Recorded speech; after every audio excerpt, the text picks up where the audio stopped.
Good morning, good evening, good afternoon to everybody tuning in here for the first of the online regionals brought to you by True Champion Gaming. My name is NEETfull, here with Gerrit. Gerrit, how are you today? Doing amazing. I'm super excited to see amazing gameplay coming up soon, right? We already have one of our first contestants for today, right? It's a spicy new deck that suddenly came up to the shine back off, right? Oh yeah, it is a deck list that we saw kind of fall out with the banning of its probably best card back in the day when losing Icebound Slam. And so Weebs is like, hey, we get it. It's your best card. We'll give it back to you, but with a little bit of catch. But here's a Sable Mirror. If you have not seen the card yet, it is the new Proxia's Vault card that essentially allows Nico to get out a Regalia that says, get an Icebound Slam. Just generate one. So get around the banning restriction to say, hey, you can still play the card, but just you, Nico. And it has brought the deck back from the grave. It has given the new life to a list that we did not care, we did not worry about. It was on our radar, and then all of a sudden it was, oh yeah, this deck is actually a menace. This is actually a potential problem that I have to deal with now in Grand Archive. So I am really happy to see this deck back in the meta, and I'm really happy to see what it does today. He is for sure back. What is your take on what is the thing that makes the Proxia's Vault card very good? So two parts of this. One, of course, we've already mentioned Icebound Slam can come back into the deck. So you get to put it back into your memory whenever you activate the Regalia. So it's a good way to get that back. Plus, you get lash counters on top of it, which is a huge piece to Nico's game plan, regardless if you're level 1 or level 2, because of the Mage Bane Lash. So it's a very powerful there. The other piece of it, and I think is the thing that with Proxy's Vault Regalia we're seeing nowadays, and what we're seeing with a lot of these more deck focused Regalia, is you are actually able to materialize them during your main phase, as long as you meet a condition. And that's what that's the other part of this Regalia that makes it so powerful is you don't have to take a turn off to get to that Icebound Slam. You can essentially have your opponent who has maybe sped up the game a little bit too quickly, or maybe you've hit a couple of really good mills where you were able to mill them.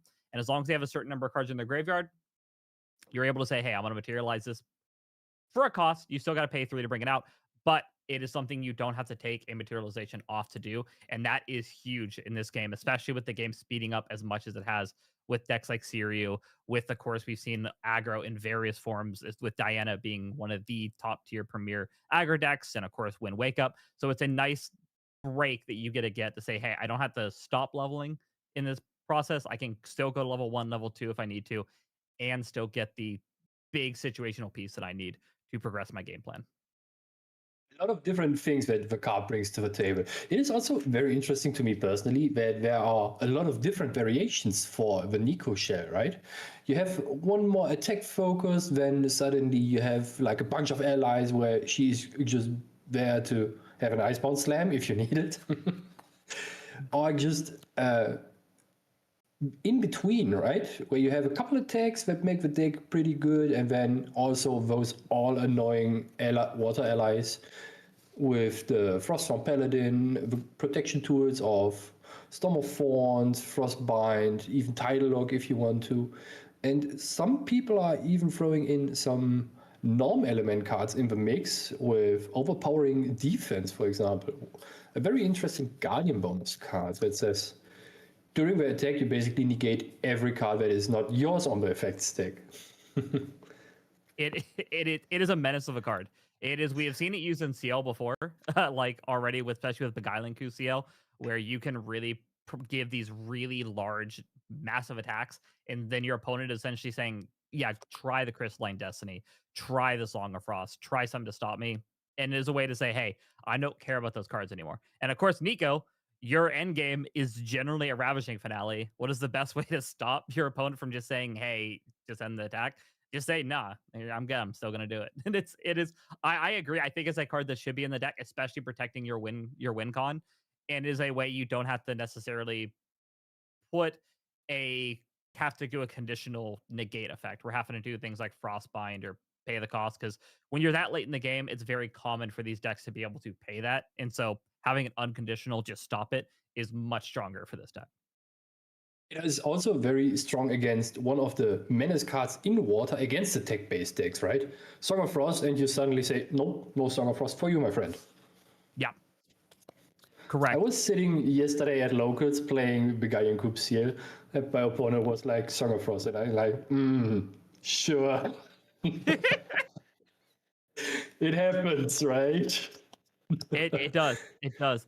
And hey, we actually do have the matchup that is going to be playing into this Water Nico, and it looks like it is another deck that is, in a sense, is returning from the grave in a different way, and it is going to be, Fire Xander, but also with Tristan level 1. So we're gonna put it in the boat of Fire Assassin Burn is going to be the matchup today, which is, looking at the list, a lot of returning cards to this deck list that I haven't seen a Fire Aggro Xander play in a very long time. So I'm seeing things like, oh boy, we have Mark the Targets in the list. We are back on the Red Hairs, Pepper Chefs, Vermilion Decree, Zhao. So, Sidestep. ooh, this we're back on the old days of, hey, just we're to throw some burn at you on top of this ally stack. Someone is certainly cooking here, and it's not alone the Pepper Chef in the deck. Oh, Even yeah. with the good old Poison Dagger. So that means if our player Imperial Lord Fox wins one of them today, he can even throw it in his deck if he does not already has it, right? Yeah, if you don't already have it, I assume it's going in this deck list. There is a lot of Xanders that played this deck for a very long time that probably want that Poison Dagger to slap into their list, which, I mean, they're eating good. They get a Smoke Bomb from last season. They can throw in a Poison Dagger for this season. Who knows if Mercblade doesn't get banned? Maybe they have a Mercblade for next season. Who knows what's going to be? Apparently, we just live in the assassin world, and we just all live here. Oh, NEETfull, I think you are cooking, and it's a spicy soup, my friend. It is a soup that I do not want, though. I take all those CPR assassin cards. They can go all into my collection. I don't mind. Yeah. Be fair, I do want to add it to the collection, though. I'm not gonna lie. I'm not gonna lie. I do want to see it added to the collection. Yeah, looking at this list though, coming back to this deck list, this is very much a very all in kind of hands down kind of send everything kind of deck list we're going to be seeing, in which potentially could be a difficult matchup for Nico if Nico doesn't see the protection slots that it needs. Now, of course, as we mentioned earlier, Storm of Thorns is in the deck. It has been a notorious piece even back in the day for dealing with fire aggro, for the fact of most of these allies you play are going to most likely take damage back, and some of these allies aren't going to survive taking that damage back in this deck list. So it is a very, very menace of a piece for this deck list. And if they go for the dagger, you can essentially count that as a complete and utter negate for the dagger in a way. The regular damage still coming through, but you're not taking that +1, which makes this a little bit scarier for playing dagger into a deck list like this. So we're gonna see if and as well with people returning to Nico, if they know how powerful that tech is into this matchup. Yeah, a couple cards in the water decks by default that make the game plan of those fire aggro decks quite a little bit more difficult, right? If we are thinking Storm of Thorns, you mentioned it, Frostbinds. Some people are playing the good old Frozen Dismissal, an ally negate basically that says whatever ally you play, no, it's not happening. And also the Cerulean Decree, with basically being a free negate, if you so will, just forcing the tempo out of your opponent. And in context with the rule change, you have way more options than before, right? Yeah. And Yeah. it punishes those aggro players who really want to go hard, hands down, as soon as possible, very heavily, if you just see one of those outs. Yeah. And the fact with the rule change of the fact that you're able to now interact with your opponent's turn 1 means Arthur is a little bit scarier of a play for a lot of these decks, where you still want to open up with Arthur. That is still probably your best opener you're going to see in a deck like this. But if your opponent does have the Frozen Dismissal, I'm willing to make that call and just say, hey, I'm going to throw the Dismissal down, even if I'm going to be less cards going into my turn. It means I'm likely not dealing with an Arthur red hair coming into my turn, into what is going to be their turn 2. Being able to stop that massive turn 1 can essentially shift the game so much in your favor, because that point Fire Aggro is really playing on the back foot. So it is a little scarier now playing into these, and especially it's with water back in the meta as well. We saw Perfy into the more recent regional out of Michigan top with fractals. So a deck list that was a boogeyman for a very long time, pretty much back in the meta. I've already seen it twice at our own store championships here in DFW. So it is a deck that it has to stay on your radar now. It's water is no longer something that we were memeing on earlier in the season where, man, water's dead. I wish water was back. Now you kind of have to assume it's going to be in your meta. You can't just brush it to the side and say, if I see water, oh well. It's kind of a reunion of good old friends, right? Having a beer together. Yeah, very much so. It is very much we'll just call it essentially a cycle that we're back in. If wind starts becoming a little bit too good, then as soon as wind becomes a little bit too good, then water's like, nah, slow down, buddy. I'm coming back. And then of course, as fire becomes a little bit too good, the wind's like, hey, I've got all the removal in the world. And And with here that, we we're gonna go are. right in to game 1. Mr. McPotter on Nico with a lot of champion cards, with Spirit of Serene Water, the Nico Rapture's Embrace, and Nico Whiplash Allure, as opposed of most people who like to only play the level 1 recently, versus Imperial Lord Fox, who is on Spirit of Fire with 2 level 1 champions in his main deck. Did you see who won the dice roll? I didn't. I did not as well. We'll find out Okay. hopefully pretty quick. But Nico picked up cards first, so I'm gonna assume the Nico starting. But It's a little bit tougher to tell on webcam than than in person of who's starting the game. The good old rule change, I'm almost tempted to say, but it's not even old yet. Yeah, what's a little crazy to me is that the Nico is actually running the Serene Water. A lot of it is for the glimpse, is the basic idea of it, but it does give the ability to heal if need be. The only problem is this deck is 90% water at that point. So it is a last dish effort where hopefully you have Mage Bane Lash already in play if you have to follow that route. But again, likely for more of the setup to kind of start with that hand you need, getting those cards you want into these matchups, which I not that bad of a call, especially when we're running quite a few one ofs and two ofs in this list. I personally like the Serene Spirit in those Guardian decks a lot because it gives you a lot more leeway in your gameplay, right? You get not only to glimpse 6, so you basically can fish for all the important cards that you might need early on. For the water decks, it's usually Freckle of Rain. If you don't see it early on, you are very sad, especially if you can't review it. Yeah. And on top, you basically get as much health as a level 3 champion without playing a level 3 champion card in your material deck, right? Yeah. The beauty of Guardian. You essentially going to be level 3 without ever going there. Okay, it seems like the players have finished what they want to do, and Mr. McPotter starts with a gentle respite here. It is also one of the cards who got better very recently with the rule change, right? Yes, very much so. Normally, Gentle Respite was an okay card for decks that are more in their control focus. They're trying to generally, if you're playing in more of a control deck, you can kind of get some extra value. But with the rule change of both players starting with their hand, turn one, there is very likely you're going to have more card or less cards than your opponent, even if you're a deck that is starting with 7 to 7. Because once you play the card, your influence is going to be 6.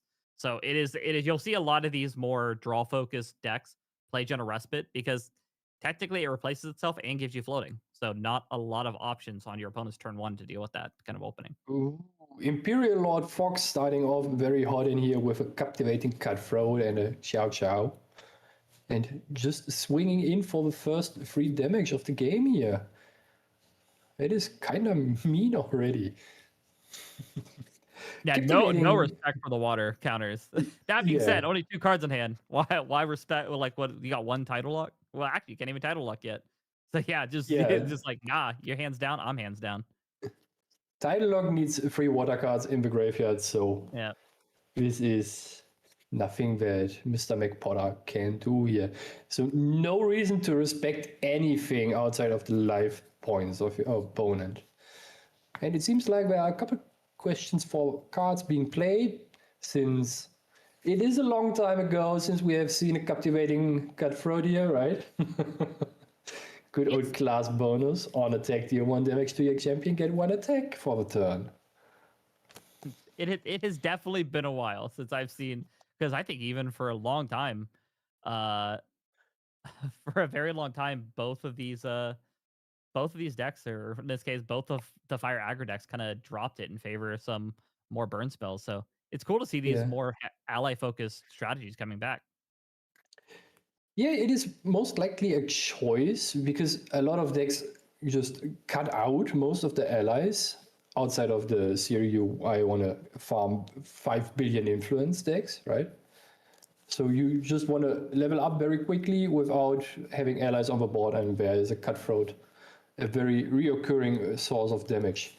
And Mr. McPotter throwing down the Froststorm Paladin with eating up a floating memory that he got from the Nico Rapture's Embrace from her on-enter ability to clear off the cutthroat. Already putting a bit of control on the board with 4 cards in hand. That might be a slower turn for Imperial Rod Fox here, right? Yeah, I mean, not opening Red Hair and not opening Arthur is definitely definitely the much slower start that this deck than normally likes to see. But it makes you wonder if we have something, because making Dagger turn 2, not not common for this deck unless they have something at the ready. unless we're just hopefully playing for the long game. But into Paladin already on board. I'm wondering if we already have some spicy tech already at the in our hands. Maybe some ignited steps for next turn already to mark the targets. One of the interesting things with those assassin aggro decks is that the Verrucan Soul Knife can also be brought out, just like the Mercenaries Blade, during the main phase with an alternate activation cost of banishing 3 fire cards. So if you are stranded with a couple Blazing Throws in your hand, you don't need to sweat that badly because you can throw all the knives at your opponent. And here we see Clumsy, Smoke Out, Blazing Throw for Surging Bolt Imbued right at face. We are going places very quickly here, right, NEETfull? Oh, very much so. This is one thing about this deck is we see in the past where we'll refer to as FISA because we're still kind of in that same boat. FISA has this mentality of it can play a little bit of the trade game, but it knows in matchup like this where there's a potential to really kind of stop the board as the game progresses longer, the harder it is to kill. This deck knows sometimes you just start sending it as fast as possible. Ooh, and here we already have the Spirit Release from Mr. McPotter. He seems to be not wanting to go into those deep waters where he might just get cooked like a soup. Yep. And as well, I realize we started this. I am dumb. Nico is a water champion. You can literally serene all you want. There's no risk of that at all. That Turns one of out the reading parts the card what explains makes the card. sometimes it does. Sometimes you don't even need to read the card. You just need to look at it. That card's blue. It indeed is blue. Oh, the Thronekeeper Bullfrog keeping all those allies at bay here. And ooh, a Quicksilver Grail. What do you think Mr. McPotter threw under it? There is a couple of options this list we could do. Vapor Jet Shield is a pretty good pick for a pocket way of just saying, hey, either protect ourselves if we really need it. But I would also not be too shocked if we see Temptation's Facade being hidden under there as well. Maybe set up for Magebane Lash coming up. But in an aggro deck like this, I wouldn't be shocked if Vapor Jet Shield was already tucked underneath there. Okay. I'm already curious to see what it is. I can also see the Magebane Lash being under there. If you see multiple non-combat sources stacked on top of each other for the Poison Dagger, right? Just to recover a bit. So staying out of lethal range, and we see an Alpha here with the On-Enter ability. He is now immortal. Imperial Lord Box has 2 cards left in hand and is adjusting his camera a bit. Awesome. Not only Arthur for Mortal us, here but is for everyone. pretty big. Yeah. Also, one of the very annoying parts here now is going to be for McPotter that the Thronekeeper Bullfrog will be banished if Chow Chow, how do you pronounce it correctly? Chow Chica? No, I'm too bad at it. Chow. Yeah. Okay. It is no way banished did I have regardless. a whisper in my ear for that. I will probably struggle for a bit longer with this one. I just say Cinder Keeper. I'll be honest with you. You are so smart, Nate. You are so smart. I want to go that far. I forgot Nico was water.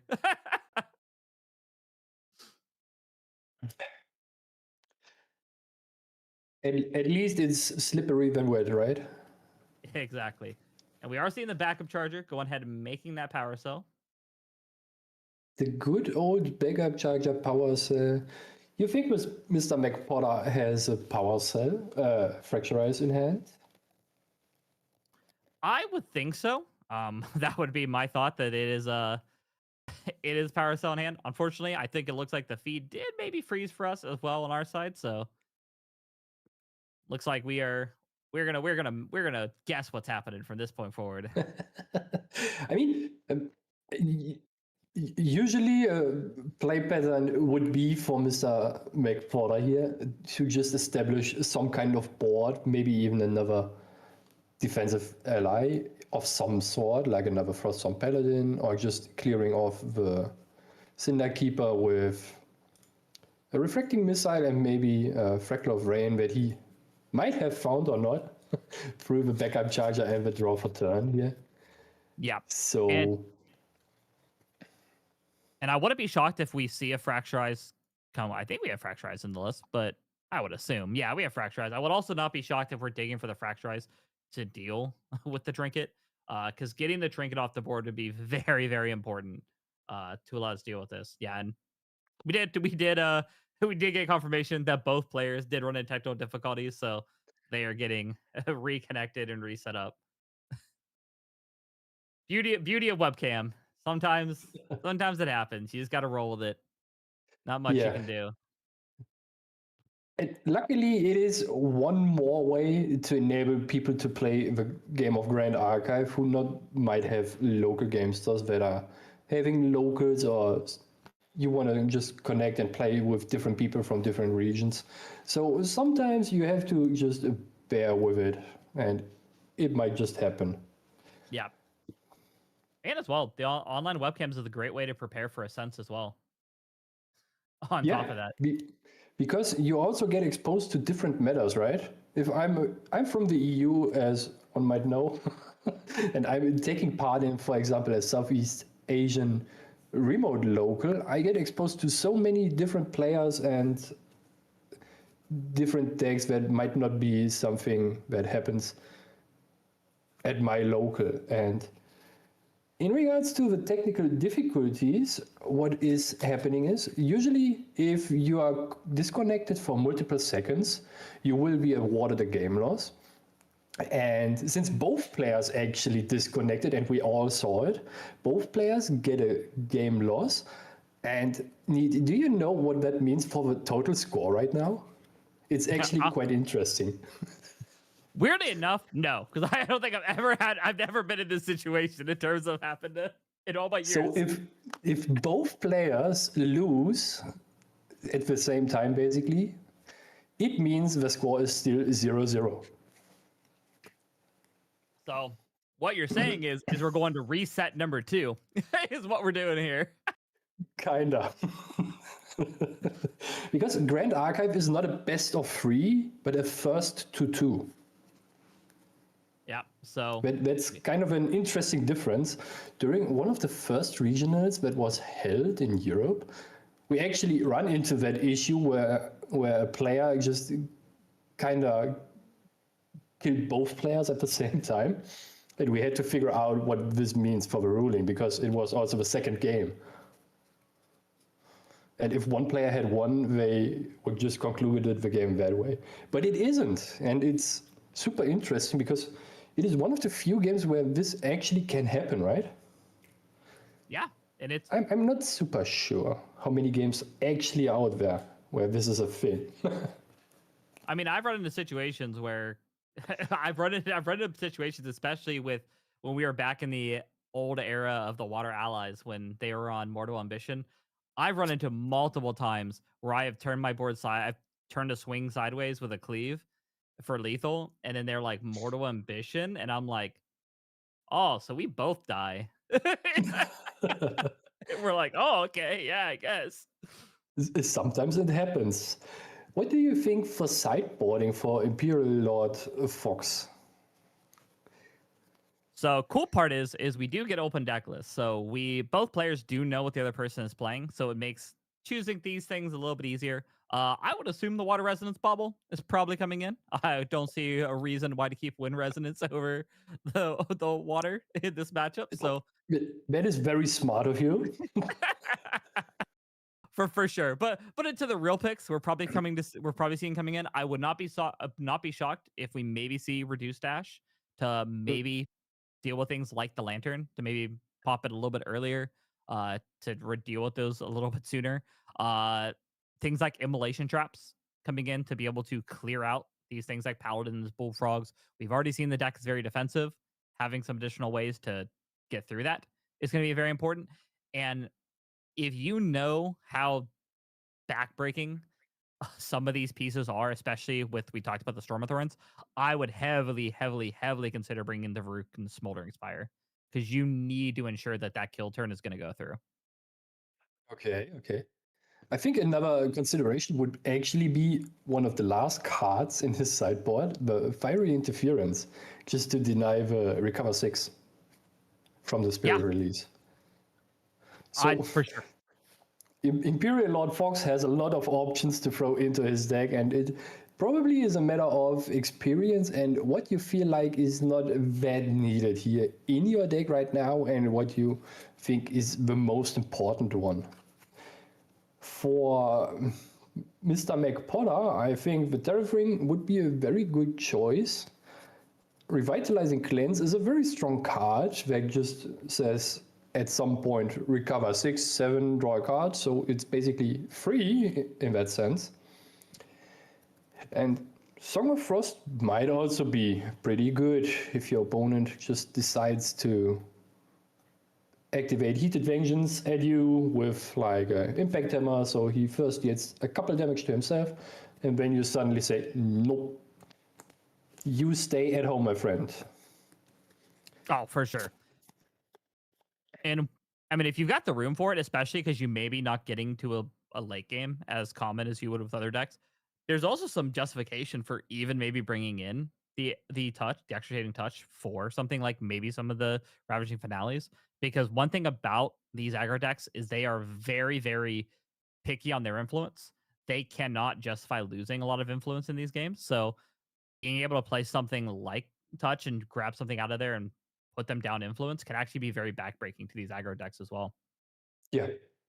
A negate at the right moment might just seal the deal here. And is this now the Frozen Dismissal? Is he Nah, doing it? we got excited. That's the problem, is we got a little bit too excited. The card changed in his hand as soon as we got excited about it. Ooh, and the and absolute greed going in. now captivating Cutthroat. Does Mr. McPotter have a negate at hand? Does he? And he doesn't. So he just swings home. 5 damage, turn 1 for Imperial Lord Fox. That is already 30% and a bit for McPotter's damage counters that need to be put on. Ooh, and he's backup charging. You think That he is might have found something now, NEETfull? I would hope so. I'm hoping we have at least a Stormathorns or something, because this is this is really, if you do not level, Fisa is still a deck that can potentially present lethal on turn 2 if you do not answer this board. We've already seen swing for 5. We only have to pick up 5 more damage, and if Impact Hammer is Impact Hammer, it's already adding up that damage. So I would be a little nervous if if we don't have something to stop this onslaught. Are you saying he's getting beaten to a pulp here with the hammer? It very, very, very possible. I'm not gonna So lie many to you. bad jokes I could make now. It is interesting what that it's about. Mr. McPotter didn't choose to activate Storm of Thorns on the captivating Cutthroat attack that he had in hand, that we saw a glimpse of, to just remove the threat for next turn. And sometimes it is actually there is actually justification for fall under not using Stormathorns right away. Basic idea is Ooh. if you use Stormathorns on that last turn, you're only preventing 2 damage, versus if you use Stormathorns this turn, you could be preventing 4 or 5 damage, just because of how the spread of things works out. So one thing as well when playing a lot of these more control and a lot of more of these defensive options is sometimes to kind of recognize sometimes playing the prevention early may not be as high value as playing it maybe a turn later. Okay, and here we saw from Mr. McPotter on the Impact Hammer a Fracture Rise during recollection phase from Imperial Lord Fox. So he was probably anticipating, oh, there might be a Vengeance coming out heated to me. And not taking 7 damage from that is probably a good idea here. Oh. So, golden rule is if anybody at home, this is your first time playing against an aggro deck. If they make Impact Hammer, they have lethal. That's the golden rule. If they have Impact Hammer, they have lethal. Just assume that's the case. Is that how it is?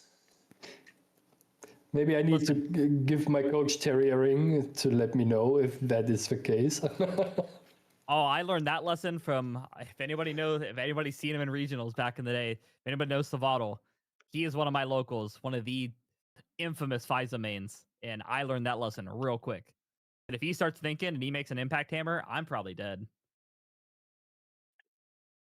And here we saw the Storm of Thorns being activated from Mr. McPotter. So one thing that I thought to myself before, why I asked you what the reason might have been for the Storm of Thorns not being activated. Now the Captivating Cutthroat is still on the board, and if you activated it last of your opponent's turns, I need to say, is that you would just have gotten rid of it. And now she is still being there and dealing possibly 3 damage, even more, over the course of multiple turns, just with being there. Maybe Mr. McPotter was just setting up for a level 1 into Rapture's Embrace into a Froststorm Paladin here. Who knows? I certainly don't. Now, it's hard to tell in this situation. That being said, if there is a Paladin in hand, this is a crazy turn coming up, because we are very quickly going to go Nico one off the Fracturize into using that Storm of Thorns to trigger the Paladin. So very, very, and be able to clear the Arthur. So very strong turn if that is the case. And we're thinking here, the biggest, the hardest part of this is now thinking, do we wait a turn to sending things? Because yeah, to your point, that we might lose a lot if we start swinging into that Storm of Thorns. Might Mr. McPotter just be setting up for a double Paladin turn next round? Oh, that'd be even spicier. That would be quite devastating without the blow. With 6 damage on me, though, I'd be a little nervous, though, to do that. So he can level up into the Rapture's Embrace, hopefully find another floating memory, and then just Paladin into Paladin with the influence he has right now. And withdraw for the turn. And then he even enables the Serene Spirit's release, so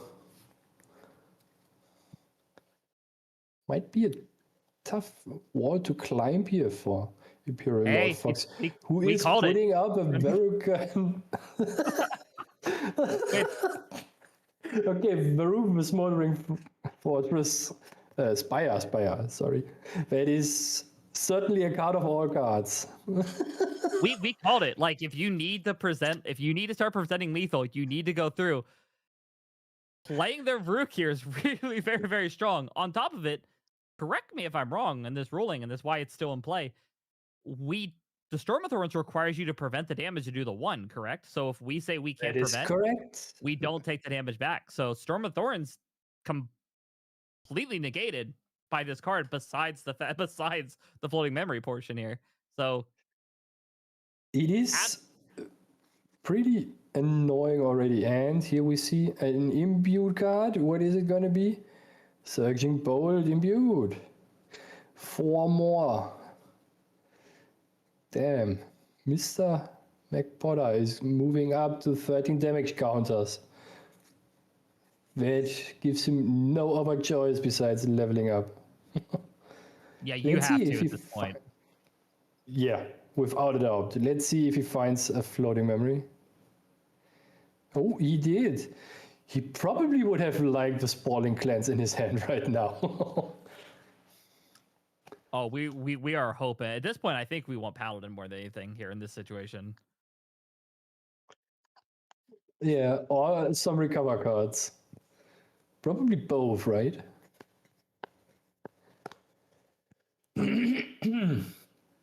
Which, One of man, if we the have this Varuk out, closes a lot of options for yeah, for Nico it here. makes the game for MacPotter very difficult right now. And here we have the Froststorm Paladin drawing one card. Let's see what he finds. Is it just what I was suspecting to happen? No, it wasn't. And Alpha gets cleared off by the Froststorm Paladin. And we see a Serene Spirit release, just to be safe. With no cards in hand for Imperial Lord Fox, he is not in fear of the fiery interference. If you are Imperial Lord Fox now, NEETfull, right? Would you materialize something or would you keep the Varuk? With my opponent having 4 cards in hand, actually at this point with 4 cards in hand, if I materialize anything, I'd be materializing that trinket. Because with materializing trinket could almost be the same thing as is keeping their Varuk out. In which we might we're actually gonna go poison dagger. So Okay. That is interesting. listen, the deck only has 4 Stormathorns, so gotta draw the other one. You're correct. There are only 4 Storm of Thorns, but there are also diffusive blocks in there. Yeah, that's I bet it's a card no one remembers, right? If only we had open deck lists to know that the block was in there. Yeah, it would change things, most certainly. You are so correct on that one. Yeah, and normally, as we talked about earlier with aggro, generally you want to go to face, you want to pressure that damage, but with your opponent with a paladin in play, I think the goal here is to clear the paladin. If you have the opportunity to kill the paladin without losing something, I think you take it. The Cinder Keeper back on board. Wonderful. Where is she going? Is she going to town? She is hitting mommy, for sure. Makes me wonder if we don't have enough power to clear the paladin. Most likely, right? Or do you even want to clear the paladin right now? I think the problem is I think you do, because unless you're banking on the problem is we're still another turn away from being able to go Xander, get the dagger, and smoke bomb. So if we were already level 1 with dagger, I would say there's justification to leave it, because then we can just smoke bomb the paladin to go through. But with that paladin be able to just stand up and stay there, or the paladin be able to clear something, it's a boat of like the paladin's going to keep getting value the longer it stays on board. And with us being a little bit more aggressive in the strategy, and the Nico having the potential to go to a 25 health pool, a little bit harder. Vapor Jet shield. Ooh, No. This is now going to be a very difficult game for Imperial Lord Fox. With this the is where it gets a lot harder. shield, always preventing 1 damage. That basically invalidates every source that deals 1 damage here for the whole game. Because the Fire Xander deck usually does not play anything to get rid of it. Outside of the Varuk, that is gone. There is more Varuks in the deck, so maybe we have the other one. We're holding on to it. Maybe. Cool. This is if we see a materialization of Tristan or Xander here, there is a justification that is already in hand, and there's the Sable Mirror coming out into play. So we are getting to see it this game. So for Imperial Lord Fox, right, to close out the game, he kind of needs to first hit the smoke bomb, draw a card with making the Paladin Stealth, then find his 1 Ignis Deus to level up pre-recollection, and then put on enough damage with Varuk, maybe. That sounds like a very tall ask. If it was more than one Ignis Deus, I could be like, yeah, I get it. But we're at one Ignis Deus. Oh, in response, missiles in response to materialization. So we're not going to eat that tax. We're just going to say, nah, clear at that board. Gets a little bit harder now. Not killing That that is paladin, even a little spicier. getting rid of the captivating cutthroat here is the right choice because in case you are leveling up to an assassin, you get the opportunity to on attack deal 1 damage to your champion and she gets +1 attack for the turn. So basically, one captivating cutthroat and anything else can get rid of the paladin. That is for a 2-cost ally? Is she a 2-cost? I think so. Pretty good. And she is 2-cost. I was correct here.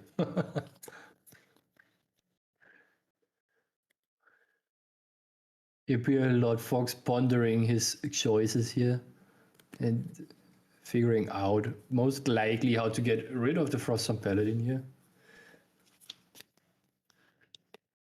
Yeah, and you're gonna have to use a lot of resources to get through this paladin. That's the other big thing that you start running into with the fire aggro type list is the more allies you have to start eating through in these attacks, the more resources you start having to start to lose.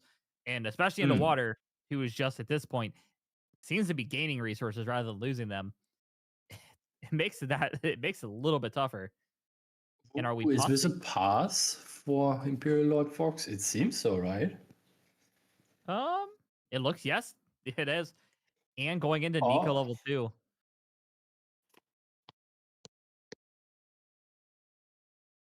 banishing the one refracting missile and 1 card from memory. We are losing a Song of Frost here. Not too This bad of now a looks trade like for a very... It looks like a very big wall to climb now for Imperial Lord Fox with the champion being level 2, the Vapor Jet being on it, Froststone Paladin being in place, and also 6 cards in hand available for McPotter. Yeah, this is I think a worst case scenario you want to be heading into the water matchup. Unfortunately, you are looking at a paladin that is 4 damage you have to eat through. Once you get through the paladin, you got to go after the Nico, which is now you need 15 damage to kill. But let's also do the math. You have to take 1 damage off of every source you attempt to do. So if most of your deck is only 2 or 1 damage cards, you need what, 30 creatures or 15 creatures? 15 You sources of need a damage? lot of sources to deal damage.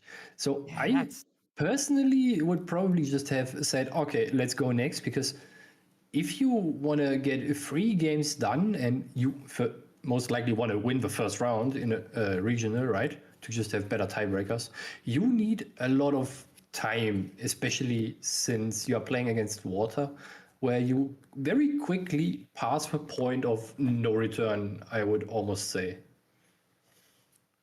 yeah, on top of our opponent is very likely the Icebound Slam next turn, which could potentially start pressuring for lethal. Yeah.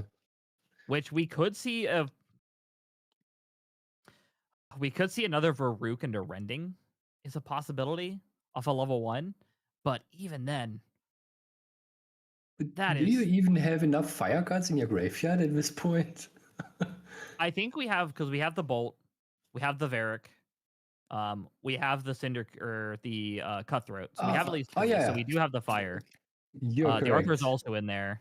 But man, that is a hill to have to climb, especially when Sable Mirror is at the ready. And And if he makes the Pepper Chef comes. He is cooking the paladin, as it seems. I mean, that's a way to have to do. I mean, you have to. So we know that McPotter has most likely also another Storm of Thorns, and he's not retaliating. I guess maybe it just slipped his mind that he actually needs to do this to it happening. Or you think it might be a deliberate choice of not giving Imperial Lord Fox another fire card into the graveyard?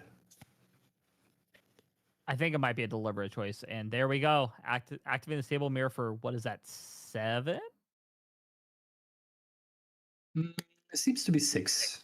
6. So activating for 6. So 3 guaranteed lash counters on there. That is pretty big.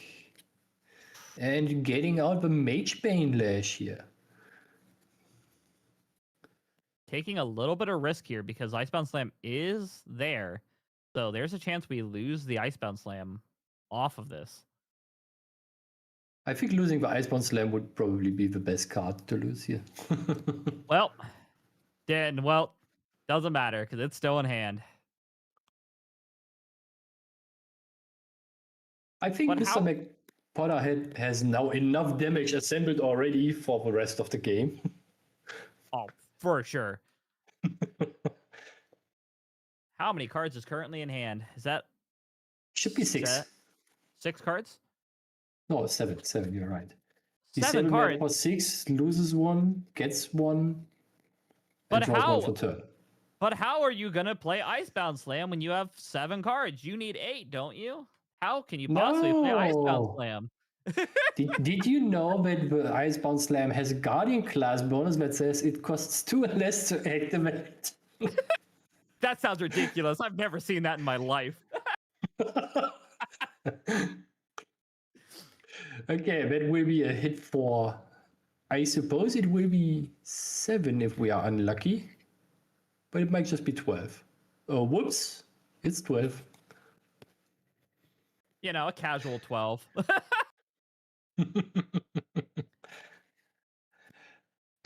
It is not to underestimate how much damage the deck suddenly can do with one attack. I'm still waiting for people to figure out the most big brain sleep attack. I already told you guys. And then Nico's ability is a May, right? We can choose to, or is it a? Yeah, you may choose to mill your opponent. That sounds like, especially if you're worried about rending. Probably a good call. You don't necessarily want to give them a double rending turn. Not that I think we're gonna get there to a potential to do double rending, but I don't think you want to put that option on the board. For sure you don't. Especially since you need to have now pure attack-based damage. Otherwise, your opponent will just recover through the Mage Bane Lash. And if you ping for 1 and you prevent 1, you still recover 2 from the Mage Bane Lash. Because you were tried, or do you? Wait. It's so long ago that I actually read the card. Remember, we haven't seen Nico in a hot minute, so. But no, yeah, whenever you're dealt non-combat damage, you do get a recover too, so it's not a. If you prevent the damage, you will not be recovering. Yeah, so you do have to be at least dealt 1. Okay. It seems like me and the card are not being friends for quite some time.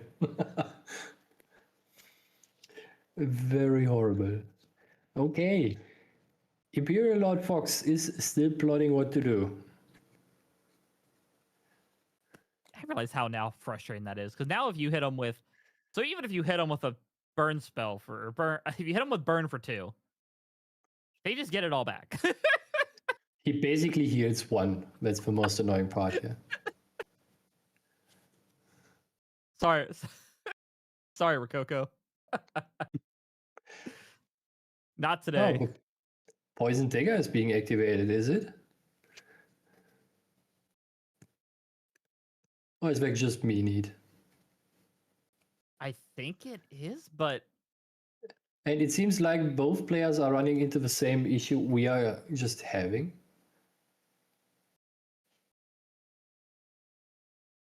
Yeah, so it will be prevented because you still prevent the one off the. This is we got to do some math here. So we're still prevented because of the vapor jet. Yep. Yep. And because the damage is prevented, no damage is dealt, so we don't get to recover because the vapor jet prevented the one. So no. It seems like not only the casters are confused how the cards work, but the players are too.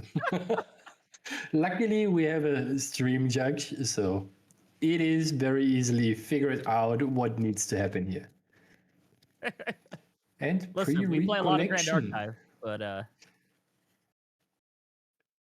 Vermilion Decree imbued for dealing damage to Nico here, and most likely drawing a card for both players.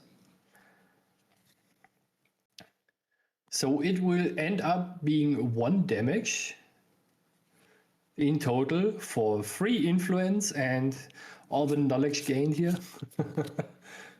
from Big Potter. pay 3 to deal 1 and draw a card. Sounds good to me.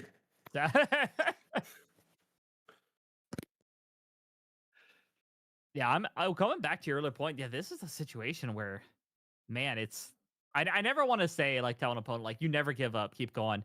But yeah, the clock is a major factor, especially when it comes to webcam games like this, and having to already reset twice.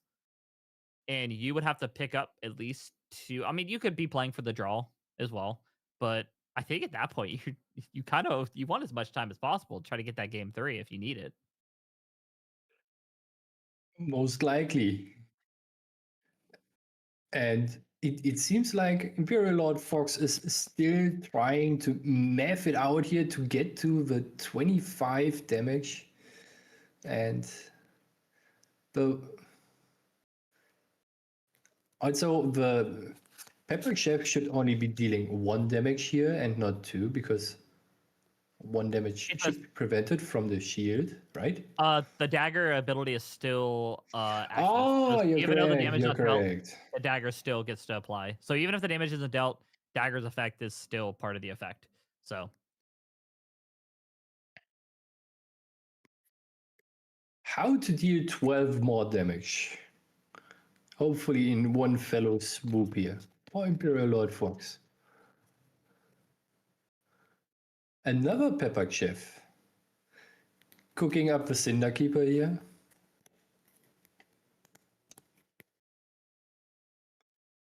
And hitting for a total of 4, essentially. Because 4 minus 1 plus 1 is still 4. As I just learned. Basic math is hard for me today. Oh my. Oh my, oh my. we play Grand Archive. We don't do math. How many cards does Imperial Lord Fox have in hand? Is it 3 or 4? I can't really see. Could you keep track of it, you need? After recollection, we recollected 5. We played 1 so far. I think it should be 3 still, because yeah, we would have drawn up to 6. So I think we're 3 influence or 3 cards in hand. 6 influence. Should be 4 then, right? Because 1 fractal being rested and 1 card from hand in memory. So yeah, it should be 4. I completely forgot the fractal. Oh, what is he doing? Is he throwing hands now? Oh, the Verucan Soul Knife being activated with the alternative activation cost of banishing 3 cards from your graveyard as an assassin in the fire element.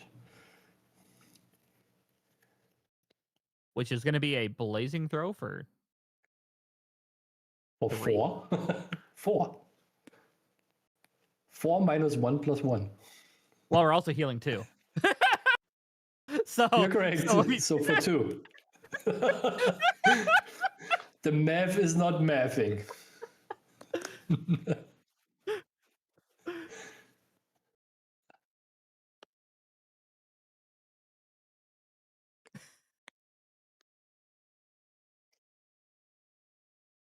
Okay, I think I see the plan here.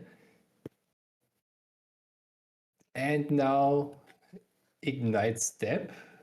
Wait. Just attacking your opponent with the fork, Which I suppose.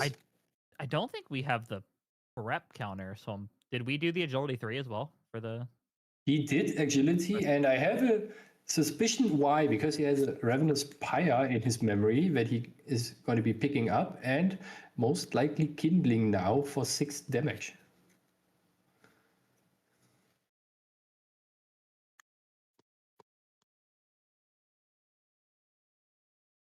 Because McPotter should have enough cards in graveyard here, and that should be lethal. It should. Wow, what a route out of this. If that's the case. How many cards does he have? Is it not 8? I think it might be 7. Whoop-de-doodle-doo. You mill 5. No, should be 8. Oh, he Wait. has 7 cards. Oh no. Oh. That is too bad. So. Oh. He had. All right. He had 1 card in graveyard when he activated the Icebound Slam. So mills 5 and adding the 1 Icebound Slam on top. That is only 7. Oh my lord. Not like this. Not like this.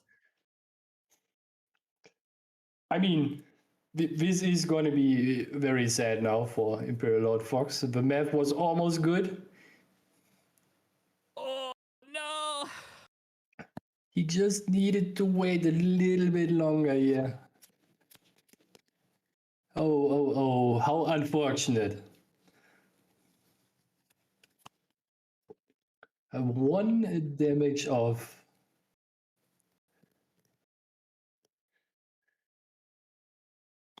That is so sad.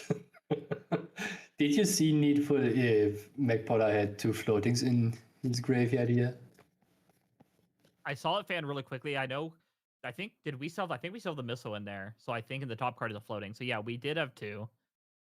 Yeah, So and we saw a Ravishing Finale from hand, so he can just basically hit his opponent for lethal now, if he wants to. If he can activate it, that is. And Storm of Thorns just for the floating, so he only had 1. Now Icebound Ravishing Finale for lethal for 12 damage. Kapow! wow. This is so mad.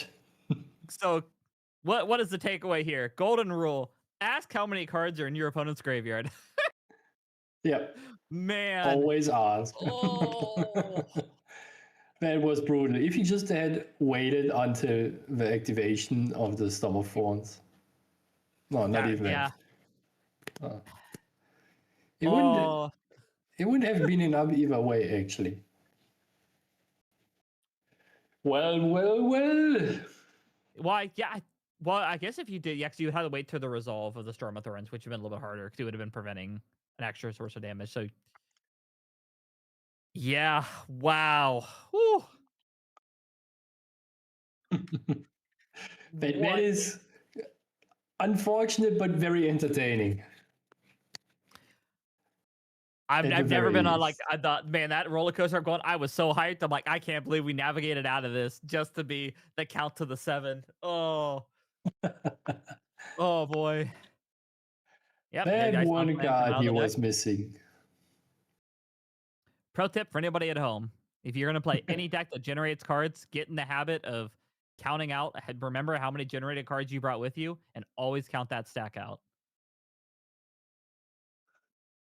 I've personally never done it, but it's also a nice habit of just showing your opponent that you removed the card, so that both players know the thing can't be in the deck, and if there is one that is very questionable at the very least.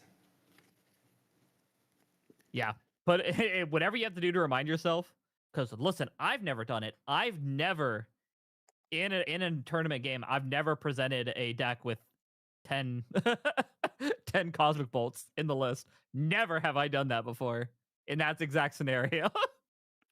Are But you always sure about that? listen, listen, always just say, just always count it out. And that's one of the big things as well is couple of things you can do as well at home if you want to get used to getting used to that is know how many cards in your deck and do kind of a stack shuffle. Kind of you see how some players do it when they're getting ready. A lot of it is just to count how many cards are in the deck as well. Because if you're kind of off in that count as you're going through, you can kind of be like, oh, I have too many cards doing this. Something is wrong. Or again, is a way count how many generated cards you brought with you. Because you don't want to get in that situation where you're going on a roll and then a judge called and it's like, hey, why do you have 18 extra cards in your deck? And you're like, I don't know. Some people might just throw in the whole sideboard and say, that's the reason why, Captain. And Mr. McPotter only glimpsing one card to the bottom for the quote unquote second game here, if you so will. makes me wonder what that hand looks like. Fragment of Rain, Refracting Missile, Froststorm Paladin, Storm of Thorns, Song of Frost. Man, that's a very specific set of cards. I mean, maybe a Cerulean Degree on top. Who knows? And Surging Bolt for Imperial Lord Foxy first turn, 4 damage to the champion if it is imbued. Pretty good card. But recently came more into those fire decks with the rule change. Because the card is actually only really good if you start your game and don't see an alpha, so burning your opponent for 4 the first turn is pretty good. They can't keep getting away with this. You are correct. And what is Mr. McPotter doing now? Is he?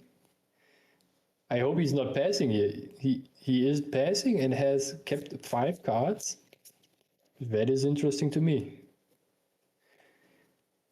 We talked about it. There's a reason why Impact Hammer comes out. Yes, there is. No Fracturize. Not seeing a Fracturize. Uh-oh. Maybe he just has a Song of Frost and that's enough for him.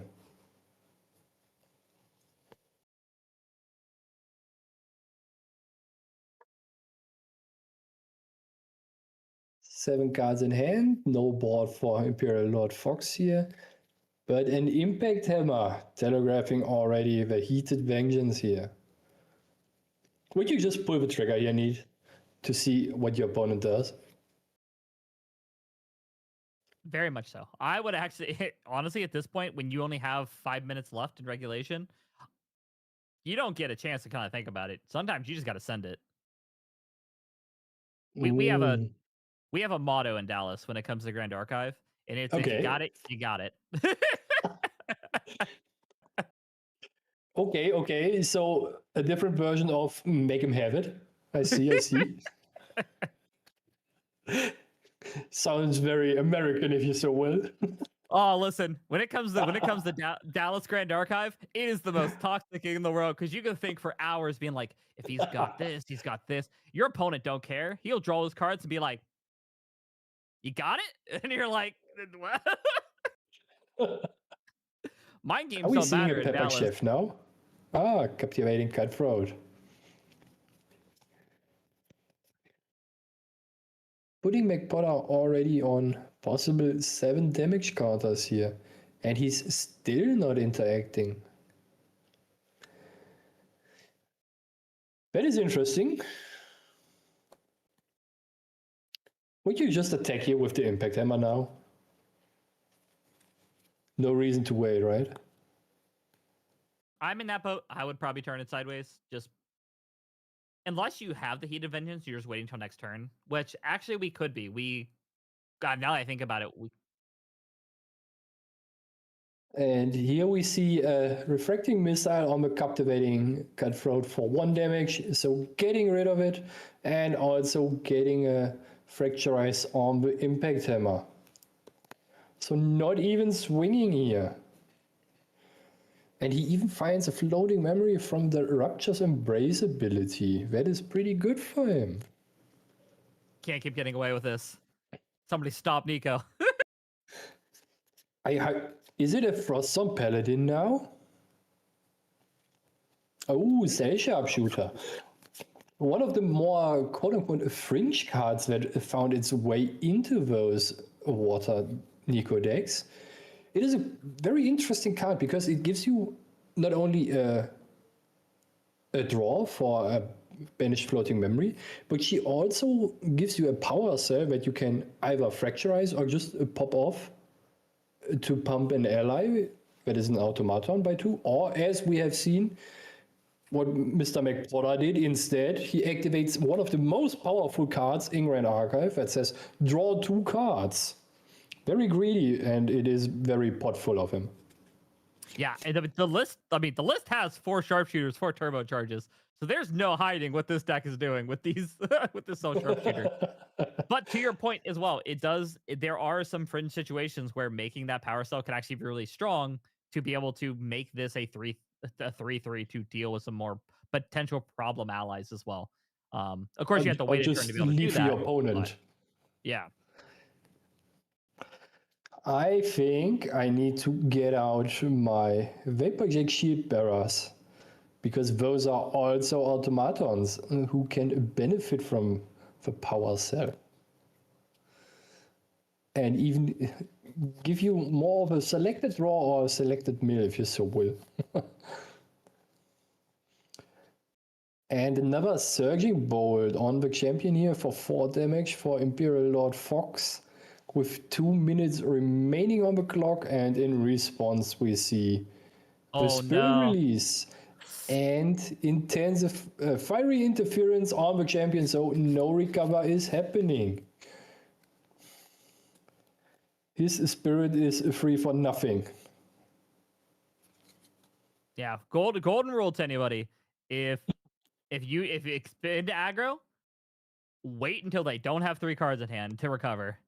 And everything you could do. It is also very interesting that you kind of can force your opponent into releasing if you're playing yourself water, and then you just Song of Frost the attack to negate all the card activations on the stack. So that means that the Spirit Release will also be negated and no recover happens at all. It's kind of a rule of thumb against water decks. Never do shenanigans in the combat phase. If you can afford to not do it. And we are opting to go for the level 2 rather than the Vapor Jet Shield, so makes me wonder if we have the Storm of Thorns? Maybe. In hand?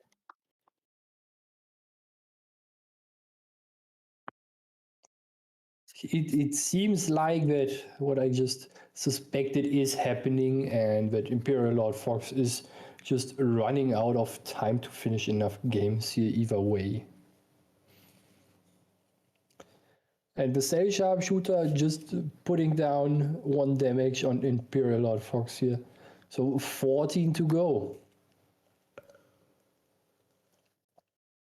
With the Thronekeeper Bullfrog being activated from McPotter, I think that is very difficult for Imperial Lord Fox to close out the game here, right, NEETfull?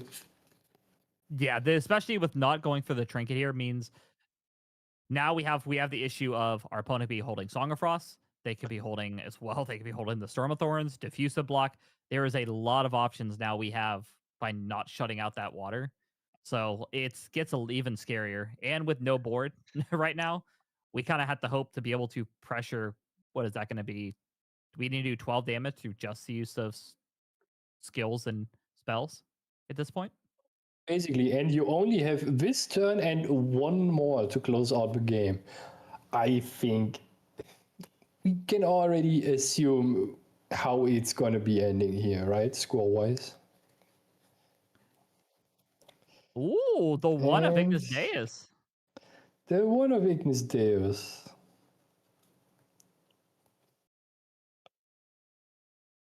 Yeah, and I think because we had the GCR materialization to draw the card into the main phase, Ignis Deus, to get the Xander, glimpse the 2. Yeah, I think we're going to try to see essentially a double setup turn here to attempt for lethal. Would be my thought, but as we mentioned, we unfortunately have to most likely pressure this damage through the use of spells and skills, or we'd have to use this turn to clear the bullfrog and then push. The only problem is clearing the bullfrog, since he sets us up for an easier vapor jet. Yeah, the bullfrog will be a very big hindrance here, and if he stays on the board, you might just get out the vapor jet anyway, with the influence being put down into memory here, right? Yeah. Since as Mr. McPotter, you can just be playing very defensively here, and you don't need to establish anything and don't need to do anything outside of just surviving. And here we see a kindled card being activated from the material deck, the Vulcan Soul Knife. Okay, Blazing Pro for 4. Yep, that is. I think that is very much what we're seeing. Is we're trying to see the double turn setup for the lethal, which. And here we have the Spawning Cleanse. It is Don't have the basically stop recover this time. that is correct. It is basically a fast cure for water exclusively, because if you are not Merlin with the Fractured Memories token mastery, it basically says recover 3 and has floating memory for 2. And here we see the Magebane Lash that will protect us a little bit against all those pesky non-combat damage sources. Looking pretty good for McPotter. Which artwork do you like more, Neat, of the Magebane Lash? I mean, like, okay, I figured. And another Thronekeeper Bullfrog. Okay. And he even is kind of showing the one card in hand. That is the menace for Imperial Lord Fox here, if he finds some attack damage sources. Viridian Protective Trinket, okay. are we gonna see the Storm of Thorns in response here, or defuse the block? Either is. Yep, there's And the Storm of Thorns. Storm of Thorns. That should be sealing the deal here. Yeah, with 2, you now have to get through 2 bullfrogs. Only 1 turn to go for lethal. Not likely, and only 2 cards in graveyard, so can't really go for the Kindle route off the graveyard. So, and I think both players are discussing. I think kind of the writing's on the wall. Not really much that's going to happen there. Yep, and it looks like this will end in terms a 1-0 for Mr. McPotter, I believe. It is. Okay, and we see the last turn here. Wait, are we seeing the last ditch effort? Are we seeing during the end of the final turn?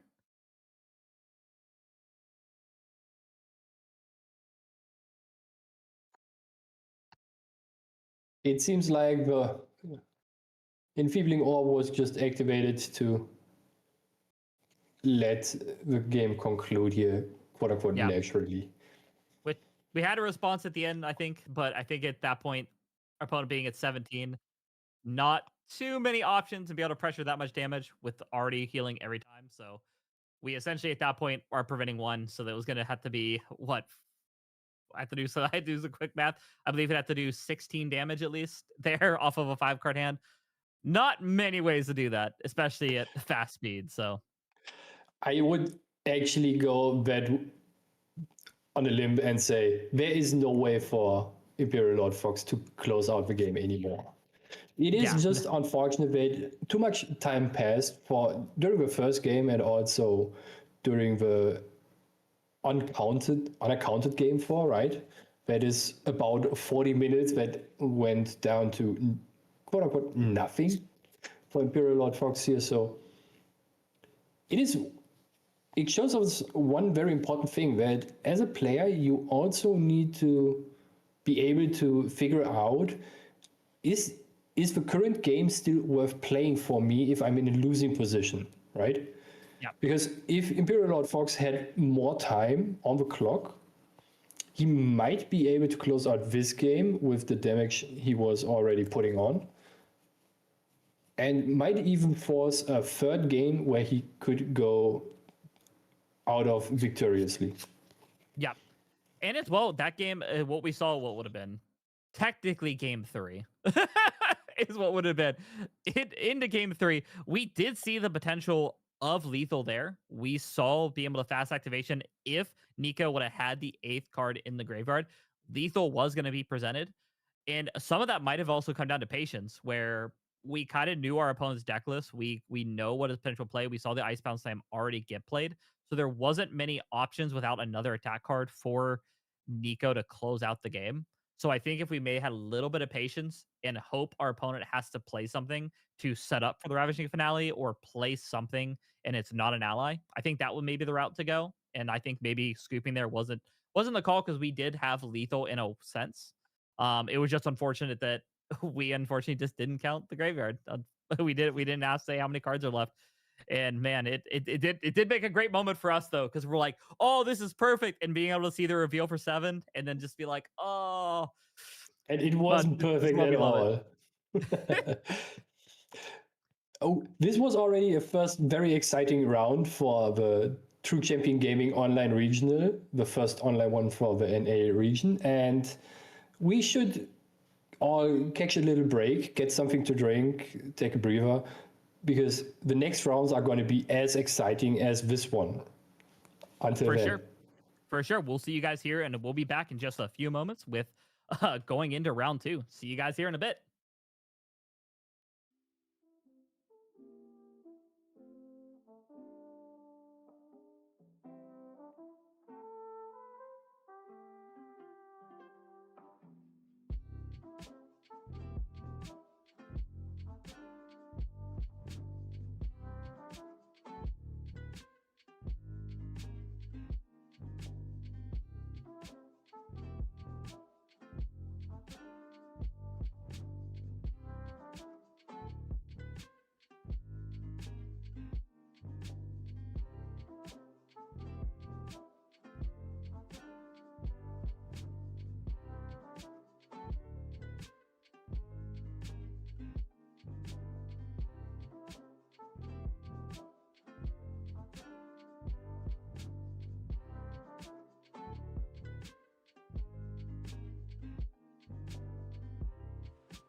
All right, welcome back, everybody. And we are getting ready for round two here at the regional.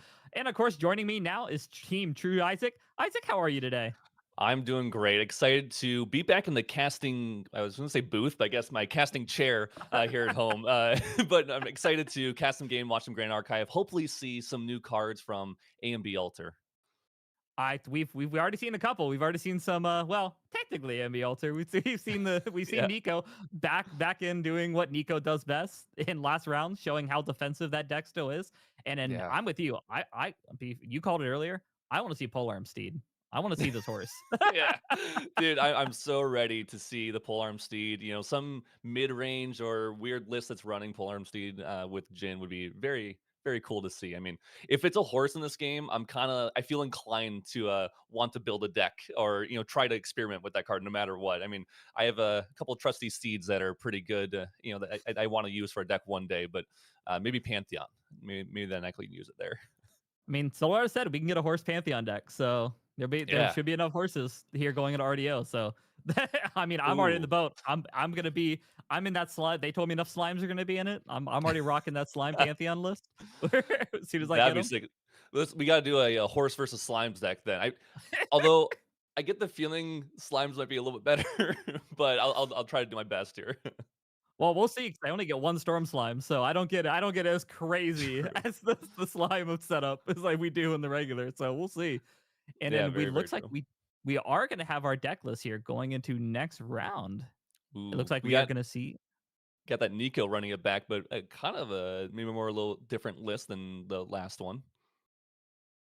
Yeah, this is definitely of Gerrit talked about when he was there. It's the Nico that is a little bit more ally based. It's more kind of all in, kind of turning things Yeah. sideways, less defenses, more unga bunga, if you More, will. more yeah, more 3 drop 3/4s, going for those allies and trying to go for a little more beat down and board control, which I personally I like. I'm always a fan of like a water allies list, so this is definitely more my style to play and see in a game. So I'm excited for this, and this is of course playing also I think it's on a couple Cheshire Cats. Is it not? Oh, maybe it's not. Maybe it's just on the Palvor Sword, Inert Sword, and just doing some beatdown with that. But oh no, it is on Cheshire Cats. Yeah, so Yeah. we'll get to see some Cheshire Cats swinging away for hopefully some big damage because that thing can hit hard when you get all those swords out. Listen, Cheshire Cat is probably one of the hardest allies right now in the game to deal with. I think, if not the Yeah, hardest ally in the game really to deal with, because you don't have many options. I think it's like what you have. Smoke out is one of your premier yeah, options. I yeah. think to deal with it. You get smoke out. You could do something like any attack that's true to sight. So even like staggering strike could technically kill it. You also have the good old faithful. Oh my gosh, I'm blanking on. We used to play it all the time. It's the one cost that gets +3 damage if it's attacking a human ally. And since Cheshire Cat is that human ally, Oh, it actually can kill at least for that. So that's pretty cool. I'm excited for that. And then the other list is we got some Arasana, which I'm excited to see as well because Arasana, uh, obviously been doing it's been good in the past. Some level 3 wind Arasana, but it sometimes have a tough time to make it to those top tables and make it to top 8 or something like that. So I'm excited to see how well this list performs. I mean, they're all usually built a little similarly, but this one. Uh, maybe they got some spicy in there and can play out of some interesting things in the current meta. So I'm excited for that. oh, I'm in the same boat, and it is cool to see our people wanting to play Arasana again. It is a deck Yeah, that yeah, I think you have a lot of cool interaction, especially at level 3. But right now, I think the biggest thing that's going to hold them is going to be, can we survive to level 3? That's going to be kind of the make or break yeah, for this yeah, deck at this point. yeah. To be fair, because the Nico deck that we're looking at is like we were talking about earlier is more beatdown. It's getting the more allies on board, and early on, Arasana usually only has one way to clear board, and it's that Polaris. And if Nico just fracturizes it, it's gonna be pretty hard to deal with those allies, especially once they start stacking up and swinging for 3 every single turn. Yeah, and it even makes it hard because normally we would just say I'm just going to cheat it out and play it, but cheating it Yeah, out into a water deck is just the most terrifying thing you can do. So a yeah, lot of times they will make the call of just saying I'm going to materialize it during my materialization rather yeah, than cheating it. Well, you're a turn behind at that point. So yeah, yeah, praying for and double dungeon guide. yeah. Exactly, yeah. Praying for a double dungeon guy, praying for maybe a beseech or not beseech a yeah, beseech the wins. And maybe that will be helpful in getting there. And maybe actually you can beseech the wins out the Polaris, I guess, in your main phase still too. That way you can have it awake instead of being rested. But that might not be the greatest value play that you can do on your turn. But hey, sometimes you just need a play. Listen, sometimes you do what you need to survive in GA. That is Exactly. that is the golden rule. As long as I'm not dead, that's what matters. Exactly, yeah, and against a deck like Nico, that's probably gonna be the case. Also, kind of funny though, I was thinking about just now, the mill out plan that Nico sometimes has is might be a little awkward if that Polaris does pop because it's more than 60 cards then for sure going into that deck, depending on how many herbs we can get on that counters on the Polaris we can get. So we'll see if that actually does come up. If they think that hey, how many cards in the graveyard? Because I've had people ask cards in graveyard and not actually a deck count because they think it's faster because assuming you're about 60 or 61 cards, but you got to be careful on that for sure. It's always usually better to do for a deck count ask than anything else. Oh, I agree, 100%. I think I've seen games as well actually back when I think it was when Caven was on the early edition of Fractals, and it was Yeah, asking the opponent like the opponent just went to sideboard and goes, everything's going in. yeah, yeah. Putting everything in is definitely a strategy. It feels awkward sometimes, and it's kind of funny that you can do that in GA because not every game does that. But sometimes it definitely is the right choice. But yeah, we're gonna get into the game here. We have that Water Nico versus the Wind Arasana. We get the Wind Arasana doing the casual and normal glimpse here to make sure we get a good setup and hopefully have a good couple first turn plays that we can do. Sink in 4 cards as well. Yeah, we're definitely we're definitely getting rid of so we have some at least though. We have a couple cards that we definitely want to keep. That means we have maybe 3 cards that we want to keep.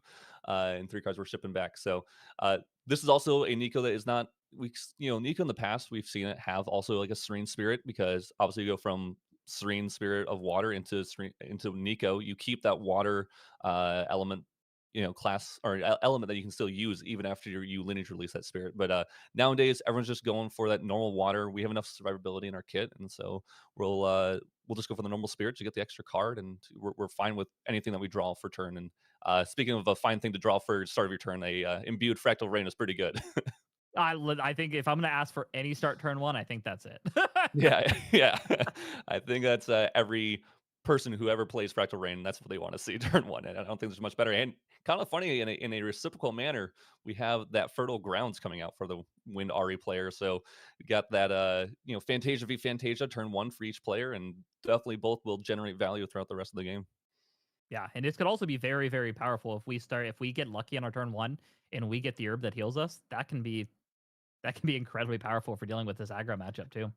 Definitely, yeah. Those herb the amount of times I have lost because of a single recover herb token being that my opponent has. It's like I can't kill them because they have one more heal, they have one more recover.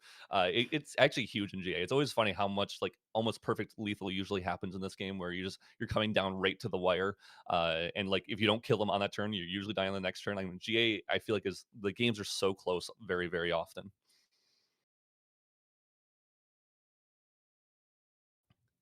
It looks like from Ria, we are just going to be going for most likely, I'm assuming, just an ally here. Just to we got the Frostborn Paladin Classic.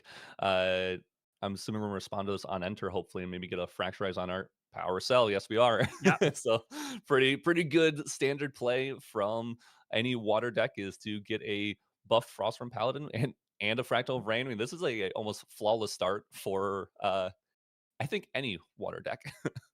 seems like you've played Water Allies before. I've played a couple of water allied lists before and a couple of water decks before, and yeah, this is good. You know I don't want to say that I'm a decent player or anything, but I do recognize a good turn 1-2 in this game. I think. Man, I didn't know you played GA. That's crazy. Yeah, just a little bit here. I've done a couple things, a couple tournaments in the past, but nothing too crazy. Uh, but yeah, we're going to level 1 for that Arasana player, getting those herbs. We do get 1 recover herb, so we will have at least some recover here, and then of course the herb that also cycles. So we'll be doing just fine on what we want to double up on, and with the fertile grounds there, it's going to be really nice to just to keep generating that value, keep giving us eventually card draw from that level 2 as well. Yep, we're seeing the Ouija board come out too. Yeah. You know, how do you feel about that? I I have Murgle in our local, so I'm used to this board sitting hitting the play like all the Okay. time. I prefer the cards. I prefer putting cards on the table and doing dice on the cards because this dude that thing. I don't know. It just feels so weird to play, especially if it doesn't lay flat and you get the nice wobble to it. I think that's what makes it the best though. Is getting the right. You got to get those heavy metal dice to put on it. Just Yeah, I keep it guess. down. I think we see that new gentle respite art coming in. So and it does look like Rhea has no response here for that. So Windari, Kern, J Kern is going to get that value, and there's going to also hard cast the players on their main. So this could be scary. If Rhea, I mean, Rhea did show one Fracturize already. Maybe we use that, early enough to because we have another one. But if we don't have another one, then this player will make it awkward to try to build up board. Again, we have a secondary win con of our champion beating down, but definitely something to be aware of. Ooh, in the middle of the other Fracturize. So we Oh may have wow, made the yeah. right call here. Yeah, sometimes what you have to do, you have to, you have to risk it. You have to say, "Hey, I saw one.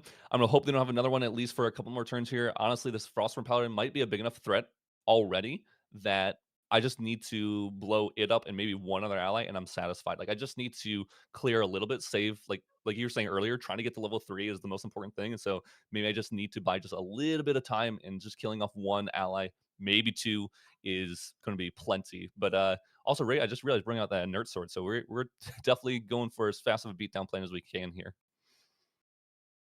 Yeah, makes me wonder if we have a cat too backing it up. But nope, said Vapor Jet, which hey, Vapor Jet's some value. Vapor Jet is some value.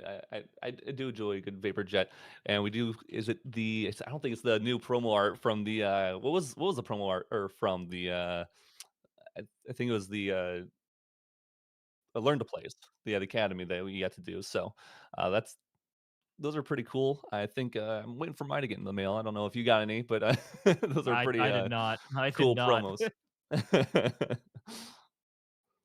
Unfortunately, this They do on look hit beautiful. will not be active for Ray here because we are not level 1 Nico yet. So it is just a simple 2-1-3 or 2-drop 1-3 ally that just has steadfast. So maybe again focusing on that beatdown.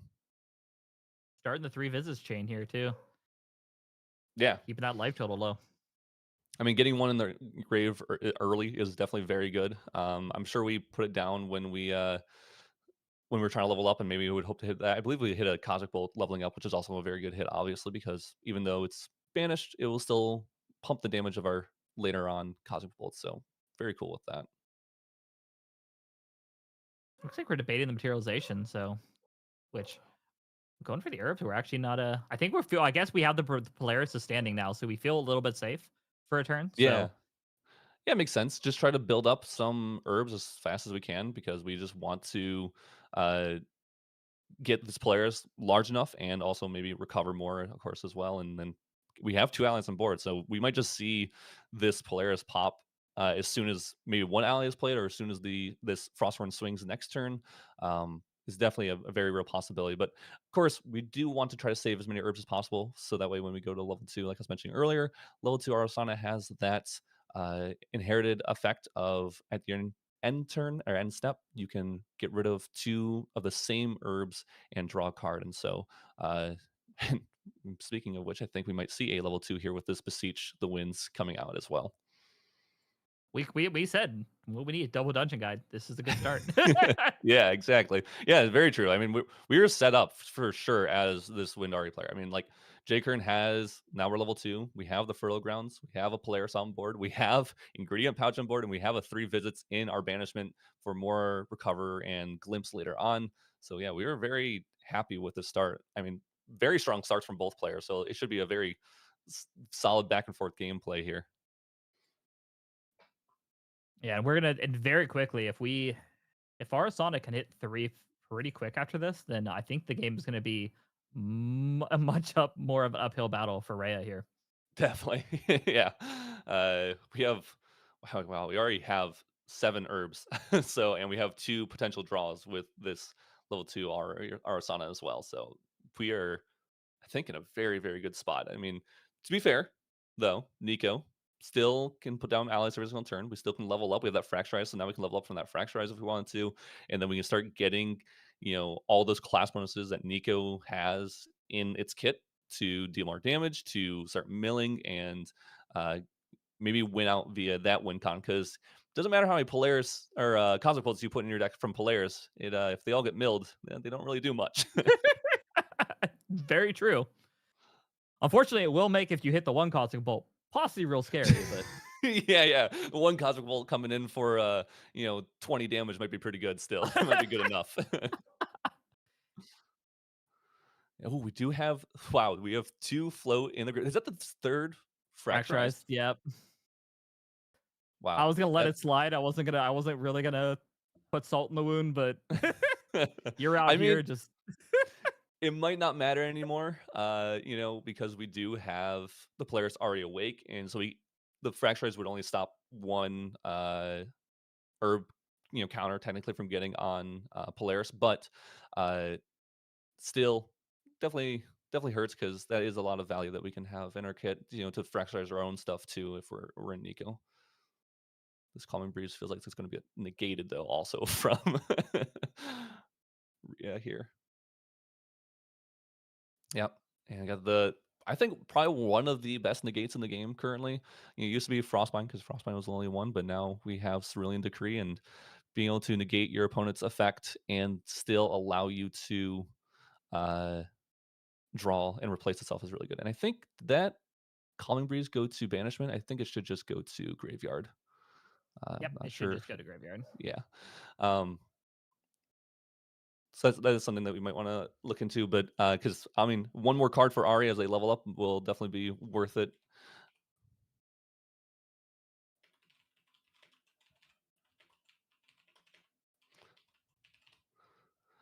Yeah, And we I see, agree with you. I think Decree is probably the best negate we have in the game currently. Mainly because being able to have modal type effects is just I think a lot stronger, especially being able to have one card cover potential multiple options is just very, very strong.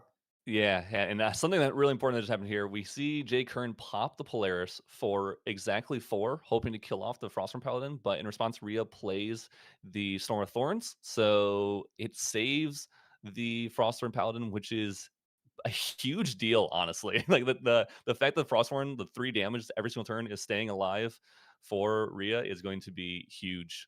I think that that might be a crucial uh, chance here for Rhea. I mean, J. Kern had a very strong start, but now we can just go let loose and start placing allies on board and just hope that J. Kern never gets the classic comet fall from the glimpse to clear board as well. Yeah, I'm actually a little shocked we didn't try to go for the just to add the extra counter to it. Yeah. But Extra counter, extra card in your deck, so mill out is a little less possible.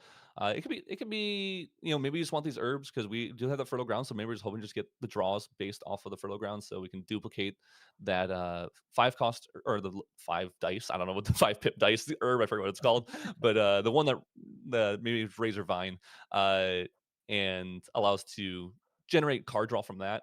But we do have the ingredient pouch out, so I don't know if it's necessarily even worth it there.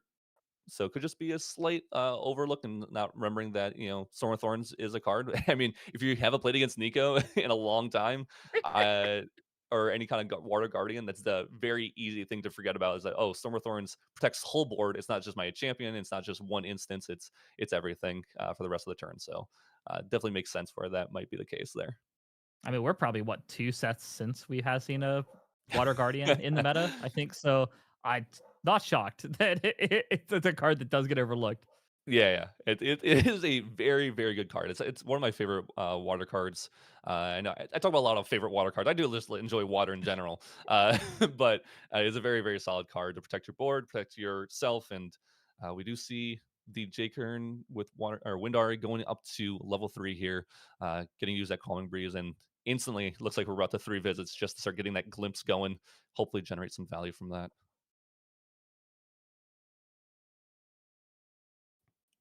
Did I'm we? also We're not seeing the slam down on the. yeah, yeah. It's always funny. You can kind of tell when someone sees something that's worth it, and when glimpsing, they just kind of instantly put one card down on the table and then bottom the rest. It's like, oh, okay, they found something. It's like That's fine. sometimes they don't even look at the second card yet. They just like Yeah, look at the first one and go, yeah. yeah. You're like, oh shoot. You're sitting across from them, like, all right, well, I guess I'm getting either Cosmic Bolted, uh, possibly Comet Falled, or what's duh, Astrocyte, which is one of the best ones too. I mean, all the Star Calling effects are just so good. They're obviously they're cheaper, and obviously your whole deck is built around it, but they're so cool because of how I think there's one that even has two different effects, whether you play it or whether you actually like glimpse it, which is pretty sick. I think Meteor Strike, Yeah, Meteor yeah, Storm. I think I yeah, think you're right.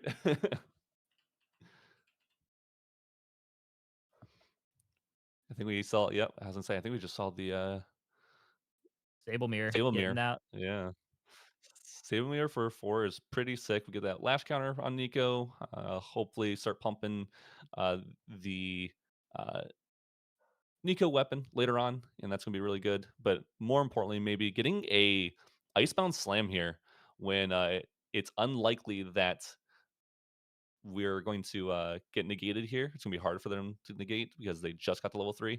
It's pretty nice. So being able to deal some extra damage and of course mill ourselves a bunch of cards, get a bunch of value from that is going to be probably really good here.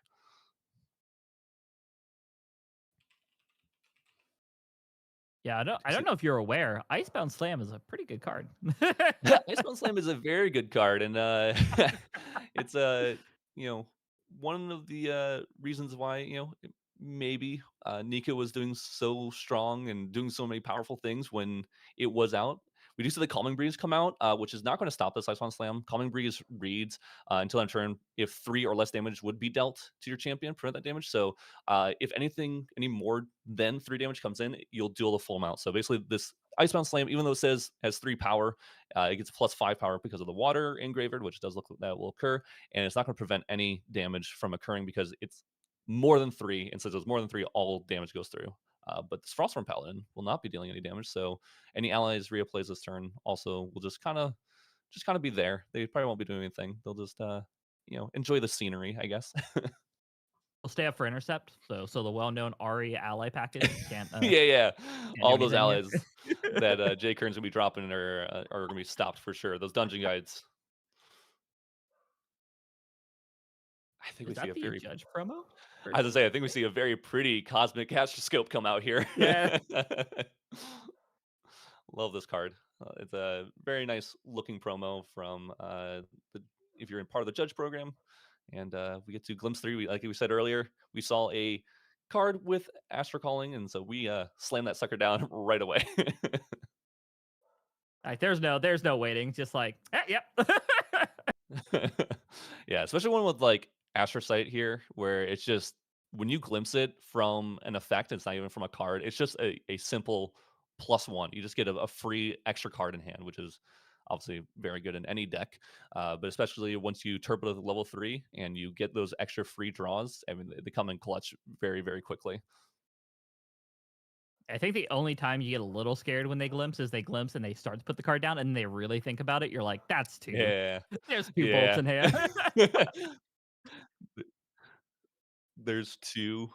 Uh, Having 2 on top and like having one of them as an astrocyte be like glimpse like enough cards where you can like leave the astrocyte on top and then you draw it for turn, play it for turn, then glimpse the other, or star call the other one, is very nice. And I think we saw uh actually there was more. I think earlier we said only 1 lash counter, but there's actually way more than that. It was almost a full hand down. So we actually have 6 full lash counters. Hard to tell with the pip on the dice. It looked like a 1, but it was actually a 6. So we got lots of lash counters actually here for Rhea. So our Mage Bane Lash is going to be very, very good here. And we have that new AMB Altar one as well with that.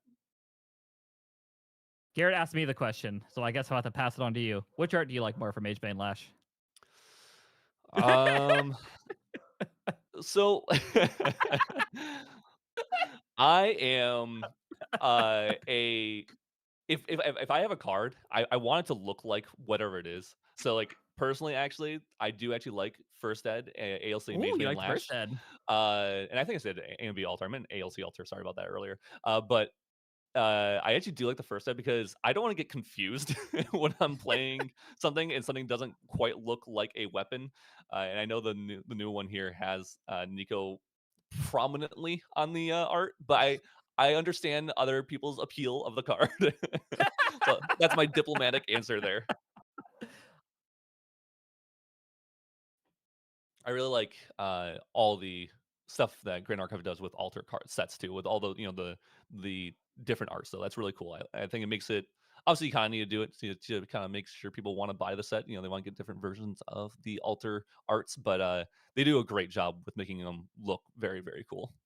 Yeah, very. I agree, and I do like. I'm with you. I do like the weapons being very like the kind of the focus of them. But I also like that a lot of these champions, like a lot of the reason people play this game is for these champions. Having Yeah. the champion Yes. like wielding their signature weapon, I think is a really cool touch. Very fair. Honestly, that is really cool because I was thinking about it. If I had something special that had Alan on it and I was playing an Alan deck, I definitely want to use that item that has Alan on it. But I think I have to wait for that for a while before I get some Alan support and Alan love. But getting back to the game, though, Yeah. we have the Mage Bane Lash is out. And even though we are only Nico level 1, we can start swinging for 7 damage right now, currently, every single turn with that Mage Bane Lash. Also, really important with this Mage Bane Lash is that it's going to represent a lot of recovery as J. Kern starts glimpsing and finding those cosmic bolts or comet falls. It's going to allow us to stay alive for a lot longer. Uh, Although J. Kern doing everything they can to recover as much as possible with that regenerates. I'm sure I don't think we have a 3 visits even left, and so we're just trying to stay alive. We do have though. Hey, well, speaking of 3 visits, we do have those 2 recover herbs still as well though. Yeah, and there is a taking a look at the list for J Kern, there is a lost providence in this list. So it makes me Ooh. wonder, are we waiting? Did we forget to bring it out, or is there maybe a reason we're not making it yet? Listen, I it's it's very fair if we forgot to bring it out because I purposely almost don't play that card a lot of times because I don't want to forget it. I can remember Looking Glass because I think I've played with it enough, right? And also I usually place it like face up on my material deck. But sometimes remembering to bring out that Lost Providence and especially since it's so new can be difficult. But it is a very, very good card when you do remember to bring it out because getting that free card draw, that GCR effect essentially, without having to actually materialize it is so good. Yeah, I've gotten in the habit of I always when I'm looking at my material deck, I will tuck the card over my level 3 champion, so I always have to go Mm. over the card as I'm going level 3. It's the way I've gotten better at it. But there are still times where I'll go level 3 and then pass a turn and I'm like, "Oh." It's a very, very smart. That's a very smart way to do it. I should learn from that if I'm going to play a deck. And I think did we see is that a Tweedledee coming out? It does look like a Tweedledee. So we have Tweedledee is a really fun card. I think it's actually like one of my favorite cards because just of how uh, the effect works, right? We just have this 3-drop 3/4 that if our Guardian has taunt, but then on hit, it uh loses it loses its power. So after it deals its damage, basically, it'll become a 0/4. But luckily it's still a taunter, and just having a 0/4 taunter that at one point dealt 3 is really solid. It allows us to keep the rest of our board alive if we're against an ally v ally deck, and them having to sink in that 4 damage into an ally that's not relevant anymore is not a bad thing. And of course, it's still a unique human ally, so maybe we're playing our Ju Yings and we can get some value off of that. What is absolutely crazy as well, I've realized as we're going over that, is you called it earlier that that one recover herb saving life, and it has now from 3 attacks saved us from exact lethal. Yeah, dude, the recover one is one of the strongest things in this game, especially when you get it for free. And in this deck, we definitely get it for free, and we can keep stacking up on it because we have that fertile ground. So we can potentially always have a recover one every single turn, and an immediate scenario recover two. And I don't know if we've lineage released yet. I wasn't paying attention if we have or not yet, but um, we do see that common fall, which is very good. We got that. We had the recover to save us, and then we get to Comet Fall clear board. But got to figure out if it's enough because unfortunately, Mage Blaine's Lash is still is coming in for 7 every single turn. Yeah, but I believe the spirit is still under there, so Okay. Yeah. we are still safe with a +6. On top of there is Spell Shield Astra in the list. There is only 2 Mm. uh in the deck, so Spell Shield hopefully actually, yeah. And not every Serene deck is playing it. Now we do have this is the online regional, trying to prevent people from you know, doing some unsavory things. So open deck lists are a thing. And so if as long as Rhea is paying attention to that, they should know that the spell shield is a possibility. So maybe we're holding up some negates, maybe we're holding up and just trying to put down more allies. So that way we just keep doing more beatdown game plans and try to win that way and use our Mage Wing Lash for a last resort so we don't get absolutely blown out by a really good spell shield Astra. yeah. Now is Rhea, is she sitting with any way to pop that spell shield before it hits though? Which It's going to be hard to figure out if we even do. It's awkward in water usually even to try to figure something else. I think the only thing we probably have is going to we probably have a refracting missile. I'm That would be looking the thing. no missile. No refracting missiles? Oh I shoot. don't. Oh no, That's we do. oh We have they're 4. there. We do. I Okay. can't read. Yeah, we have 4. So we do have a way that I think we have to now back it up with swinging the lash and keeping the missile up for the shield, which Yeah. that's the way to end it if we need to. Yeah. So I think we just did a reckoning wake. So if we see a refracting missile in those top right there, that'd be we might be seeing it pretty close to game here. Bringing out the facade to Temptation's facade to protect our Mage Wing Lash if we need to, but also mainly just the card draw because we have so much float in our graveyard. Might as well use it to build up our influence. We'll see what we're going to mill. Hopefully, it's not a refracting missile. Hopefully, we recognize. I think it's just a Song of Frost, which makes sense. That's a pretty dead card against Windari. although it can come up if your opponent tries to spell shield Astra, like we were just talking about. You can Yeah. end the combat phase technically. And sometimes that you want to just to stop from if you're about to give them a glimpse for their entire Yes, deck. Yeah, you probably 7 like, yeah, damages. no. Yeah, it's if you have to, you do so. But if there's something else we want to draw off the top here, and maybe we already did because we did do that Temptations facade. We did bring that out, so we did get the draw before we milled. Um, so we might actually have a way to find lethal here, almost guaranteed. We have lots of influence, tapping 2 fractals, putting a third one down. So we might just be playing an ally here just to try to, you know, get our opponent to use as many resources as possible. Hopefully that Serene Lineage release that's been being held this entire time. Yeah, because if we get pressure for 3, we would definitely get the spirit to pop here. Yeah, yeah, exactly. And we see, I think this is the Foster ally, isn't this right? I think is it Imperial Panzer? I believe is the name. Yeah, this is a altar card as well. This is I want to say it's a 2/2. Yeah, there it is. It's a 3-drop 2/2 that when it's fostered, it becomes a 3/4. So just another one of those 3/4s that we get. And this one has vigor as long as it's fostered. A pretty cool card if we saw it earlier enough in the game. Against something like Windari because obviously it's probably not just going to get having that foster stopped and there's no way to deal just one damage to it. But if it was going to die, it would be from like a Polaris or a Comet Fall, which it was probably going to kill it anyway. So regardless if it had 2 or 4 life, so that's fine. Right now we're just using it to swing for 2 damage, and I believe we saw the recover herbs go away. So we have the recover herbs gone. We have the 3 visits as a possibility here, and that lineage release trying to push through it all.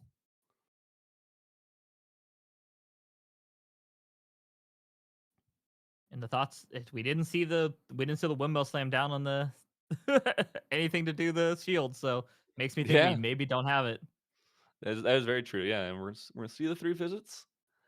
Gotta be careful here because I was gonna say if Rhea has a response of refracting missiles, it's gonna be you could just kill on the 3 visits here.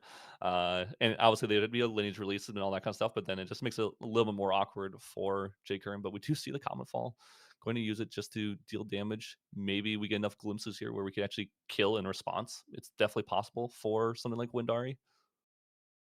And I think it was for 8 damage. Yes, I think we saw. that sounds about right. I think we've seen 2 Comic Bolts in Banishment. I think at least one in there. So it's I think it's 8 because we also saw one earlier, didn't we?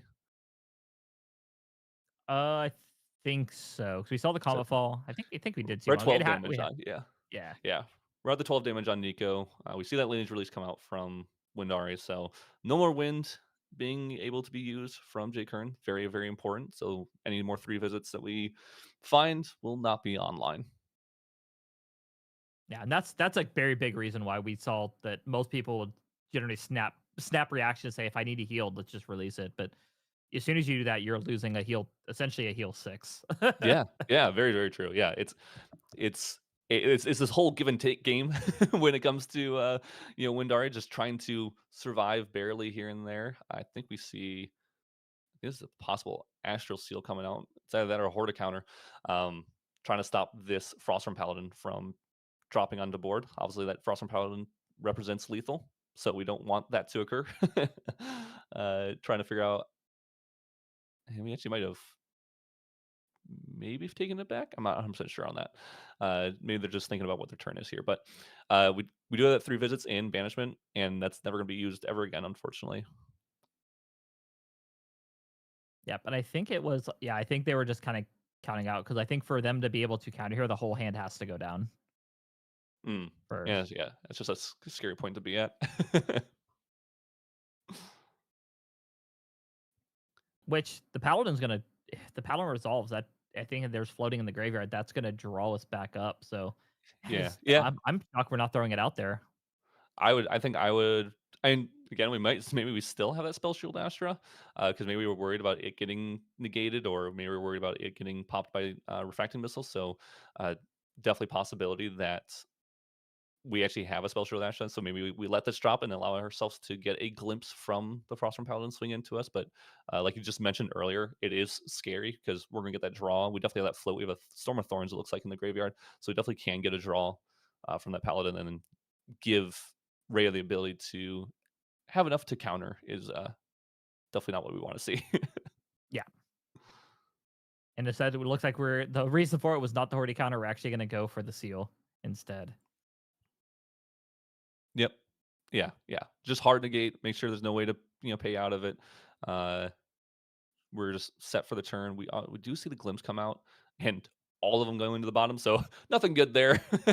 We didn't find anything we cared about. It happens every time. It's when you need it. It's when nothing's Yeah. there. Definitely gonna be a close game. I mean, this is scary. Like one more Cosmic Bolt represents lethal, and we have a couple draws to get there from J. Kern. So definitely going to be very, very close here. We have that Lost Province draw. We can do an ingredient pouch. We have the one to pay for that, and then we have the Fertile Grounds to double up on that. So we need to draw our end step, and then we just need to find a Cosmic Bolt to go for a lethal play. We see the free cost Astrocyte. Really good. Get a free draw into a Wow. Cosmic Bolt. Okay. There it is. All right. Which that should be for 10 this time, so that should be presenting lethal. Yep. And that, Yeah. no response. That does present lethal there. We're going to game 2, which is obviously very good. I think it's something's really interesting. I wanted to talk about this entire time because I looked at Rhea's list, obviously, here, and the sideboard. I'm excited about this because there are 3 Snow Whites in there.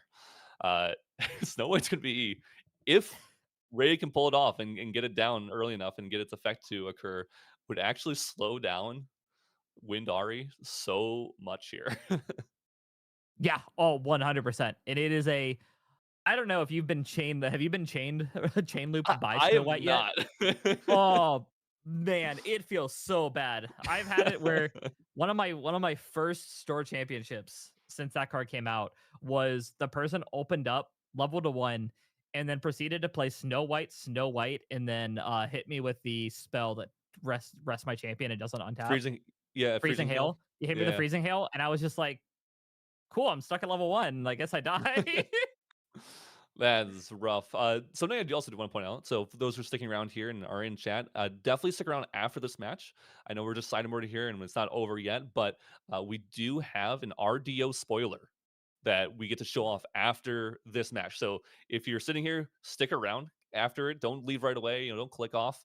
We're going to have a spoiler for RDO, which is really really cool to that we get to show off here. So thanks to Grand Archive, Weave to the Shore, for allowing us to do that. They're the goat.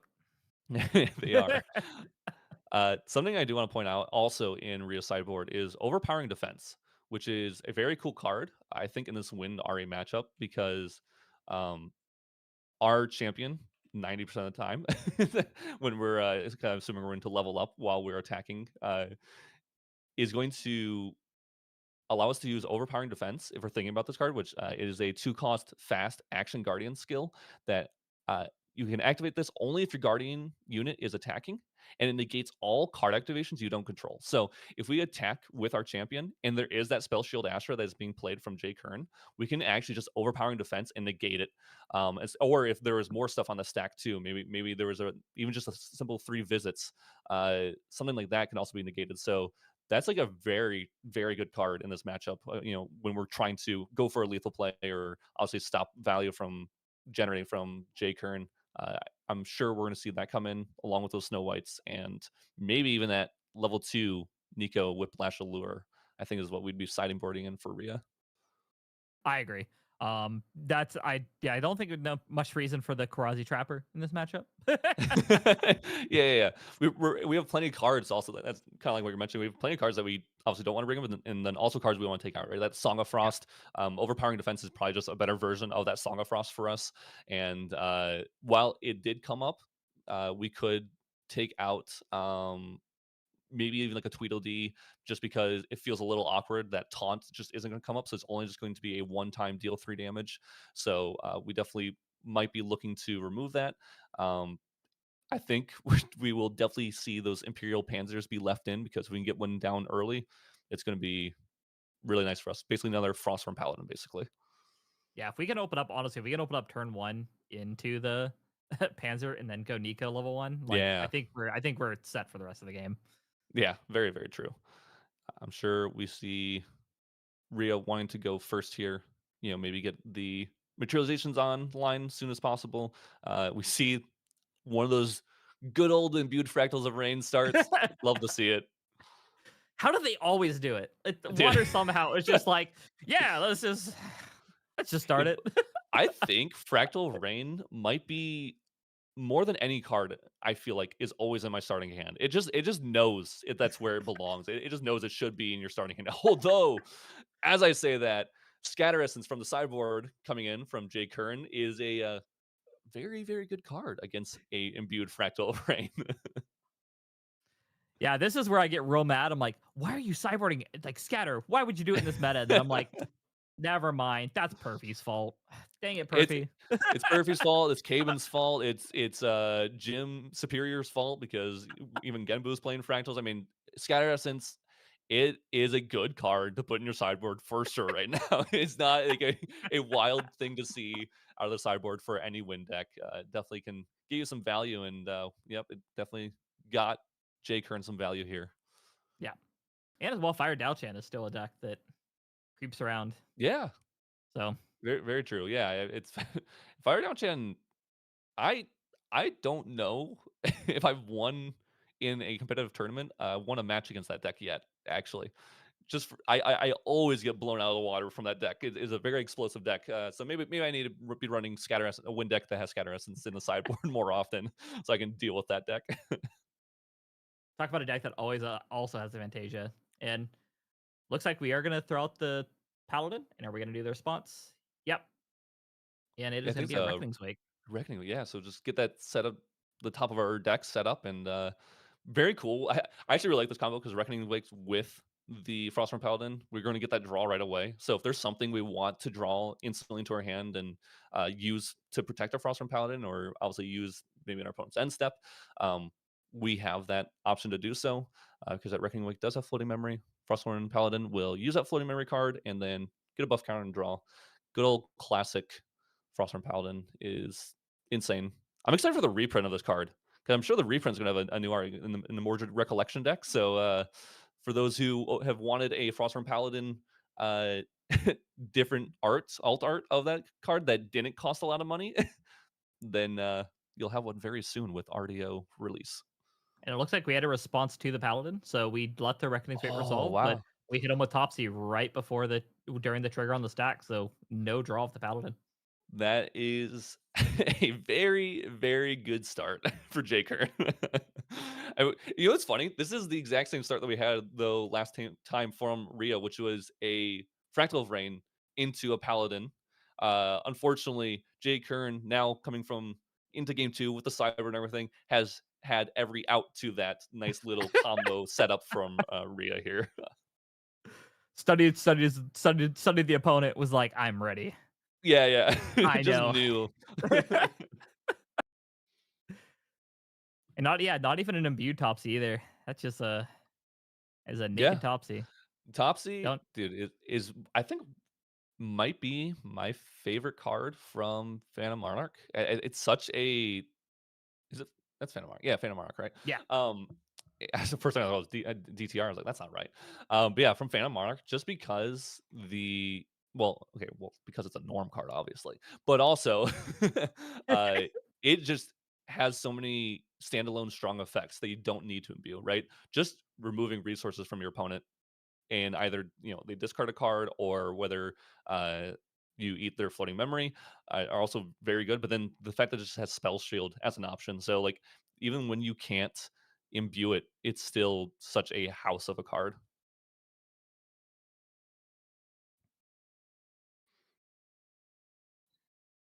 I think we see. I can't actually tell what that card is.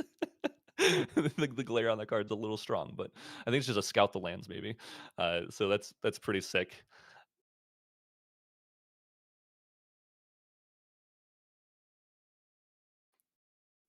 And we did see the Enfeeblement Orb come out.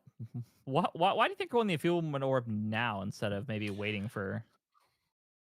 Yeah, I think Enfeebling Orb, it's usually one of those cards, obviously, especially in water, it's so good that you can pair it with any negate. So if you have a Cerulean Decree in hand, we have maybe that Title Lock, that one of Title Lock from Ria in hand, then making our opponents pay 4 for something is huge, right? So we can go Enfeebling Orb, maybe stop a Beseech, maybe stop a Dungeon Guide, maybe even stop the activation from Polaris here if our opponent doesn't have enough cards in hand, because if we activate Polaris and main, which we might be doing right now, we might be able to stop and negate that Polaris from even actually occurring. So, Enfeebling Orb basically turns any negate into they also have to pay 2 more, which is very, very strong. Oh, I think we're actually in our J. Kern's ritualization. I thought we were in their main phase still here. But that I see. We were at the end step when that scout came out. My bad. I thought that was in Jay Kern's main phase. I was like, that's kind of interesting. A scout in the main phase. But we're at Rio's end step. So yeah, Enfeebling Orb is just such a good card overall. It slows our opponents down. It makes them put down cards when they maybe don't want to. And if we don't have anything we want to materialize right now, um, then it is a fine option to do, right? We don't need to go the inert sword. We don't have enough cards in hand to go the inert sword, which I don't think we did. I think we got minus. We only had 1 card in hand, so I'm sure would have preferred that. But Enfeebling Orb is a very good second option here. Also, that classic uh, fertile grounds with ingredient pouch going to be generating again lots of value, lots of Looks like we're yeah. We see that Enfeebling Orb getting popped right now, and just right there, there you go, the Cerulean yeah. Decree. There's the yeah. And the Decree to replace itself too. Fair, Yep. definitely. And getting rid of Fertile Ground is definitely really important because I think Fertile Ground is what kept kept J. Kern alive last round. So Definitely. Kept them in the game, kept them generating value. Like, Fertile Grounds seems like such a lackluster card, but it's not. Like, it just seems like, oh, they're only gonna get 1 herb, but that 1 herb is actually 2 herbs usually. I was or, every single turn, essentially, because, they can go ingredient pouch into it. So it's like, they get 1 from ingredient pouch, they get 1 from Fertile Grounds, but then they're gonna get a draw from level 2 Arasana. They're gonna get the Polaris counters onto their Cosmic, or not Cosmic Astroscope, but onto their Polaris, and then they're gonna get more Cosmic Bolts. And so, like, that one fertile grounds is generating them more value, more tempo, and more end game potentiality, which is insane. Yeah, it is a card that we call in DFW we refer to it as the is the high roll Arsana, where it's just like if you play it, you know what you're about. You know exactly how you want to play the rest of that game. Yeah, yeah, it's such a good card. Hey, although, speaking of again, still one of the best cards, which is an imbued fractal rain. We got it back, luckily for Rhea. So hopefully, we've had a really slow start, but hopefully now we can get into the game a little bit here. We did set the top of our deck with the Reckoning Wake earlier, so we're hoping that we can start generating that value from this fractal of rain and just really, get our game plan online and start hopefully dealing damage to our opponent because our damage or the opponent hasn't taken much damage. They've only taken 6, and they're not feeling threatened to level up, and so they're getting value from going other cards in Merchill deck. I'm sure we'll see a level up happening here shortly, but uh, in the meantime, they essentially have just been doing what they want.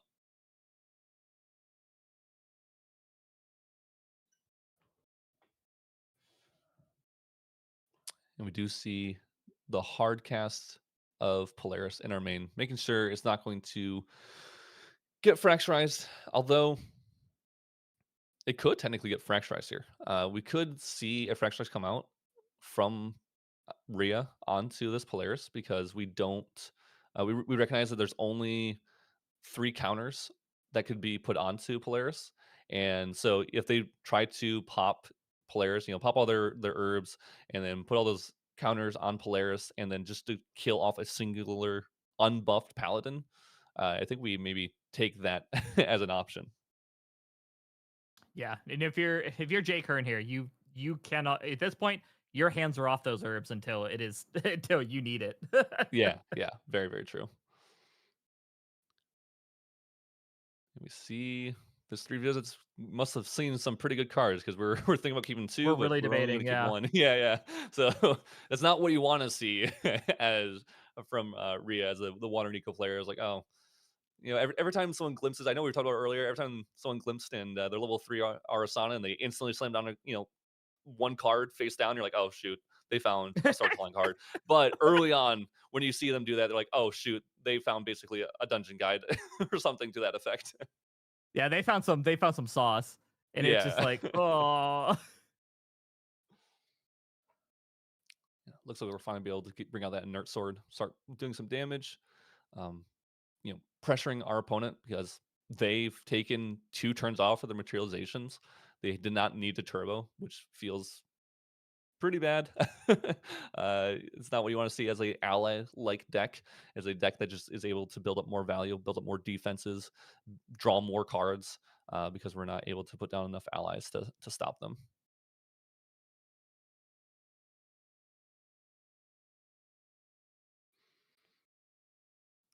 Although we do see I'm hoping we see, I should say, a Cheshire Cat come out here. We got the inert sword, so we haven't seen a Cheshire Cat yet, but a Cheshire Cat would definitely help solve that damage issue, that pressure issue, if we can get it out. Because we do have floating memory in our graveyard, so we could go a Cheshire Cat here into a Palvor Sword next turn and have a Cheshire Cat that's swinging for 5 damage every single turn. And that pressure is probably enough to get our opponent to pop our Polaris. Worst comes to worst, but maybe we can get them to pop it earlier, then drop a Cheshire Cat and start pressuring that way. It's always like this game inside a game. Obviously, they're in a game, but there's this mini game of trying to get our opponent to use as many resources as possible. That way, we can keep our board alive and pressure them and beat them down once they do. Yeah, and I was thinking here, like if it like it'd be spicy if we had a Storm of Thorns, but I think off of Oh the yeah, ingredient pouch, unfortunately, we would be sitting in a situation where we still, I think, even off the Cheshire Cat, we still have a way to just clear because we're on third 3 herbs already. Get the yes, 4th one on our turn, so a yeah, very little bit true. tricky. We could maybe try to yeah. I don't think there's a way to get around it necessarily. I mean, if our opponent is going to pop it here on a paladin, which they didn't. They let the paladin hit them, so we're probably not popping Polaris this turn. It'd be a next turn situation anyway, which means if J Kern plays a card here, something that replaces itself, and then goes to level 2, we're gonna have potential 6, maybe even 7 herbs on board because we get to ingredient pouch in our opponent's end step, and then follow up with an ingredient pouch in our recollection. So unfortunately, it's just it's getting blown out of proportion. And I think Jay Kern this time would respect the Storm of Thorns, realizing that's a possibility to save their allies, for Rhea to save their allies. And so that's probably something we're thinking about. Though we'll be aware to make sure we're popping it for enough damage. And like I was talking about earlier, a card to replace itself, a pretty good card. Just scout the lands.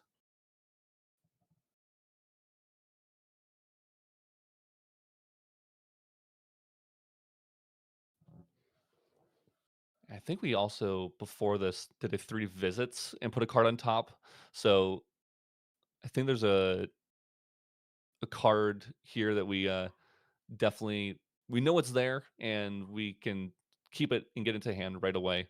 And so it looks like I think we have 3, maybe 4 cards in hand. Oh, we are still. Oh, wait, right. We're doing the ingredient pouch and that stuff. I was gonna say we are Yep. playing a card still, but I think we have exactly enough to technically dungeon guide or beseech the winds next turn after going to level 2.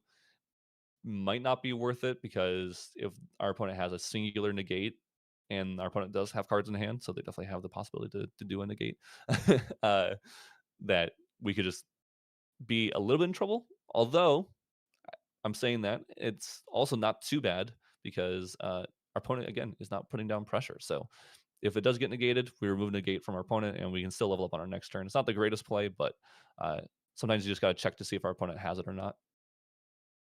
And this is a situation Ari wants to be in. We have the ally list that is not allying. Yeah, exactly. So we feel a little bit safer, and as well as if those counters keep building up, it's just less and less likely that we'll be able to generate a board against this list. Yeah. Very, very true. And we have 7 herbs now. We got plenty of resources that we're going to get from that. We do have 2 recover herbs, which we were talking about earlier is like obviously very relevant, but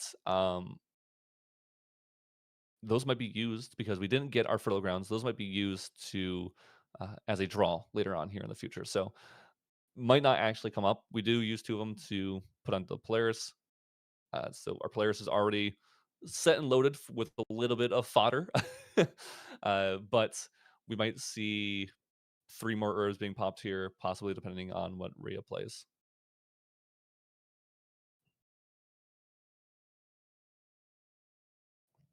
I'm also assuming from J Kern that we have some kind of card that we can play here in our opponent's end step to get ourselves a put 3 cards down and allow us to level up and get value that way. Maybe it's a Topsy Decree. I would love to see a Topsy Decree until level 3. Just deny our opponent some value.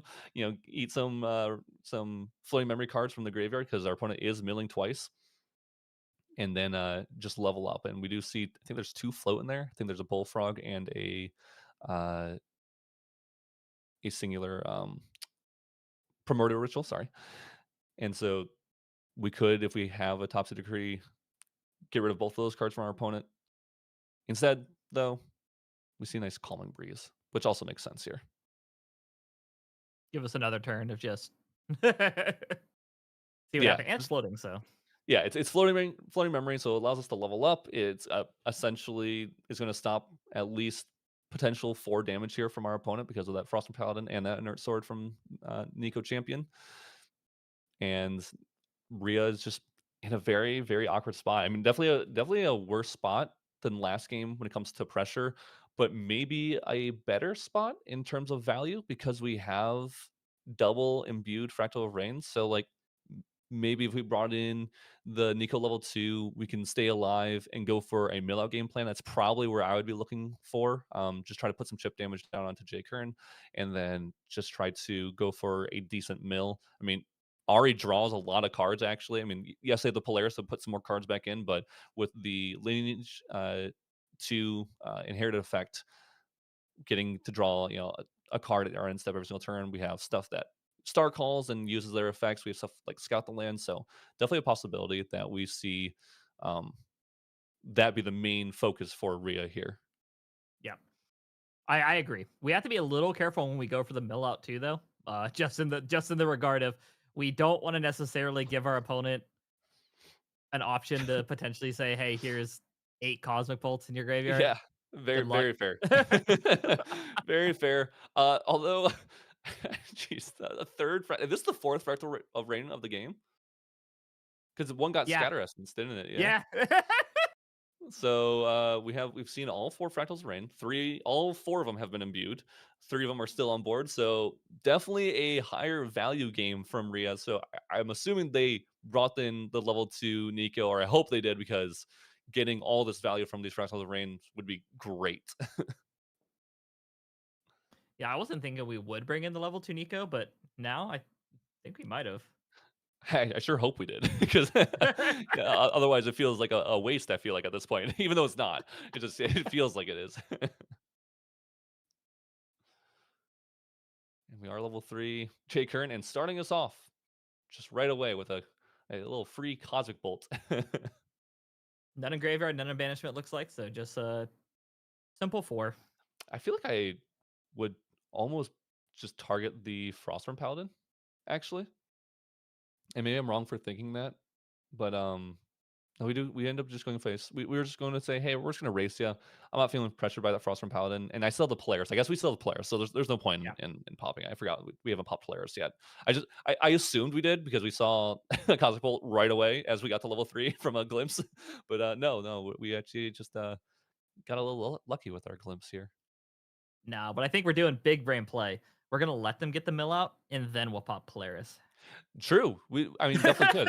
If Rhea doesn't put down allies, and there's no point to pop it. I mean, it's definitely a possibility. There's also the thing to remember with like something like 3 visits. Like I know one just got bottom decked and put on the bottom of Jay Kern's deck because it was in banishment. But if we can get one to just sit in our banishment the entire time, then we can just leave it there and maybe have one more turn or survivability if we our opponent mills us out, and then in our recollection, we use that 3 visits. We put on the bottom of it from our banishment, put on the bottom of our deck, and then we get to draw that for turn. We stay alive, and we're like set up to maybe just cast a Cosmic Bolt from hand if we get lucky enough to have one. That is the route. Yeah, that is the hope. uh, Something really insane here, which I like to see, which is this Reckoning Wake, I believe for 5, because Reckoning Wake is look at the top 3 cards of your deck plus X. Rex is the amount of distortion object you control, which we currently control 2 with the Inert Sword and the Looking Glass. So Reckoning's Wake getting to see 5 deep and set up all 3 hopefully mills for these Fractal of Rains will be really, really solid. Now, if we look at it and see only allies, we might be kind of sad. Yeah, then we're like, well, it'd be fair. I guess getting through the allies might actually be, if we see like a ravishing finale in there, maybe getting them out of the way and getting to the ravishing. Sure, yeah, it's definitely a possibility. We're just talking about, and we had to get the Palvor sword. So maybe we saw a Cheshire Cat. We did that at Reckoning's Wake in our end step, and removing this actual Cosmic Bolt is now actually removed from currently, at least. I don't know if I guess technically Jay Kern could have brought in a Zephyr to allow this Cosmic Bolt to come back for a turn. But currently now that Cosmic Bolt is no longer counted for as being in graveyard here, and we do see finally that Polaris being popped for 5. So we have, I think now we have 8 total Cosmic Bolts left in our deck, and hopefully we can use those to end the game. We think, at least at this point, that we're not 100% sure of what is in Rhea's material deck, if they have a level 2 Nico or not. So hoping that they're not going to go to level 2, gain that 25 health, and just going to stick at this 20 health champion, and that a couple Cosmic Bolts is enough to end the game. Usually it is. You don't need to go super greedy. Looks like Jay Kern's just hoping to keep these herbs here, one of each type, to generate some protection and value if we need to. Yep. And in case we hit it, if we had other fertile grounds, there's a possibility of just playing that out and start Yeah. getting the free value. And we do see the Cheshire Cat. So Polaris was popped, which we're very happy to see, I'm sure, from Rhea. And we get to play a Cheshire Cat that is now swinging for 5 every single turn. That is huge at this point. That is a nascent barrier hitting the board. Yeah, preventing, I think it's 1 plus X, where X is your level, so preventing 4 damage here, right? Yep, Yeah. the exact amount. So we're gonna only take 1 damage from the Cheshire Cat, which is a pretty solid card. It allows us to glimpse and deal some damage while we're at it, and prevent ourselves from taking too much damage. We'll do 4 again, looks like. Yep, Yeah. because we cannot target that cat. Yeah, that cat is gonna be here until we find a Comet Fall, I think. I think that's literally the Yeah. only thing that's killing it off at this point is just that Comet Fall.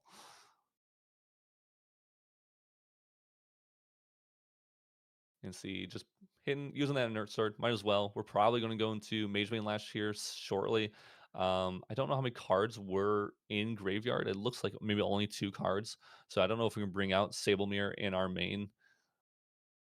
I'm sure we would have loved to, just so we can actually pop it. But we might just bring it out in our actual materialization here and just get those lash counters up, and then allow us to bring out Mage Bane Lash and start swinging every single turn too for damage. Yeah, not to mention if we just materialize it here instead and just do it our Yeah, recollection and activate it, we could easily just follow it up with a Icebound Slam right off the bat and pretty much set yeah. us up the rest of the game. Be very, very nice. I'm sure Rio would love to just like Icebound Slam, get some more free. Although I don't know how many more cards we need to mill at this point. We have the 3 Fractal Rains. We'll get the mill 5 from Icebound Slam and draw for turn. We're gonna be pretty close to getting close to decking ourselves. Man, look at all this value. This is insane. Looks like overtime has started for Yeah, this one. we are in overtime, and it's looking like Jay Kern has a very nice setup. Unfortunately, we had the Astrocyte into a Cosmic, or 3 visits into Astrocyte and the Cosmic Bolt. It's maybe the perfect start to all of this. The perfect storm is brewing. Yeah. So this one's gonna be coming in for 6. We do have 1 banish technically, but it's turned face down, so it doesn't count. And we have 1 in graveyard, so we're gonna deal 6 damage to our opponent. Plus 2 cards in And hand, so we do have the potential to pay through a decree if need yeah, be. yeah. And I think Rio's thinking about something. If we need to do some protection, if we need to do maybe do a double negate, I guess is a possibility. But that can feel pretty bad, using 2 negates to just try to get 1 card out. Obviously, it doesn't feel like the greatest option, especially. It also could be maybe we're thinking about doing it so our opponent doesn't get a free herb in recollection, but that can also feel that feels really bad. Yeah. And we're just, I think, instantly passing, going to end step, popping to getting rid of 2 herbs to get that draw. And yeah, Jay Kern's sitting in a very, very good position here. I don't even know if we can go Sailmere anymore, because we might need that Mage Bane Lash to be out on the field to help maybe recover, help. Yeah, I don't even know where to go at this point. It's a very tricky situation to be in. Because I think you would have to make, oh, man, it's hard. Because like the Mage Bang Lash, because I think if they have it, unfortunately. Yeah, So I yeah. think the only way you possibly pressure is maybe going Sable Mirror. But no, we're Well, actually opting for the the smoke Smoke bombs Bomb just to for draw. the draw, yeah, just to get a draw and hope we. Actually, I think if there's level 2, you might go up to level 2 and use that as an option to try to stay alive. Like, hope they don't hit it here off the glimpse next, or where they have in hand a glimpse, and then get a little more of a life pool to work with, and then allow ourselves to go into Mage Bane Lash. Then the Mage Bane Lash comes out with 2 counters, because it's getting 1 from level 2, a lash counter from level 2, and then also a lash counter from itself on enter. But uh, we don't see it there. We do see a pretty hefty, actually, Yeah. uh, refracting Missile for missiles. So 4. refracting missiles for 4, yeah, that's pretty good. Is this Might be a fun. Fractal stack? Yeah, we're actually just playing fractals at this point with Cheshire Cats. Maybe we're following up with a Frostborn Paladin, and we just gotta say, hey, they're not gonna kill me this turn. I just gotta hope they're not gonna kill me, and I can just put down as much pressure as humanly possible.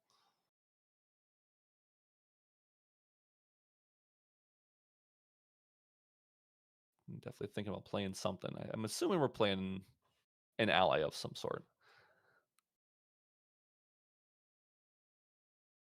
But if we play an ally, are we going hands down? We don't have any.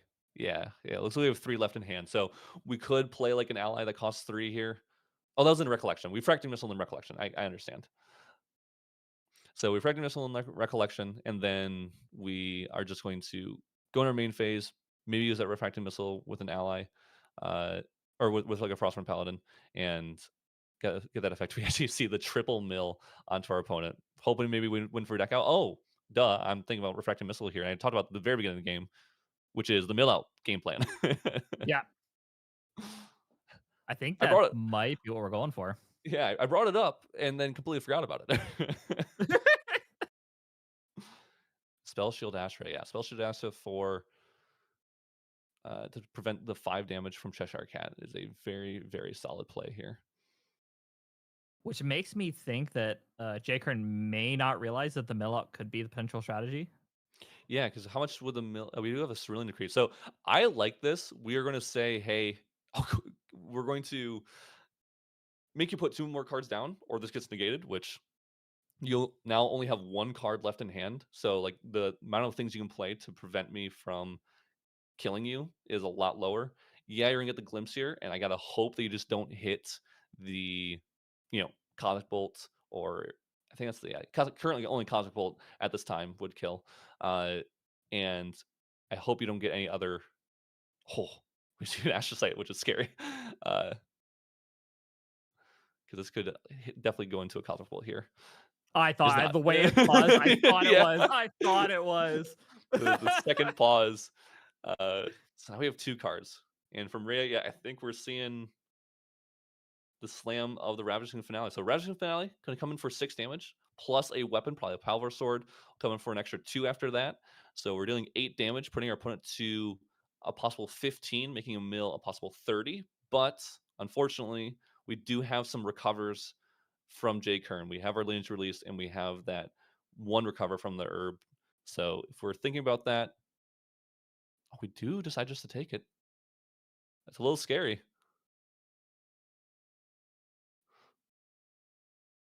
And it looks like Rhea might be conceding here. Yeah, it Or looks like he says, settled. was time out? Oh, yep, time was called. I say okay. I think we're just trying to figure out. I think Rhea might have just said, yeah, it's not enough, and but if you just count it, then we'll end in a tie. If not, we'll, also you just have the win. Yeah. It's also, I don't think that even if the mill out happened, you still have to draw the card to lose. Oh, right, So duh. if time Yeah, is yeah. called, it wouldn't matter Yeah, true. regardless. Very, So, very true. yeah. Duh. One of But come those on, weird we things. You can got have to 0 see if cards in if the it deck. was a win. There's a chance that even if it was wasn't it was a mill out and they had to draw for turn, that's the only way they would lose. You still got to see if there's if it was enough. You got to do a little have a little fun and see if it was enough to if you had just maybe 1 more minute. Yeah. Well, hey, for 1 more minute, we are actually going to, before we send it back to, we're actually going to take a quick Yes. 30-second break. We have something special to set up, and then we will be right back with a live reaction from a teaser video from Weebs for RDO. Yes. So RDO spoiler. I'm ready.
Hey, stream, we're back with the RDO spoiler. Here it is. Here's the teaser video. And we're going to live react to this. Are you ready, NEETfull? Oh, I am so hyped. Oh. This Oh. is pretty cool. Oh. And now, ooh, wait. Oh, Wait, Welcome Umbra and what? Mew? What? Hold Yeah. on. We Two? gotta go back. Wait, hold on. I can't read that. I wasn't fast enough.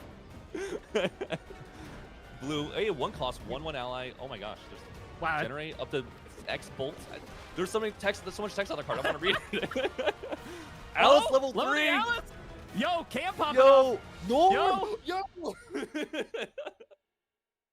An exalted Norm. Oh my gosh, we gotta see this again. I got it. Dude, I am so hyped. A full Norm deck is all I'm thinking about right now. Yeah, that was exalted, Okay. wasn't it? That was exalted. Yeah, it was exalted. It's an advanced Norm element, essentially. Okay. This is a 2/2 ally. 3/2 ally if it is viewed. The debuff counter on target ally and something about recovering 1. So some ally that's anti-ally, I guess. I'll And read this the bottom, one- you read the top here. I got this. All right, 6. Diamond X cards. is dead. 2, Suited, 4. it's a suited card. It's a suited human ally. That's what we And got. an Alice, at the beginning of your deck, should be summon a chess piece and control 3 or more, draw a card into memory? 3 more chess think so, pieces, yeah. draw a card into memory? Oh, it's so cool. There's so many cards. There's so much text. That was and so a much, lot. That was a lot. Yeah. Also, very cool video. This card or this whole trailer will be on the GATCG YouTube channel. So if you want to check out that spoiler video, pause it at the right moments. I'm going to need to do that for sure next. And but if you want to view that, definitely check out GATCG YouTube channel, and it'll be on there in like 5 minutes. So if you're excited to see it, you want to pause it, view and read those cards fully, do so. And we'll have round 3 coming up very shortly. So we'll see you guys then.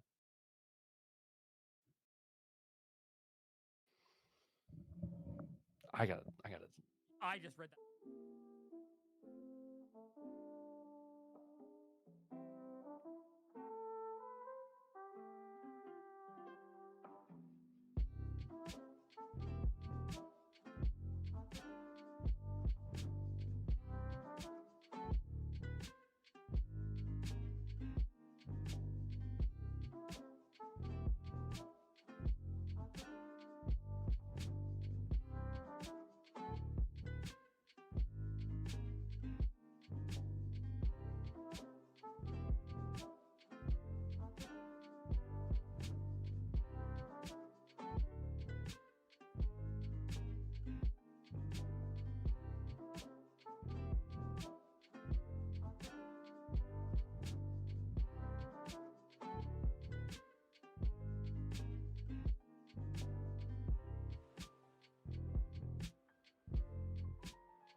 Hey everyone, welcome back to round 3 of the TCG NA Online League Regional. What a name. And I'm back here with Valk. Valk, how you doing?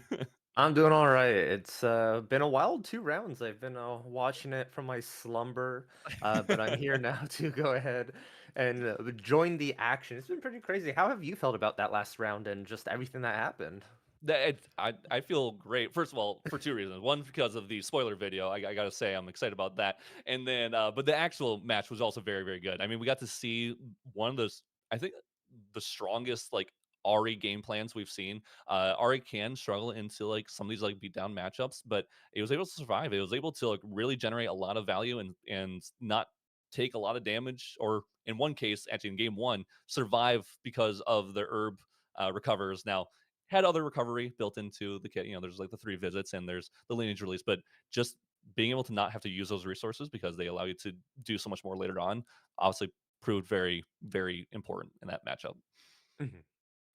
And Yeah, then, just very resourceful from the RA player. 100% agree on that. yeah, I mean, just really well done, well piloted, well done to Rhea as well. I mean, unfortunately, in game two, didn't get a lot of the allies that you might want to see in in an ally like deck and water, essentially water allies, but the Nico variant. But it happens, unfortunately, but definitely played very well and piloted the deck very well. Ray is a great player. We've seen her pilot and be a part of, I think very often actually on SBP streams and Yeti. Or sorry, I say Yeti locals. Still trying to get used to that. The TCG NA Online League locals. Just a much longer name. It feels like it should be Yeti still. But I do want to talk about the spoiler we just saw. So I don't know if you're paying attention to that, Valk. I don't know if you saw all the cards there or if you're able to read any of them. I was in the same boat as you two. That it was going by way too fast. I was just, Yeah. I was like, oh, that's very beautiful art, and it's the next card. I don't know what it It's does. gone. Yeah. Yeah, when the only card I got to fully read was during the small break we had there, which was Alice level 3. So I'm very excited for this card because I have Alice level 1 and level 2 CSRs. So getting one more level 3 feels pretty good. And it's a exalted norm card, which I am so hyped for because we saw some spoilers from RDO that deal with some exalted cards, something like Argus the All-Seeing Giant, which is a Mhm. card I want to play. But you have to be advanced level 3 to do it. And even though this is norm, it is exalted. So I'm assuming you still play exalted cards. You're essentially exalted norm. And that's a very cool concept to explore in Grand Archive. Yeah, it's sort of like it's been teased for the last 6 sets, right? They've given us some like norm support here, norm Yeah. support there. You're like, I feel like there's something, there has to be, but now I think this is like the final piece for, yourself and all those other players who are like, we want to play norm, we want to be able to take full Yeah. advantage of it. So here it is. That's super awesome to see. I'll have to really like read the Alice and see what it's Yeah. gonna do because I feel like it's gonna be a menace, right? A lot of people are gonna try and make it work. It's a lot of Chessman deck feel like it was missing a key piece to it, so this might be Yeah. the solution. Yeah, I'm also excited for. We're going to get into gameplay real quick here, but I also want to talk about. We saw a water suited ally, which Mhm. we've seen. Obviously, we've seen of suited. We've seen fire, and fire being the main suited and norm. And I think a while ago, I think it was literally Boston. I think I said to Silidar, I go, I bet one day we'll have water and wind suited, and water will be diamonds, and wind will be clubs, and we can play suited in any color. And he said, that's a good that's a good guess. And then that's all he said. And I think that's what we're getting. So I'm excited for that. But the gameplay that we're going to have for round 3 here is going to be a fire Dao-Chan, which is obviously a really cool deck, versus a water aggro Aetherwing Diana. So a very polarizing matchup where it's like Dao Chan is obviously, and they're both kind of aggro. Water can be a little slower, but sometimes has that insane burst. It actually has some turn 2 lethals, and obviously Fire aggro Dao Chan is has like consistent damage every single turn, right? I don't necessarily call it like bursty, but it has the ability to. It has some burst, but it has the ability to just like last every single turn with the fractals and deal damage constantly. Yeah, it's just consistent damage. I think that's the Yeah, best word yeah, for it. Like you're not bursting your opponent down. You're not gonna be like huge fireball numbers, but every turn you're taking like 2 to 6 damage, and it yeah. adds up and stacks fast. And we're about to get into the game here, Isaac. We have our top Kaze on Fire Dao-Chan against BRG on Water Aetherwing Diana. Just out of the gates, who do you think is going to be controlling the tempo of the game? I feel like it has to be the Water Diana player. I mean, Fire Dao-Chan's kind of just going to do their thing, right? They're going to put fractals on board. They're going to try to probably hold up a oh gosh, I always forget the name of it. I forget like the name of everything. But putting up the card that has 3 prevention, and then every time it takes damage, you deal 3 damage to your opponent. And so having a card like that to prevent damage is going to Searing Rebuke. I remember it now. And there it is on screen. Of course, I feel like it happens all the time. I'm like, I know the card. It's right there, and and then instantly, of course, we got shout out to Once in Love for putting up on screen instantly. It's because he knows what I'm talking about. Is this card that this is the card that allows Dao Chan to burst. So if they have this card, it allows them to stay alive a little bit, maybe ping themselves for 1 damage with the Fractal Sparks, and that's their burst. But the control aspect from water aggro Diana, having something like Fracturize, having stuff to prevent damage here and there is going to be huge. It's going to be the thing that probably is going to slow down the game. They have like the tactical retreats to stop some of the allies that Kaze might be playing. And Kaze does have actually a decent amount of allies that you don't always see, which we see Acolyte Cultivation pretty often, but actually also is running Gildas. Gildas representing the ally that is swinging for 4 possibly every single turn, and it's usually easy to balance in something like a Fractal list. So I'm sure that will be the case as well there. Yeah, and here we see coming right out of the gates here with a Ravenous Pyre, a very classic staple in Dao-Chan, a class bonus that lets you to filter, but that's not the important piece here. The important piece is that second line of text that when your opponent levels up, they take 2 damage. So it's that small incremental damage, once again, that adds up, followed by a Fanatical Devotee, which is just crazy work as you get that memory 4+ bonus by being the second card you're activating this turn to get that +1 attack to be able to swing in for 3. So we're already putting pressure on, and if BRG chooses to level up here, you're taking that 2 from that Ravenous Pyre. Yeah, very, very true. It's going to be Fanatical Devotee is one of those really cool cards because it seems just a small like not that threatening of an ally, but yeah, the fact when you start getting fire in your graveyard, it's going to start representing damage from the on death, which is really cool. Looks like we're thinking about killing it off with the Cheshire, but no, we instead are just deciding to we're gonna race. we know that you can do some bursts. I know that I'm going to do some bursts, so let's just race this out. We are going to clear the ally with the inert sword. Makes sense because Cheshire swinging for 3. Might as well use the 2 damage from inert sword to kill off the ally when we can here. But yeah, we recognize what this matchup is. We both are aggro, and the first person to out aggro the other person essentially by as best we can will usually win. Yeah, it sort of almost reminds me of old Grand Archive. Like, you've been around since Houston along with me. And like back in the Yeah. days, it was clear your enemy's allies, attack into them with your other ally you play. And that's just back and forth. And whoever is able to get that advantage for like 2 turns in a row usually ends up winning the game. So this is what this aggro matchup feels like. I'll develop a threat, hit you, your turn. You develop a threat, remove Yeah. mine, hit me. Okay, I guess I'll go back again. Yep. It's definitely back and forth, and usually whoever has the most allies usually wins. And that might actually be the Water Diana player, especially because they are on that Carpstone Coda, so they're going to be on that Languid Toad Troll. I think we just drop a singular Languid Toad Troll on one of these turns and just have that taunt up. We might actually be like completely fine at that point. We do see that Gildas I was talking about earlier. I think it's only a 2 of in the Fire in Kaze's deck, the Fire Dachshund's deck, and so the fact that we get to see this 2 of and get to pressure 4 damage every single turn, and yeah, we can't kill that Cheshire Cat, so just pushing 4 damage face makes sense here, and maybe thinking about playing certainly seems like a some kind of card here to probably deal damage, or do we hold defenses? It's always a it's a we're fractals, but we need to do damage, or we're aggro, but we need to do damage, but also I have some prevention in here, so it's like a little juggling game we have here.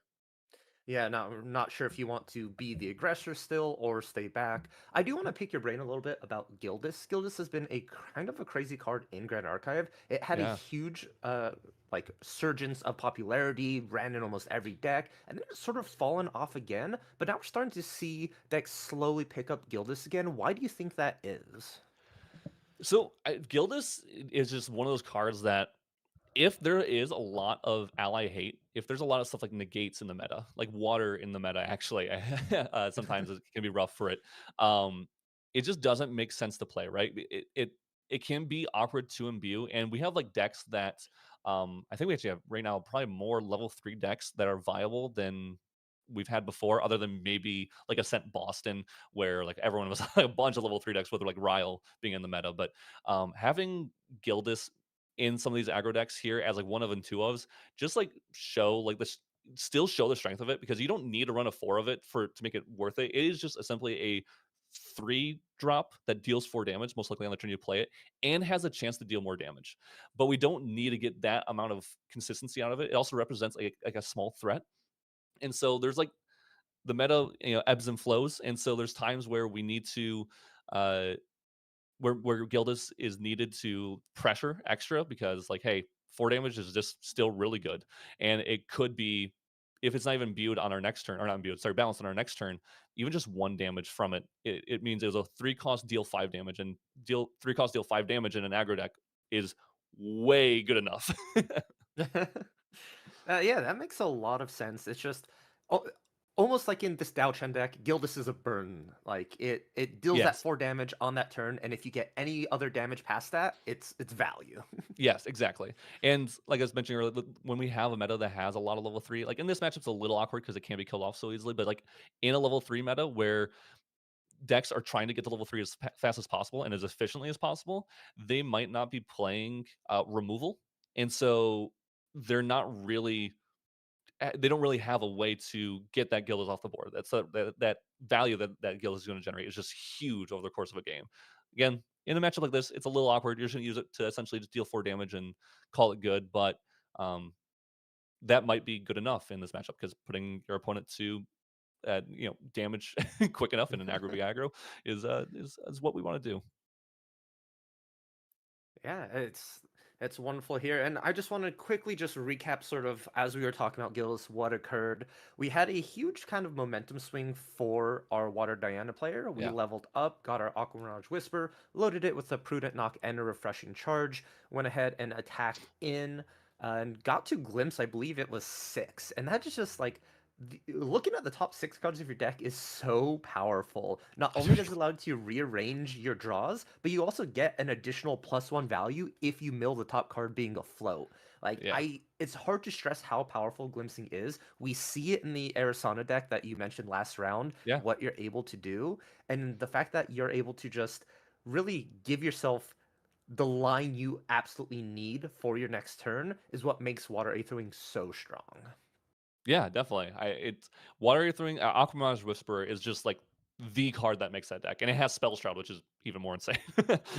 So yeah, getting that value, like you're exactly what you're saying, and in a water deck that where getting floats in water obviously is one of the strongest things you can possibly do. You have Frost from Paladins in any kind of ranger deck. You're also getting that Crystalline Archer, so that's a 2 cost deal 4 damage and basically draw a card or replace itself is insane. In something cool I want to point out because with this Water Diana deck, and I hope we see it, is that it's actually on the Diana ally. I think it's a 3-drop 2/4 that gets has like range equal to, I think it's like 3 plus X or something like that. Like it's an insane Mhm. card, and so getting that card ranged and just having it as a beater, a 3-drop 2/4 beater ally is really good. I hope we see it in one of these games here. We see that Rococo coming out from the uh or not Rococo, sorry, I don't remember. I saw Rococo on the screen, my brain just stopped. We see the Ranger Strides coming out from the Dyna player, being able to use it in conjunction with his Cheshire Cat, allowing our champion to swing for a lot of damage. Yeah, and this was all in response to that Searing Rebuke, so it's just gonna be like, all Yes. right, you could prevent 3, but I'm still getting over the top for at least 6 to 7 Yeah. damage, and a Crystalline Archer to finish off the job here. Just Yeah. gonna go ahead, swing it in, and seal it down. And that's just how fast and powerful these matchups are. It can be just at a moment's notice, one of these players deciding, you know what, this is the turn I'm going all in. I am committing every card I have. Even if you have an answer, I'm confident I can still get over it. Yeah, I mean, this is the strength of both Ranger Strides and Cheshire Cat, right? I think both these, obviously, both cards alone are very good. Combined, they're insane. You know, Yeah. getting a essentially when you have a Cheshire Cat on board, 8 damage from your material deck, and the card also replaces itself essentially, or if you have a floating memory, is literally giving you value is so strong. It is the strongest thing I think we've seen in Grand Archive. Um, I don't think I think if anyone had a card that said deal 8 damage from your retail deck, I think it would be ran in pretty much every single deck. So Yes. not surprised that it's in this Water Diana. It's been, I think, a staple in Water Diana since that combination has come out. But yeah, we see the strength of it there in game one, and we're going to game two though. And in game two, we look at these sideboards, and it's kind of interesting what we see. We do see like another Gildas in the sideboard for Kaze. We see some Vermilion Decrees, which I don't think will actually come in. Those feel like maybe a little awkward. Like, do we want to deal damage and also give our opponent a card? But we might see it because we might be able to deal damage and then maybe remove an ally from our opponent's board, because dealing 2 damage to that Crystalline Archer might be very vital, right? We be able to deal 3 damage face and then also kill off their Archer might be huge. And then the flip side of that, we see from the water ally player is that we see some kind of interesting cards. We see probably, Topsy Decrees in there. We see a Blanche, which I think might be the card we might see come in. Um, I can't think of anything else that this Water Alley player might be running or want to bring in to, stay alive, essentially. Like I said, maybe Topsy comes in. Maybe you do it for the Spell Shroud and maybe or, take some cards from our opponent, by either using cards from or getting rid of the cards from graveyard or making them discard a card. So we could see that come in, but I think the Water Diana player, with how they sideboarded it, was very quick. They know exactly what they wanted to do, and already have a game plan against Fire Dao-Chan. Yeah, and just going off of what you said at the very beginning, how you believe Water Diana is going to be the aggressor, going to have to be the one making the tempo, controlling the game. With those Topsies sideboarded in, it kind of slows down your own game plan because you're going to have to hold up cards to be able to Topsy your opponent. And that was one of the things we mentioned with the Searing Rebuke, was you have 3 cards in hand. Do you develop an ally or do you hold that back to interact with your opponent? So if you're the aggressor, you usually want to be the one that's always putting something for your opponent to answer. And if you take that turn off to just go ahead and Topsy, that's where it's going to really slow you down and maybe give the advantage to the Fire Dao-Chan. So I completely agree, just probably the Blanches just in case, and maybe not the Topsies just to keep the aggression going. Yeah, 100% agree. Like, I think you're right on the money there. It's going to be hard. I mean, luckily now, I didn't see who actually went first. The game went really fast, but I think we might see. I mean, having any aggro deck go first is really important. It's obviously, I think, one of the most important things in an aggro deck is having a good turn 1, essentially, and having the ability to maybe get to level 1, and especially in like something like Fire Aggro Dao-Chan, where it really feels like you need to get to level 1, just like actually Water Aethering. Both decks want to get to level 1 as soon as possible, but I feel like almost more vital for Fire Dao-Chan because of how many class bonus effects they do have, and of course the stuff where you can play stuff from memory with those shimmer counters also, or glimmer counters. Sorry, to play something like shimmering refraction from that is also important. You know, the Shimmer Glimmer interaction is so funny because like I feel like everyone trips up on that, especially with the card Glimmering Refusal. Because Yes, you're like, yeah. oh, it's Glimmering Refusal and it uses Shimmer counters, and you're like, no, it uses Glimmer counters for Shimmering Refraction for you and your Glimmering Refusal. Yes, if you're not careful, it's rough. But I believe Fire Dao-Chan's gonna go first here. We do get that Glimpse 6 because we are running the Fragmented Spirit for that additional Fantasia for your Glowering Conflagration, which is gonna be really cool. Water Diana did go first last game and developed Cheshire turn 1, which led to that very powerful play which we saw. So I'm really curious, like, if you see like Firebloom Flourish, Ravenous Pyre turn 1 as Fire Dao-Chan, I think you're in a really good spot, and it's almost as powerful as opening up a Cheshire. So let's see what we have here for Fire Dao-Chan. 2 down. This just screams to me Firebloom Flourish, which it is such a powerful card. This card in itself just really makes Fire Dao-Chan a good deck. It gives you consistent spell damage that pings off for your Everflaying Staff, and then it gives you an additional card draw and a Glimmer counter when you're low on influence. And you want to stay around like the 3 to 4 influence at the end of your turn most of the time, just to get that card, get those counters. So really, really beautiful that you open it up, and pairing it with that Fractal Spark as well just sets you up very nicely for leveling up into Dao-Chan on your next turn. Both of these class bonuses will be active then, and you're going to be able to activate any card from hand as much as you want here. So passing over to Aethering Diana, classic turn 1 play. You draw your card, throw down a Cheshire Cat and just call it good, passing the turn. It's such a confident turn one play because it has Spell Shroud, it has Stealth. Yeah. This isn't getting like removed off the board easily, and if it is, your opponent's committing 1, maybe 2 cards to it. Yeah, I 100% agree. And this is an insane start for Fractal Chan. I mean, the Fire Bloom Flourish is just going to help allow you to do more, right? Obviously, it's going to help you recover your influence and help you play more cards on your opponent's turn because you're gonna get those glimmer counters.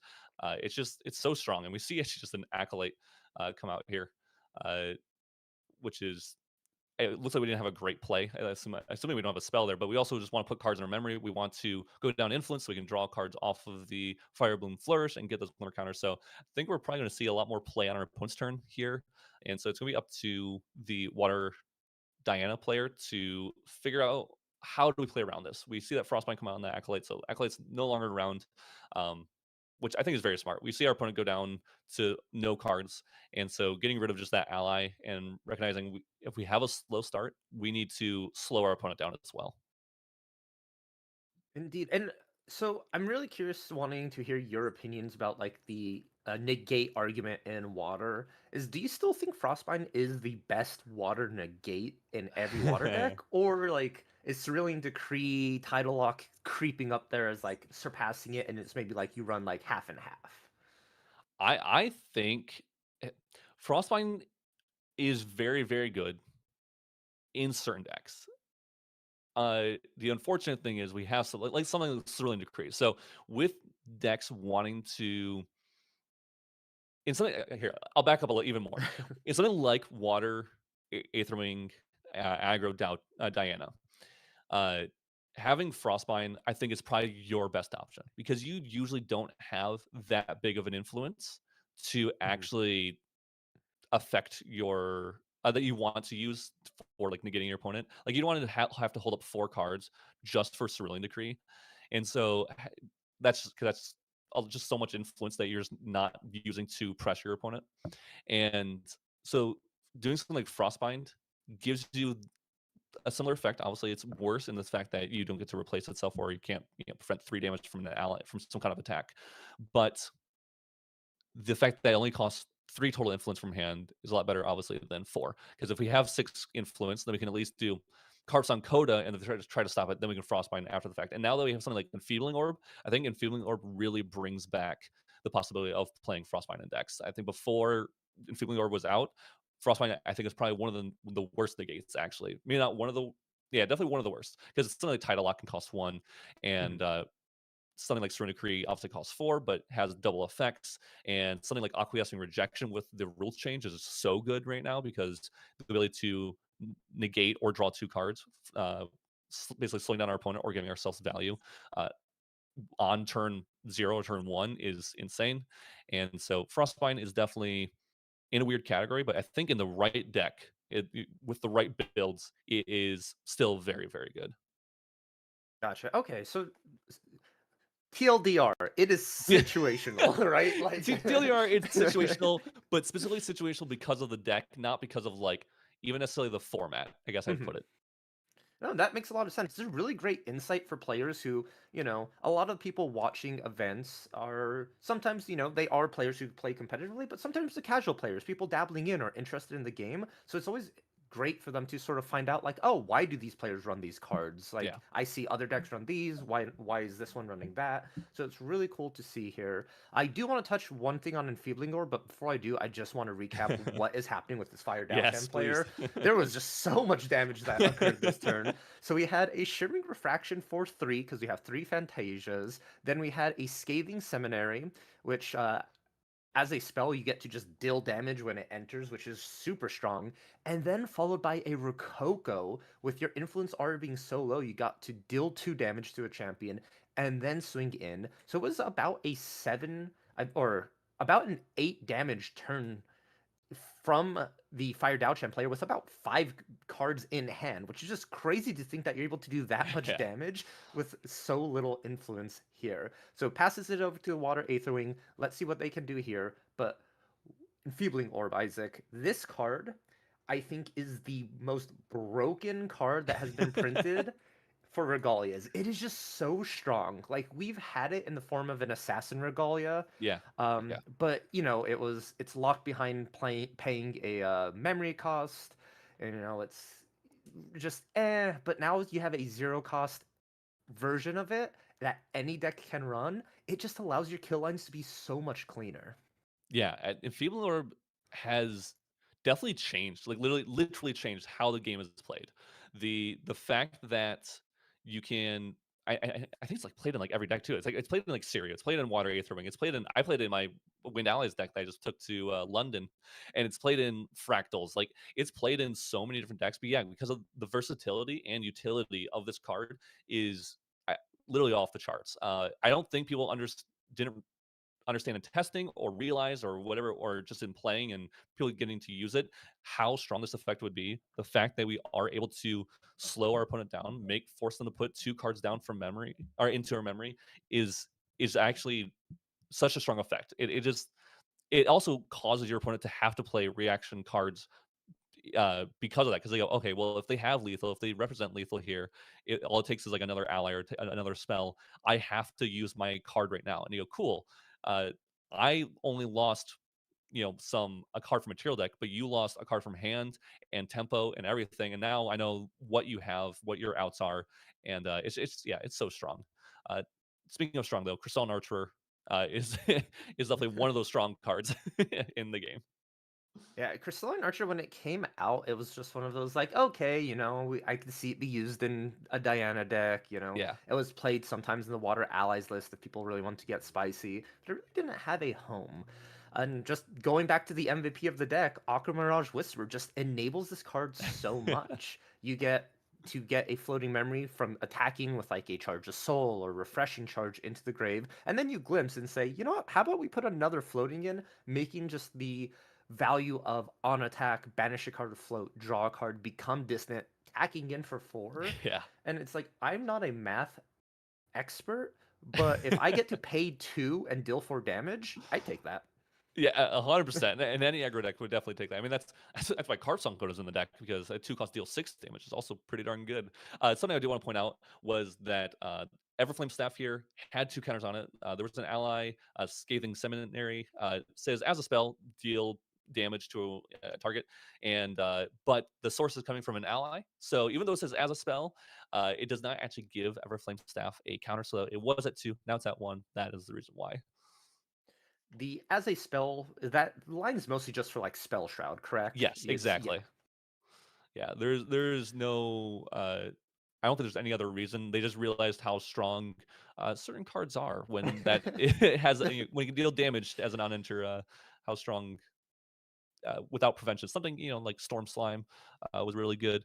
So they didn't want to repeat decks to have basically every deck has something that's essentially better than Storm Slime, because Storm Slime also says as a spell. But that is the reason why. Yeah. And good news for you, Isaac. We get to see the Diana Haunt Reminiscence. However, it hit the graveyard. It was Yeah. That's not really where I wanted to see it.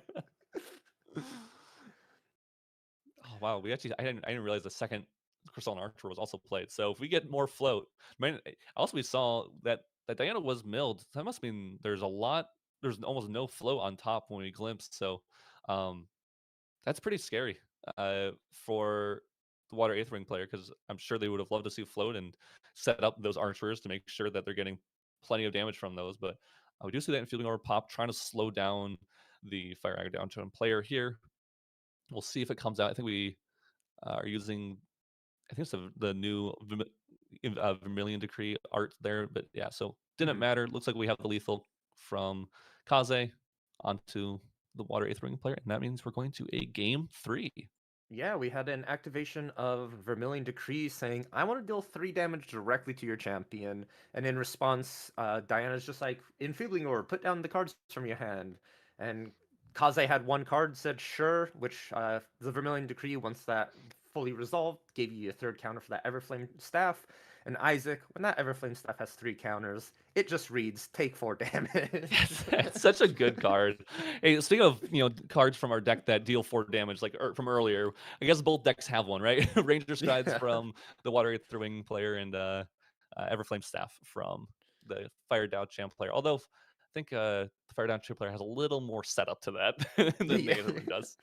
A little bit more work. Maybe it's just a trend. Any card that says like the possibility of dealing 4 damage is super strong.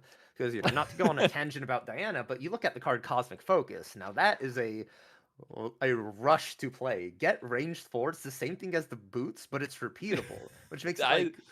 oh, I got to play that card for the first time. We were playing. We did a video for the gameplay of Water Level 3 Aetherwing Diana, and that card. Oh my gosh, it's so good.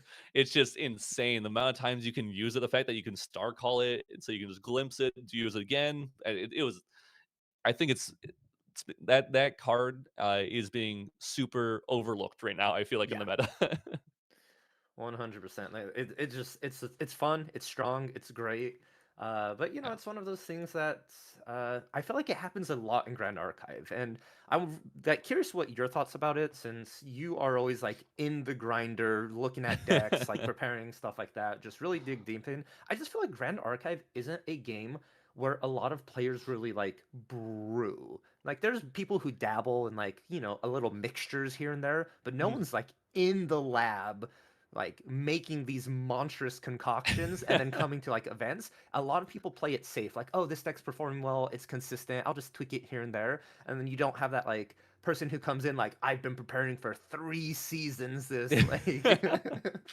Yeah, I will say, I think Grand Archive, yeah, I think people like to play it safe, right? It makes sense. There's a lot of money on the line at big events, so they like to take the decks that have been refined, tested by others, and are playing well.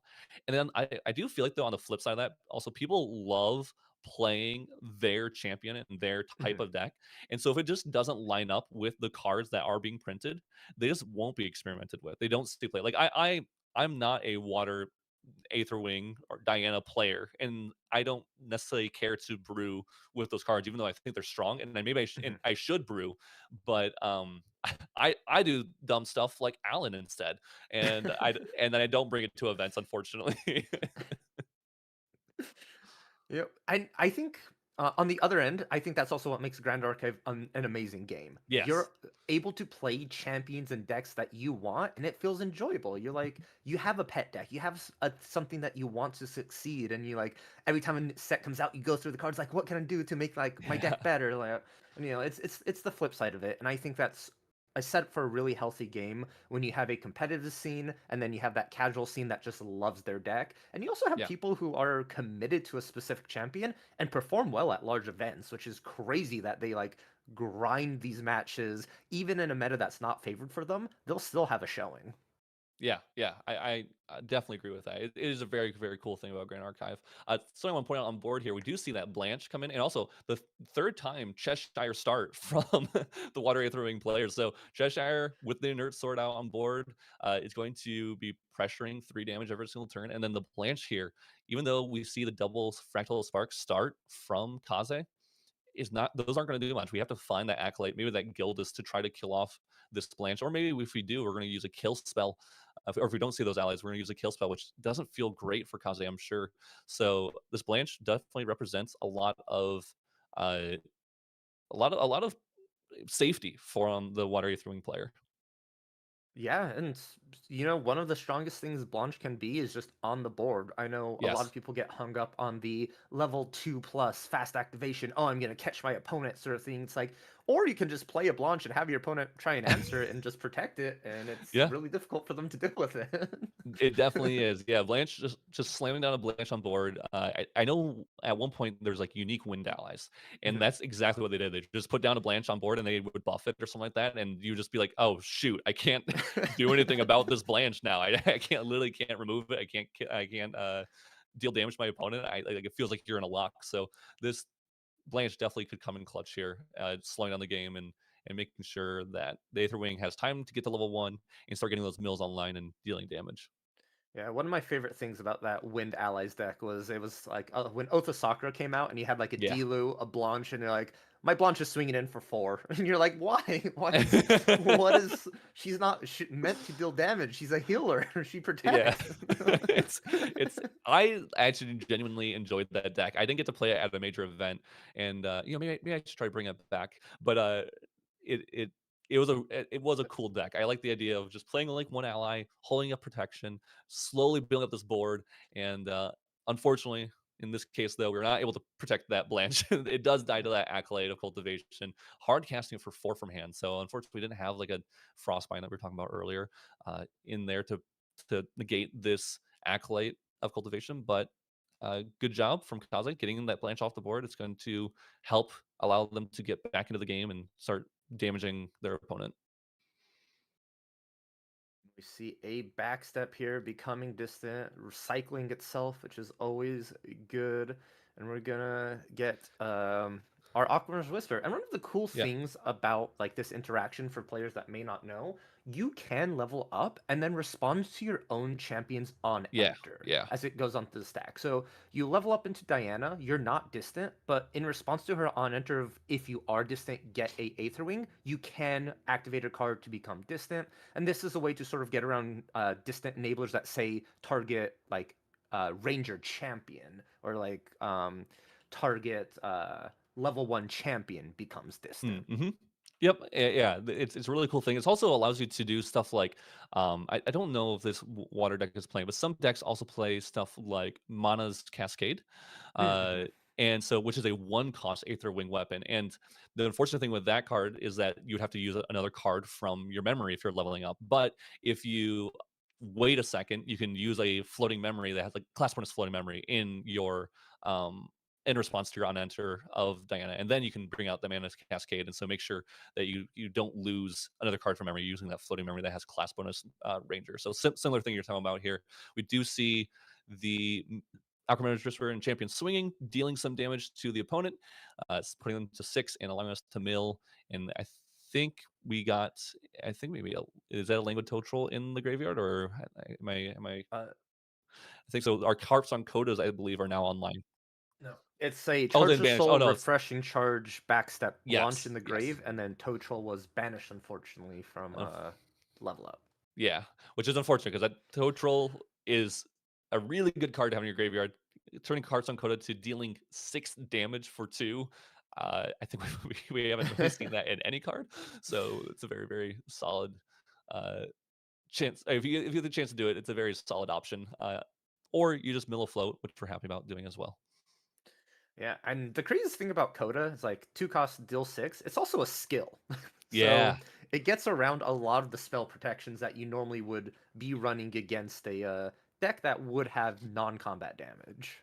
Yes, yeah, it's a very, very cool card.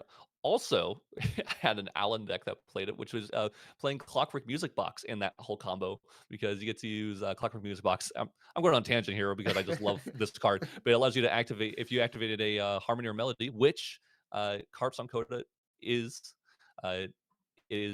you to activate it a second time because of Clockwork Music Box. So you actually get like for 5 cards total from hand, you get to deal 12 damage, and that's pretty solid. I say 12 damage, and I think we're going to be close to that here with the Ranger Stride, Cheshire Cat, and our Champion Swing might just come into about 12 damage here. Oh yeah, when I see a cat alongside boots and I'm able to prereq activate an Aether Charge, I feel like I'm in the best position ever and about to close out the game. Because just on board, we're sitting at 3 from the Cheshire Swing, plus 4 if she becomes boots, so that's 7. Then we use our actual boots, which is going to be 11. Then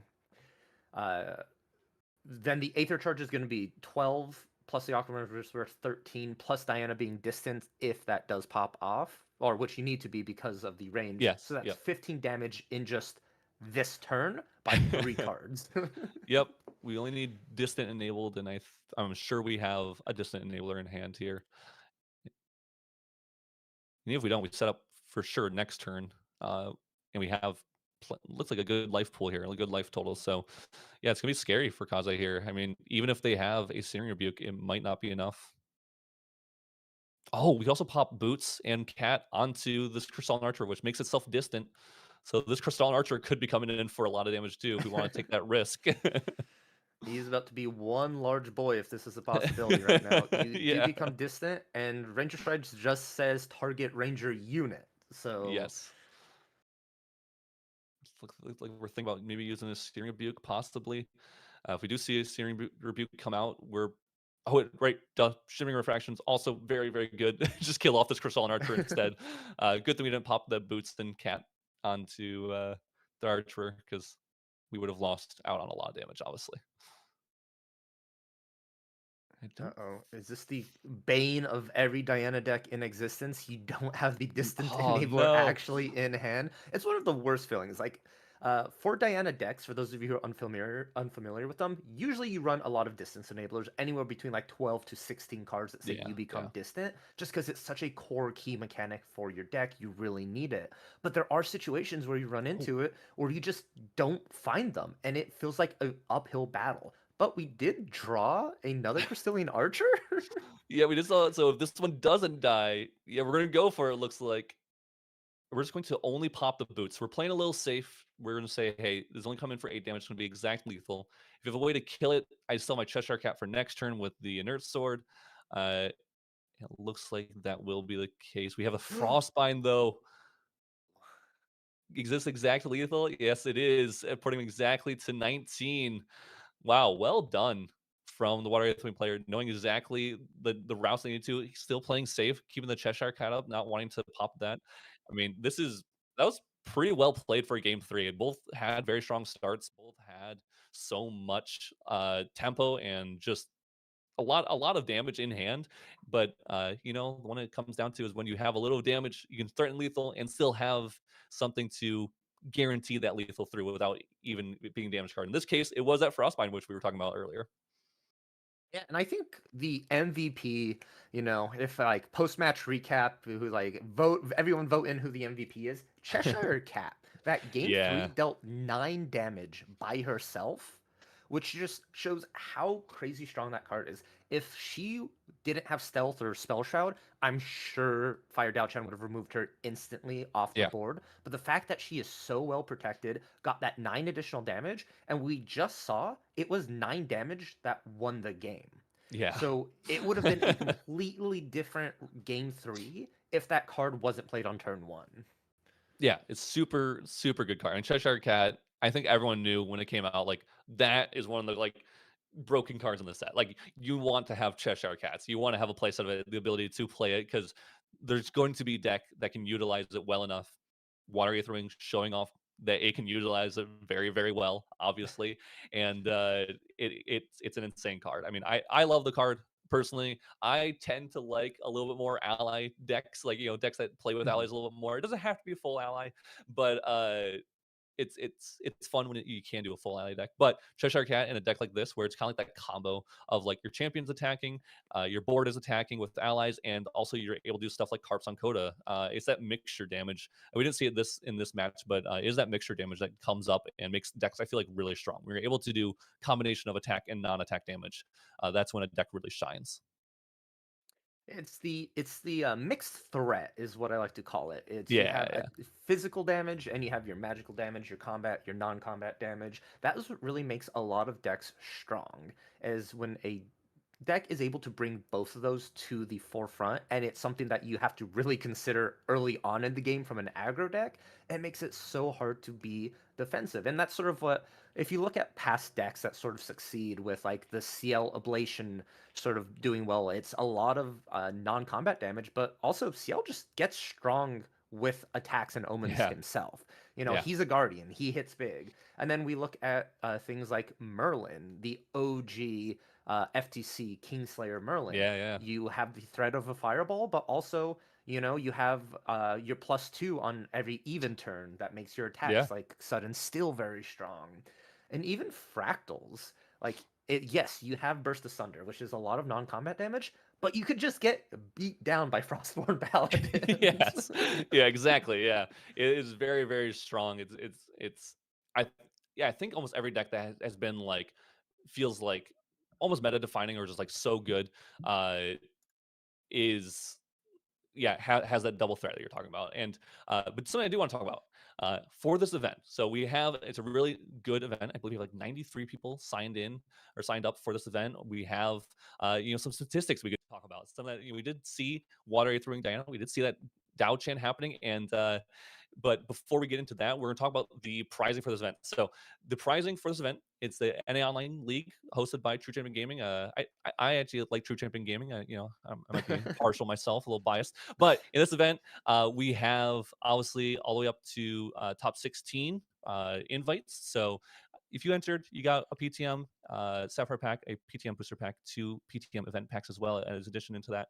And then, of course, if you made top 16, you're going to get a finalist playmat. You're going to get the regional invite card and 6 Sapphire packs. If you make it a top 8, you're going to get an additional 23 DTR booster packs. Now, this is different from the top 16 Sapphire packs. So you get essentially, because you get 1 from entry and 23 booster packs from the top 8, you will get essentially a little box or case of DTR booster packs, which is really cool. And then first place, you get that. In addition to all of that, you get a champion playmat. So really cool thing to see from Weeds of the Shore for providing all this for just an online league, an online event. You get a lot of stuff if you make top 16. It's the same invites to use anywhere for any of the nationals, so it's good for all that. And then something I do want to talk about later on, I believe it's in the month here, we have the PTM case tournament coming up. So if you want to get tickets for that, it's on our website right there, which is www.truechampion.com. Same as our YouTube. So if you want to check out another tournament, if you weren't able to play this one, but you want to check out another tournament where you want to win some boxes, definitely check out the PTM case tournament happening at the end of the month. And I believe also we have the second regional, online league regional. If you want to try to win another invite, you got for one for this, or you need to win an invite, it'll be next month, I believe on the 14th of March. Definitely double check that. The tickets for that will also be up on our website. It should already be up. So very cool. Thank you to Weeds of the Shore Grand Archive for allowing us to put on these events.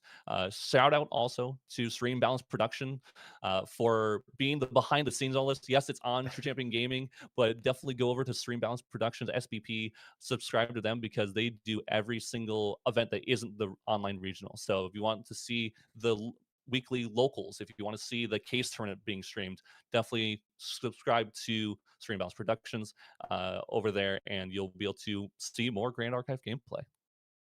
Yeah, it's amazing production being run here, amazing tournament being ran as well. But Isaac, out of everything you're talking about the True Champion Gaming, North American League, the prizing, but what exactly is the invite card? What are these people fighting for? Why do they want it?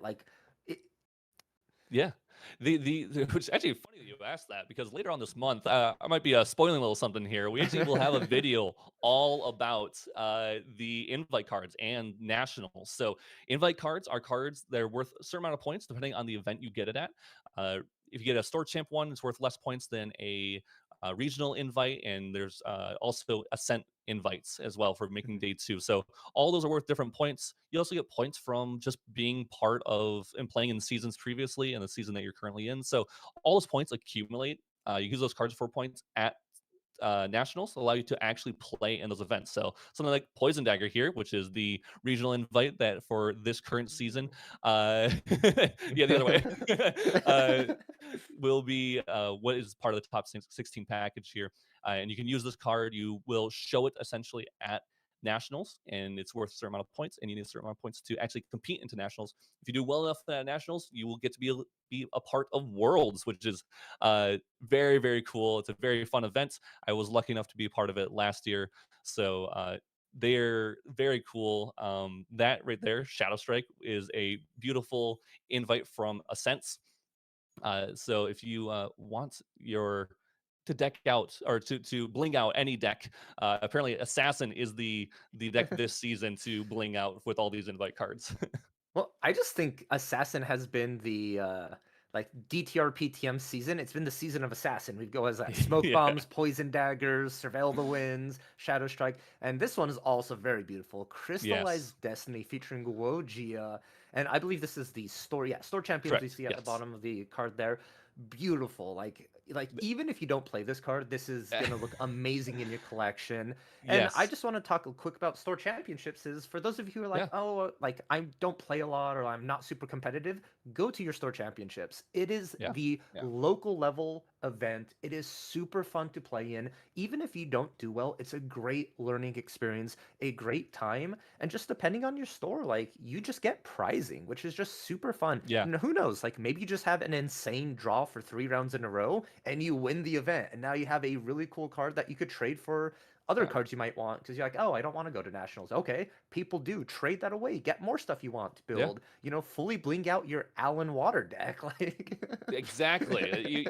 You have to bling out that deck. Everyone needs to have a blinged out Water Allen deck in their back pocket at all times, just in case.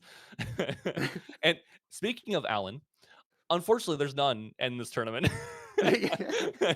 We actually have some cool decks, though. I do want to point out. I kind of want to talk about some of the statistics from this tournament, if you don't mind, because we have a lot of different decks. And one of the coolest things, like you were mentioning earlier about Grand Archive, is that a lot of people just play pet decks. They play these decks that they're just wanting to test out and want to just navigate. And that is exactly what this tournament is showing off, right?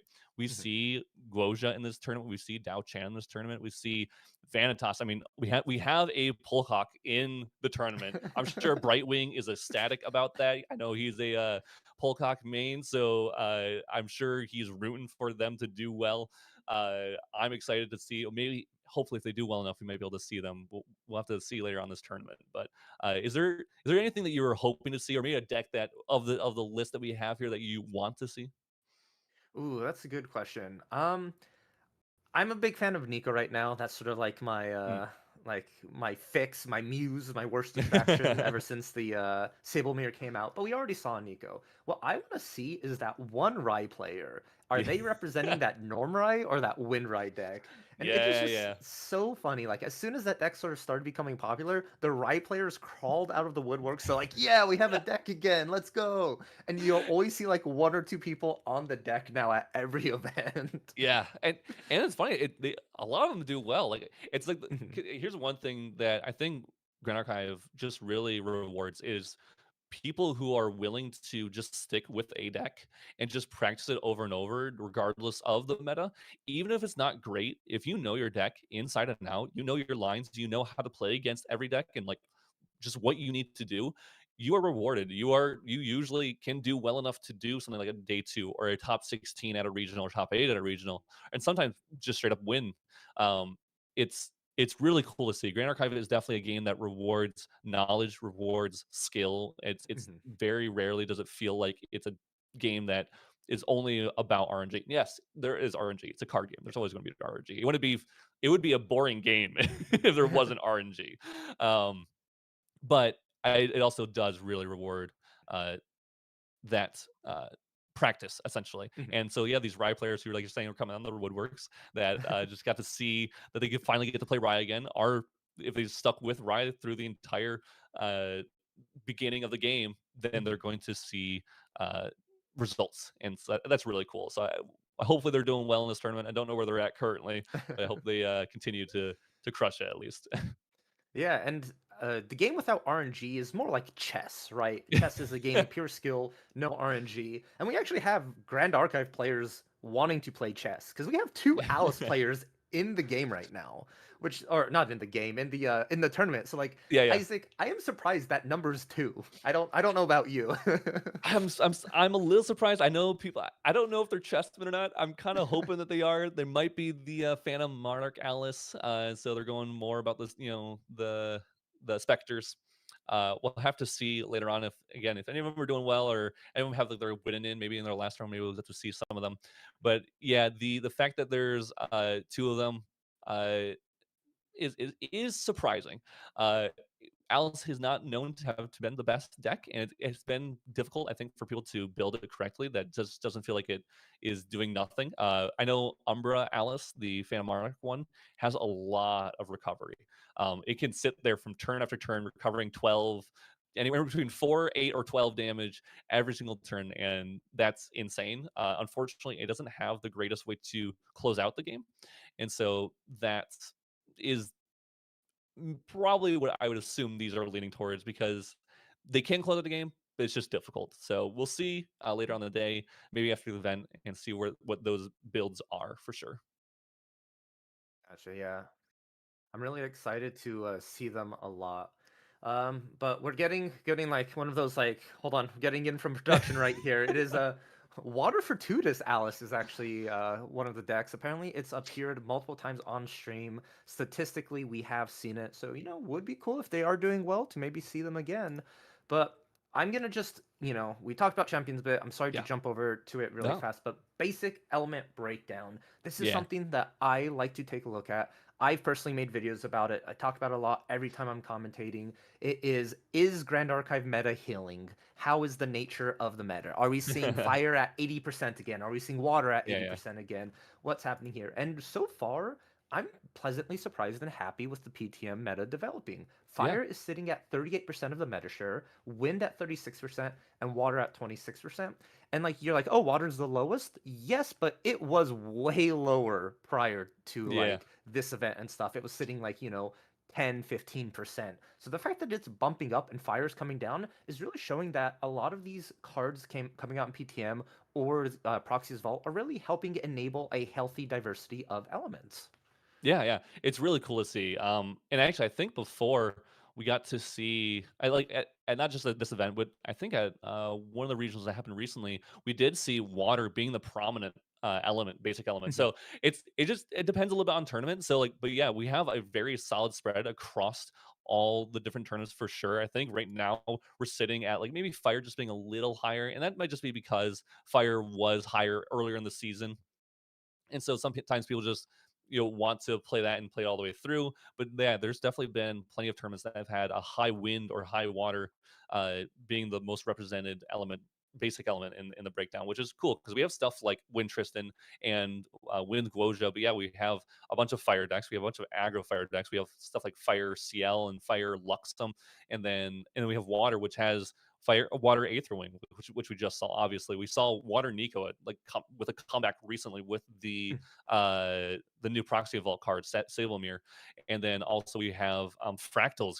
Cable playing it at London, and then Perfy topping and winning an event at the Michigan Regional. I mean, definitely shows the strength of Fractals still being part of the meta.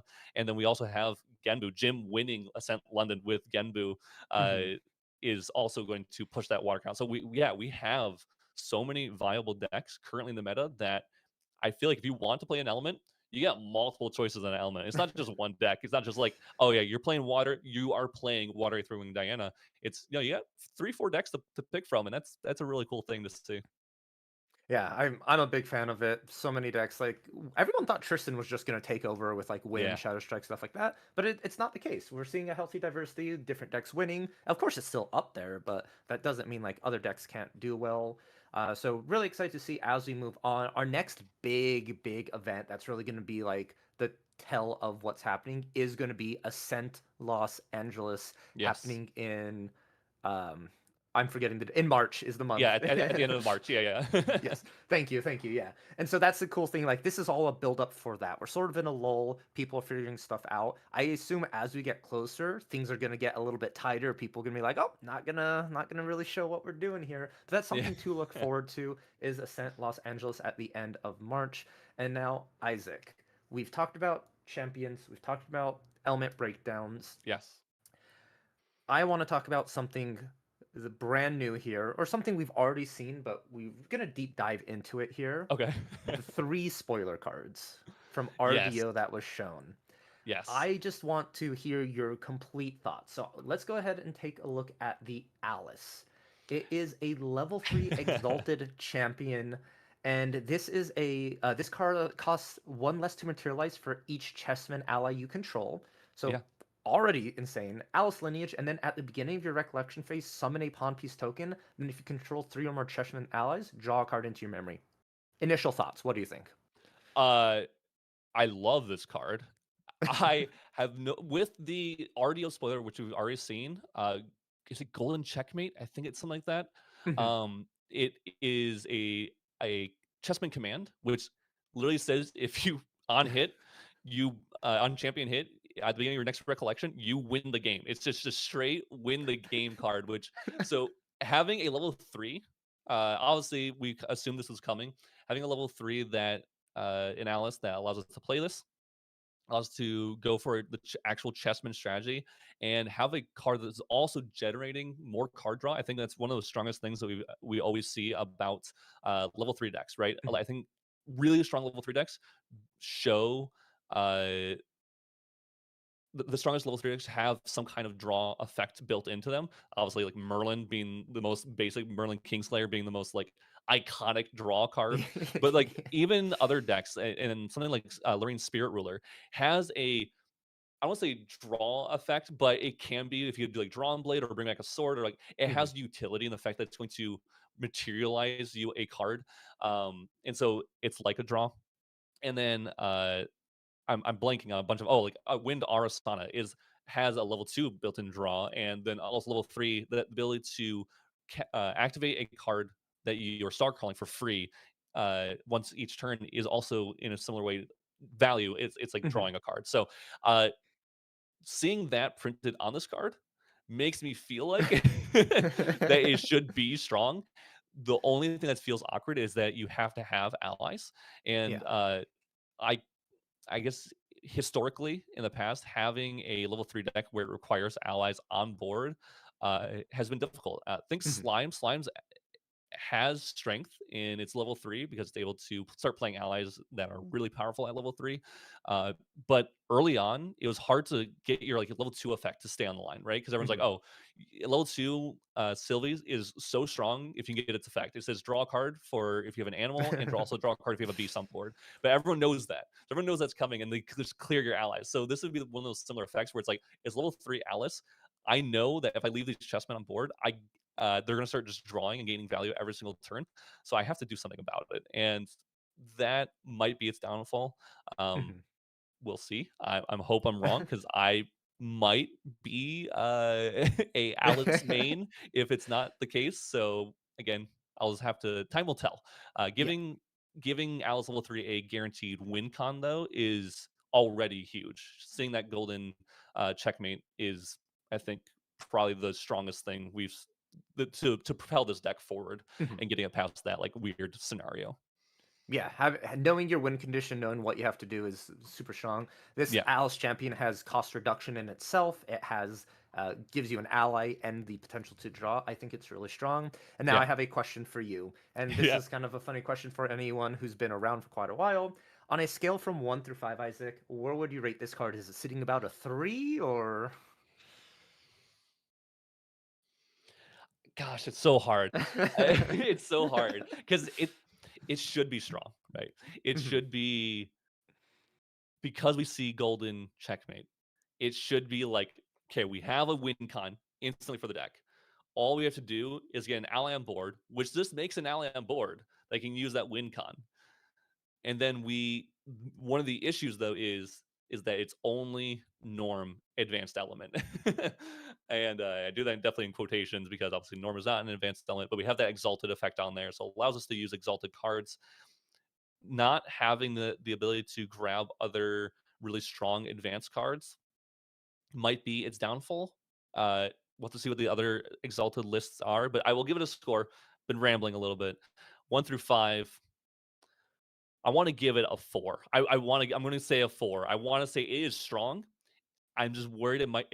I don't think it's going to be like blown out of the water. I don't think it's like, yeah, you can play this deck, you will win with it for sure. I think you'll have to be very skillful, have a very good deck, have a very good game plan when playing this deck, and trying to make sure you have some kind of board to allow you to go for a win. Gotcha. Yeah. So, you heard it here, folks, from Team True Isaac himself. Alice is a 4 out of 5. And if we just look back at their Isaacs and Cabins, the Team True sort of rating system, Alice is stronger than Quicksilver Grail. So keep that in mind, everyone, as we go into RDO. Correct. I will say yes, that is true. I think Quicksilver Grail is not great right now. It was good. It was bad, and then it was good. Then I think it's less so right now. So I'm going to say currently, yeah, it's better than Quicksilver Grail.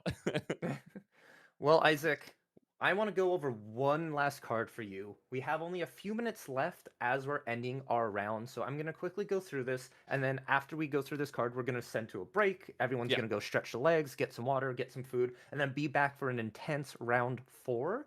But the last one we go to, you touched on it, you called it, which is so funny, but our suited ally.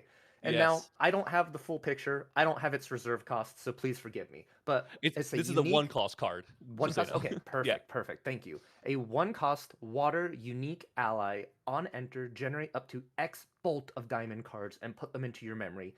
X is 0. Depending on the total reserve cost of your suited objects you control, you gain benefit. 6 suited reserve, you get 1 instead. 10, you get 2 instead. And if you hit that magical blackjack, you get 4 instead. Now, this is so hard to judge. What is Bolt of Yeah. Diamond cards?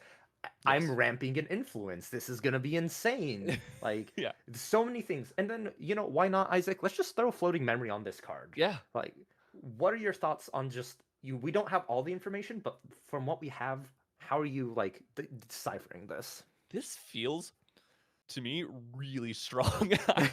And I maybe I'm overhyping, but the fact that the I feel like the biggest thing you pointed on, regardless of the fact that it says bolt of diamonds, I don't even know what that does. I'm assuming it sounds like it does damage. Maybe it just does 1 damage and that's it. But the fact that we are gaining influence, this says draw 1 if we have 6 reserve, draw 2 cards or draw 4 cards. I don't think we're gonna hit that 4 cards very often, but it's not that hard to hit that X2, X is 2, that 10 reserve cost card or situation. So I feel like this is really strong because, like you said, it also has floating memory. So we are playing something that is similar to the good old classic. Oh my gosh, I'm blanking. Fractal's favorite card, draw 2 card. Oh my gosh, I'm blanking. Jingzhou? Yeah, yes, thank you. Yeah. Is uh absolutely insane because this is a 1-cost potential to do that, and it combos really, really well with 5 of spades because 5 of spades is a card you don't want to kill off because it also has floating memory. So you play that on your turn 1, and then you play some 4 cost on your turn 2, and then also this on your turn 2, and you already gain back the influence that you played from playing the first 2 allies, and then 2 of those allies have floating memory. You have 3 suited on board. Like I don't know. To me, this just seems like broken. Yeah, it's hold our judgment. I'm not gonna ask you for a rating because I Yeah. really want to we want to know what Bolt of Diamonds does before the rating actually occurs. Definitely. But I'm glad we got to hear what you think about it. I agree with you. I think this card is insane. And there's a total of 3 spoilers. However, we've gone over 2. If you want to Yes. know what that 3rd spoiler is and our thoughts on it, you're gonna have to come back for round 4 and 5. Because without further ado, we're gonna go ahead and go over to a break. Everyone, go ahead, relax. Thank you, Isaac, for being here for this round with me. It was a pleasure casting with you, and we will all see you in the next round.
Well, well, well, we are now back here for our True Champion Gaming Online North American Regional.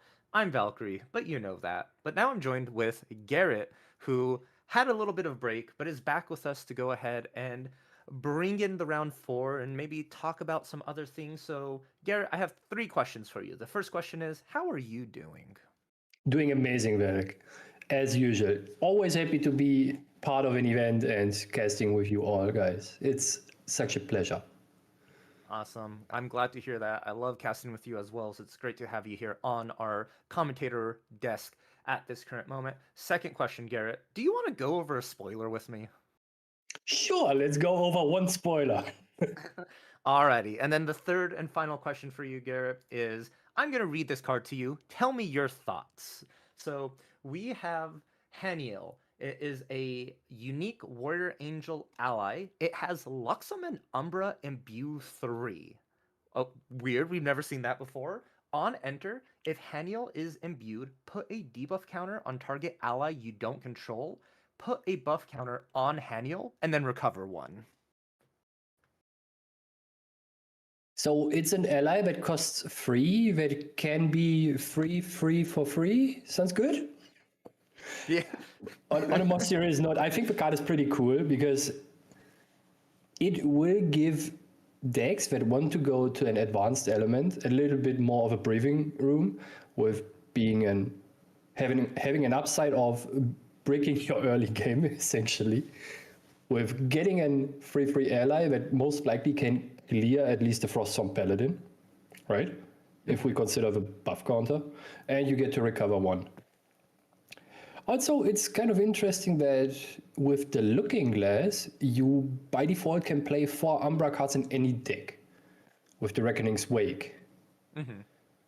So you are not super bricking, and you can even reasonably facilitate the imbue in other decks that let's go on a limb and say Luxem Zender. If you are playing Looking Glass and also the Reckoning's Wake, why not try to imbue it? Yeah, it's a possibility that you are able to do that. Do you think this card is going to see a lot of play in like Luxem Gojia, Luxem Xander, in Tristan, or is this going to just be more of a like low to the ground sort of ally card? I'm not sure about Xena or Gojia, but I can see Haniel in Umbra Alice, for example. Mm-hmm. You're super heavy on Umbra. That's the reason why you play the deck, right? And with that, you have another card that takes advantage of that. Also, it might be good in late game focused.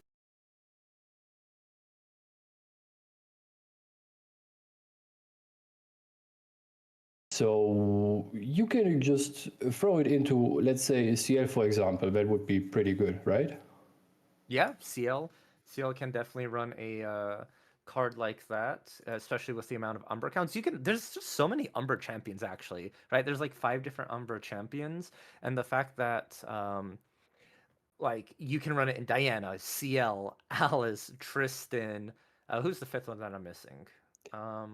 CL, Tristan, Diana, Alice. Oh, I'm double counting Tristan? Diana. Yeah. Yeah. Okay. Yeah. Okay. Yeah. Double counting Diana. These are 2 level 3s, but yeah, there's so much potential for it. I think it's going to be a cool card. I'm not sure if it's going to be like meta defining or like the craziest thing.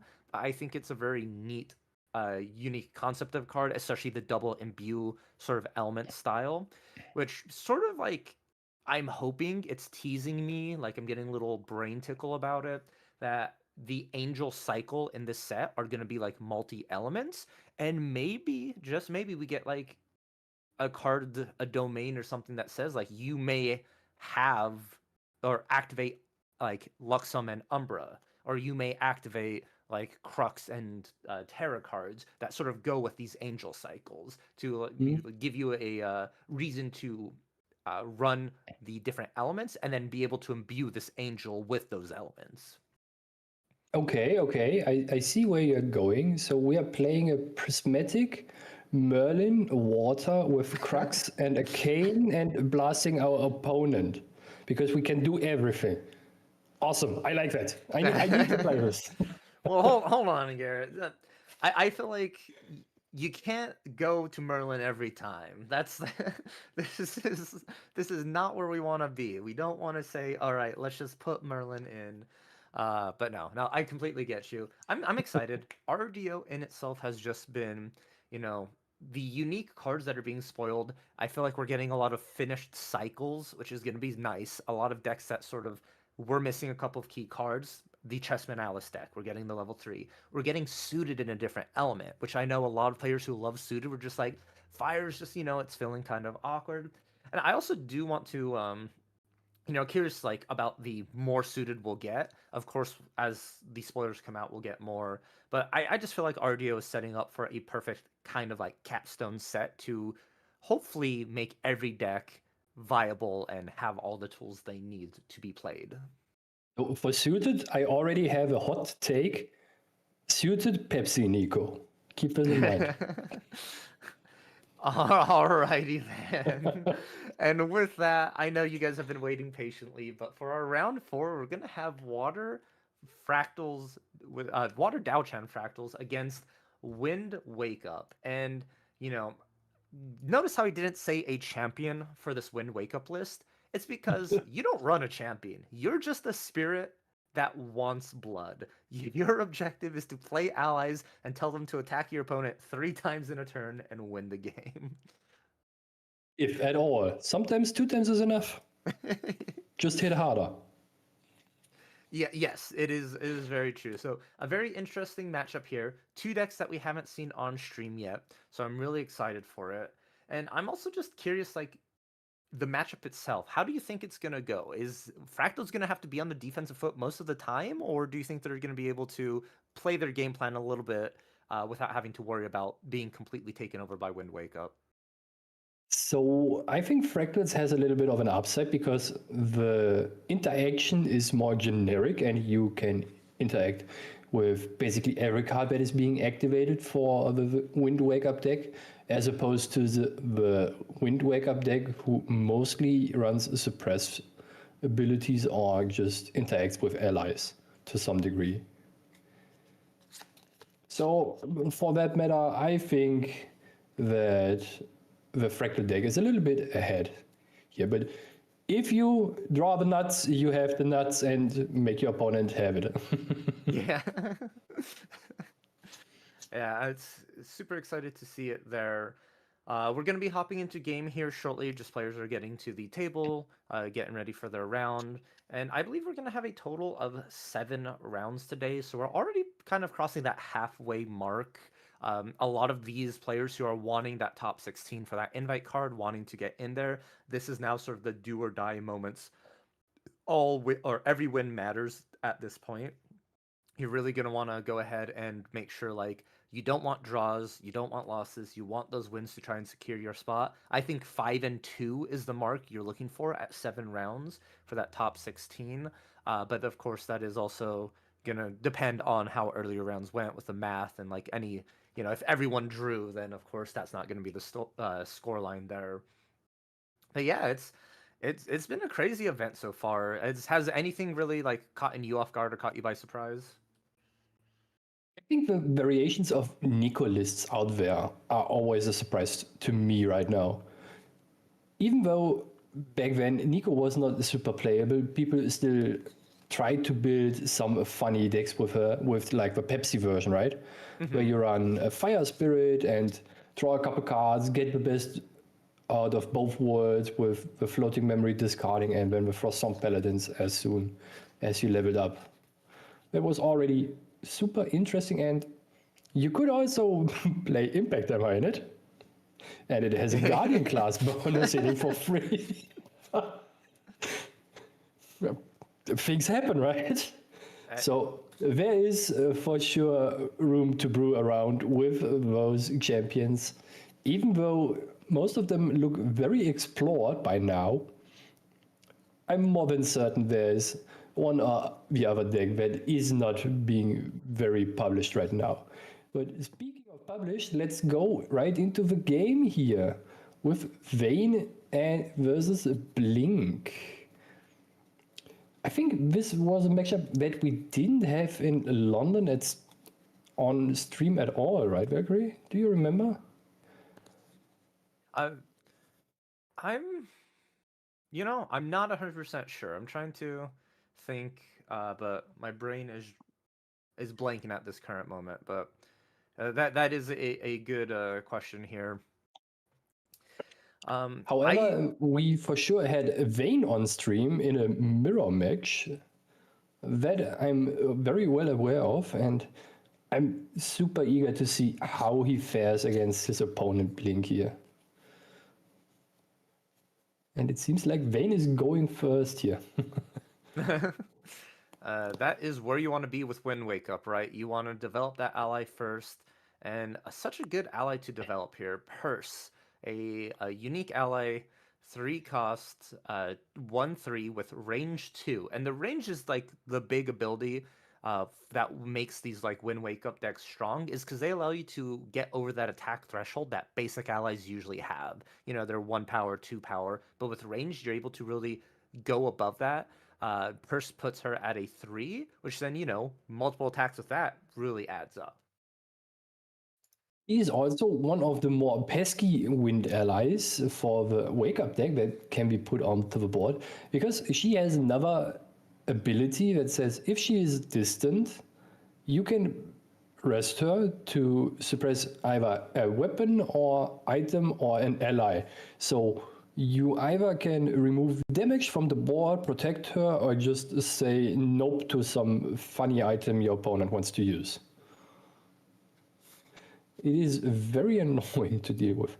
And the Fractal start also looks pretty good here. A Fractal of Rain imbued with another Fractal of Rain just put onto the field here.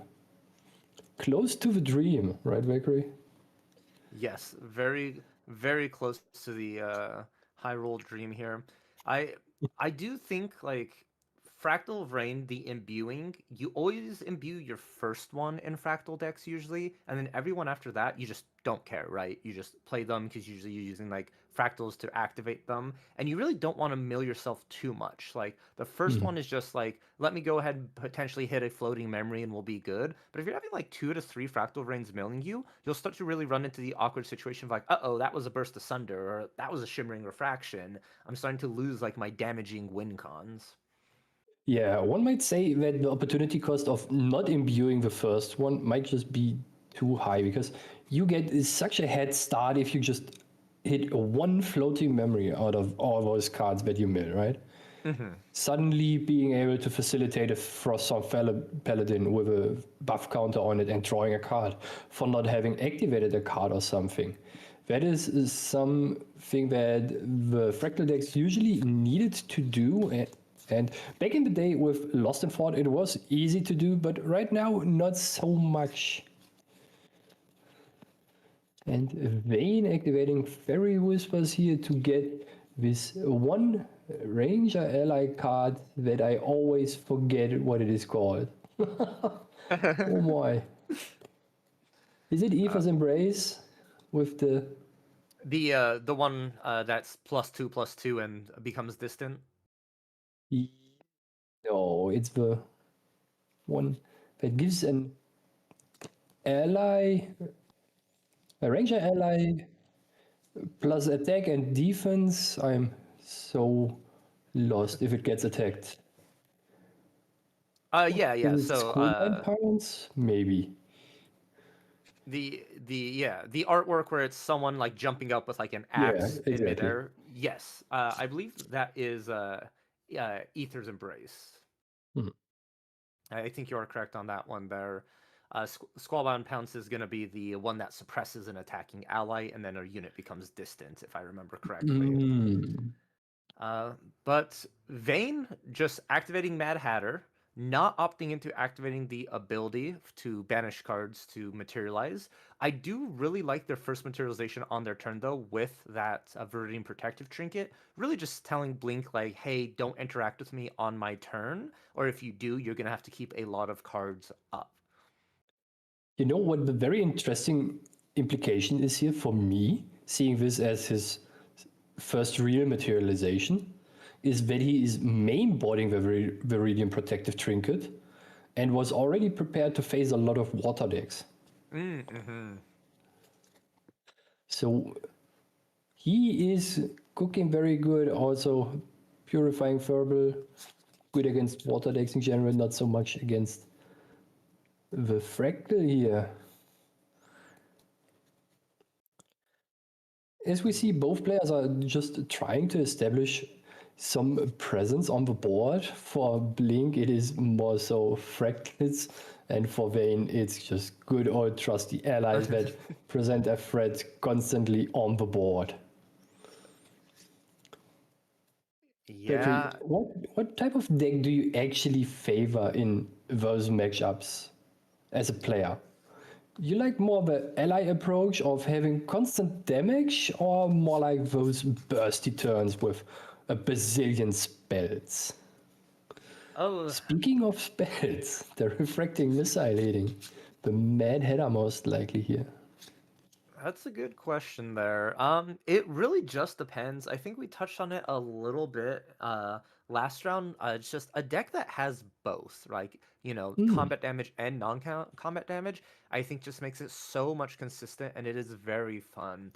For example, I've been on that Nico hype train playing her a lot, and I've snuck in Carp Sankotas into my Nico deck just so I could have non-combat damage outside of like my Ravishing Finales as just sort of a way to push through more damage. So I'm a big fan of having both, even if they're in smaller increments. I really think like decks that purely rely on one specific damage type can easily be countered and shut down if the meta and other decks are prepared for it.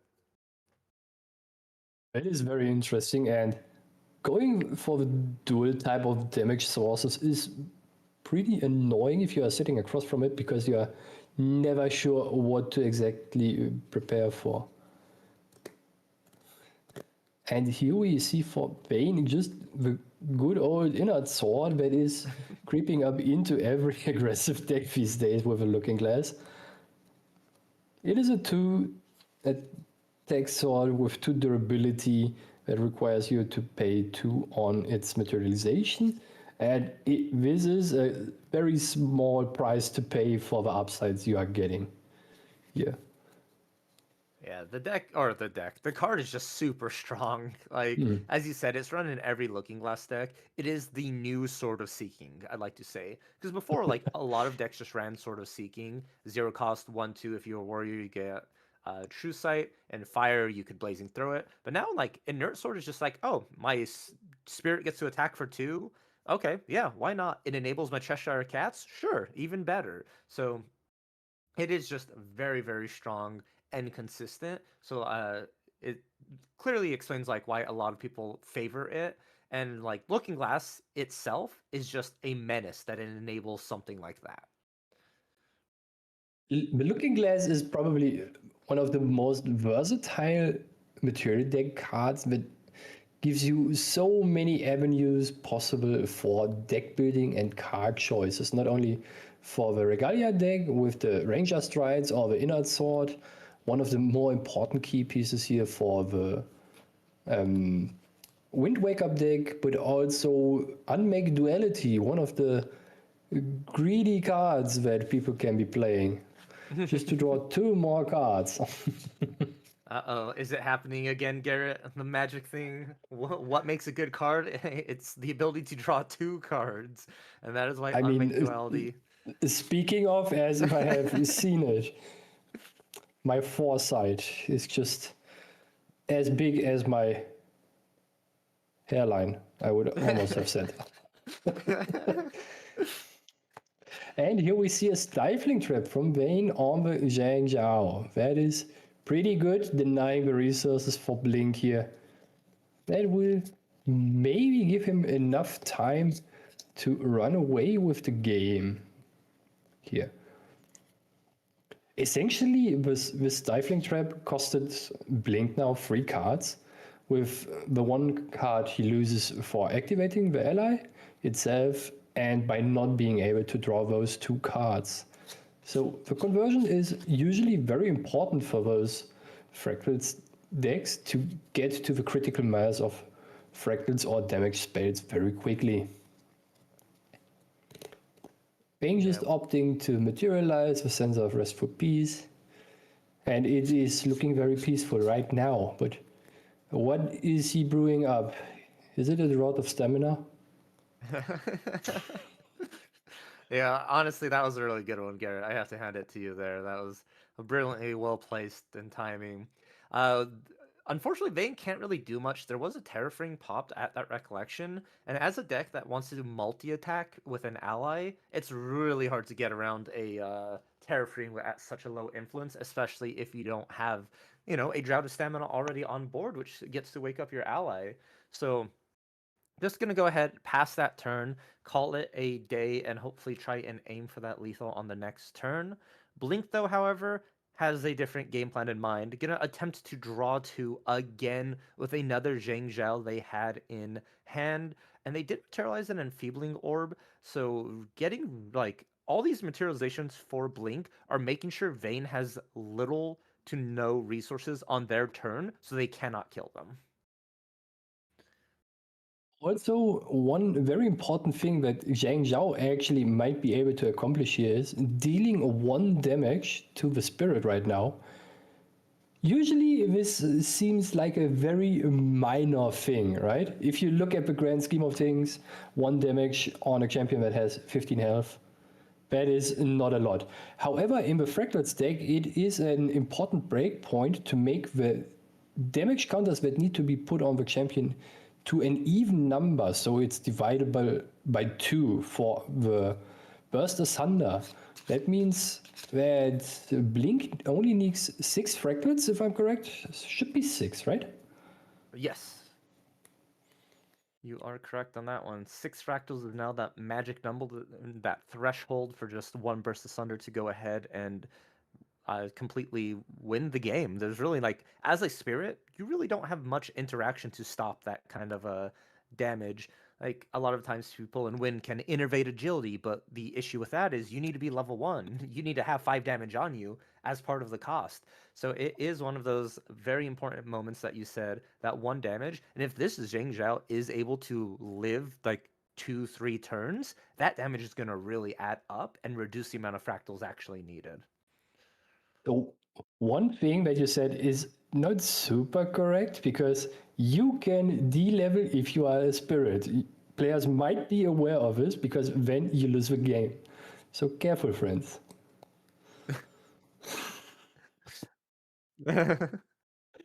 It is something that not everyone realizes is possible. And here we see just a backstep on. Is it on the Concealed Marksman? Most likely, right, Valkyrie? Of course. Why wouldn't it be? Concealed Marksman is the best value possible for a backstep. And here we see Blink saying, how about no? I'm going to Refracting Missiles to that Concealed Marksman. So A, it doesn't become distant. And B, I don't want to have to deal with that anymore. And so sort of a 2-for-1 stone for Blink here. Backstep does say target ally becomes distant. Break, draw a card. So Vayne will still be able to draw a card here, I believe, from this backstep. So how it actually works is, as soon as a card says target, you need to be able to resolve the card to be able to draw the card, because as soon as the target vanishes, the card basically is not resolvable anymore, and therefore you do not get to draw. So the cantrip that was actually just a distant enabler with only a tempo cost is now an actual influence cost. Interesting, yes, because the target does fizzle. And such a smart play then here from Blink. And, at the same time, why don't we just remove the purse from the board as well with a Shimmering Refraction? And Vayne now, low on influence, no allies. This is not where Wind Wake Up wants to be. Yeah, it's more like Wind Sleeper, right? He, it is kind of hard to get back into the driver's seat here right now, especially if Blink at some point establishes some ally on the board like Frostform Paladin, even though if it is just a 2/3 at all. With the Zhang Zhao staying on the board most likely, that is not a good position for Vayne to be in. That's why we are most likely seeing the Strides being materialized here to just cycle through his deck and finding this one critical ally that needs to be there. Yeah, just something needs to stick on board here. Blink's doing a really good job, not overcommitting with fractals, just sort of playing what they had, and then now just sort of, I don't know, monitoring the board state of Vayne, making sure Oh, there no. not something that you don't want on that board. But Gerrit, you just reacted to Oh it. no. Oh and- no. She is there. She's grinning and very impish at that. The menace of the meta, I would say, is there. The Cheshire Cat, impish grin. So this ally is so annoying to deal with because she has A, Spell Shroud, and B, Stealth. And she even scales up with your material deck cards. So if you get out a couple distorted weapons, like the Inner Sword, for example, she gets bonus attack. That means she's now free. It's every turn for free. And you can even use the activated ability of the Ranger Strides on some other ally with sacrificing her. So she is basically doing everything that you as an opponent don't want her to do.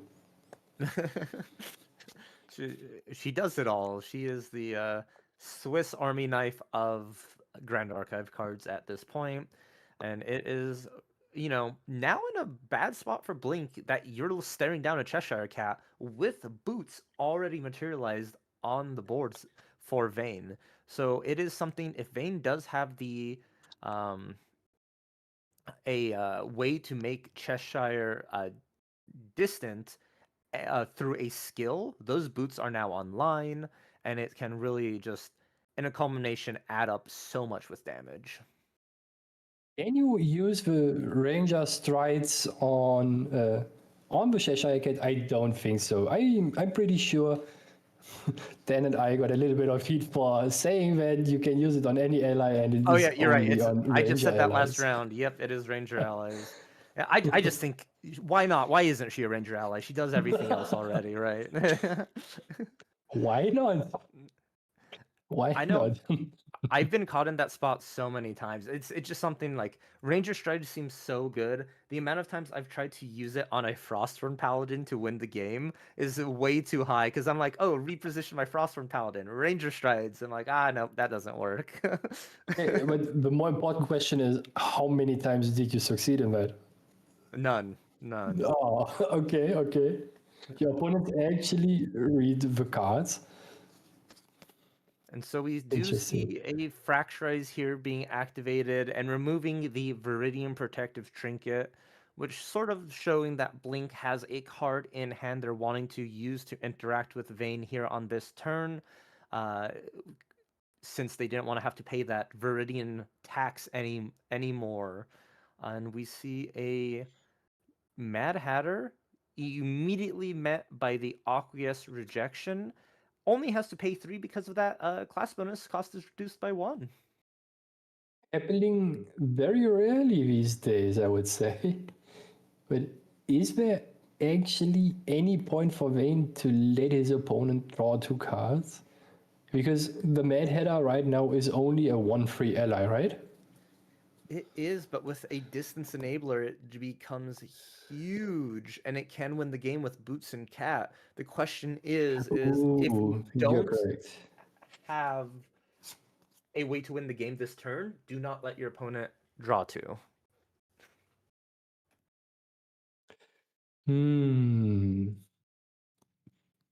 Okay, and it seems like Blink is drawing too, so So to me as a player, that screams I'm have the win in my hand and I'm trying to go for it.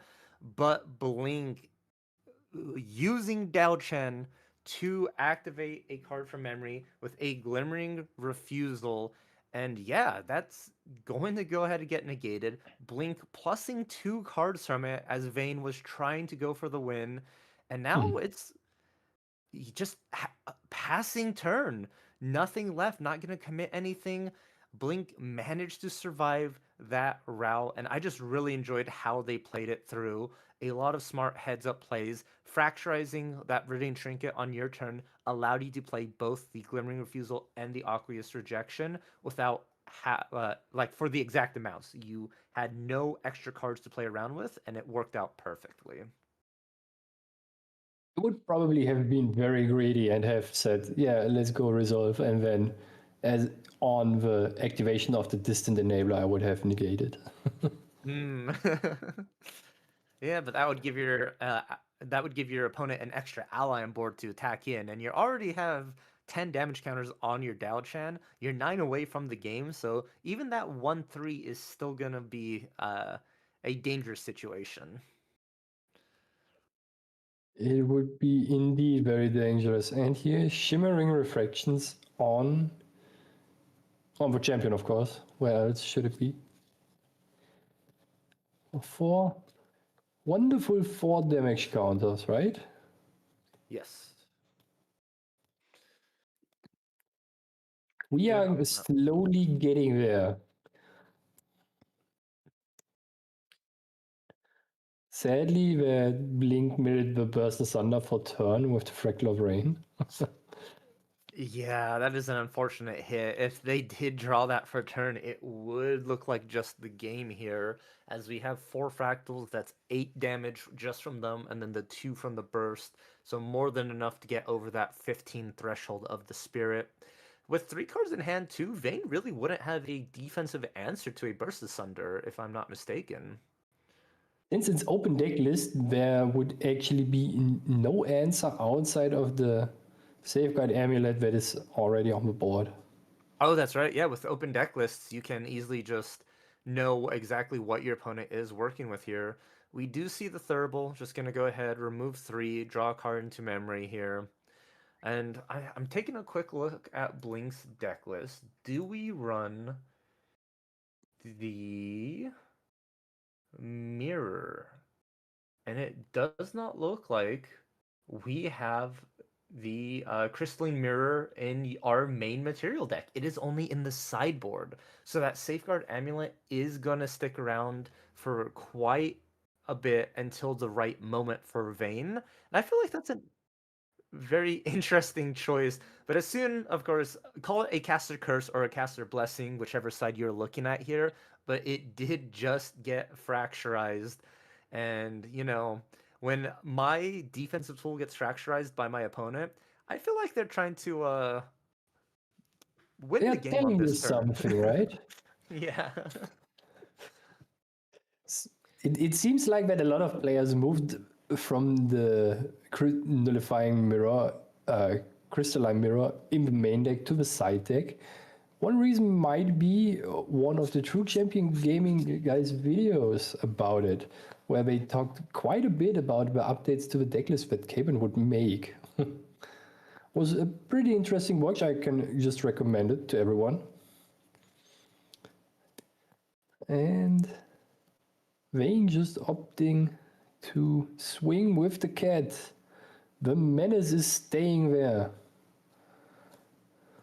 Yeah, it's a 2-turn clock now. We just, you know, swinging in for 3 every turn.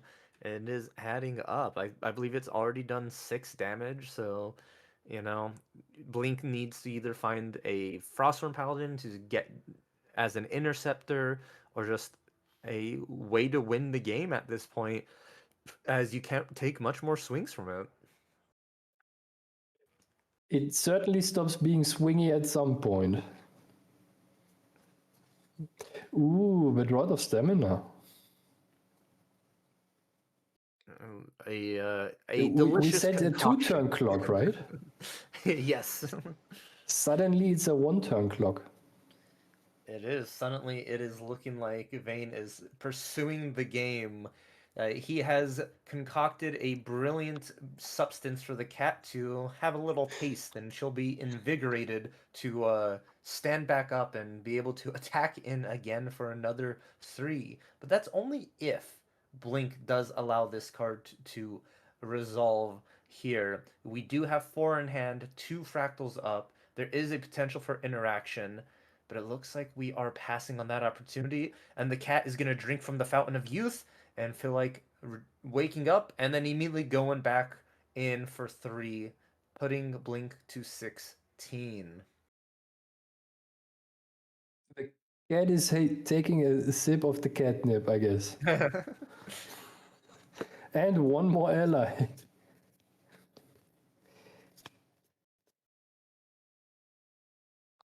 Wait. What just happened? Did the ally get negated? It did. It just got frost. Ah, the frostbite. It moved so fast I didn't see it actually. It was And a frame another one shimmering- frostbind. Oh, and another burst of thunder mid. And Blink just shows I have the third one in hand. You need to see more, my friend. Nope. A Vayne just packs up, and both players agreed on a result for the game here so far. You've seen 2. What about a third burst asunder? One might Well- burst out in tears. Who knows? Fractal's taking that game 1. Let's go ahead and look at their sideboard here. We have Nullifying Lantern, Nullifying Mirror, Viridian Protective Trinket, Crystalline Mirror, Captivating Opulence, and Jinyu, Fate's Premonition. What's screaming to me here is Captivating Opulence. Bring me in. And the reason for that is it is going to make your opponent's Regalia cost 2 more to activate, and that is a big thing for these Wind Wake Up decks, is they need to activate their boots. And if they're going to have to commit 2 additional cards to it, it really throws off their math and their lines they've set out or used to. Oh, sure. I also think that Jianyu might be a pretty good card to come in. So you are not fearing at least one of the wake-up cards anymore, or maybe one of the distant enablers. That might be even more relevant, right? Mm-hmm. Yeah, you could also name like something like Cheshire Cat if it's not already on the board. Make it harder to develop, because we saw like Cheshire Cat taking over the game for Vayne, right? It's if that cat came down like 1 turn earlier, it would have just been the game, but found it kind of later in that match. So I can see the potential here. And back with our Wind Wake Up, we see Coronation Ceremony, Peer Beyond, Staggering Strike, Wind Resonance Bauble, Yun Shao Crown General, and Cry for Help. Out of everything against a Fractal deck, Coronation Ceremony is probably the best thing to bring in. Yeah, Coronation Ceremony is for sure the card of choice here to bring in. You could also say Staggering Strike might be good, just to have a little bit more damage from your champion outside of an ally. I'm not too versed in this deck, sadly, so it's more of a bad assumption from my side than an actual call. But getting pressure on the board very quickly against those fractal decks is what you want to do, and you want to starve them, quote unquote, of the resources for the matter of the frostbinds or glimmering refusals or shimmering refractions, so that your allies kind of have to tank a little bit of damage here so that you don't die. And Vayne's starting pretty hefty here with a Concealed Marksman.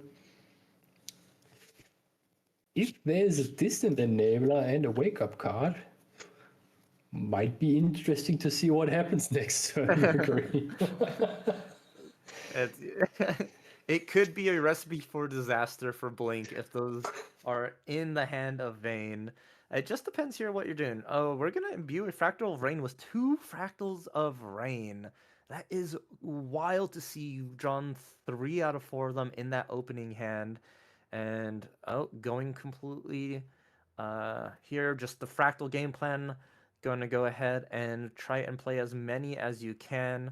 Fractal of Insight, letting us glimpse into our future, just knowing exactly what we're working with. And I think if we see another fractal played by Blink, if Vayne did have the 2 cards you mentioned, that can just be this game too. I'm pretty sure we are never seeing a third fractal here from Blink, just to threaten interaction from his side for whatever Vayne might be trying to do here. That's the smart play, but you can always get greedy. And no greed here, though, just passing with the 3, and we see the materialization of the trinket here, and then we're going to go ahead and imbue a skirting step. This is a 2-cost imbue 2. Oh my You lord. become distant and draw a card, and we do see the Drought of Stamina, sort of a tease into the future here for Blink. Is there future left? I'm not even sure, honestly.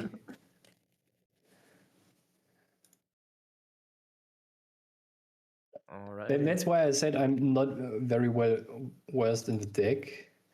So Drought of Stamina costs 5 influence and 5 influence in total, 4 for activating and 1 for the card itself, so it makes 5.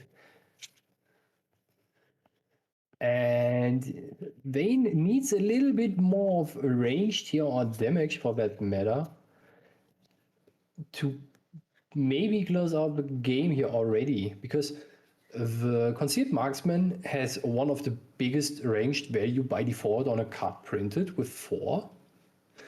So she will be hitting for 5 every time. And Mad Hatter coming down. But you know what's going to make it hit even harder? Some boots. Yeah, these boots are made for walking, right?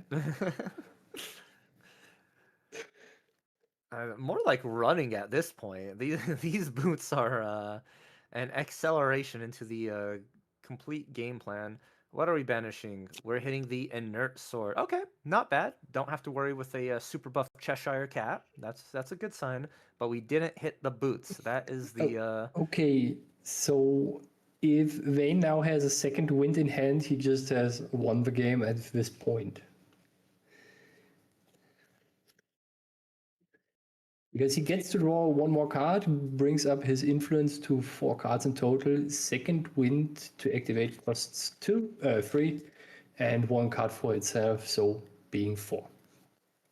But let's see what happens. Oh, just another cat. Wait, is that enough? Cheshire Slings for 1, put it into 2, then 8 from Cheshire Boots, plus the This 5 is so silly. from Yes, it is Daisy. exactly lethal. Exactly enough to get through here. Why wake up when you can just swing for exact lethal at 13? This is so nasty. What a turn 2 kill line from Vayne. Amazing plays there. And that Cheshire Cat, we talked about it being such a good card in a clock.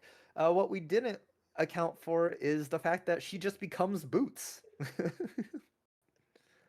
I just didn't see this line of play. Actually, it's some interactions maybe need to have been looked at again.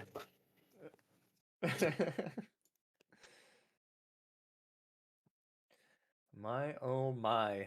Just like that. This leaves me a little bit speechless here. I'm so sorry. All good.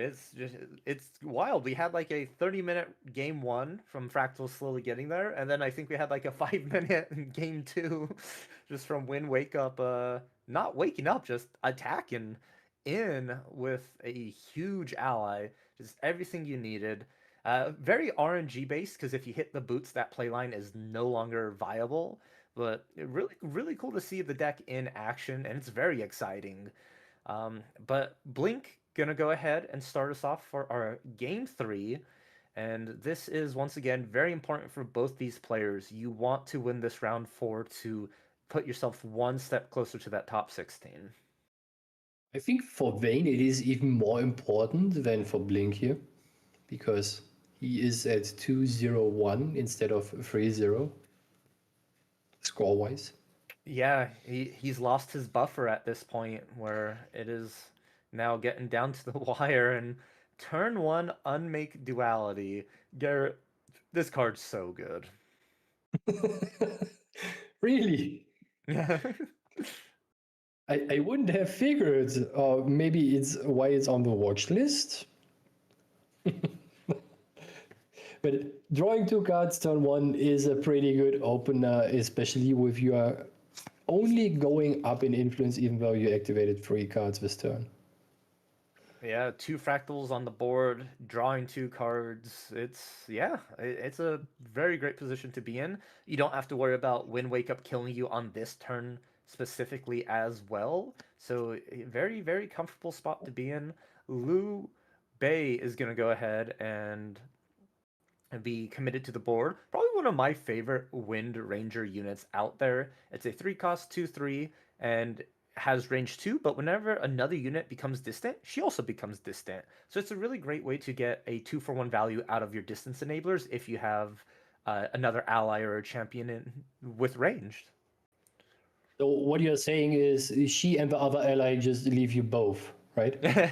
Yeah. I see. Enfeebling Orb, that is a very interesting materialization here for Blink. What do you expect, or why did he choose the Enfeebling Orb here and not, for example, the Tariff Ring? Oh, that's a good question. I think they both fill the same role. However, Enfeebling Orb you have more control over when you get to use it, right? So Terrafring is just like bring it out, use it right at your opponent's recollection, and they're like, okay, I'll just take a setup turn, maybe generate some value, and then, it's back, the ball's back in your court. Opposed to Enfeebling Orb, where if you do try and push for the win, I can stop you, but if you try and take a setup turn, then I have just a Regalia still on my side of the board that I could use then again later. I think the second line is most likely why he chose exactly the Enfeebling Orb, because if Vayne now floods the board with another ally, flooding the board with one more, interesting.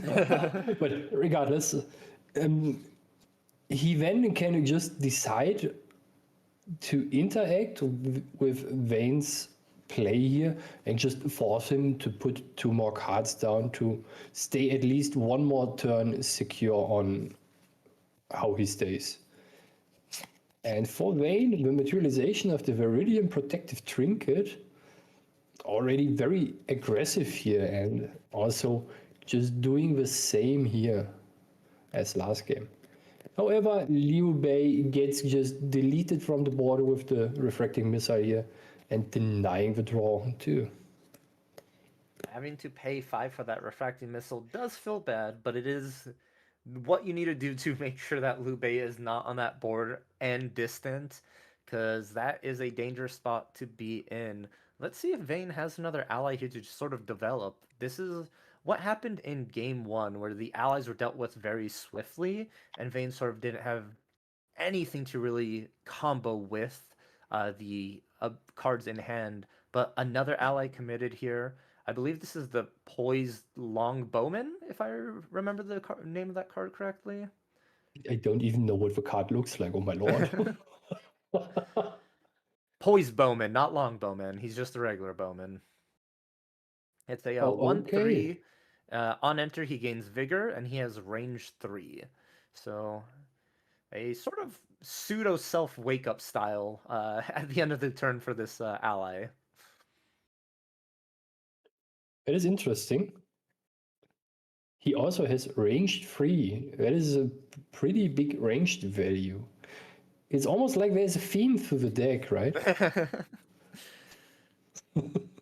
One can maybe figure out. And here Blink is leveling up into Dialkshan with the Refracting Missile being banished. So that gives Blink Not really one more interaction for Vayne's turn, right? Because of the Viridian Protective Trinket here, Valkyrie. Yeah. Let's see what he is cooking up with all his rocks there.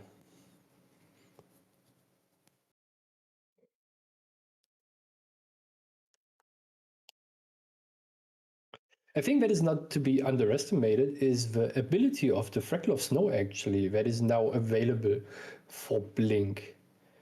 If Vayne decides to pop in another pesky ally, Blink can just decide to sacrifice one of the Freckle of Snows and let the ally enter rested.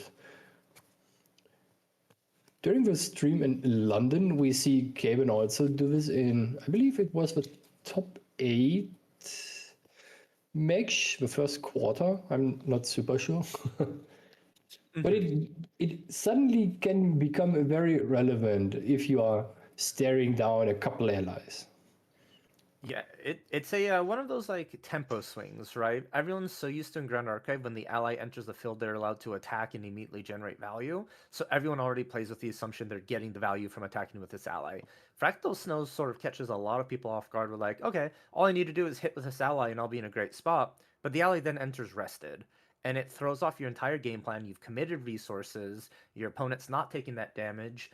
And now you are unsure of what to do next because you were relying on that damage.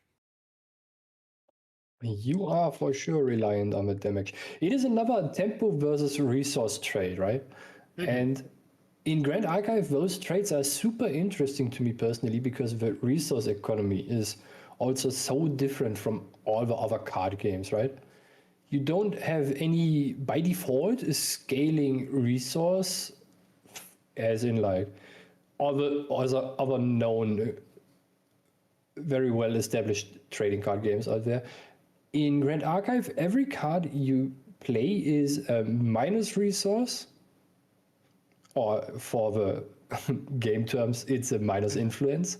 And for every card you draw, it is a more influence and it accumulates more resources. Just like with the Purifying Fervor here being activated for Vayne, he is just increasing his influence by 2 this turn with the draw from the Fervor and also the natural draw.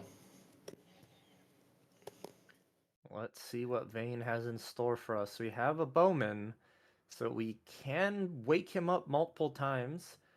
The trinket is there. I believe 4 cards in hand for Blink, plus 3 fractals open, so can easily activate a water card around that trinket. In response to that backstep, though, we are using the Enfeebling Orb. Gonna be the first line of defense to stop Vayne from comboing off here. Putting 2 down, committed. Now 3 left in hand. And do we have another response to that? Dao Chan activating. Shimmering Refraction onto the Bowman. Gerrit, how many times have we seen this sort of play? Hey, I'm going Is to it try and on the backstep my Bowman? ally. Yeah, it should be on the Bowman just to stop the backstep from being able to draw and the distance enable. With 3 cards in hand, maybe with the draw, could you not try to force a lethal line here for your next turn if you are Blink? You hit your opponent's champion for 4, putting him at 11 left, and with 1 Burst Asunder you already have 10 damage on board, so you kind of just need to survive. And the evasive maneuver on top of the backstep.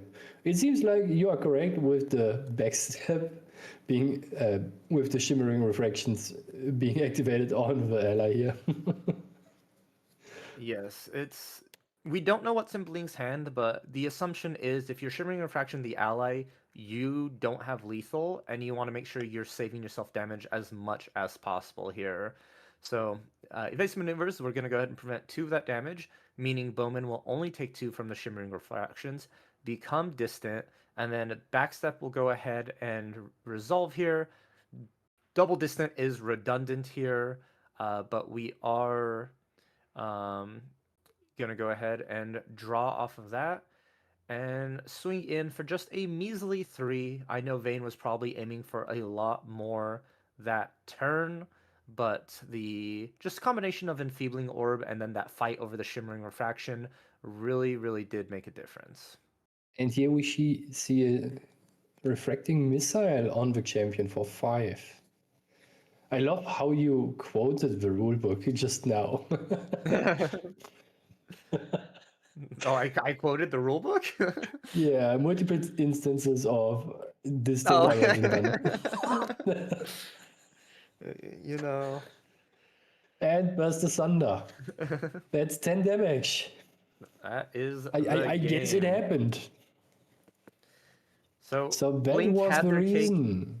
and ate it too, Gerrit. You were right. That Shimmering Refraction could have hit into the champion because there was a Burst Asunder, but there was just also a uh, I'm forgetting the name of the card. The Refracting Missiles in hand to Yeah. do the same thing as well. Closing out the game, Blink on Water Dowchen Fractals takes it 2-0 over Vayne on Wind Wake Up.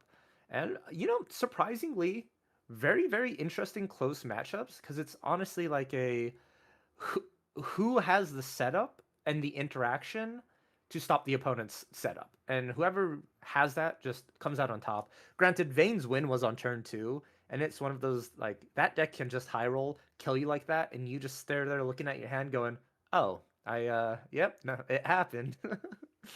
It was very interesting to see the crafted plan for Bane's last turn, right? He was already planning ahead on using the Shimmering Refractions on the ally on the board and forcing the Enfeebling Orb here to just say to Vayne, you go hands down and maybe you keep your ally, but you're dead anyway, right?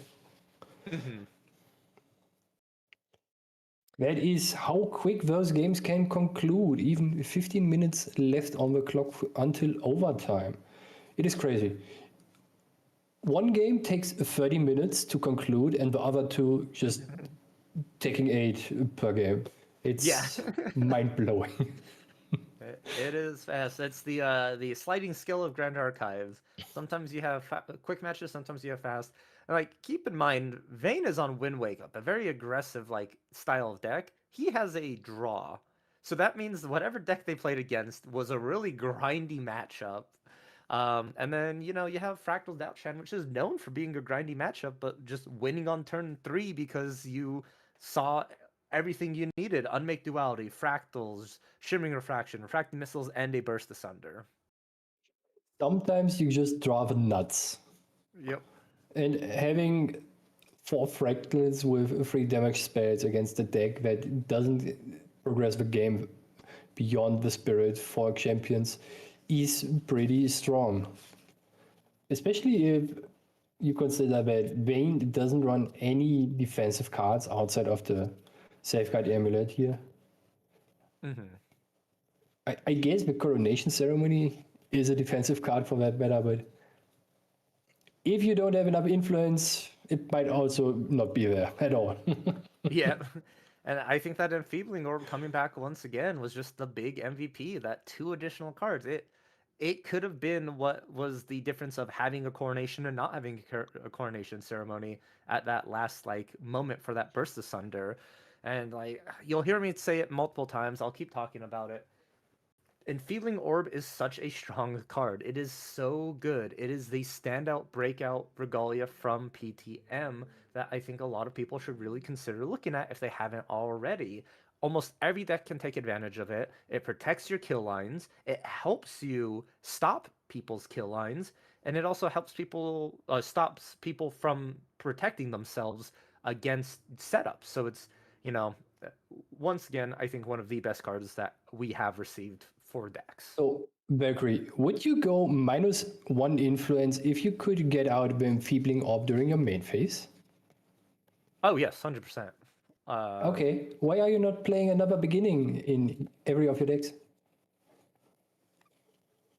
Because that is not going down -1 influence. What that is It it's is. committing a turn to get an Enfeebling Orb because you have to put 3 cards down, which stops you from having to do anything else on your game plan. If I can just say I will remove a card from my hand to get an Enfeebling Orb, 100% yes. But if I have to put 3 down, then lose a card to get an Enfeebling Orb, no, it's not that strong. Because that, in my mind, that's paying 4 for an Enfeebling Orb. Because you stop yourself from doing anything turn 1.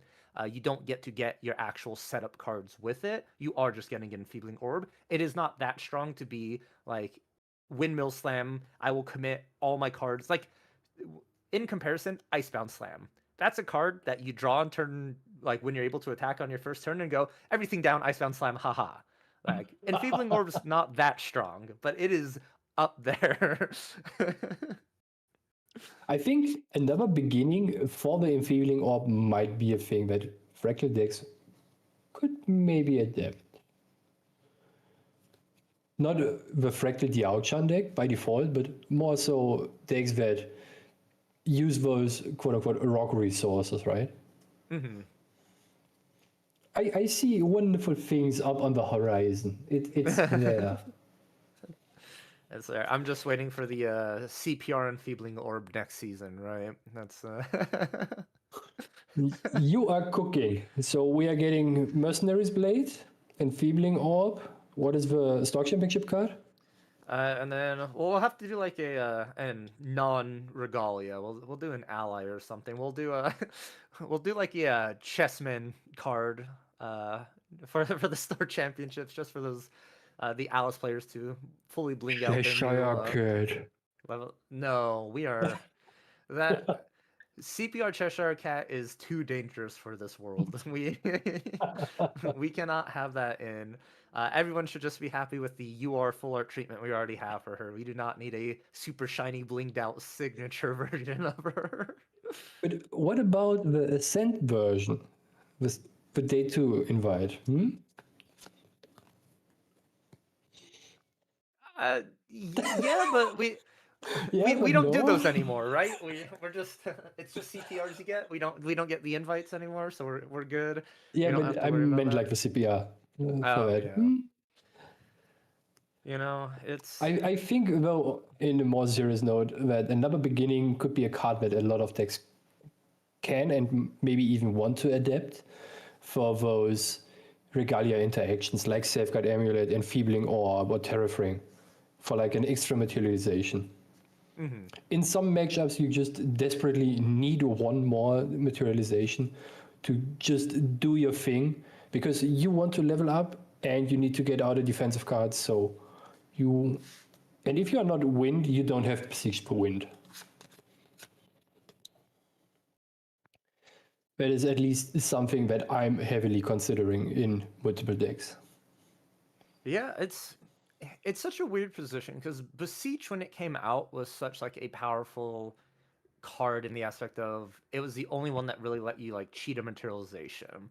And a lot of Windex played it. It was a very expensive card because of it. And then sort of as the game progressed, people really didn't value a materialization, like an extra materialization or a first materialization by paying 3 and losing an influence with it.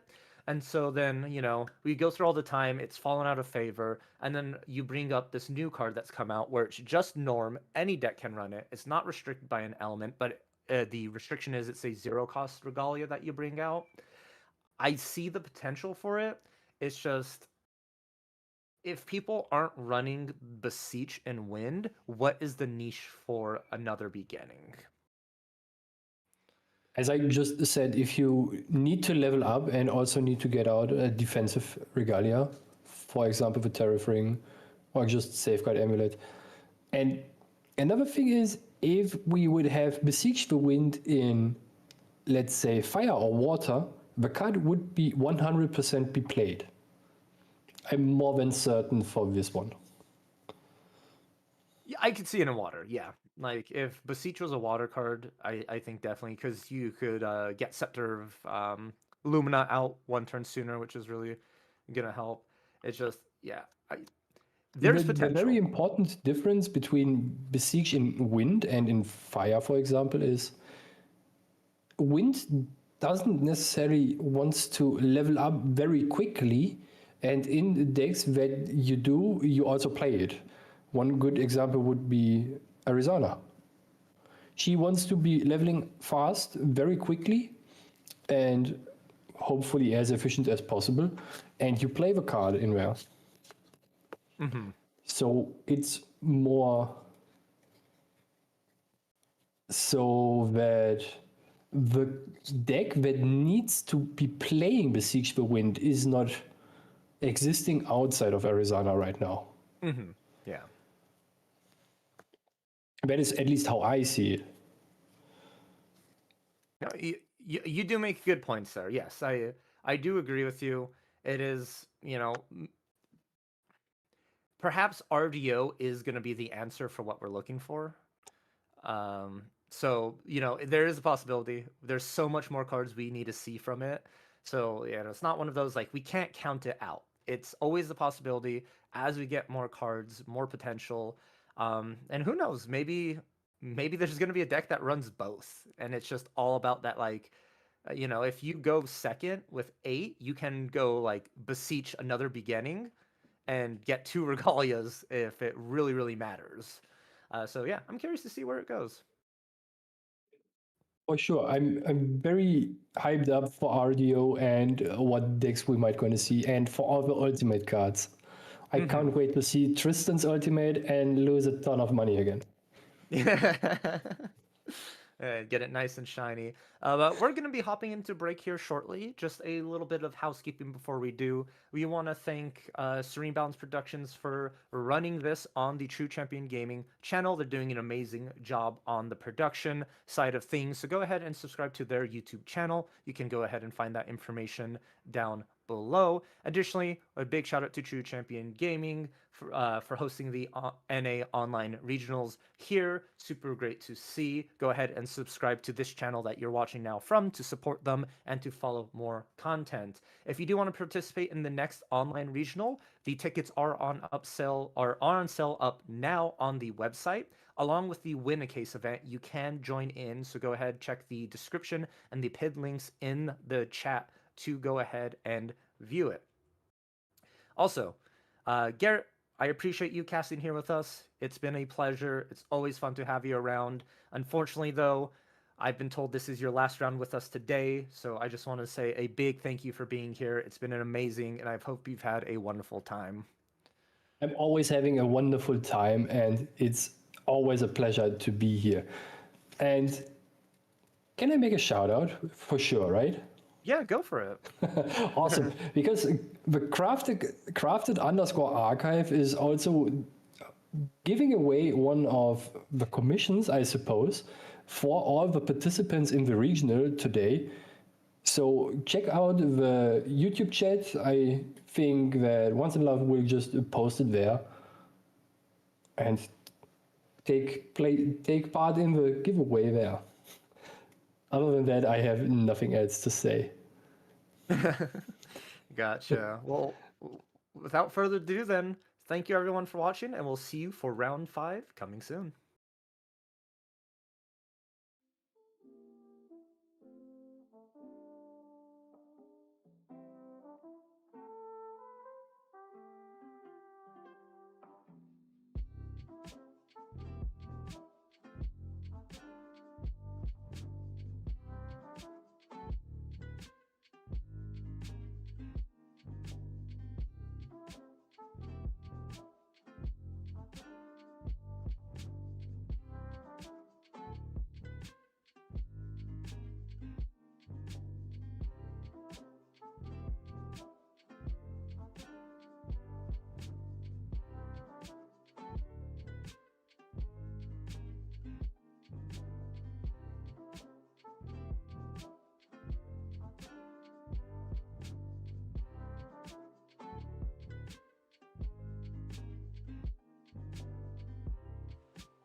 Hey everyone, welcome back to the TCG NA Online League Regional number 1. I am Isaac. Join with me again is NEETfull. NEETfull, how you been? I'm good. I'm good. I took a short break the last couple rounds. Still tuned in to watch some of these matches go. I tuned in right in time to watch Win Wake Up go turn 2 lethal. So Yeah, the good old Wind Wake Up turn 2 feels bad when you don't have an out to it, but it doesn't happen that often, to be fair. So I can't blame it too often. And there are a lot of outs, so fair enough. But yeah, Wind Wake Up, I'm glad to see it's still around a little bit because I feel like I haven't seen a lot of lists. Or a lot of people running the list, in big events and stuff like that. But obviously, still a very strong deck, still doing the crazy high damage turns that it can do. So very very cool to see that. yeah, very much so. It's a list that it's kind of we were actually talking about it yesterday at our Store Championships. It is a list that's kind of a boogeyman. Do you still have to Yeah. keep in the back of your mind that it exists? So anytime somebody makes a Wind Spirit, you kind of have to stop for a second and be like, is it Tristan or is it Siriu or is this potentially a turn 2 kill that they're looking for? Yeah, definitely. Yeah, it's I mean, one of the good things I was mentioning this with Valkyrie, which is one of the good things about Grand Archive is that there's so many different types of decks that actually are viable, and so you can kind of, for the most part, play any deck style that you want, whether it be aggro, more mid range, more control-y, and it is pretty viable and pretty much in every single color variant or element variant. We have aggro in water, fire, and wind, and we also have some level 3 variants in all 3 of those colors, and it's kind of insane actually. So if you have a pet deck, you can definitely make it work pretty much no matter what. Yeah, it's a very open meta. It's kind of where Yeah, we're at now, currently Grand Archive, which is really fun, especially for us yeah, casting, because we get to see a lot of different decks. We get to see a lot of these different strategies instead of just seeing mirror matches all day. We're seeing lists that almost every round we're seeing something new go against a list maybe we haven't seen before, or in some yeah, cases we see two matchups we never even think about in terms of looking at yeah. these bigger events. Yeah, it's always cool. It's my favorite thing about casting. It's good to see what other people are playing, what decks they're brewing, the little slight text they put in their deck, and also it's fun to see like even just like their sideboards, right? If you ever look at people's sideboards, you can kind of tell what they don't like playing against or what they're worried about. Like if you ever look at my sideboard, it has a lot of hate for Tristan in there. It's running those staggering strikes, it's running the stolen chances because I do not like playing against that deck. I want to try to beat it as best as possible. So you can definitely do a little picking out what people dislike. And so like one of the things I always see is like scatter essence. We were talking about this, I think like in round 1 or 2, about just like people who put scatter essence in their sideboard. They obviously want to hate for fractals or possibly any water deck that is running some mill, so the Nikos and Gembus and stuff like that. So um it is my, like I said, my favorite part of casting is just getting to see what everyone's playing because it's also helps with ideas. It's when you watch people play games, you're like, oh, that's a card I haven't seen played in this deck. I wonder if it'd work in this manner or this deck, something like that. So it's very fun. Yeah, and it's also cool because it also tells you a lot if you're really knowledgeable on some of these deck lists and you kind of know what the skills like the weaknesses are. You can kind of get a judge of maybe how long a player has even played these decks as well. Because if you see something and they have like some tech pieces in there that you're like, I've played this deck for the last couple of events, I didn't even think about those two, and you realize that Yeah. that player has run into that one niche scenario that they're like, this is what I lose to. I'm not letting that happen. Yeah. Yep. They're like, I've gotten burned by it too many times. I have to play this out. Crystallized Destiny to me, like if you have it in your main, I feel like I've been Aether Winged from fire too many times on turn 2. So I'm just gonna run a Crystallized Destiny in there to make sure I'm going to survive that turn 2 from Aether Wing Fire Diana that is so strong.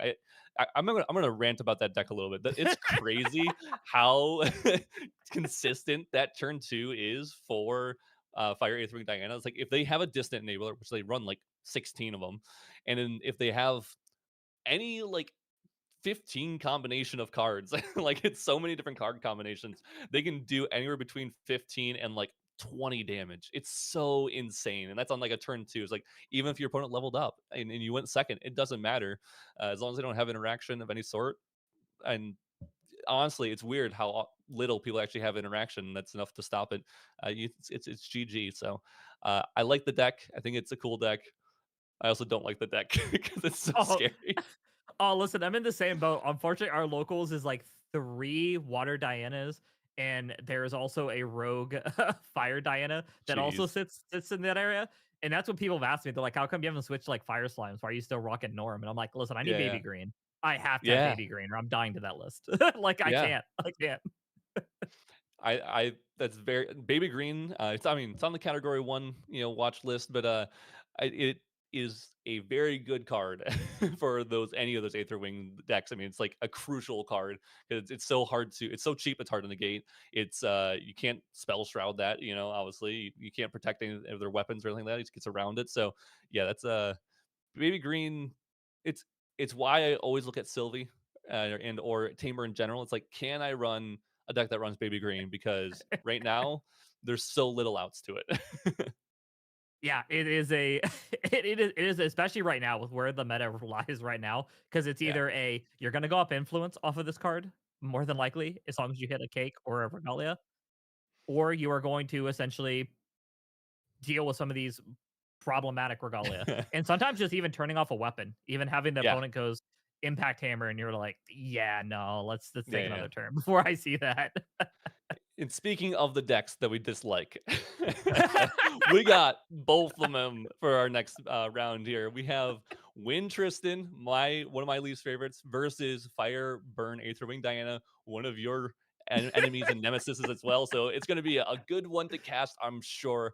I'm going to take a look at this Wind Tristan list because Wind Tristan list can be played so weirdly. And this is exactly what I'm talking about. This is perfect. This is a perfect example. This is one of those decks that is so odd because a lot of people like to play one-offs, and this boy does this deck have one-offs in it. This Oh, one's on wow. a one of Crystallized Destiny, Topsy Decree, Turbocharge, which is normal for the Turbocharge, a Zephyr, an Abnegation, a Penumbral Vault, a Umbra Sight, and a Regal Inquisition are all one-ofs for this deck. That is a lot of stuff to think about if you're going against this deck. Now, luckily, if you're Fire Throwing Diana, you go, okay, it is a lot of stuff to think about. But how many of this stuff can they actually play early? Because that's all I care about. Yeah, and there's even a lot of 2-ofs as well that I think you have to also take into Yeah. consideration here. The fact that there's the 2 Innervate Agilities, there's like you've got the 3 Ace Protectors, the 3 Calming Breezes. It's just so many small pieces as well that we have to you have to keep track of in this list Yeah. that I think you just have to assume at all times that they have them. Yeah, for sure. This is also one of the things I was talking about earlier, where it's I was talking about when you look to look at sideboards and see what they dislike or something like that. Which I'll get to the sideboard maybe during the sideboard, when in between game 1 and 2. But in the main board of this deck, you can see what they really like. Right? They have 4 Sadie, they have 4 Incap, they have 4 Surveil, 4 Windbless Lookout, and 4 Windmill Engineer. They're like, those are the cards I want to see. Everything else I don't really necessarily need a bunch of copies of. Like I might if I find it, cool. If I don't, I have a different option. And so having looking at this list, you're like, cool, I want these certain cards every single game, and these other ones, they're just situational. So uh definitely an interesting list. I don't think there's I mean, it's not a bad list by any means, right? We have all these, like you're mentioning, this 2-ofs as well. So it's like, man, Aetherwing is going to have to the Fire Diana's going to have to think about a lot of different things. And although that being said, it is Fire Aetherwing Diana, and they might just send it because sometimes that's just what you got to do. You go, do they have an out? I don't think so, so I'm just going to go for it. And if they do, then yeah, I'm gonna be behind. I might lose, but if they don't have an out, I just win. Yeah. This is one. Luckily, I've been able. I've had the luxury of being able to cast the very similar matchup to this of going the Shadow Strike Tristan into the Fire Aetherwing, and it's very much so that you say that they're going to try to most likely see about sending it. That is 100% is what we saw as well in that Yeah, matchup. Is the way that this deck is able to take the game off Tristan is just going all in. It is just sending every resource you have and trying to go for that kill. Because yeah, if the longer this game progresses, the harder and harder it's going to be for the Aetherwing to survive. You just have yeah. there's just too many things that, especially if you hit 3 and they get out the shadow, you're probably not connecting an attack for the rest of the game. Like it's Yeah, yeah, if they it's get the level 3, it's gonna be rough. Unless you already put them to like real close to lethal range, and you just need to do like a blazing throw or something like that. But often it is gonna be hard to try to uh, beat that deck. but very much so, very much so. It's this is by far if you had to put Aether Wing one of their hardest matchups, it's probably a combination between this and Siryu. Might be two of its hardest matchups, just because there are so many answers in the main board, and you kind of just have to take risks throughout this entire game. And I'm Yeah, pretty sure we're going to see those risks be taken. for sure. Yeah. As we get into here, we see Fire Aether on the top one there, and then the Tristan with the nice Tristan mat as well. So it makes it simple. Yeah, you know which one's a Tristan player before anything happens. Right there on the bottom. So just the classic Fire versus Wind here. We're going to draw. I don't know who won the dice roll here. Might have been the Fire Aether because they're drawing first here. So I'm going to assume it's them. Which, hey, going first in a Fire aggro. Guess what? That's pretty good. Yeah, especially if you're Aether Wing too, because that very much means that you're going to be able to pass back to you and just hopefully get distant and start that aggression right off the bat. Yeah, definitely. So we'll see what the setup is here. Often I feel like from Fire Aether Wing is just a simple pass. Sometimes you might drop a Cheshire Cat, but in this case, we'll see exactly that. Just passing to our opponent, and our opponent will draw for turn.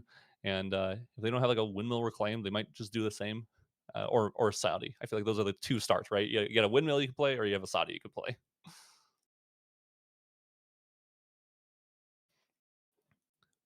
And they're definitely thinking about something. So they definitely have options here. Definitely trying to figure out, do I drop my Sadie or do I drop my Windmill Engineer? Saudi might be a little more of a more aggressive route, and also maybe get us on the path of getting to level 3 quicker because we can start getting those prep counters more quickly.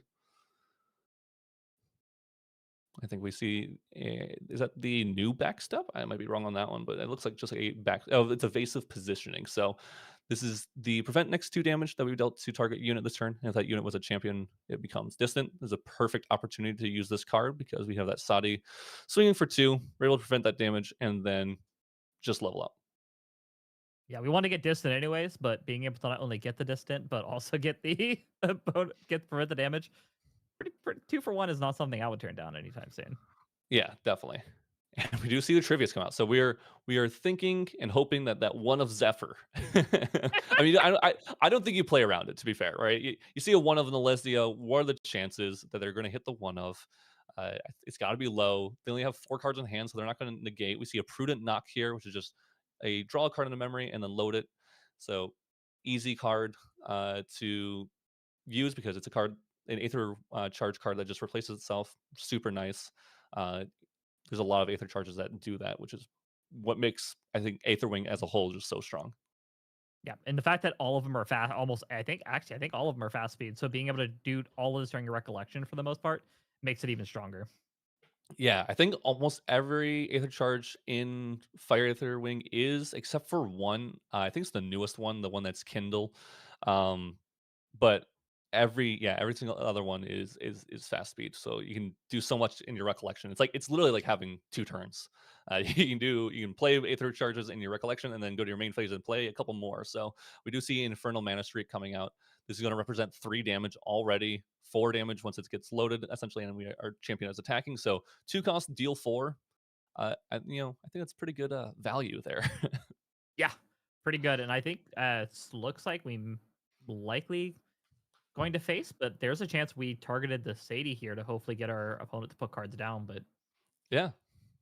It's definitely possible. I think one thing we were mentioning earlier was, actually, yeah, I think you might be right here because we do see them pick them up. So we'll see, and maybe we just pick this up right now, so it's not going to get like killed later. Because maybe right now we're going to go like a Calming Breeze or something like that, and that's exactly what we're doing. So we are protecting our champion.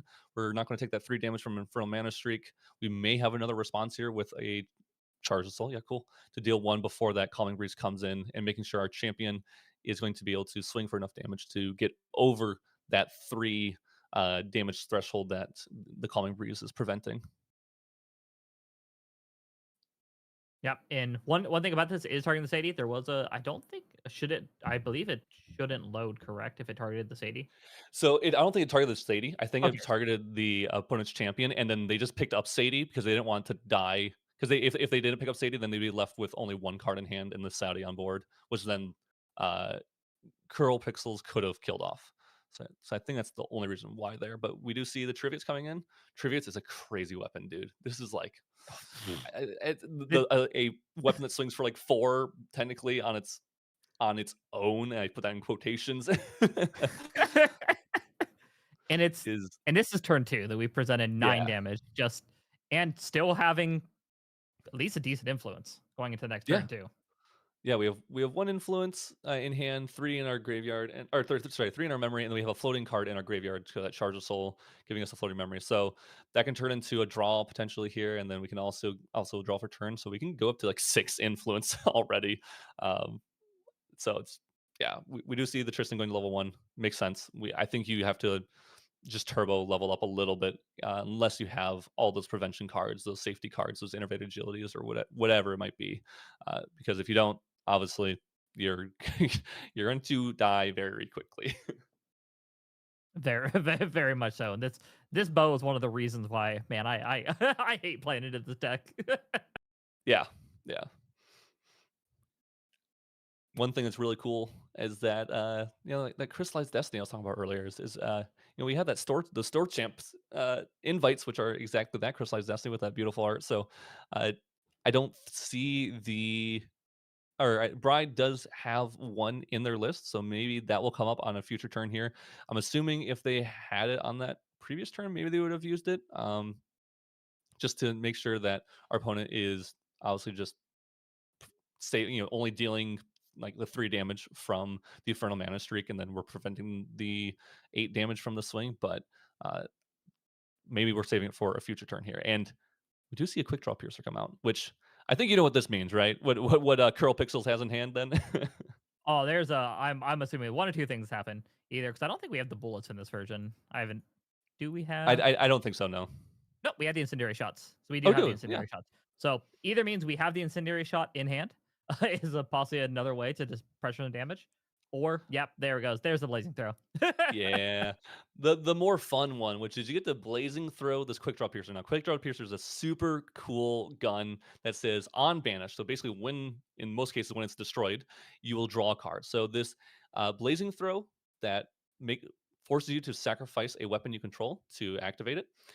Deals 4 damage and only costs 1. Well, because you're doing it with a quick draw piercer will go to banishment and it will draw a card because you killed it off with the blazing throw. So technically, blazing throw, which normally costs 2 total influence from hand, the card you play and the card you put into memory, now is only 1. So it's like a super cheap deal 4 damage.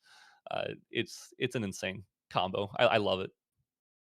Yeah, it's one of the cool spicy pieces of tech that we saw this deck kind of slowly as the deck has got more and more aggressive and the deck became more and more refined. They're like, Yeah. is there any ways I can squeak out as much influence out of this deck as possible? And it's Yeah. just one of those small tweaks that you saw with this list and its kind of evolution to be like, oh, we can do this. Yeah, let's do that. Yeah, I love it because especially with the addition of Ignition Draw, which is a really cool card as well. Uh, Fire Diana, if you have the right hand, it literally feels like they are playing like they always have 7 influence because of how little they actually play cards from hand or how many cards replace themselves. Like that Prudent Knock we were talking about earlier, the floating memory from the charge the soul. And then obviously the blazing throw on the quick draw piercer, the ignition draw I was talking about, which is allows you to look 6 deep into the top of your deck, and then you banish 2 Aether charges cards from that, and you can activate those cards until the end of turn. So you basically pay 1 to like almost draw 2. Um, Obviously very strong, and it's at fast speed, so you're doing your recollection. I mean, just so many strong things. And we finally see the incap come out from Briar on to the blazing throw, recognizing 4 damage is a little too much for me to take right now. If Curl Pixels gets a couple more damage, then it's going to be rough for me to protect myself. So I'm assuming we don't have a ton of prevention in hand, or if we do, it's like that innervated agility that we don't really want to use because we will go down to level 0, or sorry, level spirit, and it'll be hard to protect ourselves even more from there. And for sure, and we don't, and as well, if we did have the Crystalline Destiny, that gets a little tricky as well. Because while our Yeah. opponent has two influence in hand, you have the risk of them just being able to throw out a single charge of soul to pop it. So you got to be a little Exactly. careful on which removal you want to use and which you're going to use. And I think Incap was the right call there. Yeah, for sure. We see that Burning Aether Charge. I love this card. This was in a Phantom Monarchs Aether Charge spell that was added in. It's such a cool card. The fact that it's 2 costs, it's similar to that Infernal Mana Streak we saw earlier, but it does 1 less damage, but it has Kindle too, so it's really cheap. We do see the Tristan leveling up to level 2 because we want to obviously level up, but then we're also at least getting 1 draw. We have those 2 preparation counters. Unless we are getting our 4th one here. Do we have double surveil? Okay, no, we already drew from we already drew from the level up, but sometimes you can do that where you get enough surveils in recollection once you go to level 2 and you can just start using them to get enough prep counters. But um, you know, drawing 1 from going to level 2 is still good. You don't have to get the 4 prep counters to get the double draw. That value is insane when you do, but it's not necessary, especially against a aggro deck like Fire Aetherwing. Yeah, and we mentioned it earlier. Getting to 3 is essentially going to be a death sentence here for Yeah. for Aetherwing, and I think that's what they know it. They're fully aware that if I get to 3 and I get those shadows out, you're not connecting an attack for pretty much the rest of this game. Yeah, this is huge. I mean, it looked a little scary for Bry here, but I mean, getting the 4 preparation counters, getting the double shadows to save ourselves here, and then allow us to also get the shadows claw out as well because we have 4 preparation counter. I believe we can get that out as well, and we also have Lost Province. I didn't realize this deck was running Lost Province. That's insane. We went to level 3 and just got straight value, straight protection, straight damage, like everything. We got it all. We are not hurting at this point in time because we've got 2 attacks pretty much at the ready to be removed. We have 5 damage going in, well 6 with the dungeon guide, and on a deck that we only need to do 19. We're sitting pretty here. Yeah, we're definitely. not hurting at all. This is a very good spot for Tristan. I mean, we probably don't even need these preparation counters. Yeah, we're just going to hold on to them and purely use them to prevent damage because we're attacking for 5 every single turn with these shadows and our champion. And so we can just wait and not use those preparation counters for an attack unless we absolutely need to. I mean, if we have one, cool, we'll go for it. We'll probably win. But until then, we can just use them for safety, and we're totally fine with that. Yeah, and I think, and we end as well with this list. If I'd assume anybody who's played this list before, no, there's not a lot of defensive options in Fire Aetherwing.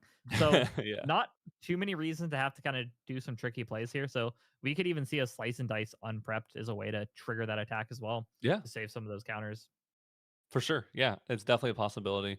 Yeah, I think now the Aetherwing deck curls here is going to be looking for any kind of essentially spell damage or non-attack damage as it possibly can have, right? We're probably going to force our opponent to use those preparation counters because it does kind of save us damage as well. Like it saves our own resource if we attack into them. They just remove those prep counters. It gives us like maybe a future turn here, but we are just really looking for as much non-attack damage as we possibly can get. Burning it through charge, another one of those is definitely one of those cards we were looking for. Seeing some debate on the materialization as well for this one here. Yeah, I mean it can be hard. The deck is played. I mean, it is really about that level 3. If you look at Bride's deck, it has both Shadow Dancer and Shadow Reaver. I think Shadow Reaver is really good in the meta actually right now, but against Aetherwing, definitely not something you want to go. So instead, we're gonna go for that backup charger. Just get more draws. We're gonna get more resources. Dig deeper into our deck. Get more protection. Whatever it might be. That is what we're looking for. And it makes sense. We're not going to have to get rid of a card from memory. We keep our influence high. The only thing we could bring out would be like a blinding orb or an assassin's ripper, really. So definitely makes sense that we're going to just bring up this backup charger and just keep building up resources and protection as best as we can. Yeah, 3 cards in hand, very likely holding on to the ability to gain distant here, just in case we're pressuring lethal. And it looks like that might be where the debate is happening as well.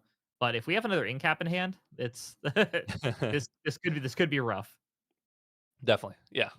And it looks like we do not have an attack card from Tristan. So we didn't find one. We didn't find the Shadow Strike. We didn't find the Slice and Dice.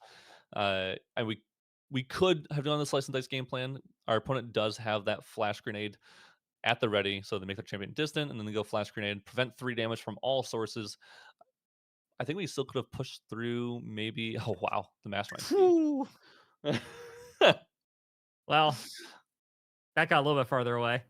Yeah, that's gonna make it a little harder for sure. uh, Mastermind scheme doubling up the preparation counters, so now Tristan can remove those. At their leisure for sure now to stop the attacks into their shadows. I'm sure Curls Pixel is going to be looking to actually try to like kill these shadows. A lot of people I think forget that the shadows that um, level 3 Tristan makes, Shadow Dancer makes, are like they're not invincible. They feel invincible a lot of the times, but they actually only prevent 3 damage at most. So if we're able to swing for a large enough attack with our champion, we can actually start killing off those shadows, which if we kill one off, that's less damage we're taking, and then it's less damage or less options for them to prevent us from hurting them. Because if we can kill one shadow, then we could smoke bombs the other, and they can't redirect to it because our champion will not have true sight, most likely, I should say. Yeah, let's be clear. There is a chance we get true sight here if we have to go if we're forced into the other bow, but I don't think we are anytime soon. Yeah, the Seeker's Aether Wing is definitely we gotta be careful for sure. Not to forget that slight interaction there. But we do have a Nert Sword. I think that's Aetheric Calibration. So um, just looking at the top 4 cards, get to set the top of our deck, and then also most likely replace itself. Aetheric Calibration, again, talking about this earlier, it's one of those cards that replace itself even though it's an Aether Charge. So similar to Prudent Knock, but this one also allows us to set the top of our deck if we need to, find our outs that we might need to, like another Blazing Throw, like the uh, the ignition draws, whatever it might be. And I think we see another Aether Calibration getting drawn to memory. So at that perfect 3 Aether charges on our Triviates as well. Yeah, but I wouldn't be shocked here. We going exactly as you said. We're possibly clearing one of these shadows, or maybe we have a setup. I don't know what that setup is yet. Yeah. Oh, the one of Umbra Sight. And it's a Looking Glass Umbra Sight. It's very nice. You see, and you can see the Tristan not scared at all, saying, "I just want this draw. I'm going to, take the 2 damage, sure, but I don't think you can kill me. I have enough prevention. I think I'm just going to kill you instead, and I don't think you have an out to it." No, I don't think at that point, and I'm pretty sure we're probably holding on to it at that with that confidence. If having an innervate is very likely Sure. in hand at this point. Yeah. So at this point, I And think we're feeling pretty comfy. yeah, Innervate would be very, very solid. See the Assassin's Ripper come out. Might just see a slice and dice, even though the Diana player has the flash grenade. It might not matter because we might just be able to get over it with whatever attack we have here. And And we're here's just just a committing the Shadow Strike. full prep shadow. Yeah, makes And that is sense. that beautiful that is the beautiful Ascent Shadow Strike too. Yes, it is. Bry, I believe, winning that themselves at St. London.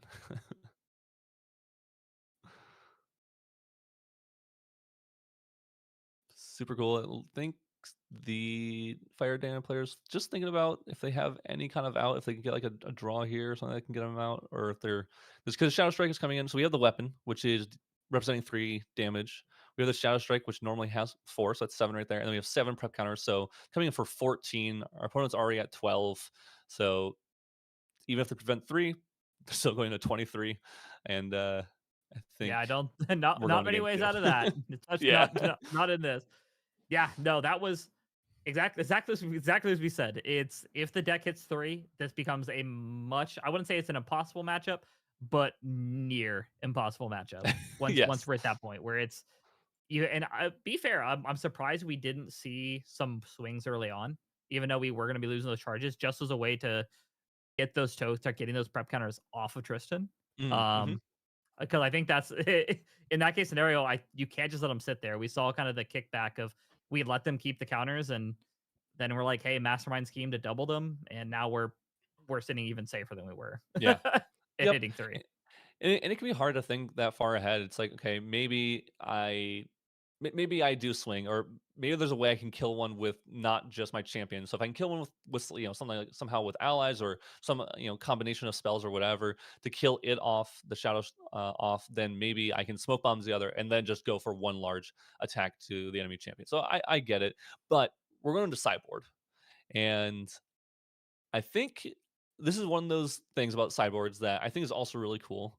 You either tech for, whatever you want to, want to tech against specifically, or you can kind of do what Bry's doing, which is if you look at their sideboard, there's a bunch more one ofs, but a lot of them are additional cards that they already have in their main deck, right? So they have a one of Crystallized Destiny in their main, but they also have another Crystallized Destiny in their side. So that is it's while their main deck feels like inconsistent with those like one ofs, when they go to side, they can really work out that consistency issue and really just try to figure out exactly what they are playing against and what they want to be playing against, and kind of really slim down in a way their deck to be just exactly what they need.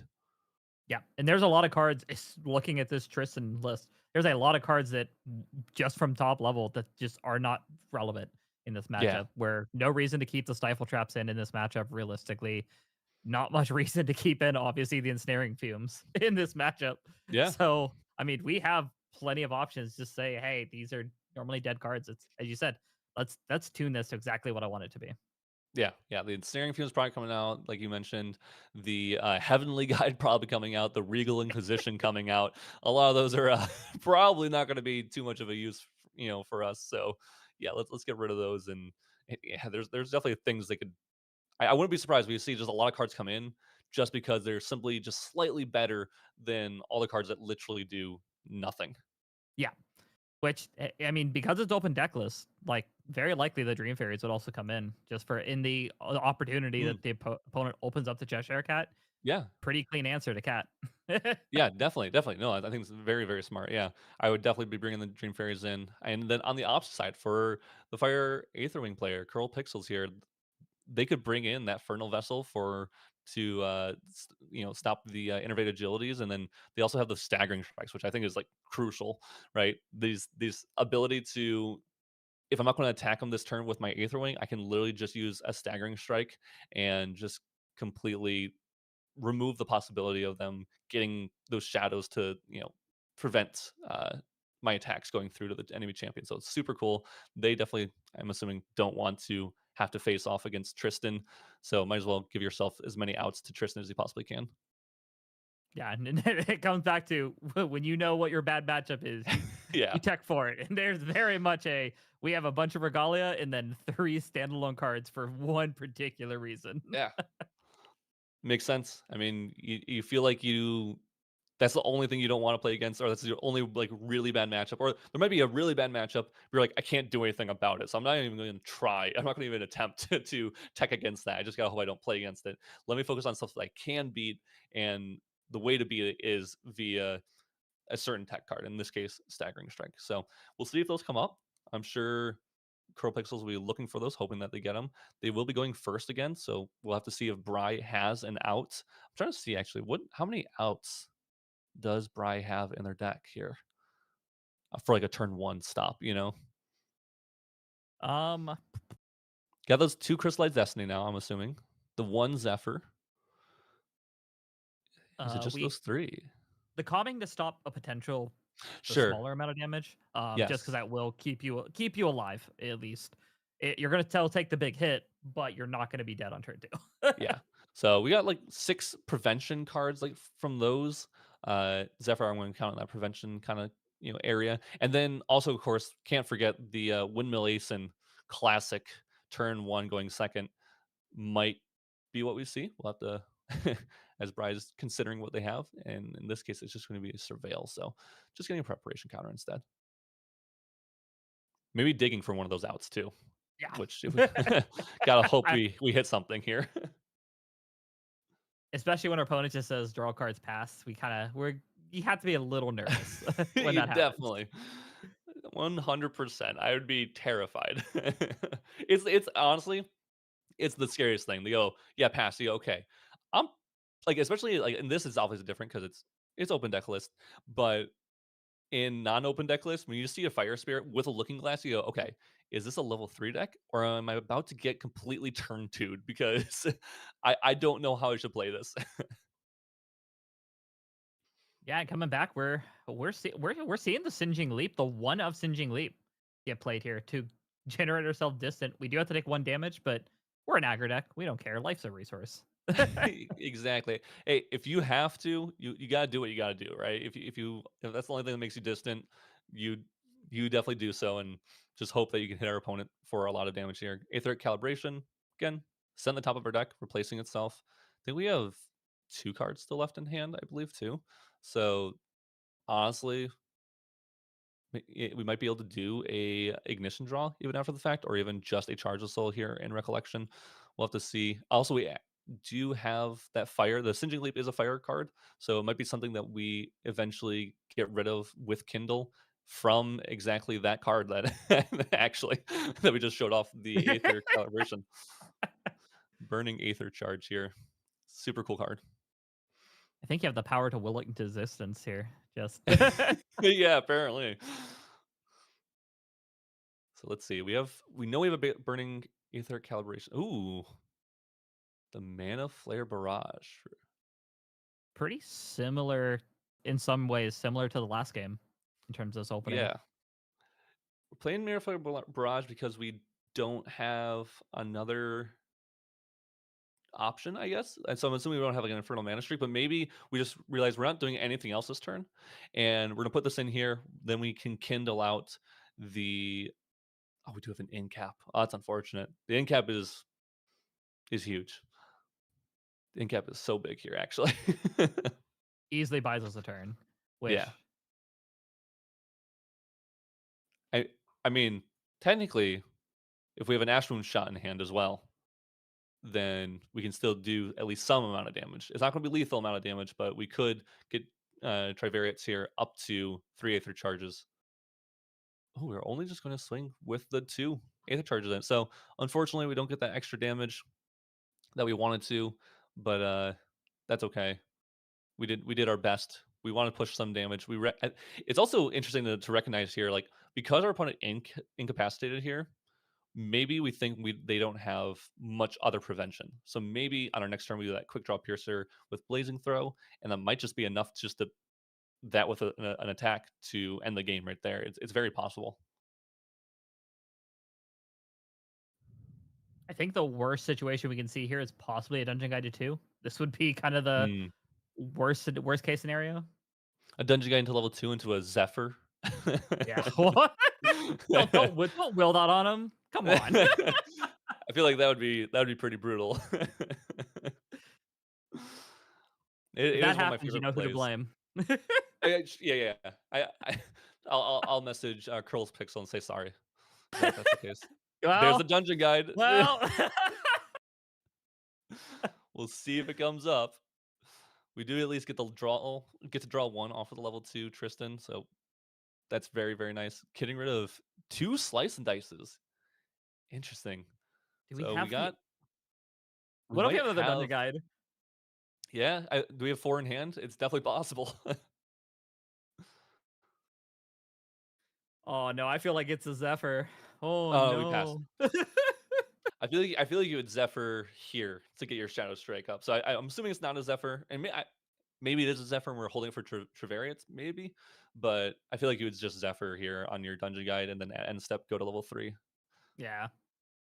Unless we want to get real greedy and we want to do Shadow, uh, Tristan Shadow Reaver, and then on our opponent's end step, in the main phase, Zephyr onto the Dungeon Guide, go to Tristan Shadow Reaver, and then go into Tristan Shadow Dancer. But that might be greedy. I'm not sure. Listen, this is a match all about greed.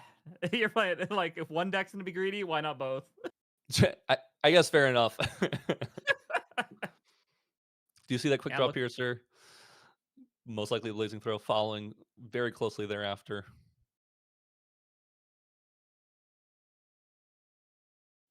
And we see. So there's another another burning burning. Aether charge. Yeah. Yep. Another burning aether charge. So no blazing throw. I assumed maybe they have the incendiary shots and maybe just gonna go for that, but also maybe trying to bait out. They don't want their uh the blazing throw to get in-capped, so like maybe they'll in-cap just burning aether charge, and then I'll be able to get this blazing throw to go through. And it does go through, Yeah. which is huge. Only need 10 here, which is possible. 10 with 2 car. I don't know if it's possible. You gotta have Like, faith. You gotta believe. I don't believe that hard. That'd be kind of crazy. I don't think our champion's even distant, so I think it'd be the reclaim on the dungeon Oh guy. That's pretty no. cool. Oh, do we see the level? Wait, how many cards do we have in hand? 2. Okay, we could use a float. We use 2 cards from memory. We go to 3. We could go Shadow Reaver into Shadow Dancer, technically. I don't know why you would want to, because maybe you just get a bunch of Aether Charge cards from the cards that you get to get from level 3 Tristan. But okay, we're just going Blinding Orb. I think it's the much smarter and safer Yeah. choice. not as greedy, not as crazy. We keep it cool here. Yeah, that's just Or in that's this so, regional. it's not as fun, man. Come on, you gotta you gotta be baited into doing the Shadow Reaver. Which I do like that they were still on the Enfeeblement Orb. Hint on instead of Enfeeblement Orb, Blinding Orb, because we get the Assassin class bonus here. Being able to Yeah. just replace a card and draw. Yeah, it's super nice. It's with Calming Breeze being in a lot of Tristan decks now, like level 3 Tristan decks. It's nice that you have other options to use that floating memory, right? A lot of Tristans used to just play Reclaim, sometimes only on a 3 of, and that was the only float you ever saw because they were also running that Sensor Restful piece often. So, but now with the addition of Calming Breeze, and I think people moving away from Veiling Breeze, we start to see more of those cards that cost have a material that cost into them, like Blinding Orb. So very nice. Allows us to get the draw, dig deeper, find more protection, all that jazz. I don't hate it. I like it. Yeah. Especially since we get to go Dungeon Guide right after. Now let's see. We have a Dungeon Guide. We're going to level 3 Dancer. We have 2 prep counters, so we cannot get out the Shadow's Claw. We do see 1 damage from Dungeon Guide, putting our opponent to 3. And then if we Shadow Strikes for 6, and then did a... Oh, we could Slice and Dice. We did see 2 Slice and Dices get like banished already. So maybe they had 3. And so if we Slice and Dice here for 9, 10, 11, 12, still not quite enough. We're close. We're getting closer, but I think we have to take a turn at least. Yeah. Next turn we could if we desperately need that 4th prep, we could go for the boots. Which I believe is still. I would be shocked if it's not in the list. Yeah, Windwalker Boots is definitely in the list. I don't know. I've had some discussions if it wasn't in there. Be like, what's happening? I think it's been a long time since we. I don't think has there ever been a level 3 Tristan that wasn't playing Windwalker Boots, because sometimes you have to go it. You have no other way to get preparation counters. You just draw all the other cards essentially. I think I've heard the Tristan players put it best. Sometimes you draw the wrong half of the deck. Yeah. That's card games, man. Yeah. I think we're thinking about what we want to do, what we want to materialize for the Aether Charge player, but it's gonna be interesting because I think at this point, Curl Pixels, the Fire Aether Wing player, is just going to be trying their best to figure out, what is my out? Like, is there an out? They have the Shadows already on board, but they're only at 3 preparation counters. So can I find one of those staggering strikes? Find anything to pressure them enough to make them remove those preparation counters so I can start just keep attacking face, because unlike last game, they're not at the point where they could do like a scheme for a lot of preparation counters to save themselves multiple turns. So definitely not out of it for the Aether Charge player. And we're back. It seems we're good here. I don't think we materialized anything from the Aether Charge player. So I think the only thing we did have a mana streak played, and I think we have a different weapon on board. I think we have the Seeker's Aether Wing on board. So nothing too much missed, just the materialization and the Infernal Mana Streak played. So Tristan at 14 damage taken, and we're just going to be attacking. I think we're thinking about saying if we want to intercept this, or do we try to use a card from hand? You might just take this. It's scary if you do, obviously, because you're going to take 3 damage here. Don't think we're going to go to any further than that, but like I guess a blazing throw after that puts us to 21, and then 4 more damage from somewhere, which is not that hard for any fire deck. No, not at all. And it's exactly as you said. It's the idea here is you have to get those prep counters removed.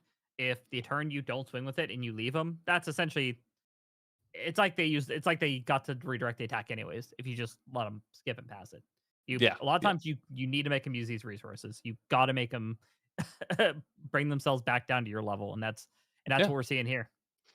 Yeah, definitely. I couldn't agree more. I mean, I still think Brian might have this one. I get the feeling they might have some kind of attack in hand with the banishment of the 2 slice and dices that we saw earlier.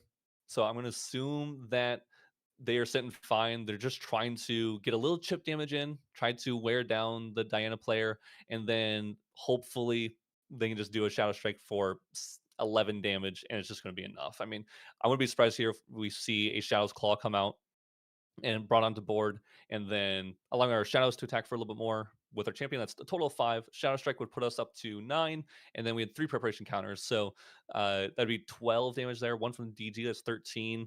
I think we're only like 1 or 2 damage off at that point, and so maybe we just there's a possibility we even just see Assassin's Ripper come out. Although I guess Assassin's Ripper might be the same as Shadow's Claw at this point because we don't have a Shadow's Claw out. So maybe not that, unless we have the Assassin's Ripper into the Slice and Dice, of course. Slice and Dice representing 9 on its own.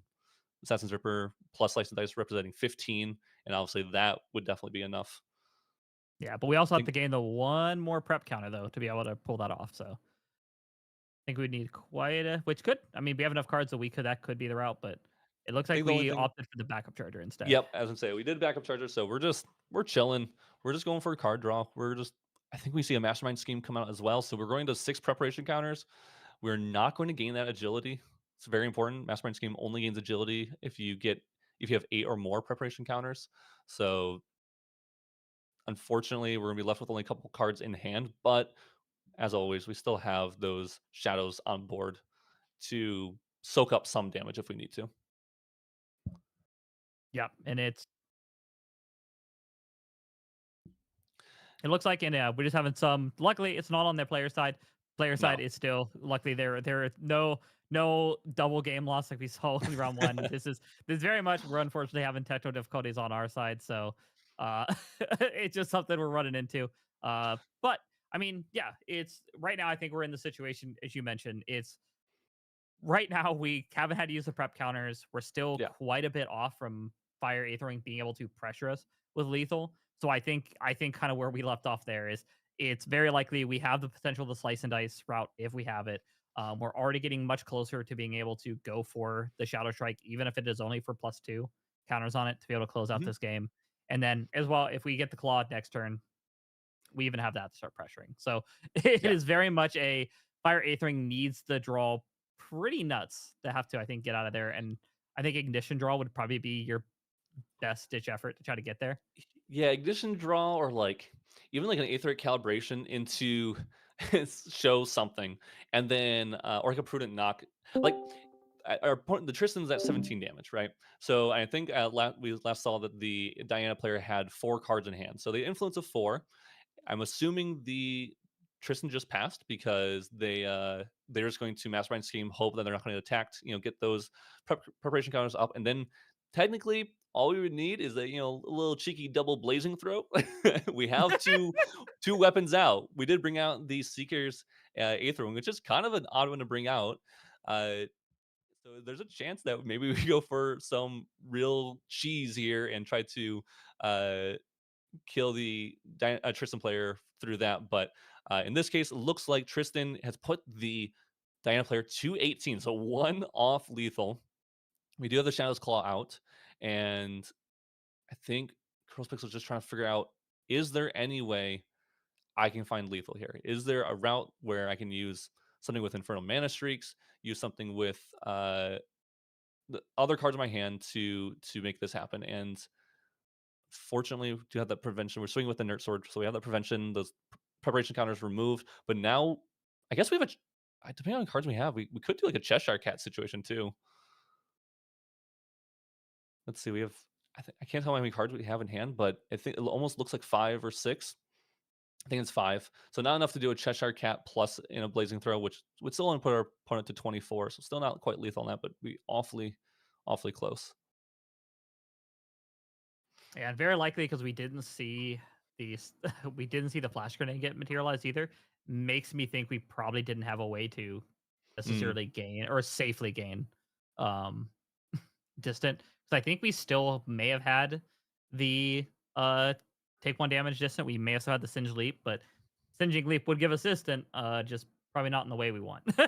Yeah, I think and I think Singe Leap might have gotten banished super early for the Burning Aether charge, and so I think unfortunately, yeah, we just did not find uh we did not find all the make distant cards that we wanted to, right? Those repositions, those back steps, anything like that. So it can be really hard to try to pressure damage. Tristan did end up taking the match. They did go 2-0, so they were able to pressure enough, get to level 3 fast enough to get that win. Unfortunately, Fire Throwing, it's those pesky out cards, you know? They just why do they have to have interaction? You know, why can't I just do my turn 2 and go from there, you know? Like, I don't like this, like, damage prevention. Like, what is this? Like, not my Grand Archive. Exactly. Just let me have some fun. Don't run Zephyrs. Don't run Crystallized Destiny. Just, you know, go hands down and just say pass. Play Fortuitous Wind or Fortuitous Fire, or Fortuitous Water. That's what I want. I want every player to play Fortuitous. I don't want I don't want any of these turn 1 plays. I want a Exactly. slow, healthy game of Grand Archive. Exactly. Have everyone on Windry with Fortuitous Wind Spirit. That's what you're looking for. It's actually crazy. I feel like if I sat down now with Fortuitous Wind Spirit and I sat down and someone brought out Fire Spirit and Looking Glass, I'd be like, oh no. I actually just lose. Listen, that's kind of our locals. We have Yuka is our local, so we see Fortuitous Wind all the time. Where we sit down and I'm like, "What are you doing?" And he's like, "I'm gonna look at 7 cards and put them face down in front of me." I'm like, "Okay." Yep. I got a 1 in 7 shot to hit the dungeon guide here. Yeah. Dude, that's scary.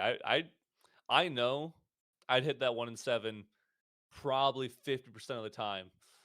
Personally, if I was on the Wind Rye, that dungeon guide is gone, dude. Like, I had no chance. Oh, it's if I play Fortuitous, I'm hitting the dungeon guide 90% of the time. 100, Yeah. like it's just it's going. They're gonna homing missile that just so quick. There's like, yeah, it's right there. I'm like, yeah, you got it. All right. Yeah. You do the shuffle, you roll a dice, doesn't matter. They still know what it is. And it's just gone. So with that, with of course watching the Tristan go against probably the deck that I hate the most. How do you feel about with early on in this meta where Tristan kind of became the boogeyman into a lot of these series and stuff? Do you still feel that Tristan is as much of a menace as people were kind of saying early in the season, or do you feel kind of the deck has maybe fallen off a little bit? Not necessarily completely fallen off a cliff, but do you think the deck is not necessarily as big of a menace as we originally thought? You know, I am biased because I hate that deck, but I think it's funny. I don't think it didn't get any weaker. Obviously, didn't get any stronger. But the thing that I think that came about the most is that everyone understands how that deck plays now. It's been around long enough, and people have seen it enough times to understand. Oh, they can do these things at these times, right? I don't know the last time someone got like a cheeky slice and dice in early for like an early lethal line, right? Like everyone knows that they could go to get enough prep counters, get their Assassin's River out, and go for an early kill.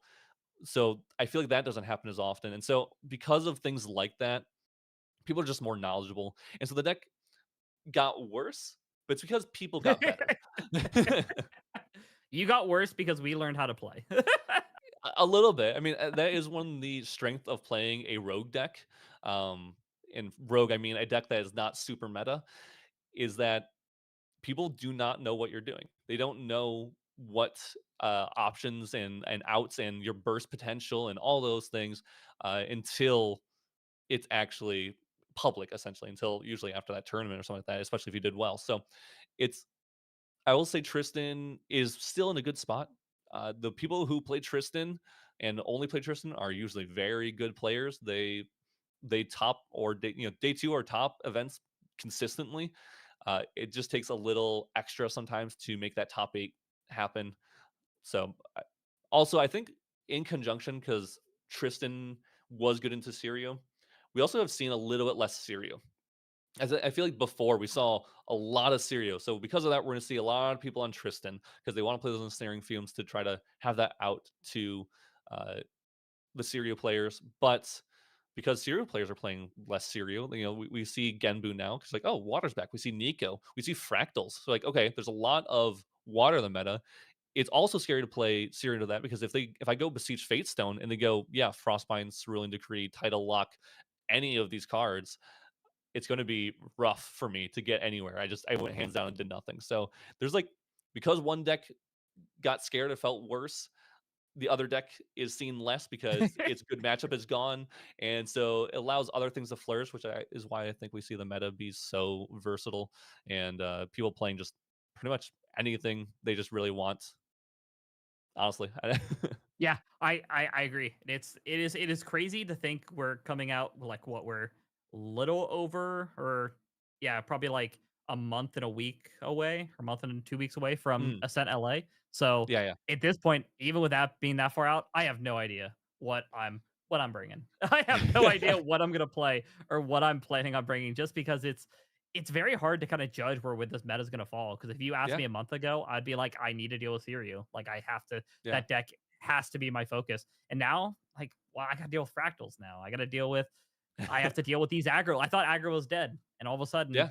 it's back. Like so, Yep, I think that's why we see these decks running just like that Tristan player, just like Briar was playing, a bunch of one-ofs, a bunch of utility cards that I can play in any matchup, and then my sideboard is to reinforce those utility cards in the specific matchups I need it.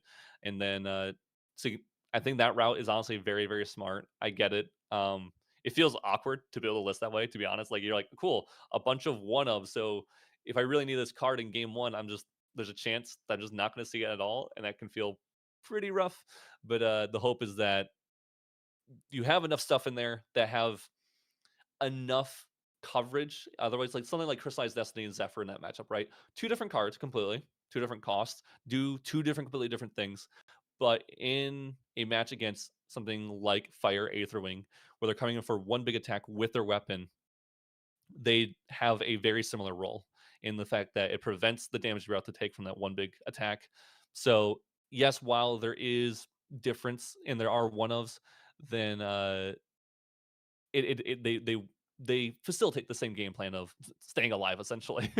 yeah, yeah, very much. And I think that's where we're seeing a lot of these lists play a little more flexibility as well. Hmm. Of course, we're seeing it with, of course, Topsy built into the card. Topsy, a phenomenal piece to deal with a lot of these different things, and as well as we're seeing we're seeing sideboards is we're seeing some of these cards we didn't necessarily take at face value played in a couple different ways, as we kind of saw with Enfeeblement Orb now being played. Valkyrie brought it up with a very, very good point. If it is not just I'm going to go for a kill and I'm going to win because I'm going to make you put cards down, but essentially you can make Frostbind say pay four is Yeah, yeah, essentially is what it's going to do. yeah. I agree. It's cool. I love Grand Archive, dude. It's so good. It's one of my favorite things. Just the it, d- I could like gush about Grand Archive for a long time here, dude. Especially with RDO. I'm so excited for RDO and the possibilities that that's going to bring. The spoilers we got earlier, I was so excited for being able to play Alice. I mean, getting to build that deck. I'm going to. We're talking about decks that we want to play at LA. Unfortunately, RDO I believe goes live at LA, but not for playability. You can't play it at the event. Yeah, it is not legal until after. Let's Yeah, just say that. But yeah, no, it absolutely looks insane. And we've already had a Discord conversation on the sidewalls with the off rounds when they showed the Alice, and we were talking about the different things with this champion. And one thing Yeah. that got brought up to me, I didn't even realize, is you have the potential that if you have one chessman out in play and Alice Yeah. standing, Alice 2 standing, when you go to the end of your opponent's turn, you can guarantee to pay only one Yeah. for the materialization and draw the card if you Yeah. set it up correctly, which is absolutely nuts. Like this is I gonna love be an it, insane. dude. It's Like I'm so I excited for this champion. I think I give it a 4 out of 5 when I was when Valkyrie asked me what is my rating on it. But the more and more I think about it, the higher grade I want to give it because I'm excited to mess around with the deck. I think I want to play Chessman so badly. I'm so ready for it. But I do want to talk about kind of recap as we're getting closer to the end of the tournament here, what the pricing structure is like for this tournament. It's really cool. Thank you again to Grand Archive and Weed to the Shore for allowing people like us to put on these events and to run them and allow people to play into these events and with people who don't have local close by or any kind of regional close by. So the pricing for this event is top 16. Top 16, you get a finalist playmat, DTR regional invite prize card, which is that beautiful poison dagger, and then 6 sapphire packs. And then on top of that, if you go top 8, you also get 23 DTR booster packs. Now, 23 sounds like a weird number, but it's because you get one booster pack for your entry. So technically, you would get a box if you make top 8. And then, of course, on top of that, if you do happen to be the number one, the best player at this regional, you can get the champion playmat, which all the playmats Grand Archive is amazing at playmats and the arts and just like using the card arts for the playmats makes a lot of sense, but they're so pretty. They like I uh makes me want to compete. I should say. Yeah, no, it is. I'm sad that I that I unfortunately can't cast most of the events, so it's I want my chance to play for that dagger, and I unfortunately run the thing as I run the Texas Regional, so I don't even get that luxury to sometimes be able to play for the mat. But yeah, no, they are beautiful, and on top of it, the prize cards are just fantastic, like across Yeah, the board. yeah. The pricing in Grand Archive, I think, is one of the best things. I mean, these if you're not into like really keeping the cards or even going to nationals or anything like that, those prize cards, the invite cards, they go for like a lot of money. So like even if you just want to try to make some essential cash because people want these invite cards to play at events, to play at their nationals, and you're just not interested in it, you can definitely just play in the event, win the card, and 99% of the time someone's going to buy it because they want the ability to play and compete in nationals. Also, like I said earlier, the invite cards look amazing. They have those signatures on them now. They're just so cool. And then something I do want to talk about though is the win a case. The win a case is happening at the very end of this month on February 28th. The pricing for that, which is $20 entry, tickets on our website, of course. Entry pricing, you'll get 2 EVPs for competing in at least 2 rounds or completing 2 rounds. And the pricing for that is all 6 of those will win a case of PTM. Anyone who goes 5-0-1 will win 16 EVPs and 1 box of PTM. All players who go 5 wins, 1 loss will win 8 EVPs and 2 boxes of SP3. And then anyone who goes 4-2, 4-1-1, or 4-0-2 will win 4 EVPs and 1 box of SP3. So if you wanted to get a chance to get some SP3, because I know it can be kind of hard to find that, or you just wanted a chance to win a case of PTM for only $20 entry, definitely check out the PTM case event happening on the 28th of this month. Again, tickets are on truechampiongaming.com. That one, unlike this one, unlike the regional here, will be streamed on Serene Balance Productions. So definitely go over there. Definitely check out Serene Balance Productions YouTube channel. Subscribe there if you want to see all the events, because the regionals, while they will be up here on True Champion Gaming, all other events will be on Serene Balance Productions. So if you want more Grand Archive gameplay, definitely check out that YouTube channel. Oh, for sure. And the weeklies, and as well, the weeklies are a blast as well. If you Yes. even if you don't want to necessarily do a huge, you don't want to pay in, you just want to be able to play some Grand Archive, see where you stand against maybe some of the meta. The Thursdays are a great way to jump in, and even if you're not like a super competitive player, just jump in, play some Grand Archive because the game's fun. Who knew? Yeah. Yeah, game's super great. I mean, I didn't play card games really before Grand Archives. So I guess I don't have the best repertoire for what I know. I have like played around with a couple games here and there, and I've had since I started playing Grand Archive, tried other games. But dude, I just keep coming back to Grand Archive. It feels so nice to have consistency in your play of how you play, like in your own skill. So it's very rewarding. But this was round 5, guys. We'll be right back for round 6, right back here. So don't go anywhere. Maybe get a drink, maybe stretch your legs. But we'll be back here very, very shortly for round 6. Thank you for tuning in. See you guys in a bit.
Hey everyone, welcome back to round 6 of the TCG NA Online League Regional.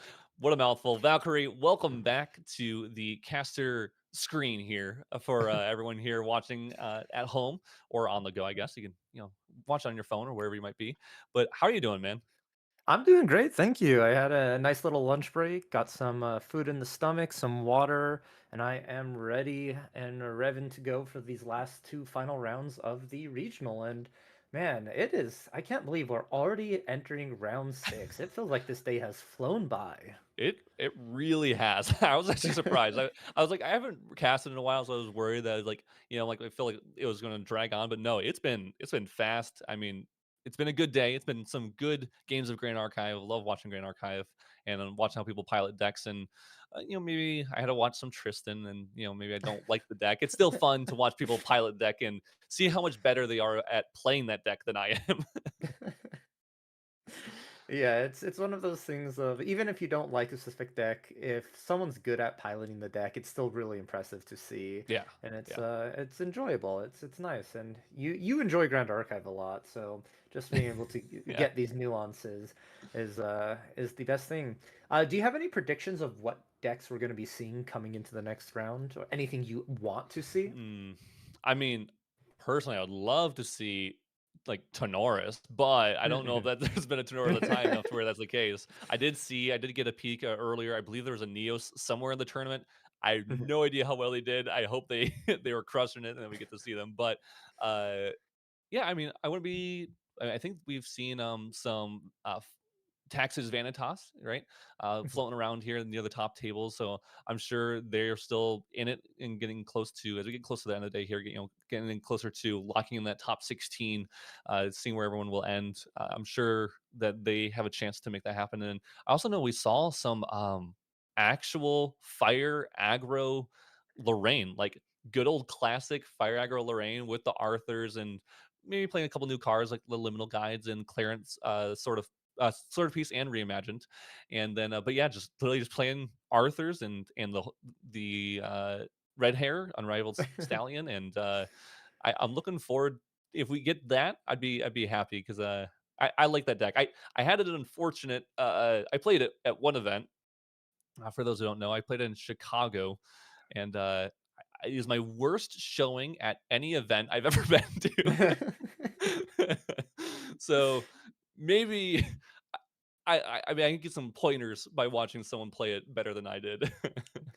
Yeah, it's a very fun deck to see. It's been around since the dawn of Ashes, the Yeah. start of time. That deck's been around. It went through a couple of iterations, and I don't know how to describe it without calling them a specific group of people, but like Fire Lorraine players are a different breed of players. They don't play the game like the rest of us. They are like so used to their own like, oh yeah, pitch some cards into graveyard, fire momentum. Rending Flames. Oh, I didn't open up attacks. Don't worry, I just have an ally board. And it's like the way Yeah. they pilot it is so amazing. It's different than your normal style of decks, and it's really Yeah. cool to see. And there's some Worlds competitors out there who are like known for their fire aggro, so it's always Yeah. cool like when they make it to that stage to be like, wow, this is what someone who's actually mastered this craft looks like.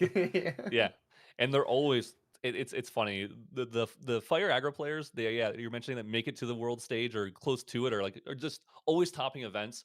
It's you watch them and they play so fast, not because that they're an aggro player. They have to play fast. They're trying to throw you off or something like that or whatever it might be. It's literally just they know their lines so cleanly. They go, "There's one route. It's this. I'm taking it, and I'm just going to go through the motions." And it's impressive. It really is.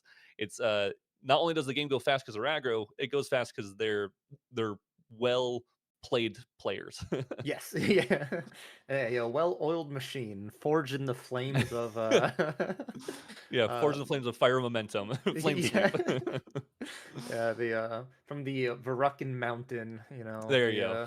they they trained along the acolyte and everything, so it's really cool to see. I'm with you there. I've like she's fallen out of favor. I've talked about this a lot, and for those like Lorraine used to be the big bad of Mm, GA. She was yeah, constantly topping events, every element, aggro, level 3, you name it. Like Lorraine was there, And Yeah. she's just been every modern set coming out slowly falling behind, falling behind. And it's just the true Lorraine players and enjoyers who are still on that deck. Yeah. But the fact that there are so few of them, but she's still winning events or topping events is just baffling. Yeah. It is impressive to say the least. I mean, the f- I think Lorraine in the past like year of sets, all right? Like the sets Mhm. we've had in the past year, I think has only gotten like one or two cards. Like one of the most important ones being a Crux card.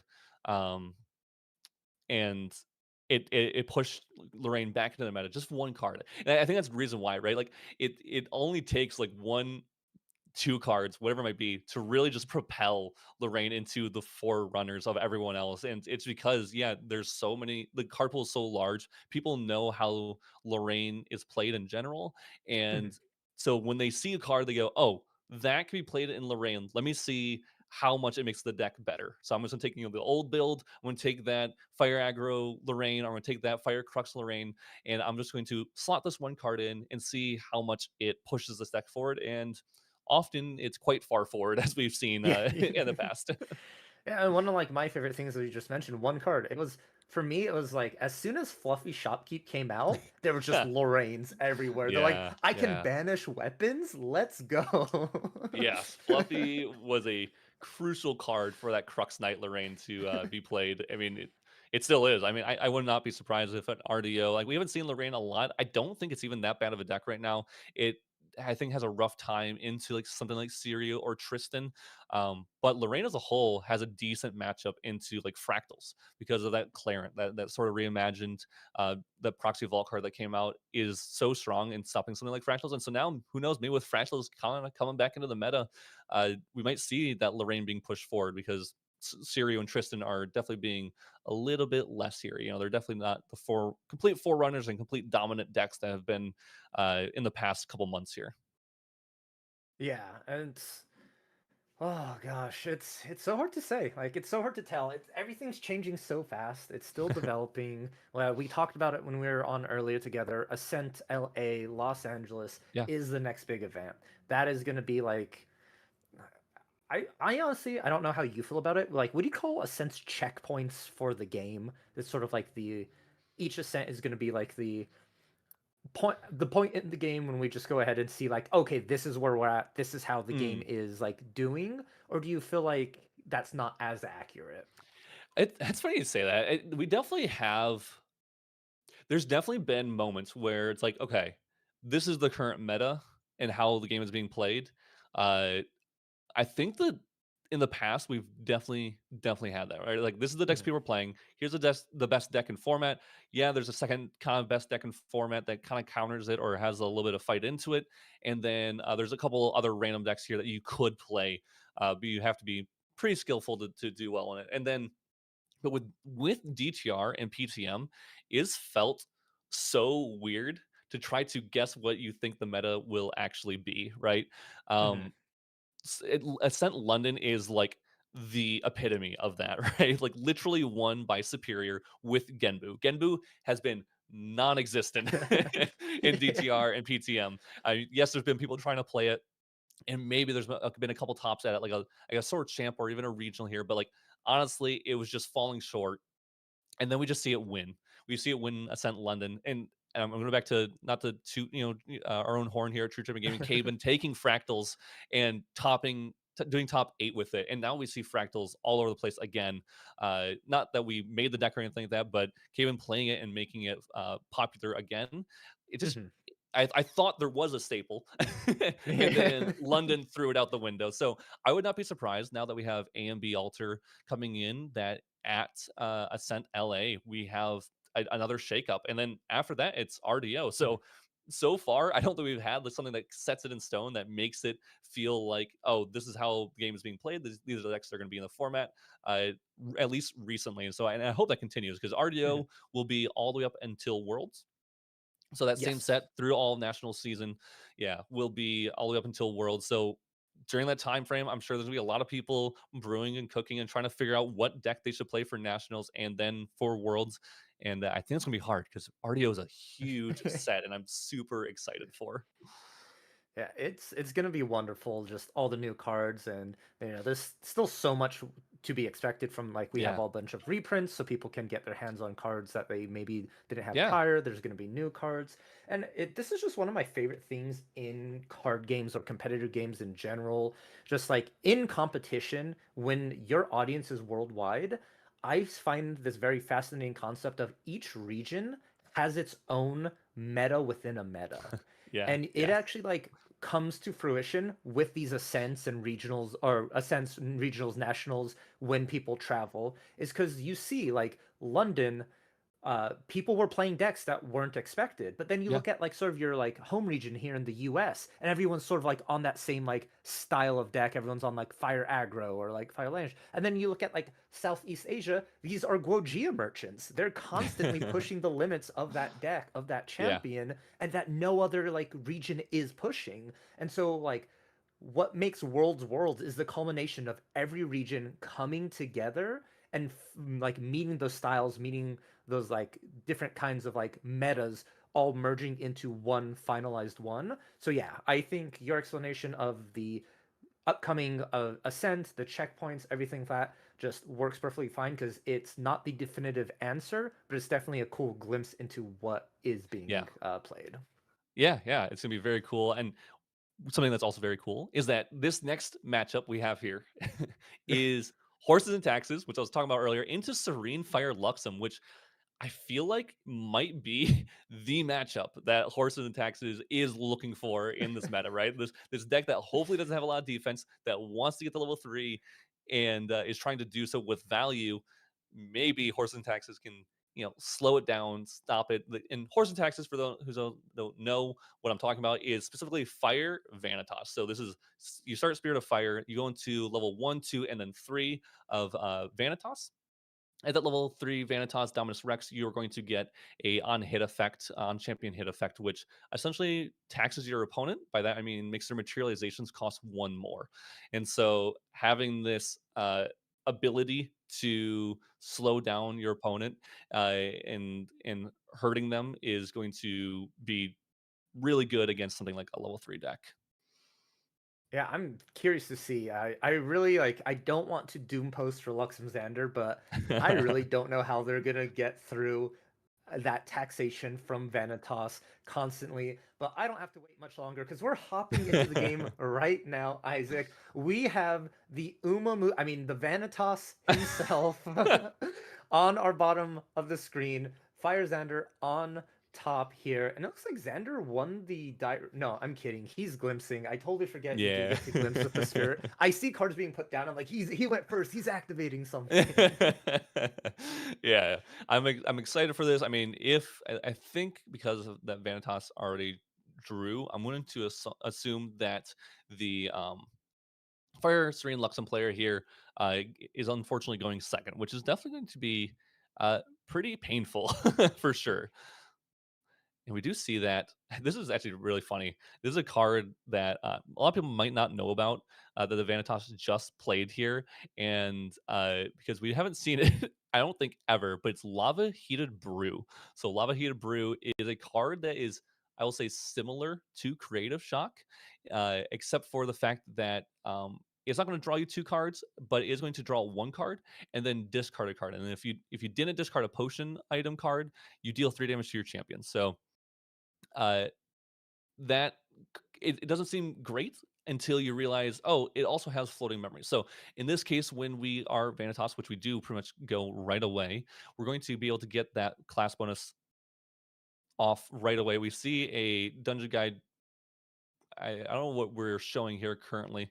But oh, I see. We're just kind of skipping some steps. We're saying, hey, we're just play a dungeon guide and then play a dilute, and we're gonna get rid of all of it because we're gonna go from level 2 from we're going to go level 1 into level 2 Vanitas, and then we're going to play a Dailu to level up into level 3, and then we're going to banish those 3 cards from memory to do so, and then we're left with no influence, but we get to tax our opponent. Already put our opponent to 7 damage. It's a little scary there, and we see Luxem Xander say, hey, listen, no matter what, I have to level up. I know I'm getting taxed. I know I have to banish 2 cards or get rid of 2 cards, 2 resources to get to this level 1. But if I don't, I'm going to die. So they just force a level up. that Vanitas Dominus Rex causing the on hit from the Vanitas Dominus Rex causing that to happen. So all those cards your opponent materializes cost 1 more to materialize until the beginning of your next turn. And while it was quick, this is what Vanitas does, right? It goes fast. It goes to level 3 really quickly in multiple ways. You can do that with a dungeon guide. You can do that with a Beseech the Winds into level 2 after going level 1. And then they play usually a horse of some sort to follow up. This can be that Red Hair. This can be that Dilute. This can be a Brisk Wind Trotter. Any of it is valid plays to get into level 3 from there after dungeon guiding or Beseech the Winds into level 2. And that's exactly what we see. So one thing I do want to point out here is that we do see a Mercenaries Blade come out. This is not a card that's getting materialized, right? This is an activation from Lux and Xander by removing a prep counter in their main phase. So they are able to do that without getting taxed. And then they're going to use Return to Archive to essentially get a card that pluses them 1. So it's a card that says if you sacrifice Regalia, if you do, recover 2 and then draw a card, and then it in itself has floating memory. So by playing 1 card, we get to replace itself, recover 2, and then we get a floating memory in our graveyard, which allows us to, of course, level up next turn. And we have 2 cards in our memory. So even if we get taxed this turn, we can go to level 2. It's not going to feel great, but it is something that might be necessary. So we start getting some kind of Luxem engine online with those Luxem sites and those Light Weavers in our memory, getting those reveals to start occurring. But Vanitas is going to have a very simple turn, every single turn here, which is swing 1 with Dungeon Guide, swing 3 with Dailu, and swing 3 with Dominus Rex. In this case, they opted to go for the Censor Vessel piece. Makes sense. We want to bring this out to stop the floating memory from Return to Archive and stop that value that the Xander is going to have. So doesn't feel great from the Luxem Xander standpoint. They're already taken 12 damage here. They're going to try to push through and probably, I'm going to assume, level up. I think they skipped materialization. So they recognize, hey, I can't actually level up here. Maybe we DG into level 2 as the only thing I could think of that you might be willing to do. But it's really hard. At this point in the game, it's hard to come back from being taxed so early on so quickly, getting taxed from the level 3 and also the Censor essentially taxing us as well. And yeah, we see exactly that. We see that dungeon guide. We're going into level 2. We're going to maybe not realize that we don't have a level 2 Xander out yet. Unfortunately, this does occur. We do see the swing. Oh no. I think we are going to try to we may have to back see if our opponent is allowing it. Yeah, okay. So we do let them have it, which is very kind. Technically, you can forget and fail to find your level 2 champion if you do any actions after playing a dungeon guide. Because I think we did banish the card. So we banished, because you can banish 2 cards and then fail to find. Our opponent was kind enough to let us still have it, probably recognizing I think I still have this one in the bag, so I don't really care. But technically, you can miss that, which can be very, very detrimental. And one of the coolest additions to Tax's Vanitas, which is Beast Soul Visage here.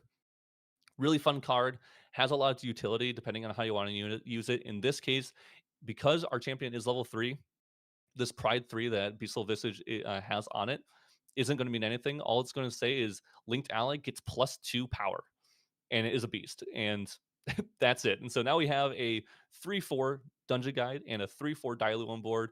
So we're swinging for a total of 9 every single turn. And I'm sure Xander is going to try their best to stay alive here. We see the backup charger. We're paying 1 for the backup charger, drawing a card in memory, and I don't know, hopefully we have a turbocharge we can play. Yeah, no, definitely. A lot of action has honestly happened here with the insane rush to Vanitas 3. Just it's crazy. That was turn 1, or turn 2, your first materialization turn, and you're already level 3 hitting your opponent who's stuck on a spirit. And so the amount of value and cards you're taking from them is really, really high. And luckily, Xandersa had 2 dungeon guides to go ahead and help stave off some of this taxation. But you're already down to 2 influence. The Vanitas player has been able to rebuild from 0 influence. So not only are they ahead in just the damage, board presence, and now influence, and it's just too much for them to go ahead and deal with, and just conceding that game one to them. Because what are you gonna do as Xander with 2 cards? You hit level 3, and Vanitas is still gonna be swinging in and just causing your materializations to even be more painful. Yeah, it makes sense, right? You're like, I mean, the impact hammer coming out with champion attack is going to represent 5 damage coming in for next 2 turns, and then we have another 3 from the dungeon guide, another 3 from the Dilu, so it's a total of 11 damage just on board without playing any cards. So even if the lineage release comes through, they would still they'd be put to 29. So then they'd only need 2 damage. But then your lineage released, you can't play any fire cards, and you are like 2 off lethal. And if they didn't have a Luxem site, which I don't think they did, yeah, there was no recovery happening at that point. So unfortunate for the Luxem Xander player, but at least in this case, in this next game here, they'll get to go first. And we'll see if that is enough to make it make it so they can get enough value by not having to get taxed so early. But I do want to point out something that the Luxem player could sideboard in here, because we're going to the sideboards. Really important. It's something that's kind of interesting to think about actually in this deck. It's something like Topsy Decree. Topsy Decree is while it might not seem like a great card to have, uh, it Vanitas often puts some kind of floating memory in the graveyard super early, whether it be obviously like a fast cure or something from just discarded off a creative shock. But they also do put like liminal guides in there. So using like a Topsy Decree to slow them down so they can't go to level 3 right away, because the Vanitas needs some kind of +1 on their turn 1 when going first. In this case, they're going second. So being able to slow that down, maybe ripping a card, like imbuing it, and getting rid of 2 cards from graveyard, and then also making them discard a card, might be just enough to slow them down so that the Luxem player can get to level 3. I also will say something that I'm sure is going to come in from the Luxem player are these 2 Vanish from Sites, which is a very solid card against Vanitas. Buys you a turn, makes it so you just won't get taxed for a turn. And so while you are minusing 1, and you would normally get taxed 1, it allows you to materialize something like Backup Charger that normally would just be obviously a 0 cost and allow you to it replaces itself, so you get like a draw effect, and then you're using a Vanish from Sight. So if you use a Vanish from Sight, you go -1. If you use a Backup Charger, you go net even with that, and then if you have a turbocharge or something on top of that, you can actually start gaining value like you need to. And so there's a real possibility that that is what we're seeing come in to play here. And then on Super the flips, insightful on all that information. It's like just from what you're saying, just the cyborg possibilities, everything you can do to net neutral, and just give a little bit of a break for you there. Just you're doing such a wonderful job explaining to everyone exactly what's happening and in those situations and what like players would be thinking, because this is like a lot of insight for why cards are ran, or like specifically main board to sideboard.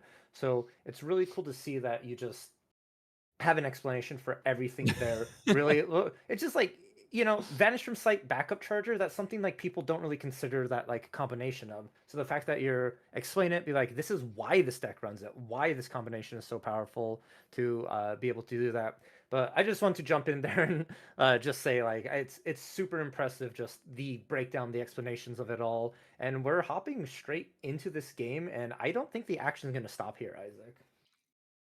it definitely is not. And this is okay. I gotta talk about this because this is my favorite addition into Fire Vanitas. Love Lava Soul Tiger in Vanitas. This is such a cool play, and especially against a deck like Luxem Xander that doesn't have a way to remove this beater on board, and this is one heck of a beater. So Lava Soul Tiger is a 4-cost 5/5 with Pride 3. So since we are Vanitas, we're going to turbo to level 3 very quickly. We got the +1 off of the Creative Shock discard with the floating memory. So we'll get to level 3 pretty much next turn. And because of that, we'll have a 5 life, 5 power ally on board that is swinging every single turn in conjunction with our champion, and probably in conjunction with another horse, whether it be a red hair Dailu, or maybe a brisk wind triler that's attacking, that's going to buff that Lava Soul Tiger into like a 7/7. So this is really cool. It gives Vanitas this strength in this like this way more push forward than it used to have. Fire Vanitas used to just like, yeah, it could it could put some horses on board, and yeah, they're scary.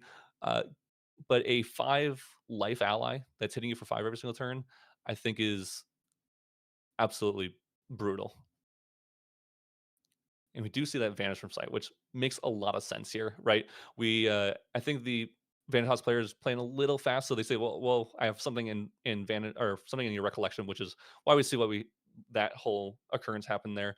But this is exactly what I was talking about earlier. Vanish from sight is going to represent essentially if the um, Vanitas player had a Dungeon Guide or Beseech here, essentially recover 11 life here.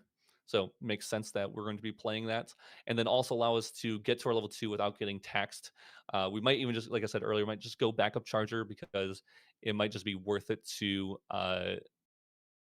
just get that out so we can start generating more value, especially if we have some other protection spell or skill that we can use, like another Vanish from Sight or another Resolute. But it might be worth it overall. But instead, we just see a fluffy shopkeep from Vanitas coming out. This is just a card that when we recognize that we, not for protection in this case, it would technically be used for beating down, but we really just want to play an ally that's going to replace itself in this scenario. That way, when we do go level 2, we just have a bigger influence. We're not turboing the level 2 because there's no point in doing so. And so let's just put more allies on board, and this is one of the best allies you can do, just so you don't lose influence.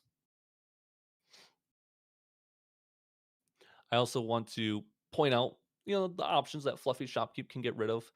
Obviously, Terrafring and Smoke Bomb, probably the 2 worst, cards in the Vanitas or material deck here. They're not going to do anything, right? This at least probably not, I should say. Technically, the Terrafring could come up if they are using a Striking Illuminance. It might occur there, but our hope is, as a Xanatos player, that it will not come down to a scenario where that is needed. And so instead, let's just, get rid of these cards that aren't important and just start building up some kind of pressure. And this pressure that the Vanitas is representing on their next turn is a red hair with a fluffy and a lava soul tiger. I'm assuming we have a Dailu or Brisk Windtrotter in hand to buff these guys if we need to. Uh, this is really scary from the Vanitas player, and we do get to level up very quickly here from the Luxemxander player, so it makes sense. We do get the exploit vulnerability back from our level 2, and we're probably just going to play it just to cycle, hopefully see a dungeon guide so we get to level 3. And if we get to the level 3 at this point, we are probably a lot safer and in a way better scenario than we were last game. So I'm assuming that's what's happening here. Looks like we're going to bring out the Mercenary's Blade. We're going to try to, I'm assuming, just swing 1 into the Lava Soul Tiger. Oh, because we're exploit vulnerability, right? We made our champion, I assuming we prepped it, made our champion say, basically, if this damages an ally, uh, we can kill it off. I think exploit vulnerability is a really cool card. We don't get to see that effect happen very often, but in this case, when it says, "Hey, kill off an ally that's going to be swinging for 5 every single turn," it's definitely worth it in that scenario. And I I will say that they did verbally say that they were going to prep the exploit vulnerability, so that's why the prep counter was removed off the champion later. Right there, it might look a little awkward, but they just forgot to remove the prep counter. Uh, so I think this Luxem player though is sitting okay, not the greatest. We see a gentle respite, definitely have less influence there than their opponent. And I think they're just hoping to survive at least 1 turn here. We have a decent influence. We're going to go to level 3 next turn. I think we have, technically, if we go Censor here, unfortunately, it's going to turn off that floating memory. So we can't actually go to level 3. Oh, we do have 4 cards of memory, right? It looks like we have 4 cards of memory. Um, actually, I'm a little confused as to where the 4th card came from. But in this case, we would have enough to level up. Gentle Respite, unfortunately, will be turned off, so we're going to lose a little more influence than we want to, but that's okay.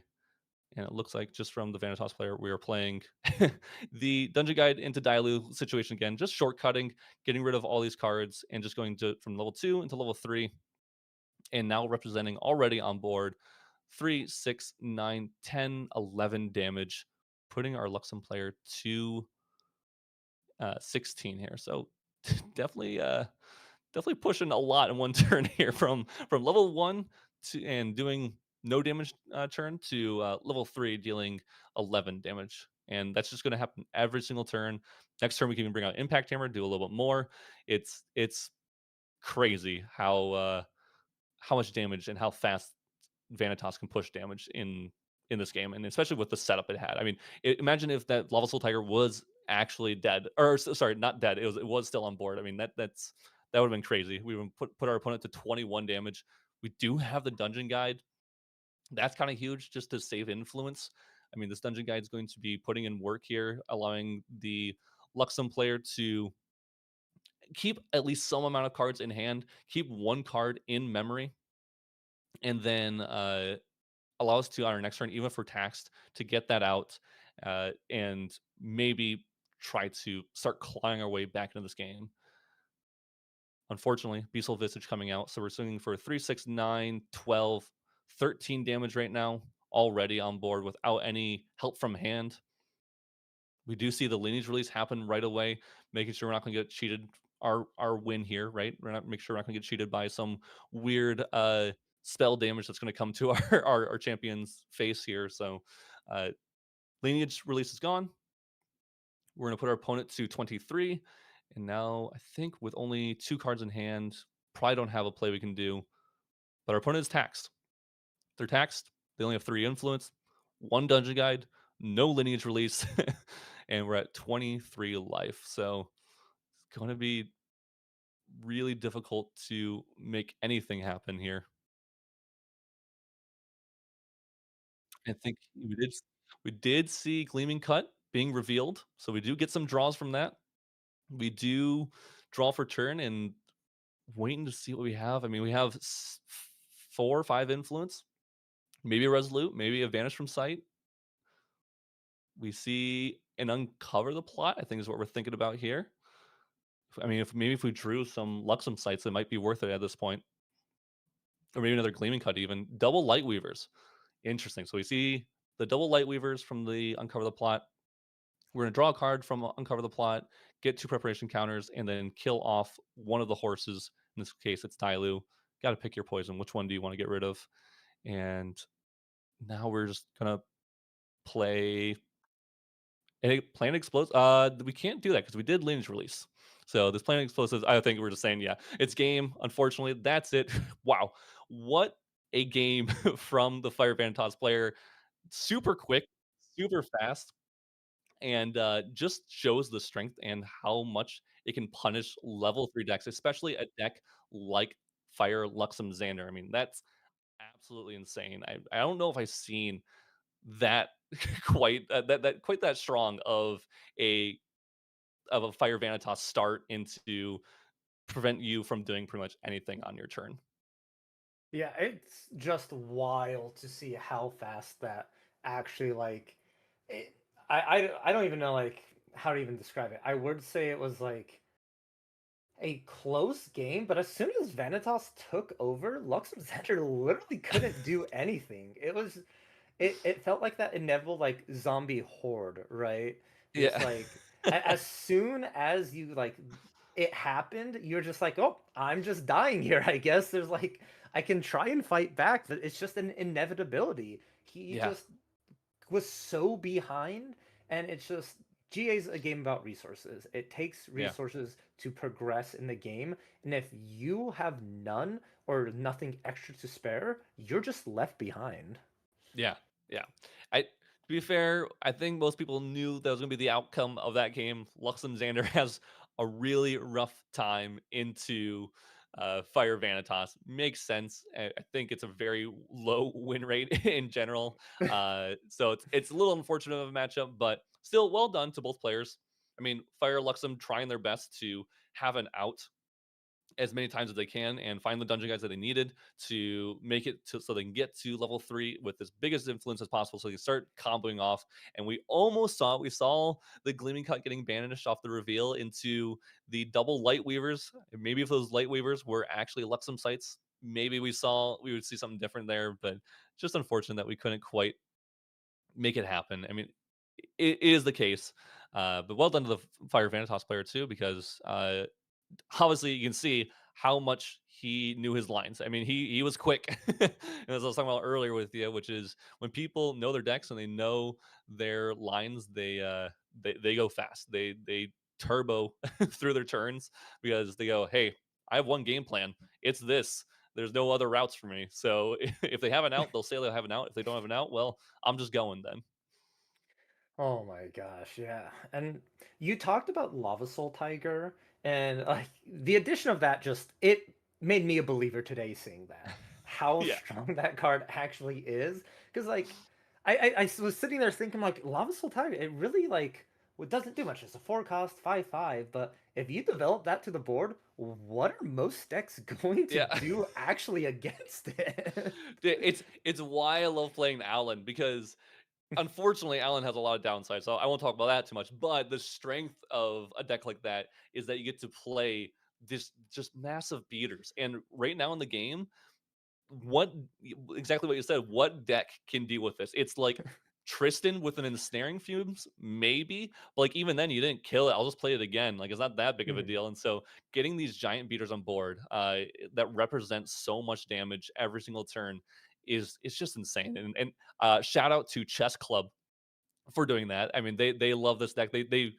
pioneered the deck, they made it, and then they improved on it. They knew realized, hey, we need more strength in this deck. We need to pressure even more than we used to because decks are just are stronger, and so we need to make Mhm. Vanitas stronger. And so they did exactly that. And the Lava Soul Tiger is the card they chose. And yeah, one heck of a card they decided to choose.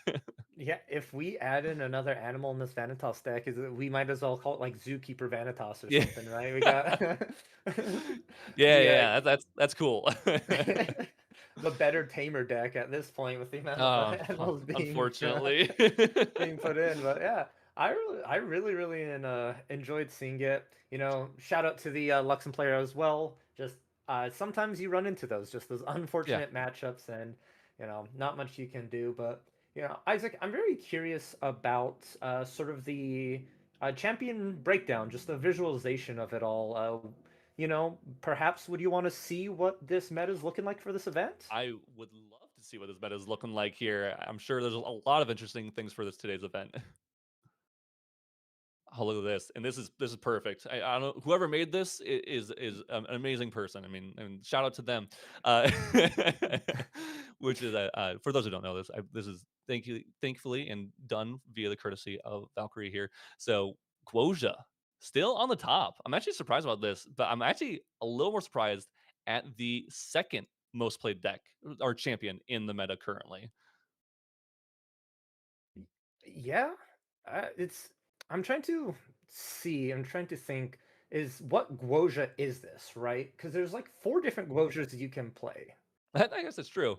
Yeah, I guess there's the Siryu, there's the Genbu, and there's the Suzaku. And I'm going to assume this is more Siryu and Genbu than Suzaku, and unfortunately, probably no Byaku in there. But there are actually just in we have one Byaku. So shout out to them. I hope they win the entire event. I don't think they're going to, because I think we already saw our undefeateds currently in the tournament. But I hope they do make top 16 because I love Byaku. Talking about just big allies and beaters and animals in the game. Byaku's one of those. But Dao Chan. So Dao Chan going from probably one of those decks that we saw maybe have like a 1, 2, or 3 person, people playing it into that 12, right? Getting that giant push people back to fractals, but also like we saw earlier, that push back to fire fractal Dao Chan because people realize, hey, maybe Dao Chan is just really good at it right now, right? Being able to play cards from our memory is just really strong. We're able to just put our go hands down and then have still interaction on our opponent's turn, right? We have like this almost like second hand that we're gonna able to interact with. And that's I think that's why we're seeing Dao Chen come back. And Tristan definitely shrinking, Guoja definitely shrinking. And but like this is a kind of a crazy spread. I'm actually really surprised at how many people are on these different decks, right? Like, and like we mentioned earlier, people just like playing the decks that they like and less necessarily playing about like super meta decks. And I think this shows it off right here. Yeah, a really good representation. I love just seeing like all the champions' faces sort of It's like it feels like the gang's all here, right? Earlier when the game was out, it's you saw just the big splashes of like Lorraine, Xander, but now like you get a nice little healthy array of everyone who's a part of the game. And in the other category, you have champions like Jin, Merlin, Yeah, um, uh, ooh, there's one more that I'm forgetting. The Rai, who's the all right. there as Yes, well, yes. who just don't get to be on that just template, but also like it's a good way to see the spirits as well and see like actually how close it is of that representation. Like if you look on the far left here, you see the actual percentage 38, 36, and 26, but Yeah, visually it's like not that big of a difference yeah. looking at the complete pie chart. Yeah, this is a great. I love visual representation because it kind of really puts into perspective, right? Yeah, water is the least played, but still a quarter of the meta, while the other ones are just over a third of the meta, and that's not that much of a difference. I mean, this is 93 player tournament, so only being like a 7 to 8 card or 8 card, 8 deck difference between the lowest and the highest. I mean, that's insane. I mean, it's good representation. I feel like it's a very healthy meta that we're seeing here. Uh, just by the elements, but also by the champions. Yeah, there's going to be people playing more champions than others because some of them are either simpler or just seem stronger to others, or again, like I mentioned earlier, they just want to play a deck they don't want to play. But yeah, we're seeing that CL, Diana, Vanitas, Lorraine, Nico, like all those having anywhere between 7 and 5, like it's only 2 deck difference. And Mhm. then yeah, some smaller ones like Tenoris, which like I mentioned earlier, I wanted to see some Tenoris. And so there's 4 in the tournament, and also there is still that one Neos, which maybe, just maybe, they're gonna top 16 here. Just sneak in there. Oh, whenever I think of Neos Tenoris, I just think of Jimmy Lee and the big attack deck with the domains and the swords. Yes. Uh, Which isn't necessarily bad right now. It has playability in the meta. Unfortunately, like I was talking about with NEETfull earlier, uh, Baby Green.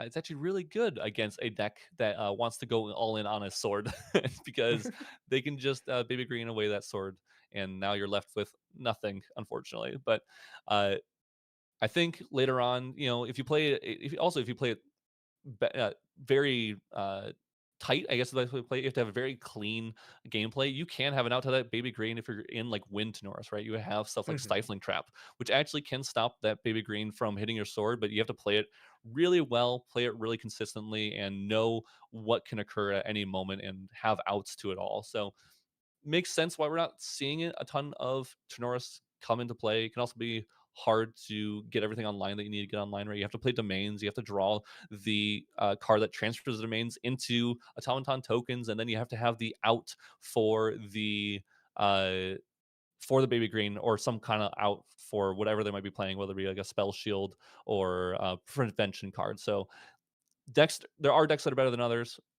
And maybe though, we'll see that change with RDO happening in just over a month. Yeah, and we can see Alice up here finally getting a portrait. People with that level 3, it is a potential that it could be a really good deck. You talked about it. It has a win con that's already been spoiled. It says win the game on your next turn if you hit with it. So it could be spicy. Yeah, definitely. I'm excited for that card. Uh, in general, I'm excited for everything that RDO's bringing to the table. I'm excited for this rest of this tournament. We have this is round 6, like we said earlier. Jeez, it's going fast. So we have round 7 coming up next. Is there something that you think that you would like to see for the last round? Do you have a deck that you're thinking you hope to make this top 16 yourself? Ooh, I think for round 7, I want to see a win and in for the top 16 between a Nico deck Okay. and honestly a Kongming deck. I think that would be a super like I enjoy both those champions super Yeah. like whether it be like Razor Gale Kongming, level 3 Kongming, or like Allies Kongming. I think it's a cool concept. Just either way, I'd be happy because both the decks I enjoy and they make it in, and I think it'd also be a fun match. Yeah. I'm excited. I'm assuming Nico is up here somewhere in these top tables because Nico is highly represented, but also because it has strength. It is a good deck. I mean, the Sablemere coming in and adding in that Icebound Slam coming back in, and it's it's just really it's funny that how little, like, we were mentioning earlier with Lorraine, how little that one card made a difference, right? Just Yeah. adding Salemere, making a proxy of Vault card, and just throwing it into Nico, just saying, hey, you get one Icebound Slam. And it's funny, the more important aspect of that card is less that it gives you Icebound Slam. Obviously, that is good, but the fact that it's getting you Lash counters, Mhm. which pushes this deck into. I think that where the strength really comes from, because it gives you the option to go Mage Main Lash a little earlier than you would because normally you usually go to level 2 Nico and then bring up Mage Vein Lash and then doing stuff from there. But in this case, we were able to go Sablemere instead, and then just get a bunch of lash counters right then on level 1. And now we get a an influence from that Icebound Slam, and then we get these lash counters, and now we can either hit our opponent with that Icebound Slam to mill ourselves to push ourselves further, or we basically backup charger, got a card, and we just do something else with our turn. Yeah, I undervalued Sablemere personally. I didn't realize how like insane to because to me I read it as, oh, pay 3, get an Icebound Slam, I get to Icebound you on my next turn, yippee. But like watching these Nico players where they're just like, oh, I have like 6, 7 cards, Sablemere, put 7 down, get Yeah. 4 lash counters, and I'm just like, wait a second. This is insane because the next turn you materialize the not the Whiplash Allure. The What's the Mage Vein Lash. Mage Vein Yeah. Lash? Thank you. And you're Yeah. just like, oh, I'm just gonna have a one cost 4/4 weapon immediately the next turn is Yeah. so good. And level 2 Nico starts to feel irrelevant now Yeah. because you do get those lash counters. That was like the whole thing. People do run her like if the game gets grindy Mhm. and that, but like everything is just in that power of the lash counters for that level 1, which was what the level 1 was missing, right? Because Yeah. it was cool, you got to be like, oh, top 2 filter, get something in your grave, but you're like, my whole champion works around lash counters, I can't start getting them till level 2 anyways, so it just felt like an awkward spot, and the Sablemere was the perfect bridge between it. Yeah. Yeah. It's cool. It's one of the best things that Grand Archive also did for their game, which was adding in the proxy of Vault, right? Having these cards that will be printed that you can just fully proxy into your deck. Just have to get a color printer and print it off, and then put a card behind it and sleeve it up. I mean, it's really cool because it makes the the decks that were lackluster, the champions that started to have a harder time in the meta, have this resurgence, right? Clarent Reimagined was one of those cards for Lorraine. The Sablemere is one of those cards for Nico. We did see the Alice one. Oh gosh, I'm forgetting what it's called, but the one that generates a Ryle the Abyss into your Oh, memory as yes. well.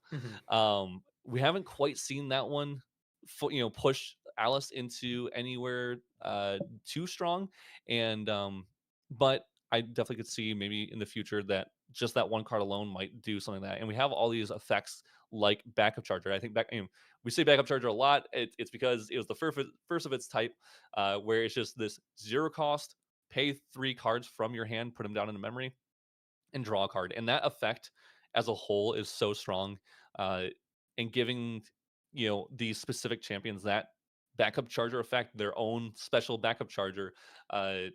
Is so cool. Yeah. It makes decks fun. It makes decks feel new again. Makes them feel interesting to brew with. And I'm glad that they have started to move towards that direction. And maybe we'll get something for Sylvie. Maybe we'll get something for Kong Ming. So we can start pushing those decks into their level 3 and maybe elevate those a little bit. Yeah, it's Proxy's Vault does a really great job. It is exactly what they want it to be, a way to give decks cards in a specific manner without having to, put them in a set or design them. It's just Yeah. like, hey, this is weak, we can fix this right now. Yep. And plus, like, it gives us banned cards back. Yeah. Icebound Slam, too powerful to have in your main deck. Yes. It's tolerable if you have to work a little bit for it. Same with Ryle the Abyss that we're getting uh, with the Alice one, and I think it would be cool for like every champion to have a signature regalia or like a play style, because it also makes it where just imagine like a tamer one where it's just like Yeah. 3 down and it generates a like a Geldis. not a lonely squirrel. What's his name? The 0 cost 1/1. Oh, the Zergos one, just Woodland Swirl, yeah. Woodland squirrel, yeah, just like get a woodland squirrel. So like that activates Sylvie's level 1, which gives you something for like a buff counter if you need. It's a unit for that level 2. Just Yeah. something like that to just really help the decks. There's a lot of design space, something really cool to just think about in that aspect. If you had to design, and I know I keep Oh, talking no. about like Alan, but if you had to design one for Alan, what would you like want? What would feel cool if that came out in a Proxy's Vault? You're like, I'm windmill slamming this at Nationals. Let's go. Oh, that is that is a tough one. So I have to be level 1 Alan sorry, level 2 Alan. Well, I would love a level 1 Alan, but I have to be level 2 Alan, then I have to bring this out. So it has to be something that's like, it would have to be an ally, probably that's very strong. I feel like it should like generate, and maybe it's an ally that we haven't seen yet. But like, hey, how about this? It generates a Lava Soul Tiger. It's one that you just play, and you get to put on board. I think that'd be really cool. Alan does do a bunch of stuff with like melody and harmony, so maybe you could do something with that as well. Hey, that's it. An erupting Rhapsody. It's an Yeah. Alan class bonus, Erupting Rhapsody, drawn in memory. You get one of them. It's not that great because you are level 2 Alan, so you have to go to level 2 Alan, then you can bring it out. So and it is a harmony, I believe. So that would be kind of cool. Bring back a band card, bring Erupting back just a little bit, and push some love Alan's direction. We could double up me with a clockwork music box, or you can still do that and then fireball thereafter. It'd just be an expensive fireball. So that I'll say erupting rhapsody. That'll be my answer. I like that answer a lot. And with the current like card pool, I honestly see a potential of just running like a filtration deck with like creative shocks, cremations, dumping liminal guides, leveling up 1, leveling 2, your bins being filled with fire, and then you can just be like, all right, generate an erupting rhapsody, you better have an answer for this because you are gonna be dead here on board. Yeah, And it yeah. is so like cool to see. Oh, and who knows? We are seeing it with the introduction of RDO. Mordred is getting a level 3 in a recollection deck. Yeah. There is potential then. It's a sign. Alan can get a level 1, get a level 3. It's not out of the realm of possibility. Trust me, I know. I'm excited. Literally every other champion from DOA, the lineage break champions, has a level 1 through 3, or will have a level 1 through 3. I'm assuming I think Mordred is guaranteed to have a level 3, but I don't know if we've seen a level 1 or anything like that, or heard anything about that. But I'm going to assume it's a level 1 through 3. So my hope, I pray that we'll get one for Alan, and who knows, maybe it's something cool. I hope we get a little more. If that is the case, we do get Alan. There's going to be a little more harmony and melody synergies, because I think that's the one thing Alan is really missing, is to look, because Alan level 2 isn't even that bad. It's just the fact that it's not gaining. It's so hard to actually gain a resource off that glimpse, that melody and harmony, and so usually you're showing level 2 and just losing a bunch of resources. So who knows? Yeah, maybe we'll get the Alan recollection deck. We'll get some special cards for it, and special harmony and melodies, because that is one design space I think Grand Archive hasn't like super explored. I know we have like Harp Song Coda, and we have seen Gembu use Fugue as well, and we're starting to see a little bit of more of it being built into those kits, but still waiting on like a huge melody and harmony package, something to really spice up the meta. Yeah, it's just the harmonize mechanic in itself. It feels there's Mhm. so many cool effects. It's just Yeah. a lot of work for them, which Yes. it is the problem. Like, and I want to see it succeed just because it'd be cool. It feels cool to do it because that's why Erupting Rhapsody was so powerful, right? Because you got Yeah. the harmonize effect. You activated a melody, and then Rhapsody was harmonized, and then you could do just a bunch of damage. And Yeah. so like it's cool effects. It's just where not really rewarded as much now, or the setup is too much, I should say. The rewards are great. Yeah. It's just the setup is too much. It's hard finding combos for it because often they're both harmony and melodies. Very rarely are they fast. There's a couple of them that are fast, but uh, it's hard to play both of them in the same turn because usually you have to go like full hands down, and if there's a single negate in the meta, whether it be in caps or like frostbinds, and you're going hand down or cerulean decrees, whatever. Uh, Unfortunately, we're out of luck, and so uh, it's it's it will definitely take some special cards, I think, to make it work, to make the mechanic work, and maybe there'll just be a full rework of like how the mechanic works and those cards synergize together. But I'll wait and see. I trust the devs. I trust their decision and how they want to make the cards and how they want to build up that synergy essentially and that play style. So I'll be patient. I'll bide my time. And it's, when the time comes, you will be ready. Yes, yes. Oh my gosh, it's one of those things with the Grand Archive. There's just so much different things to talk about. Like Yeah. as competitive like players or the scene, there's a lot to talk about. But even just on the more casual side and just the game itself, it is so deep and involved. Yeah. There's so many layers that go through it, and I'm just like, I feel like I'm always stun locked when it comes to someone's like, hey, what's your favorite thing about Grand Archive? Or like, tell me something about Grand Archive. It's just, I don't know where to start. Like, from the very beginning, I always pitch it to people of this is a game that rewards you for doing for playing correctly without by like playing multiple turns ahead, because every card you set down matters. It's the Yeah. like little decisions, and it's just like someone's just like, oh, I don't understand, like I keep feeling like I like don't have answers. It's like, well, what are you putting down? Well, like I'm putting down this and this. It's like, well, you could save that for this, and back and forth. Yeah. No, I 100% agree.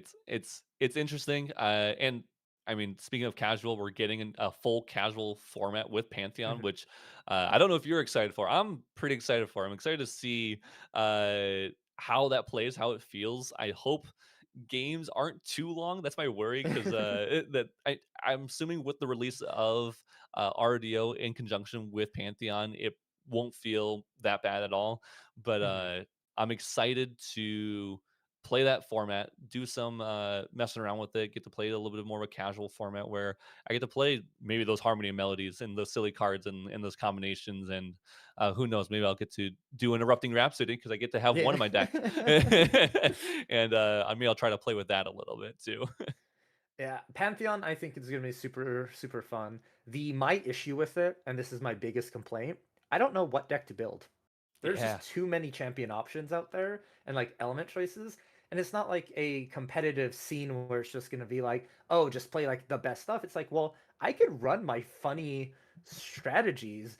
For instance, like the enlightenment counters. I can build a mage enlightenment counter deck and actually like have it pop off instead of worrying about people just attacking into me or moving my allies before I even get the engine set up. Yes, I agree with that. There's so many choices and options you can go for. I'm excited that you mentioned the enlightenment counter thing because that's something I always try to actually make work at the beginning of any set. Like I think we got like I think it was DTR. We had like one or two cards that mentioned something about enlightenment counters. I was like, Mhm. perfect. I want to try early like aggro Wind Rye with invoke Wind Rider Invoker and like all those kind of cards and just see if I can make this deck work again.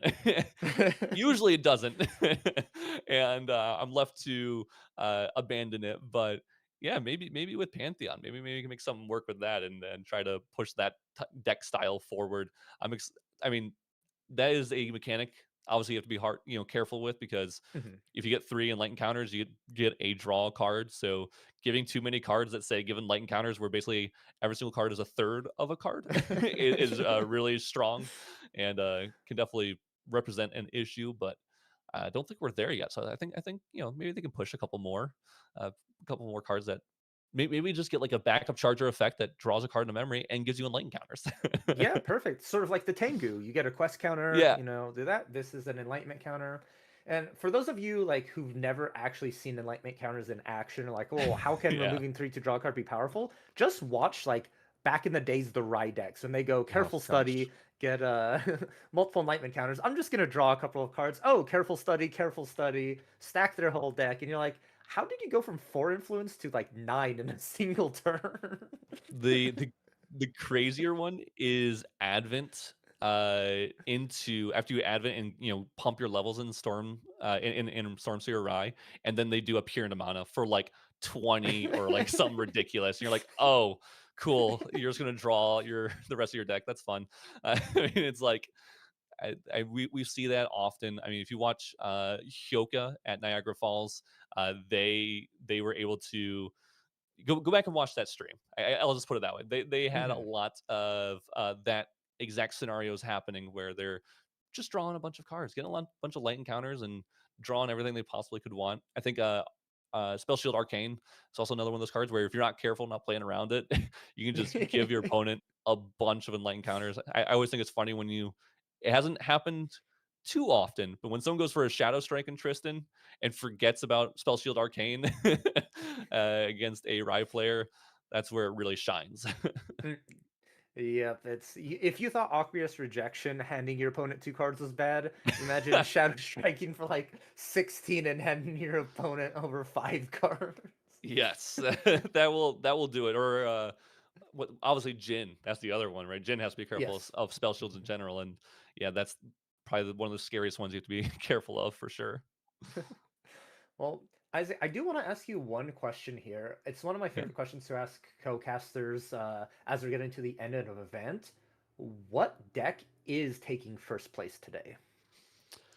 What deck is? I'm not going to look at the standings. I actually don't know who's in first. I know we have an undefeated, but I don't know what their deck is. So if I'm going to guess, I'm not going to say Sirio because that's a boring answer. I'm not going to say.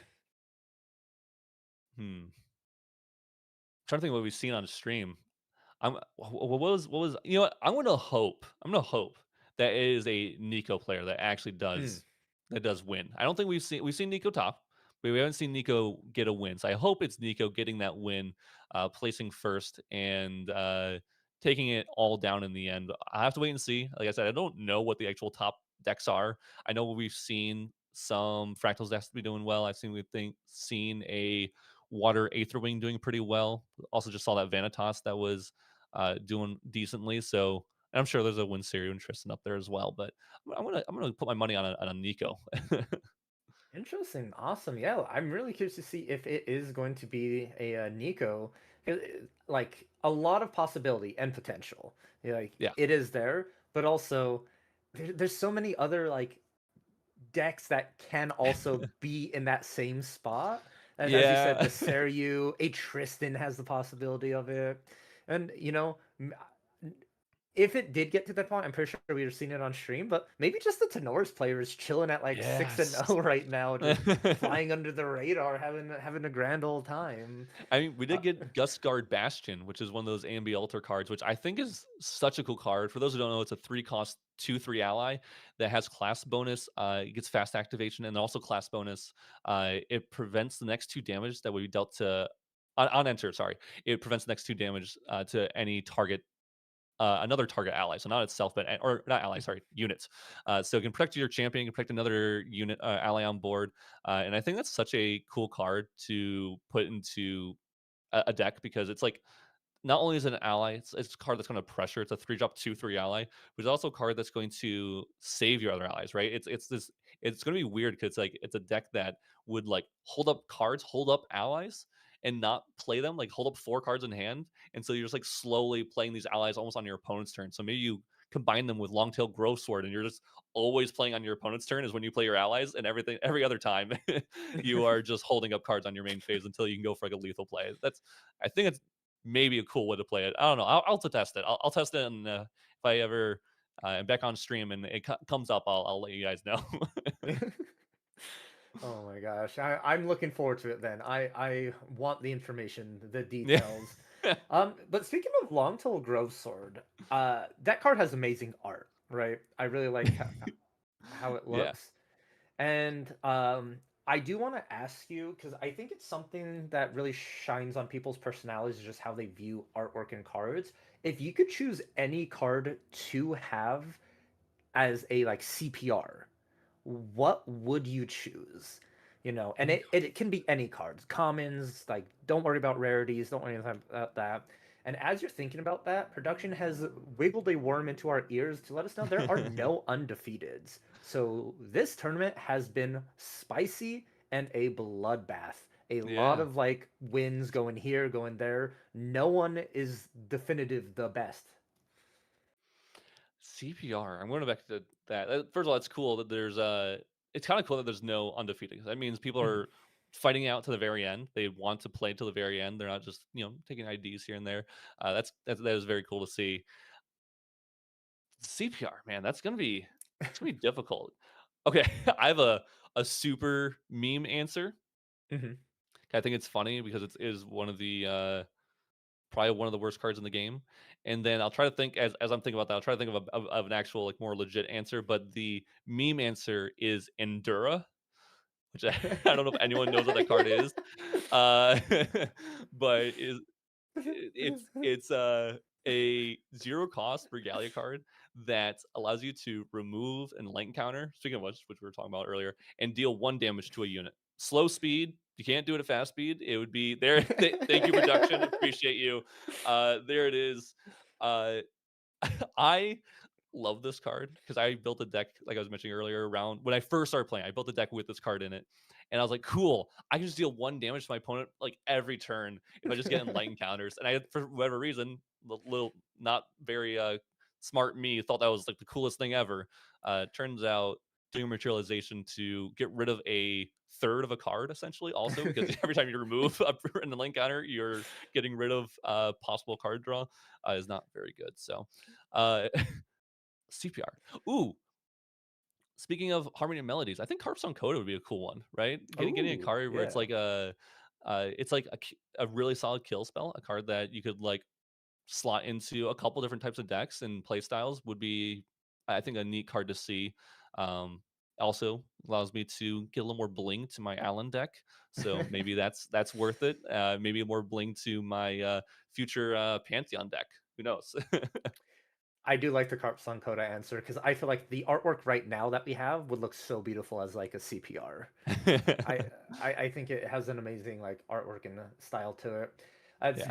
The fact that you mentioned Endura as well is so funny to me because we just compare it to like the other scepters and staffs we've gotten in this game with like Everflame staff or Yeah. Scepter of Illumina is like Endura walked so these could run. Endura Yeah. is just so bad, I think is the only word to give to it. Slow speed, deal 1 damage, lose a third of the card. What we need really is actually a proxy evolve card, Endura reimagined, Yeah, similar to yeah. Clarent reimagined, and allow us to banish it to make it cheaper and banish it and another scepter card to bring it out for free. Mhm. And then and then it does something with the light encounters. I don't know what it would do, but it would have to do Well, something decent. we can math it out. So Clarent Okay. Reimagined took the original Clarent ability of remove a durability, prevent none, one non-combat damage. Yes. So they got that, and then it got an additional effect of giving some your weapon spell shroud. So Mhm. for the scepter, we could say it removes an enlightenment counter to deal 2, 3 damage to a Two ally, damage would perhaps. be 2 damage to an ally at fast speed, or 3 damage to an Yeah, ally at at fast speed. fast speed, and then probably like it on kill with this ability, draw a card into memory or get an enlightenment counter so you can I keep. yeah. I'm down with this. So I feel like deal 2 at fast speed, and if it killed it, put a light counter into your memory or your memory onto your champion. Yeah. Uh, then it could replace itself, and because I feel like if you do 3, it might be too strong. Yeah. Yeah. Though this card would be, it has to be mage class bonus, of course. It has to be Yes. Rye champion bonus. Yes. Just like we have Lorraine, Clarent Reimagine. So yeah, I'm down with this. Maybe. Hmm. I'm trying to figure out if this is too strong because if you just kill off your opponent's windmill engineer when they try to reclaim it, and it might be pretty broken or onto a baby green or something like that. But I'm fine with it being a little broken. Yeah, it needs its time to shine, right? It's a proxy's vault, so maybe it Yeah. terrorizes for a month, and then weaves are like, okay, you guys had your fun. It's going back into the vault. Yeah, yeah. Or maybe it costs two and costs if you banish an Endura, it only costs one, so you have One, to like yeah. actually use some kind of resource to get it out. And I don't know. You know what? And Weebs, yeah, hey, that's you guys can have the idea. We don't. You guys can use it as much as you want. We don't take ownership of it. Don't worry. For legality issues, just make Endura good. You know. Yeah, it's hashtag make Endura good. That's Yeah, I'll add that to my Discord profile as my yeah. in my notes section or something like that. Oh my gosh, that is amazing. We should start getting that trending. Just start going into like the places like, hey guys, I really think Endura should be good. Let's go ahead and petition them over to Weebs that get this going. You have the outlet. Maybe talk to Caven on your podcast. Be like, hey Caven, so Yeah, we're yeah, speaking about Endura, and yeah. I was about to say, maybe I'll add it onto some videos as a tag in the lower right hand corner. Just like every single video just says make hashtag make Endura great. Uh, or bring Endura back or something like that. Yeah, I think, I'll try my best. I don't know how well it'll work out, but if maybe if we put some effort in, maybe Weebs of the Shore will listen. Hey, who knows? Maybe they already have a plan for RDO for all I know. True. There's potential. And April 1st is coming up. Oh They have no. proven to do some funny stuff, and maybe the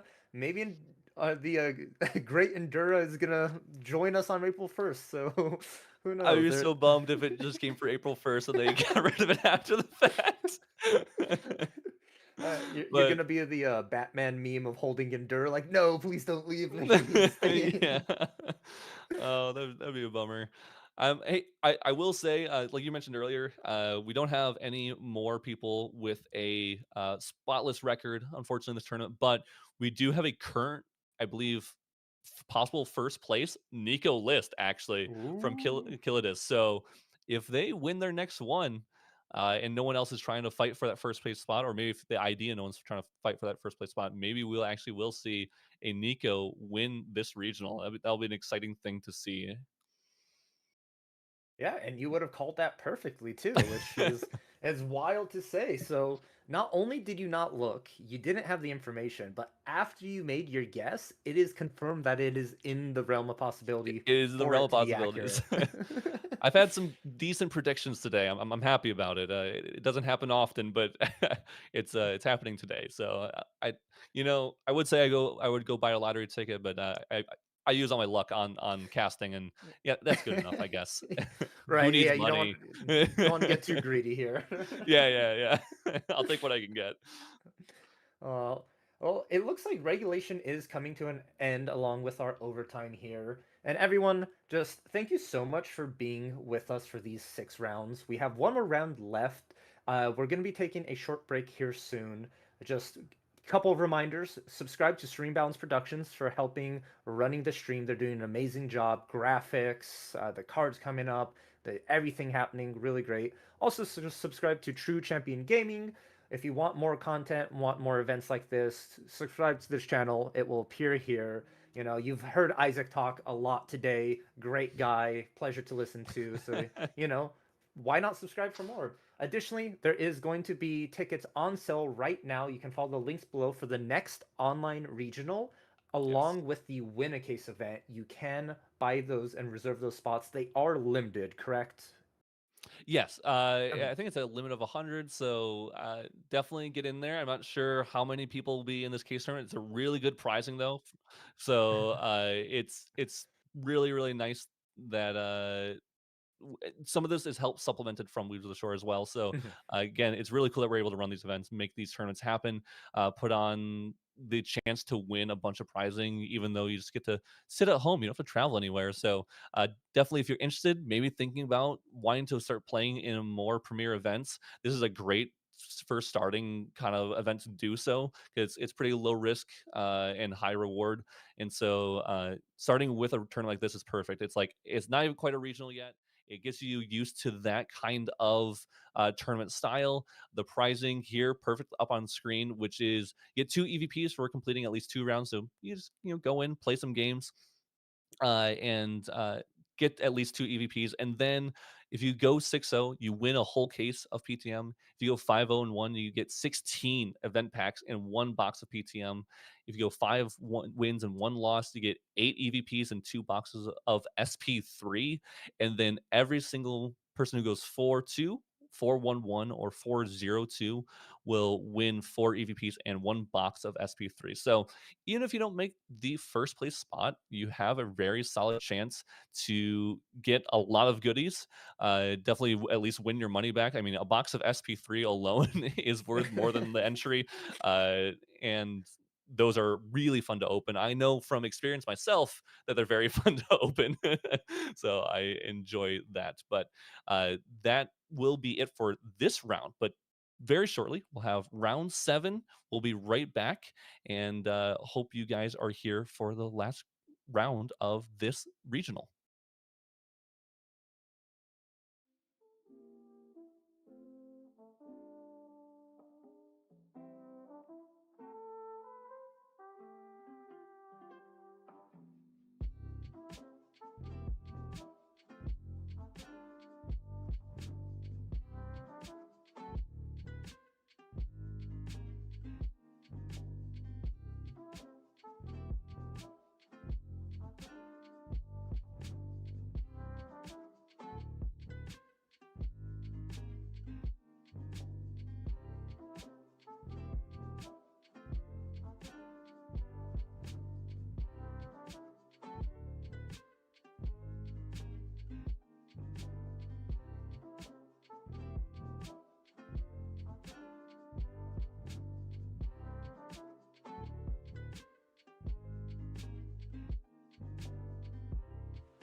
And so what I was saying about Nico, oh, hey everyone, how you doing here?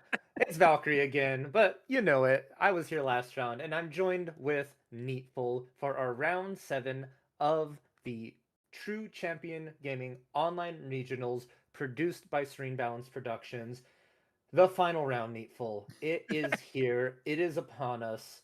I was talking about Nico over the break because Isaac called it. Nico going to win the event. She has the potential here. What are your thoughts? I want to say I'm like, if you would ask me a month ago that I would be surprised. I'd be like, that is crazy. That is completely out of the realm of possibility. But now with the new Proxy's Vault card that they have, being able to bring back Icebound Slam, it kind of filled a gap that that deck already had, where that mid game felt a little bit awkward. There wasn't really a way that if you opened up multiple of the Fantasias to mill yourself, you had a lot of fractal rain. It was a great way to get there, but you kind of had to have that.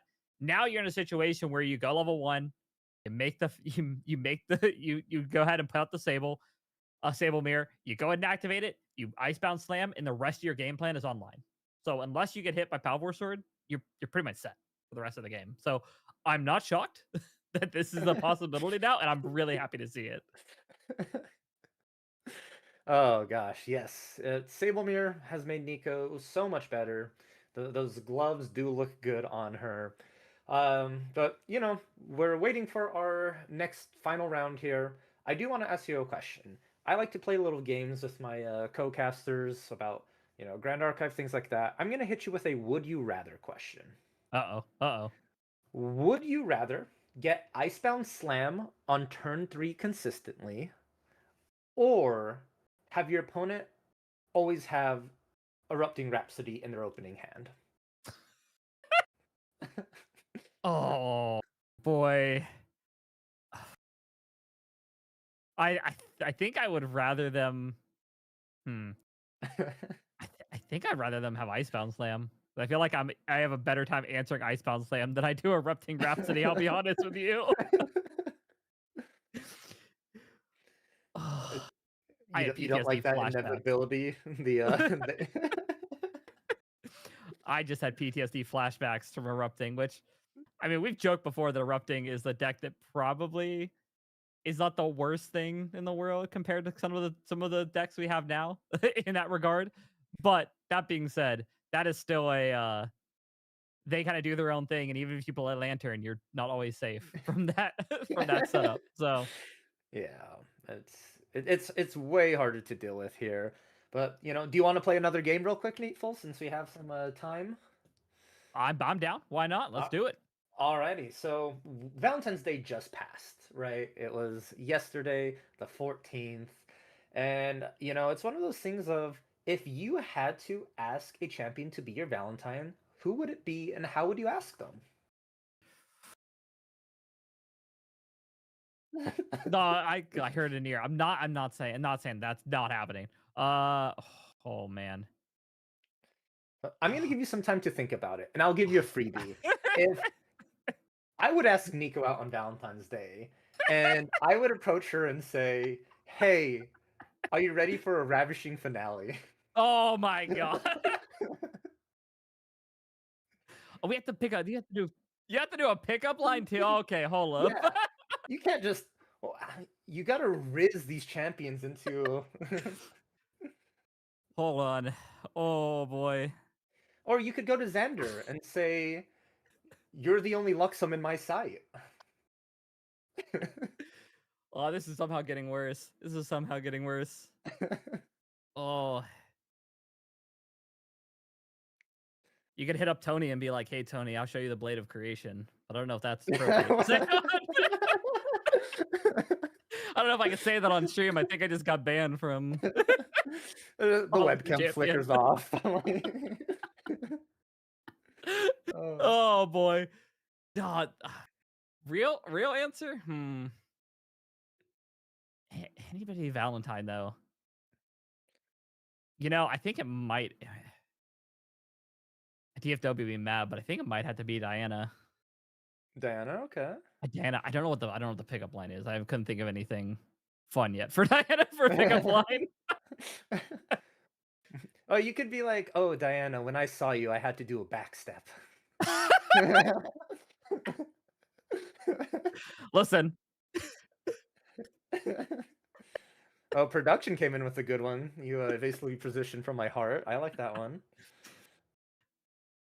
see, I'm not smooth enough for any of these.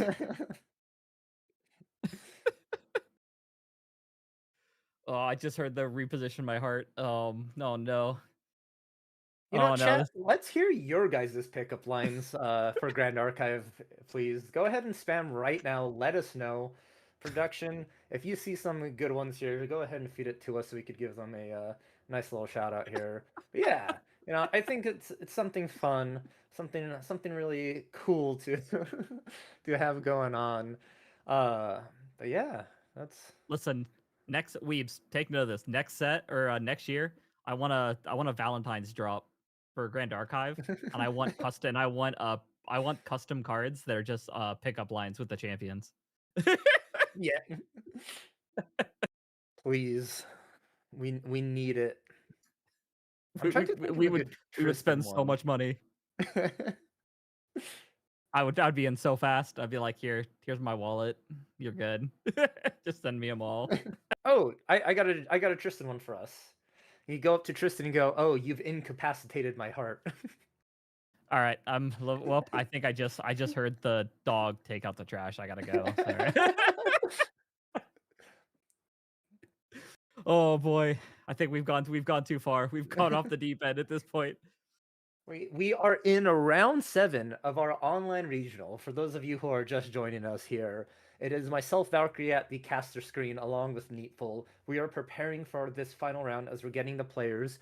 The trouble when we get to near the end is those players are starting to ID, which is intentionally draw because they've secured themselves that top 16 for prizing. They got their invite cards, but we're finding those specific players who have to play it out. The ones who are on the border of winning an invite card or not getting in, and this one match will determine it. So we are finding that exciting matchup to bring to you all here, and whatever it's going to be, it is going to be good. It is going to be juicy and a great watch. I'm excited. NEETfull, do you want to see any specific decks here? Any specific decks? Well, I don't think it'd matter too much because, well, actually, to be fair, I guess the deck I would want to see, I think we're actually going to see, which is actually going to be somebody we know from the Serene Balance Weeklies, and that is Edward piloting Byaku, which is a list that I love watching. Every time I see this deck list, I love what this deck does. It is so unique from everything else in Grand Archive that this is just one of those decks that when you watch it and you see it play, it is exciting every time because there's so many tricks that this deck can do. And of course, going against somebody well known in the community, somebody that is, if you've ever played against them, is a absolute joy to play with, and that is Perfy, piloting Fractals. Recently took down Michigan Regional with this deck, and both of these players, I believe, are going to be playing for. I think they might be playing for a win and in, or slash. I think I you're right. believe. It is a win and then. Yeah, there it's like, yeah. So chance to draw, but likely it's win and in for these two players. So to go here. So what are your thoughts? Knowing the Fractals, I don't know how familiar you are with Edward's Byaku list. What are your thoughts going into this matchup? Who would you expect to be taking this home? So I expect Fractals to take it home. Like, regardless of who's piloting what deck, Fractals against Byaku, I hear that matchup and I go, oh yeah, Fractals.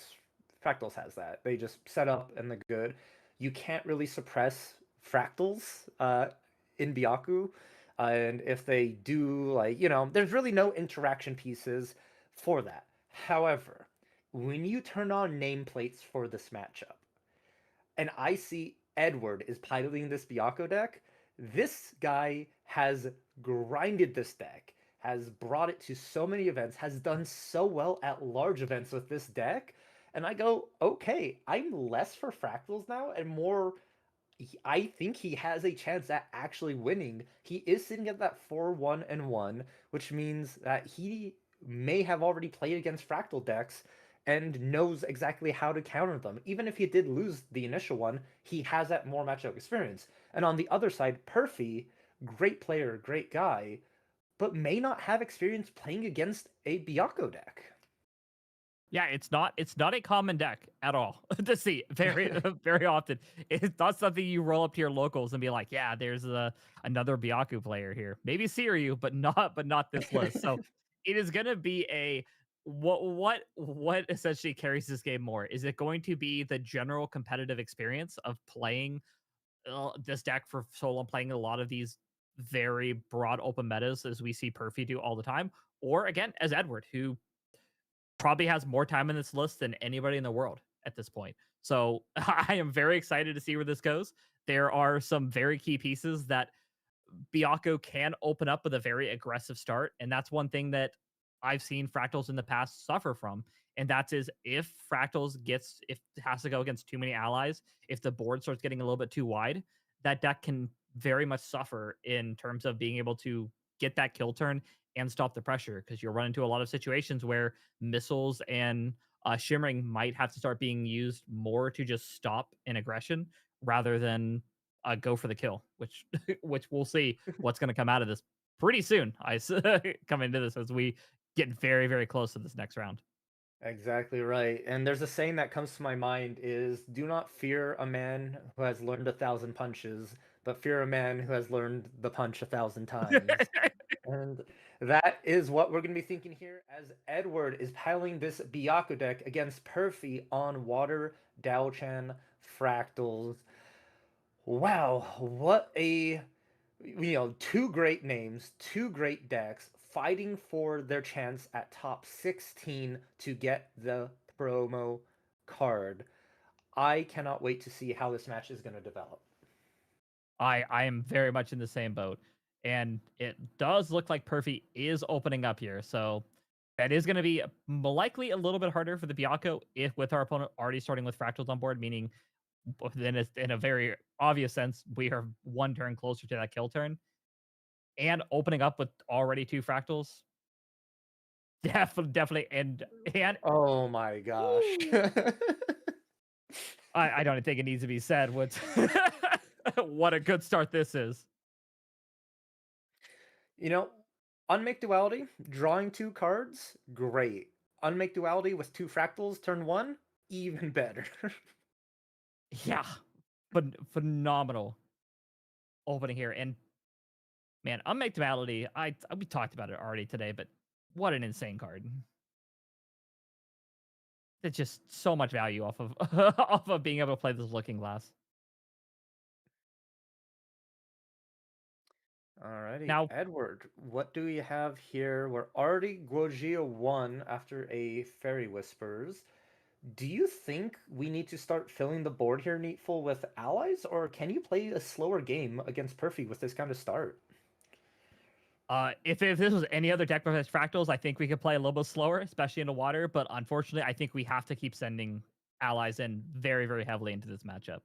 We have to essentially apply the pressure. We need Fractals to start playing those cards to answer our board rather than trying to be proactive with their own. So I am very much in the boat of we need to slam the board with as many as many allies as possible and turn them sideways.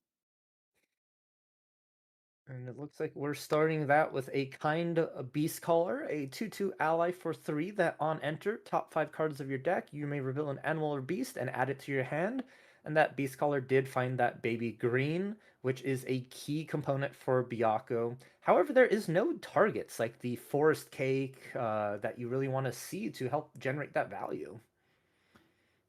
Not maybe not directly, but we do have access to the Fate Stone. So one of the big things you'll see with this list is we are likely going to activate the Fate Stone in response to pretty much anything here, just to dig a little bit farther with the Beast Caller.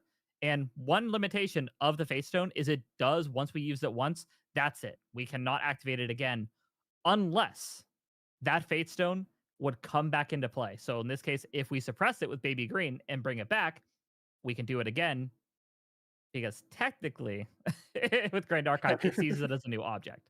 So because of that, we can kind of recur the use of this Byaku effect over and over again, as long as we can use that baby gray to keep doing, or baby green to keep doing that. The infinite baby green cycle, because then you could like ace-in it back, get it to go ahead and suppress your Fate Stone once more. But Perfuse is not happy with have just not having allies. So gonna go ahead and commit a Frostworm Paladin, eating that Fracturize that hit the Power Cell earlier. And now a Frostworm Paladin is very difficult to get over with just the Khan Beast Caller. Do you think there's a potential that you want to use your Suppress on this Frostworm Paladin just to reduce its stats a bit? Uh, Realistically, yeah, I will. You may want to, just because as well here, Perfy was very smart in leaving this up, not using it to apply any pressure or try to clear the board or anything in that regard. So anything we swing into it, especially in this list, unless we get the Ascent Protector, we're probably losing. So realistically here, I would want to suppress it to bring that stat line back down. And realistically, right now, there's not much floating. So taking the risk of our opponent not being able to get an extra floating in the yard, pretty might be a pretty safe call. Let's see what Edward is deciding. Do we materialize the... I'm forgetting the name of it off the top of my head. I'll look at it. The Thurible is what I'm looking for here. Just to sort of tell Perfy, if you do try and put anything in that grave, I will proceed to eat it, so you're not going to really get floats here. But it looks like we're opting into the Safeguard Amulet. That is a lot of respect to Fractals itself as a deck. Very much so. And it's one thing that you have to kind of look at and understand that every fractal that you see come into play is essentially 2 damage, is the way you want to read that card. And if you want to look at it at the full combo, every fractal, or in this case, the normal kill combo that this deck is trying to set up, you can see every fractal is 4 damage. So you can see every fractal as a 1 on their missiles. It is going to be 1 on the shimmering, and then you're going to send 2 for the shatter. So it is something that you kind of, the way we look at it and the mentality we take looking at every fractal in play when playing this list, is each one of those fractals in play is essentially 4 damage at a minimum. That's a really good way to put it. I like it. And here we see it in action with that refracting missiles. Gonna go ahead and deal 4 damage directly to Edward here. Is the floating memory for Dao-chan to go ahead and use to level up? And, you know, it's starting to look a little bit scary for Edward here. Good thing there's that Safeguard Amulet, because if there wasn't, I think Perfy can look to push more damage, possibly a kill turn. Yeah, and having Dao-chan to be able to potentially activate most of its interaction for free here means we can be pretty aggressive if we're Perfy here and kind of just start pushing damage to face and rely on the Dao-chan to more than likely protect us if we need to. What is Perfy cooking up with these fractals here? 3 down. What are we looking for? Another Frostworm perchance? No, a Gentle Respite. Influence is going to be fixed to Edward's 1,000,000 at this point. The value that just Kind Beastcaller got with being suppressed is already showing, and another Frostworn Paladin. Frostworn Paladin. Woo! I combined your name and its name together.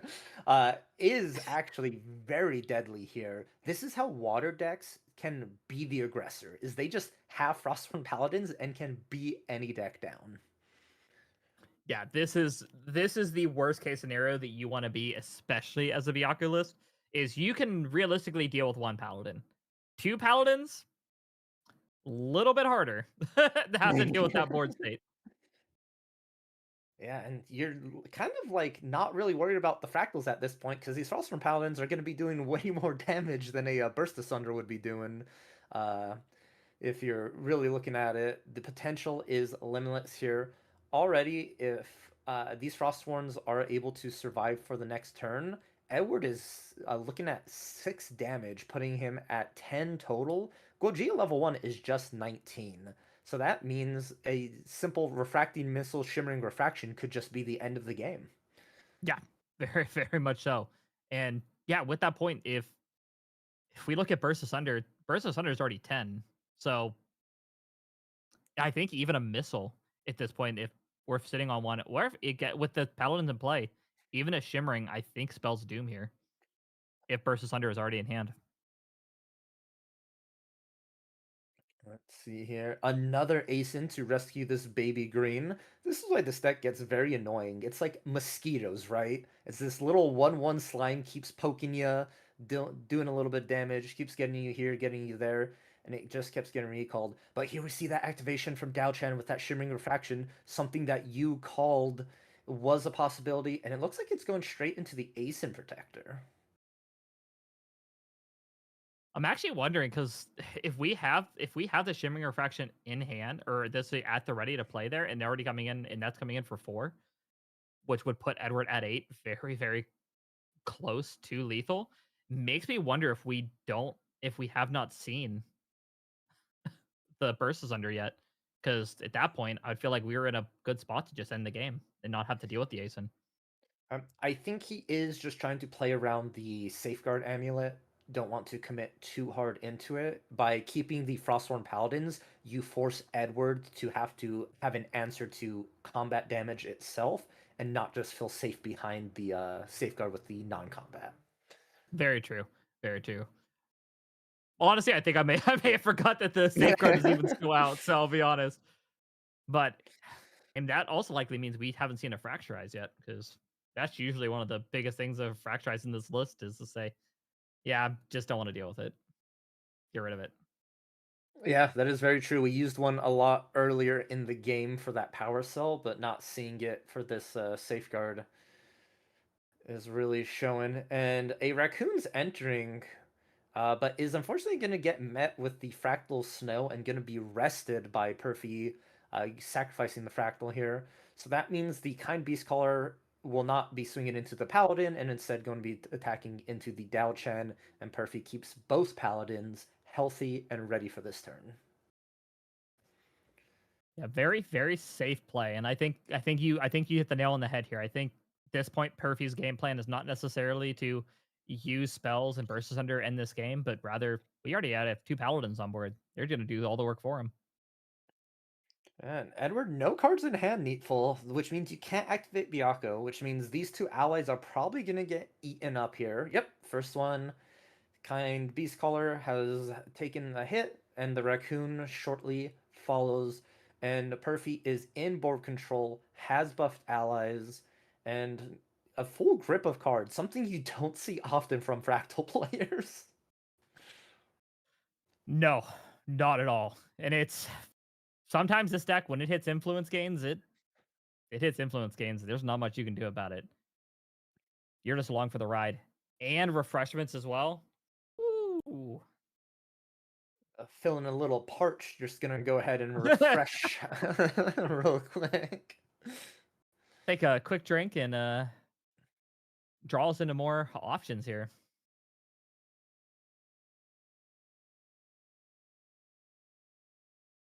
So if you're Edward here, what what is your game plan? Do we try to maybe deal with these Paladins as our main focus, or do we just maybe go for buying ourselves some time with maybe suppress effects on these Paladins instead? Oh god, I'm having to look at the deck list honestly to answer this question, because it's so hard to deal with this for Edward. I really think you need to aim for just trying to remove them off the board. That is the goal. That is like your main quest.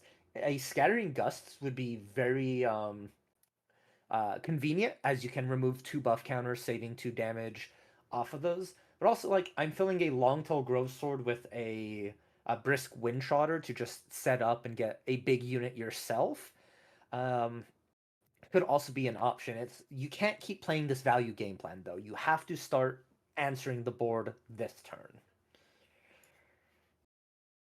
I agree. I very much agree with you. There is, especially with now, we can essentially consider the fractals as influence when our opponent is easily 10 plus influence here with the use of those fractals. That this gets a little nervous for me as the ally player, because this means almost that entire hand is playable in 1 turn.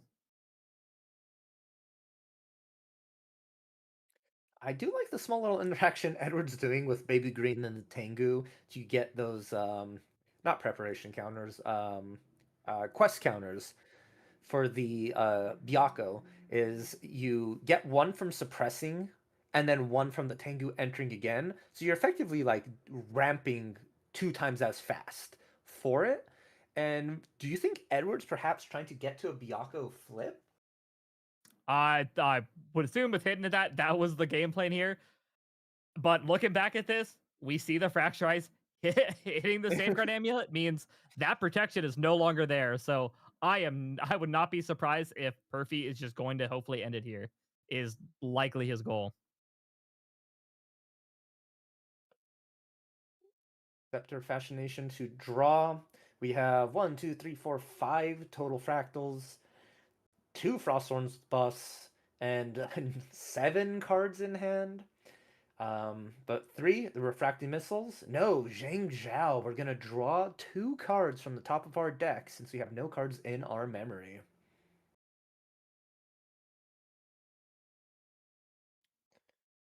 Makes me wonder, do we maybe not have the burst yet? Are we digging? That is a good question. Because in your position there, you would just windmill slam that Burst Asunder, right?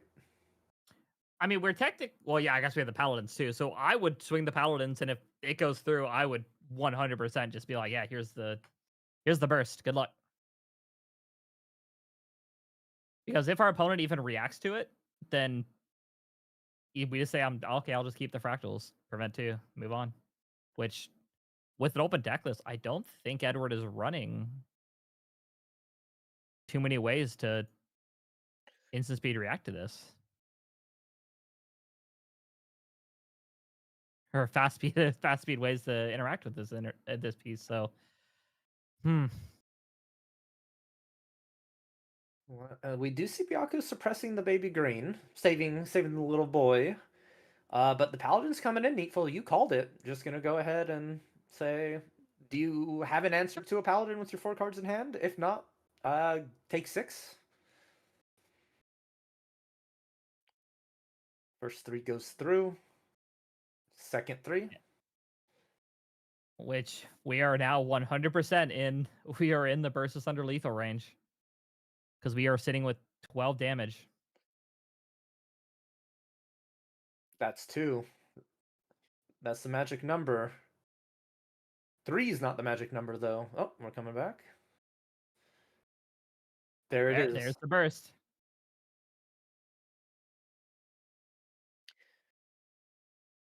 Ooh. We do have the veiling. Is there a glimmering, though, in response to this? Edward only has 3 in hand. A glimmering will prevent this veiling from going off, which means Edward would need an additional veiling in hand. Perfy, though, doing a little bit of math, counting 3 down, refracting missiles in response to Edward on top of the veiling. So our stack is now refracting, veiling, burst. This is going to be coming in for 6 total. It looks like we might still be holding priority here. Do we have a shimmering or another missiles as well? Nope, does not look like it. So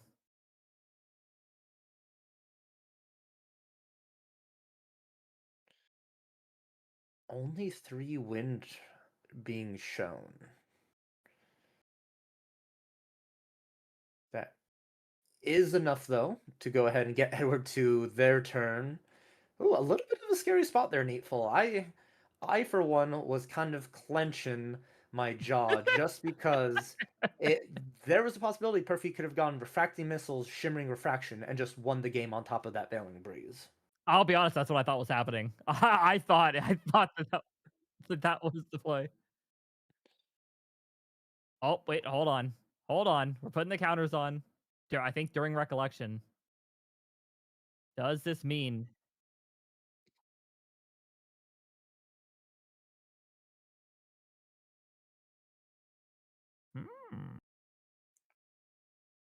All right, so it looks like we did actually, we were at end step. We had Baby Green targeting the Scepter, and instead of just saying, cool, I want to draw an extra card here, we wanted those counters. Makes me think we have that shimmering down in memory.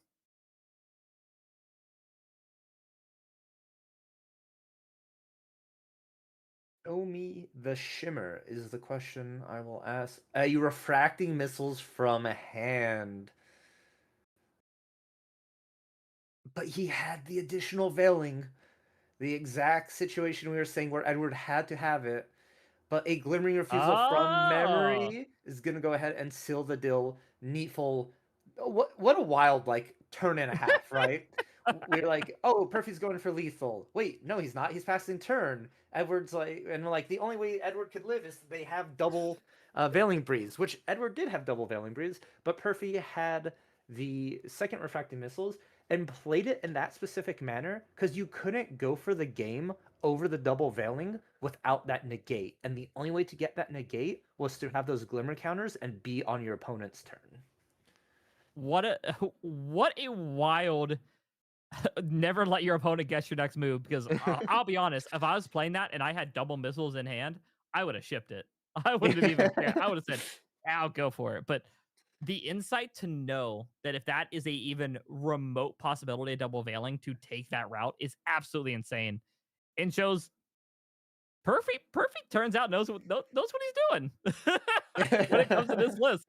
Who would have thought? You know, I would have never guessed Perfy was a masterclass at playing fractals, but definitely showing us here that there is a reason that this deck is so strong. And it's one of those decks that the more you play with it and the more a person like knows the lines, it just seems broken. Yeah, it is a deck that very much rewards you for not only knowing what your deck can do, but also knowing what every other deck in the game has potential to do. Knowing that the routing, and there's just so many ways for this deck to be flexible, and being able to generate these double value turns as we just saw there during your opponent's turn is an absolute just insane, I would say, again, masterclass of how this deck can kind of change what its routing is based on these very unique situations. And we saw it firsthand. That was an absolute insane end to that game one. And it felt like it was slow, calculated gameplay, and then it just all happened at once. Yeah, that was absolutely nuts. With hey, now that we've seen it, we now have seen one of the tricks out of the book. If you're Edward, seeing that routing at the end of that game, what would your thought process here be going into the sideboard against this Oh. matchup? Honestly, it's one of those things where I feel like sideboard is not really going to be beneficial as much. Like Calming Breeze, I guess you could bring in Scatter Essence, of course, but that's just one of those. It wasn't the cards in your deck that costed you the game. It was just the sequencing of the players and just the skill, the knowledge check of like when to go for lethal, when not to. Because as you said, if Perfy tried to go both those refracting missiles immediately, that would have just been in Edward's favor and been able to survive. But the fact that it was played that specific way, I think really shows that. But for Edward's sideboard, the cards I mentioned there, Perfy's sideboard, probably just going to be looking at the Song of Frost or Captivating Opulence coming in. I wouldn't count out Fate's Premonition as well for this matchup, though, because if you play Fate's Premonition and you name Baby Green, that could turn off a lot of this deck's routing. So I would not be shocked if those came in, because if you can open up this game and going into game, let's just say turn 2, and you can drop Fate and just say Baby Green, there is so many routes that Edward's list gets turned off by. Baby Green seems like less of a good card when it costs 4 to 5 reserve instead of its normal 2. Turns out we have secretly found the way to balance Baby Green. Speaking of things secretly balanced, Perfy once again hitting with a double fractal unmake duality for the first turn, and I just so strong. Somebody stop this man. He's too powerful. Call the value control over here. I'm like, excuse me, you've been plussing, and we're gonna have to kindly ask you to go neutral for most of your plays now.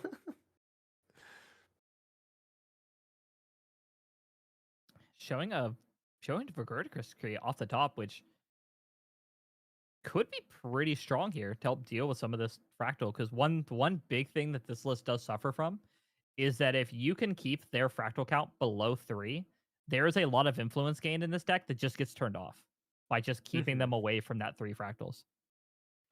Yeah, completely shuts off the Zhang Zhao, shuts off Shimmering Refraction from being able to kill most of the important allies.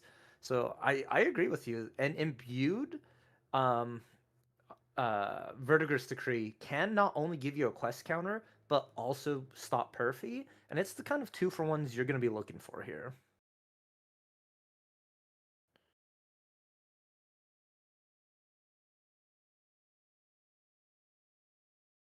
Baby Green.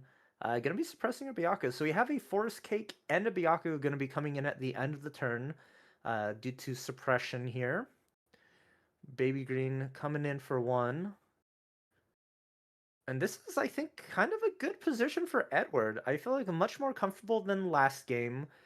Feeling like the value engine is online. You have your Fate Stone and the Forest Cake that you could keep comboing with this Baby Green.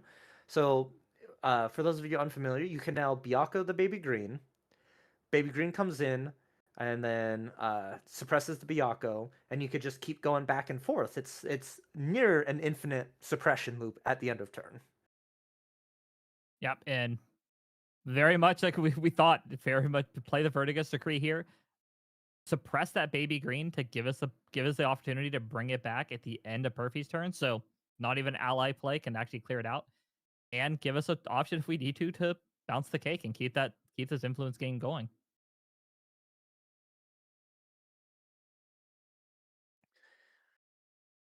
Let us see what Perfy's dealing with. A lot of influence. That spread just showing was I don't know. It felt intimidating, right? Just seeing the Fractals player just like, what am I working with here? But Perfy really needs to rebuild the board here with Fractals. Needs to commit some more to board. But we know that Edward does have answers to it in Verdigris's Decree and Scatter Essence. So it is wondering if he has seen these in hand, or you're gonna have to dig for them. Putting a Frostworm Paladin to the bottom, NEETfull, what does that scream to you here? Because I don't think that's something I would choose to do in this particular matchup. Weirdly enough, it screams to me that one, we don't have a lot of floating in our hand to empower to really empower the Paladin, so its value in this matchup becomes a little bit less. But two, we are desperate for more fractals. Because we know for a fact if we do not swap this influence into from, in this case, swap it from pseudo dead cards into fractals, that this game could get away from us very quickly. That makes a lot of sense. I do like that line of thinking and logic there, is because your win cons are damaged based off of the amount of fractals you have. And if you don't have those fractals, you cannot win the game. And so you just really have to dig for this here. And you called it Baby Green, suppressing that cake at the end of that turn. And do you think we're going to get Tengu here? Is that probably the best? No, a Censor instead. Yeah, this is also very likely why this might be a heads up from Perfy as well, is why we got rid of the Paladin. We know that Censor was a possibility, and it was a safe materialization for Edward here, so why not? And yeah, that's another good reason of insights into these are open deck lists. We know what Regale is possible. We're also playing Galgia Byaku, so we did get to see it all. So technically, regardless, we would know. But being able to heads up say, hey, that's a safe materialization, I'm not gonna let that that just shut out my whole game plan here. Very smart. But usually in this position, Edward did materialize a Safeguard Amulet. Probably wanting to save that a little bit now, knowing that it got fracturized so early on. And Perfy's not really looking at lethal, and you're fine with taking some odd and end damage from Refracting Missiles and Shimmering Refraction at this point. So I do like the conservation of the Safeguard Amulet, as it's a very important piece for Edward's survival. Yeah, and you've already put the fractal player behind already, and you've sold 2 refreshments to have to rebuild that. So even if we see like a massive fractal play here on next turn, I believe Perfy would still be just a little bit short from being able to pressure lethal, especially with 0 damage on Edward.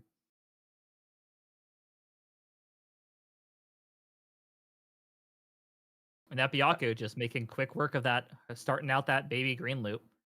Suppress the baby green, bring it back, suppress the stone, rinse, repeat. Yeah, it's a very efficient way to get your quest counters here. And Perfy just answering though with a Zhang Zhao, drawing 2, committing more to the board with these fractals. And the fact that Byaku saves this baby green on Perfy's turn to not die to this like Zhang Zhao or an odd and end ally is so strong as well. Because it's like built-in protection for your own loop. Because here we go. End of the turn, baby green is going to come in and suppress the Byaku. And then we'll just be, oh no, we're actually choosing the forest cake over it.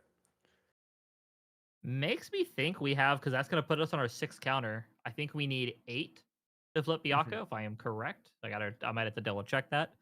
But if we have one more suppress effect and we make the Tongu here, that can put us very quickly into flipping this Byaku. So may not need to suppress the stone at this where we're at now, because we're getting ready to flip it. We're actually leveling up into level 2, it appears. And that's going to help us get an additional quest counter. Gonna go to 7. Yeah, 8, Oh, it's 2. It's it's 2 quest counters. 2. That's right. Yeah. Oh, even easier. No suppress effect needed. Just get a bigger health pool and let's start flipping. Let's flip that tiger over. This might be the first time we get to see Byaku flipped and start putting the pressure against fractals. And, you know, how do you deal with a giant tiger with Spell Shroud? In this list, I guess you had the Song of Frost the attack, and then if you need to kill it, it's easy.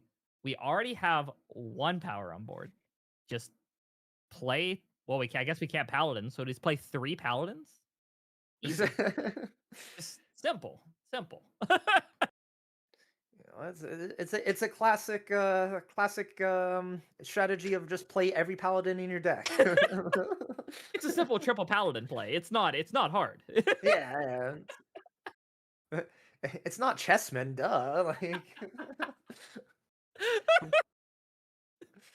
And here we go. The flip, the Byaku is with us. Oh, that Byaku is big now. Let me tell Sorry. you. I need to correct that. You need all 4 paladins, and you can easily deal with this board. One of them is at the bottom of the deck. We'll worry about that later. That is that's a next turn Perfy's problem. And we did bottom a Song of Frost 2 off of that refreshment. Makes you wonder, was that the only one in hand? That is true. Did get rid of 2 cards that would be important here. This Byaku's swinging for 8, mind you, everyone. Coming in big and strong. And that Brisk Windtrotter was activated completely for free thanks to Byaku's flipped effects. And it is so strong that you're able to just play a free ally per turn.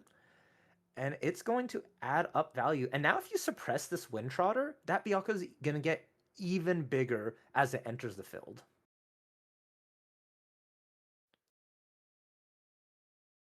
Oh, and the cake came back in too. Totally forgot about that. I feel like Perfy is on a clock here. This is their last turn to, I think, honestly survive. Because I don't see them getting around this Byaku. No, if they have the Song of Frost, they can buy the stop there. My biggest worry is that if Edward has another Windtrotter in hand, then we could actually move the counters over to something else and potentially just use the Forest Cake plus the Windtrotter trigger to pressure the lethal outside of just Byaku. A refracting pre-recollection. I think there's a Frostworm Paladin then. There is a potential. Oh, Well, we have Sensor, so it's turned off. Oh, So that's right. We'd have to fracturize first and then do that, which is probably not something we're super keen on doing.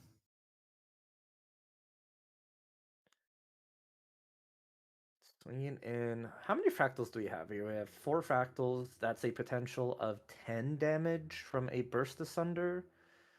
Oh, we are getting very close to just lethal though from a like Shimmering Refraction Burst Asunder here. It just does depend on what's in Edward's hand. I believe they have 5 cards in total. And is this where you just Calming Breeze?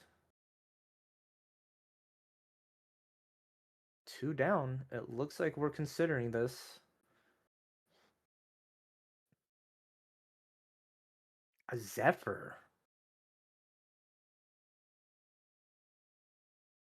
What do you think this is targeting here? I'm assuming I'm guessing the Xiao swung at one of the targets. It's either the Wind Trotter or the green. Not sure which is in terms of what Perfy, but it's also it is the Wind Trotter. So likely attack was on Wind Trotter. So we're simply suppressing it here just to one save it from the attack. And again, as we mentioned, come back in and make one of our allies give that baby green +2 and spread out our damage to maybe not just instantly lose to a Song of Frost. Yeah, I think the Wind Charter can eat the cake and then buff the baby green. A nice little development spread of the damage. But let's see what Edward does here, because we are at the end phase. It's entering here, and you called it. It looks like those counters are hitting that baby green. And will the horse eat the cake? I'm going to be shocked if it doesn't, because at this point you want lethal. So, yep. Horses love cake.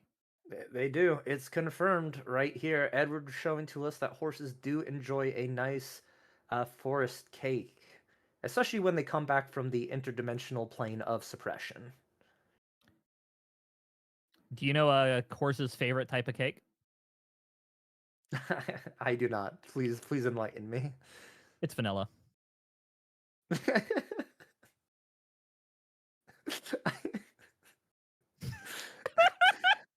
You know, I don't know. That like maybe there's a part of me that you were gonna say a carrot cake or something, but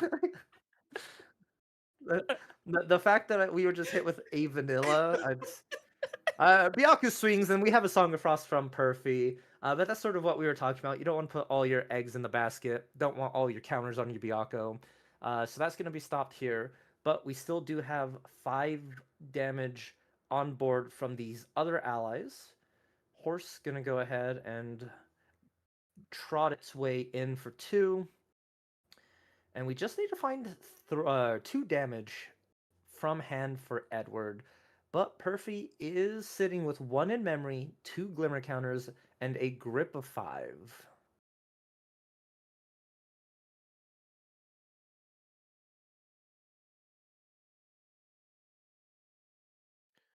There's the Asen. Likely to force interaction here. 2, I think that's a glimmering here. 3, no. Aqueous Rejection. These are the gambits, right? Is your opponent acquiescing you because they need a dig for an answer, or are they just trying to trick you into letting you draw 2 cards and they already have the answer in hand? Because it's a potential where they need a dig for an answer, and if you let them draw 2, they don't draw what they want, you just win the game there. But Edward playing it safe, letting the Ace and Protector get negated, Perfy not going to be able to draw, and we are just going to pass turn. No need to rush the game, right? You are still in control. You don't need to throw it all on just an Aqueous Rejection gamble. And Perfy, though, showing you Shimmering from memory, going to go ahead hit in for 5. Life total is starting to look a little bit scary here.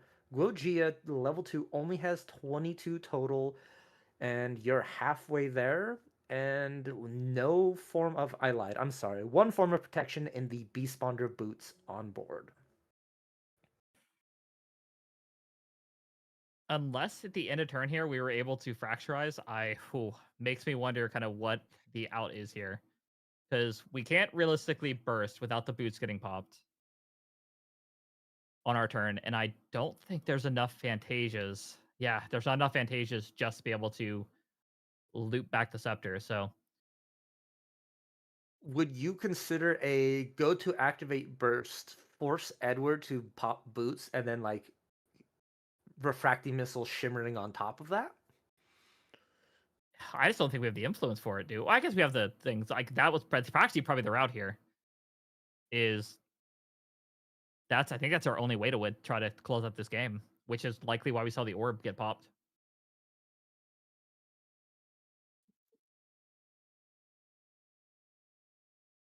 Yeah, I think you're right. I think that is the kind of the only out because if we pass turn back over to Edward, I think the game is sealed. So it's make or break on this turn / beginning of Edward's turn.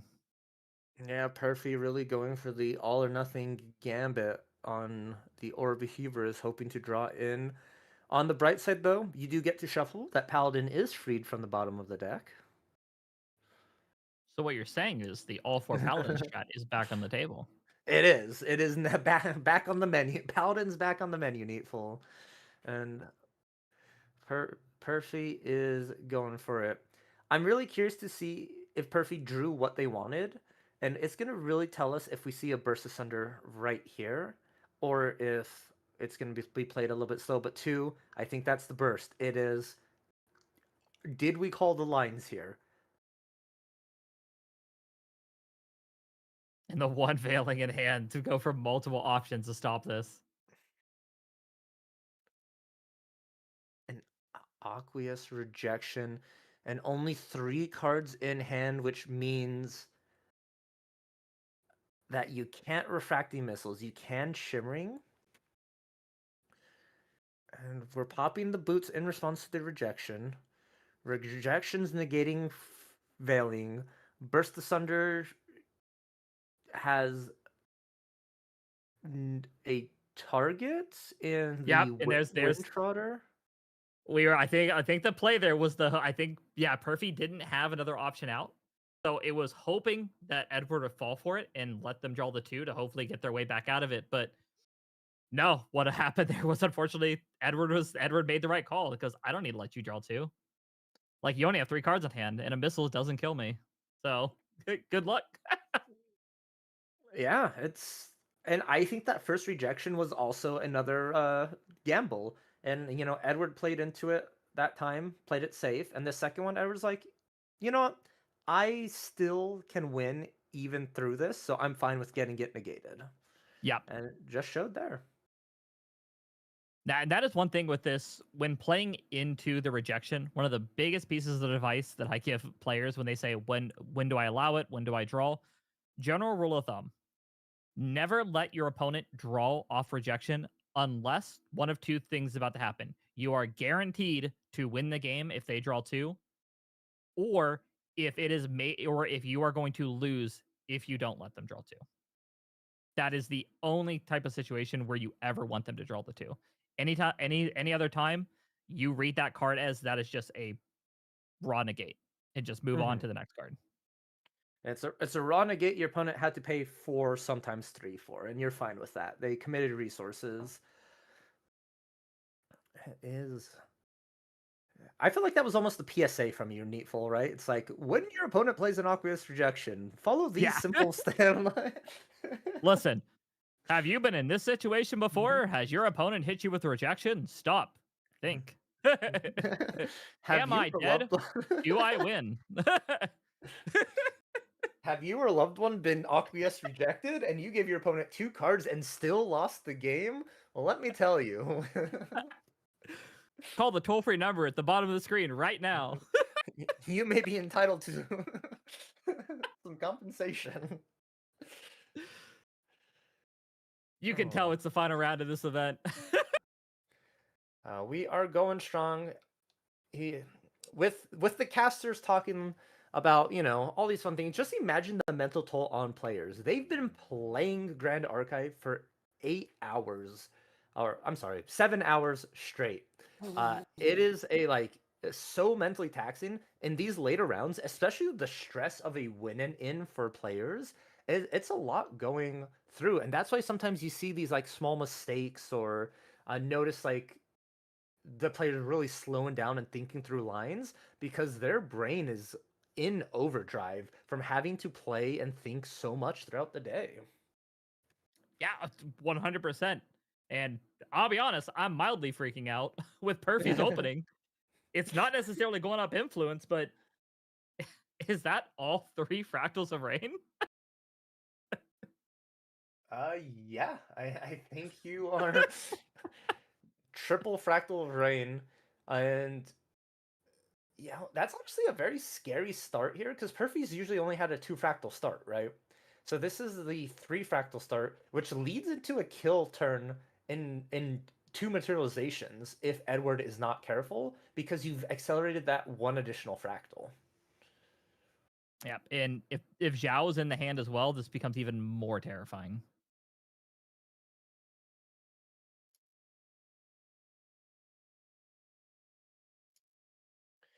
I feel like Edward's not really finding what he's wanting, or didn't draw exactly what he needed. Double Fairy Whispers on your first turn just really shows you're digging for a play, right?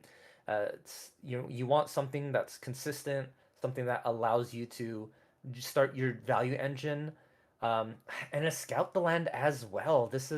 You're not committing anything to board. You're having to dig deeper and deeper into your deck for something. This is not the start you want to see in your game 3 against a fractal deck.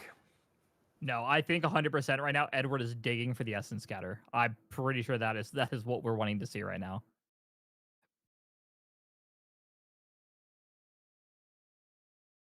And I didn't catch the first Fairy Whisper. Did we bottom 2 on both the Fairy Whispers? Did we just bottom 1 on the first one? We bottom 2, I believe. So yeah, we've dug 10 cards deep looking for this Essence Scatter, and I don't think it did not reward us, unfortunately. You're already about 2/6 into your deck, or 1/3, and not seeing your 3 of Scatter Essence does feel kind of frustrating, but it's not the end of the world. If you do see it, perhaps this next turn, any turn after that, I think it's a little too late. Yeah. And luckily it was not the Zhao in hand to really kind of add salt to the wound. But refreshments to cycle some cards is ooh boy. Oh boy. I was gonna mention a little bit earlier, kind of what is the number where most decks are in range of just threatening a kill off the combo, and unfortunately, it's 5 fractals. At 5 fractals is where most decks are in potential of just losing the game at any moment. Yeah, it is a scary position to be in. Edward, knowing this, is going to have to take a level up here. Losing the Ace Protector, going into Gojira 1, unlocking our Byaku. Perfy with 3 in hand. If one of those is a Shimmering Refraction, we can see plays of level up in Dao Chan, pre-rec Shimmering Refraction into Burst Asunder, and that is just enough to close out the game. Oh no, I'm sorry. That's 2 off to close out the game, so we need 1 more Fractal. Yeah.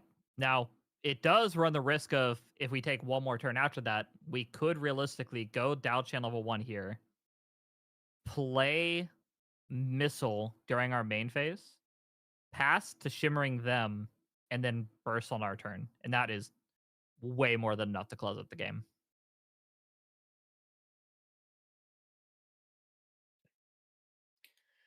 Beast Caller here is going to be finding us a Longtail Groves Ward. And attacking in for 2. I'm curious to see how Perfy's going to play out this turn. If I see materialization of Dao Chan, I think Perfy's going to be going for the game. If not, the safest one would be like a backup charger, right? Get that additional card, get that power cell to fracturize.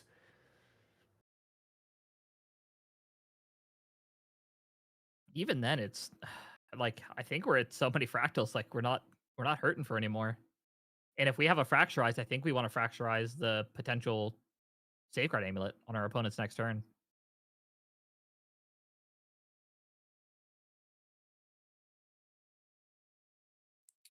I believe 2 damage should have been dealt by the Beast Caller. We'll go ahead and check in here on our players. Beast Caller did attack into the Spirit of Water here. And then it is being suppressed by the Byaku at the end of the turn.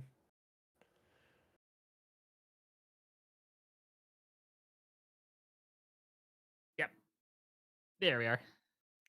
Damage is being calculated here. Perfect. And we did go the backup charger. So did get that extra card. Not looking. We drew a Fracturize. We have a Shimmering Refraction. Another the fourth Fractal of fractal? Rain. It is. It is the fourth Fractal of Rain in hand. This is a Frostworm Paladin on top. Wow. I think Perfy has hit critical mass. This is sirens are blaring right now. Like an emergency is about to happen. Fractals are at that point where they can no longer be contained, and you just need to play defensively and survive. Yeah. And with this routing, it makes me wonder if we just didn't see any shimmering or missiles. So we're gonna rely on the burst asunder to do everything, and then Paladin to fill the gap.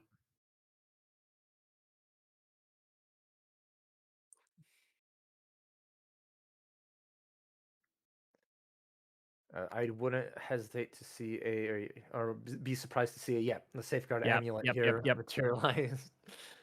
And it's one of those feelings of Perfy. You just fracturized your power cell for the Frostworm Paladin, and then they get a Safeguard. So you're like, kind of wish I still have that fracturized, but there are still plays around this.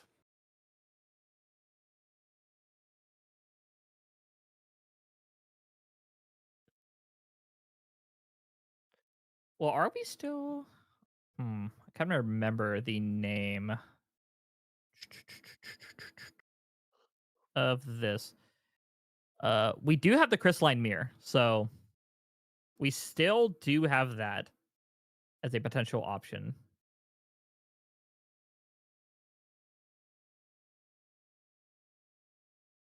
So not too much need for the fracturize, but especially if we're not necessarily worried about trying to kill next turn. We do see a refracting missiles activated for 7 damage here. I would be surprised if this was anywhere else but Gojia at this point. Possibly trying to force Edward to, use that Safeguard Amulet or commit a card or two into an imbued Vertiger's Decree in the form of destroy a Fractal and suppress an ally.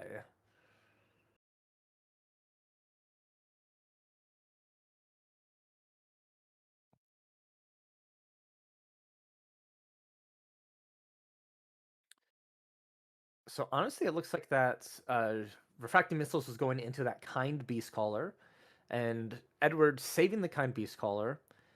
So getting a little bit of double value here from that. It's now gonna re-enter. Look at that top 5. Get another animal or beast, and Perfy is down that 1 fractal, which is very important when it comes to this burst asunder. Ooh, that is what you do not want to see. That was a whiff on the kind beast color.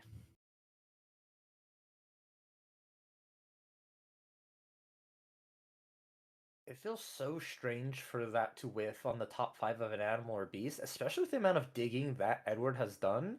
He hasn't really gotten a lot of animals out of the deck itself. So just a very surprising and unfortunate timing window pocket of cards for Edward. Would really have loved to get that additional +1 card to replace that Vertiger's Decree, but still not sitting at a low influence. Still has plenty enough to make plays.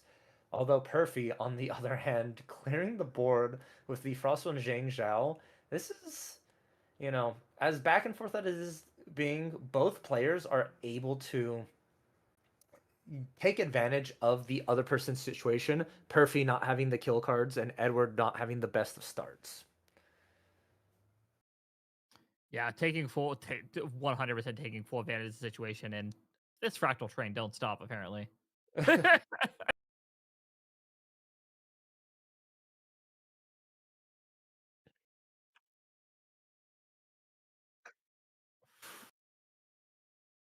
Well, you know what they say: when it rains, it pours. Get it? Because Anyway. Oh boy, at this point, we have a potential to go for mirror next turn with this many fractals in play that there's not many outs for Edward here, and I think we're too far from Byakko to even attempt the combo. We're at 3 counters. Yeah, that is a very, very rough spot to be in here. And Perfy just feels like has taken control over the game with the amount of fractals, the Zheng Zhao, and just all the answers. We have 2 in memory, 2 in hand, but the 2 in memory are just technically in hand with this Dao Chan ability. Yeah. We're finally seeing the Scatter Essence hit play. I know Edward was really hoping for that on turn 1, turn 2. It honestly feels to me the Scatter Essence is your boat's sinking and you're trying to like bail out water with a bucket. It's not going to be as effective as it could have been when the leak initially started. And we're just seeing a Shimmering Refraction from memory in response. Gonna be for 7 directly to Edward and sort of saying, do you want to use your Safeguard Amulet now or take the 7?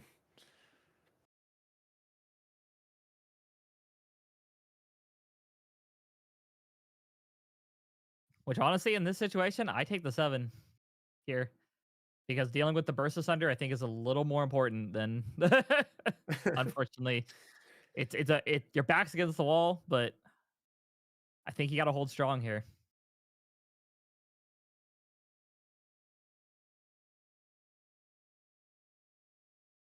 Yep, and doing exactly that, taking the 7, Perfy getting that replacement card in memory, and that Fractal of Rain is now gone. The team has been broken up once again.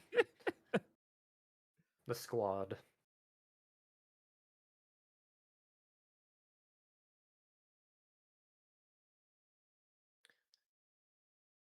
A baby green to refresh our Byakko here. I'm curious if this is going to leave enough cards for Edward in hand to activate a Byakko, just in case, or if you're just sitting on like maybe Veiling Breezes as your defensive play. Well, there's the Veiling. Edward heard you, showed it in hand. Like, I got this one.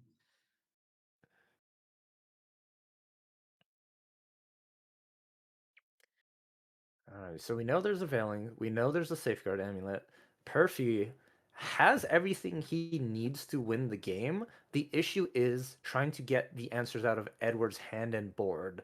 And I feel like it's going to come down to like it did in game 1, where there's just going to be a sequence of, if I do this, what can Edward respond with, and what can I respond in that turn to be able to come out on top of this interaction. Yep, and we're seeing, makes me wonder if we don't have the negate yet. Because right now we have the mirror ready, still digging, which at this point, being able to answer the Veiling and answering the amulet with the mirror looks like the call. So looks like we are getting very close to deciding this final match.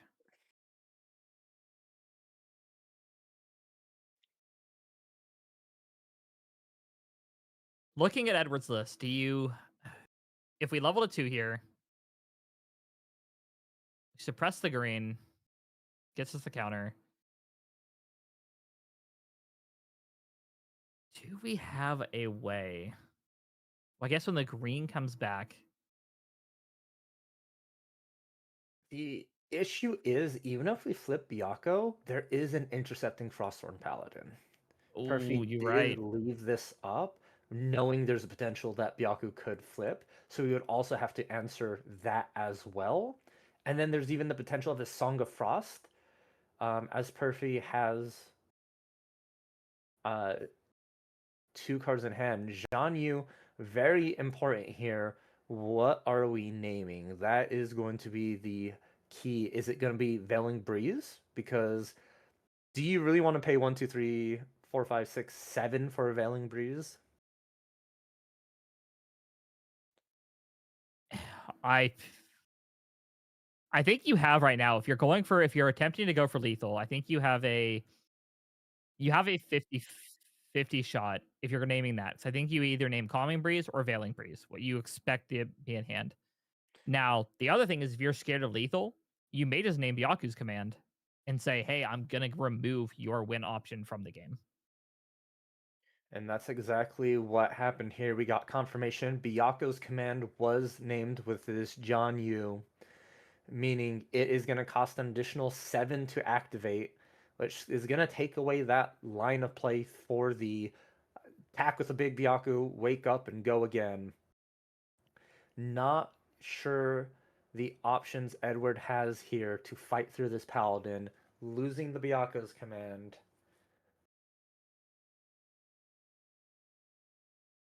Mirror getting used to force the amulet to be used right now, so very likely Perfy can just pass the turn and wait till next one to close out this game. This is the point in the boss battle where the music starts turning into like orchestra and Latin starts playing. It's coming to that final conclusion, and we hear it. Perfy is setting up to win on their next turn, and all Edward can do is fight tooth and nail into this board that Perfy has set up to just try and survive here. Every card matters for Edward. We do materialize the Beast Bonder boots. It is a form of protection. Perfy now has to deal with this. Edward, though, has to maintain cards in hand to Veiling or Calming Breeze, but also you don't want to just pass turn. You need to commit stuff to the board. You need to remove this Paladin and start stemming the bleed that the board state Perfy has developed is.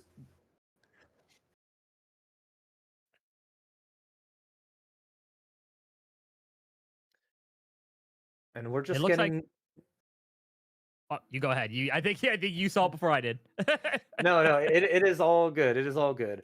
We were just notified that there was a miss trigger from the John Yu. There was a crystalline mirror on the field, which means whenever Fantasia enters under your control, you glimpse one. This is not a may. You must glimpse one.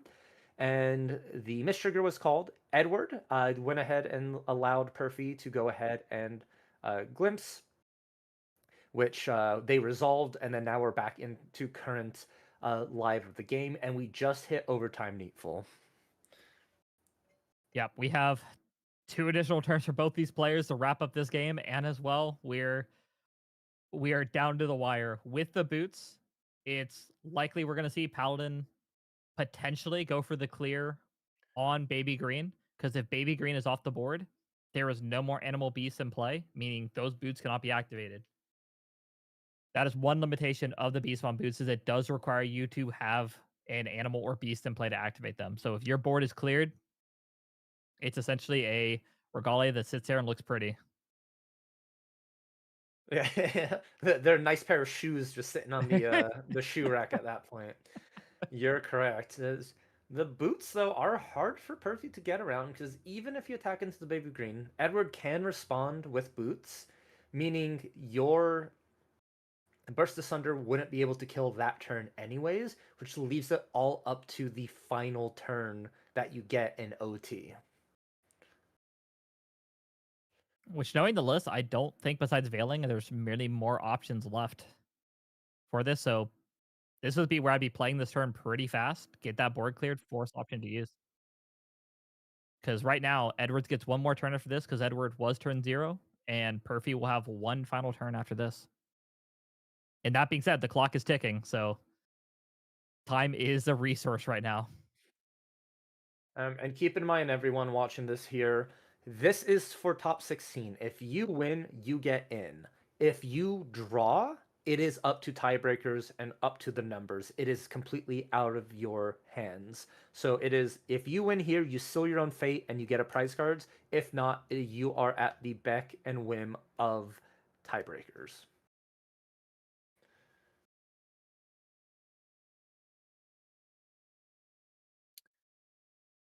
Looks like the Captivating Opulence is out.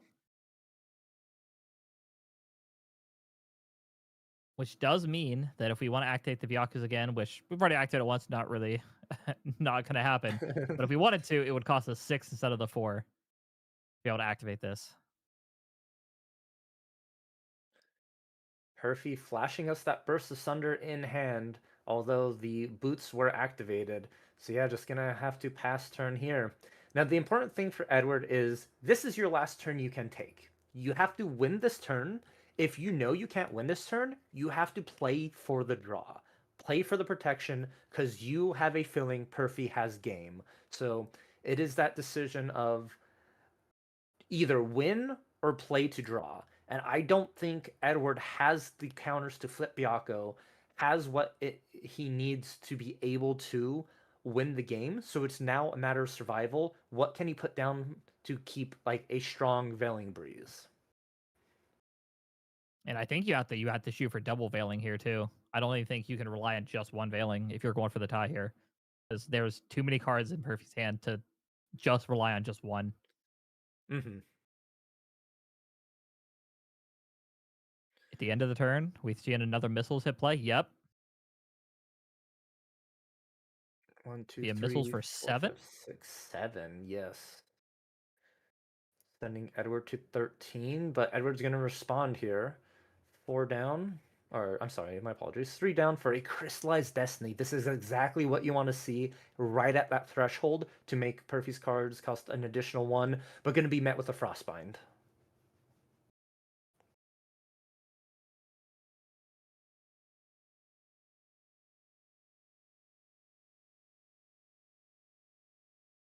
Looks like we might still have enough cards in hand, and we saw the Veiling, so Veiling is still potential here. 45 seconds left in regulation. Do we just go pre-recollection Veiling Breeze here? Perfy has no cards in hand. You can't let them recollect. If they do, they'll have an answer, maybe another negate. Nothing. Perfy recollects here, showing the hands, Aqueous Rejection, and a Burst of Sunder. Just showing, like, I will play Burst, and then I will have enough to Aqueous Reject.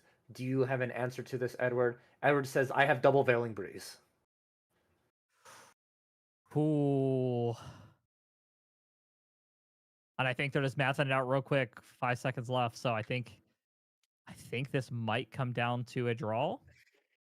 I think Perfy just may have it through raw damage of the Shimmering Refraction, because you go Burst of Sunder.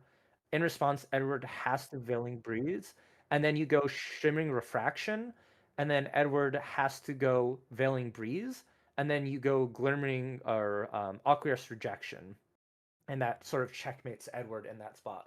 But getting confirmation here, Edward went ahead and conceded. Did not think he could win through that, and Perfy takes down Edward in a very nail-biting close game, 2-1, securing the top 16 finish. Congratulations to both players; they fought hard, but in the end, only one can make it in, and that was Perfy on the Water Fractals Daochan. What an amazing closeout to this game, and that was also very, very good on Edward to be like, yeah, I don't think I've got it. You get it. Like, some players may shoot for the shot of maybe hoping the tiebreakers would work in their favor, but if you're already sitting kind of lower on those tables and seeing the rest of the tables already ID'd, you see the rest of the tables already kind of knowing what the win-loss might be going into that last round, you kind of just have to make that call of, if I'm already that far down the tables, it's probably not worth the ID.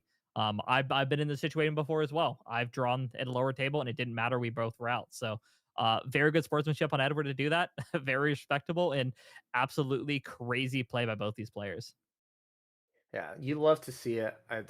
It's one of those things that make a Grand Archive, right? It's the players, the community, and these sort of like interactions and the closeness of this game.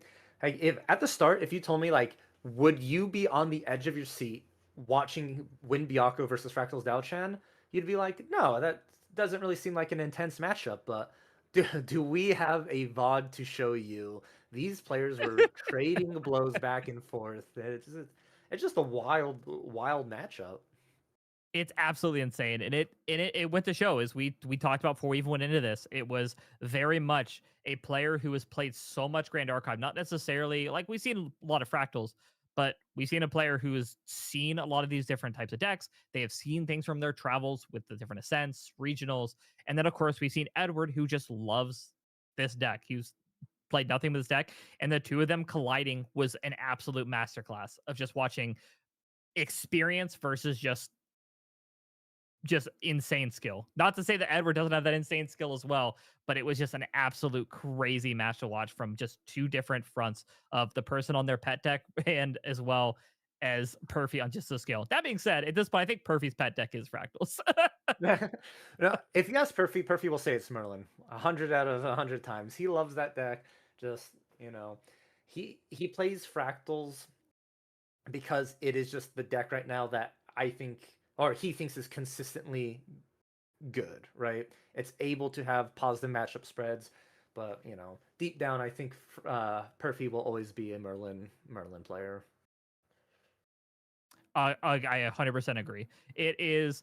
I got to play. I got the luxury of playing Perfy in, I believe it was at Worlds this last year in one of the side events against Perfy on Berlin, and I got to play into him as Slimes, and it was a very fun just being able to play both our pet decks into each other and just kind of sit there and just kind of laugh the whole game of like, well, I'm gonna do this, well, I'm gonna do this, I'm gonna do this, and be like, both look at each other and goes, yeah, we've played this once or twice before.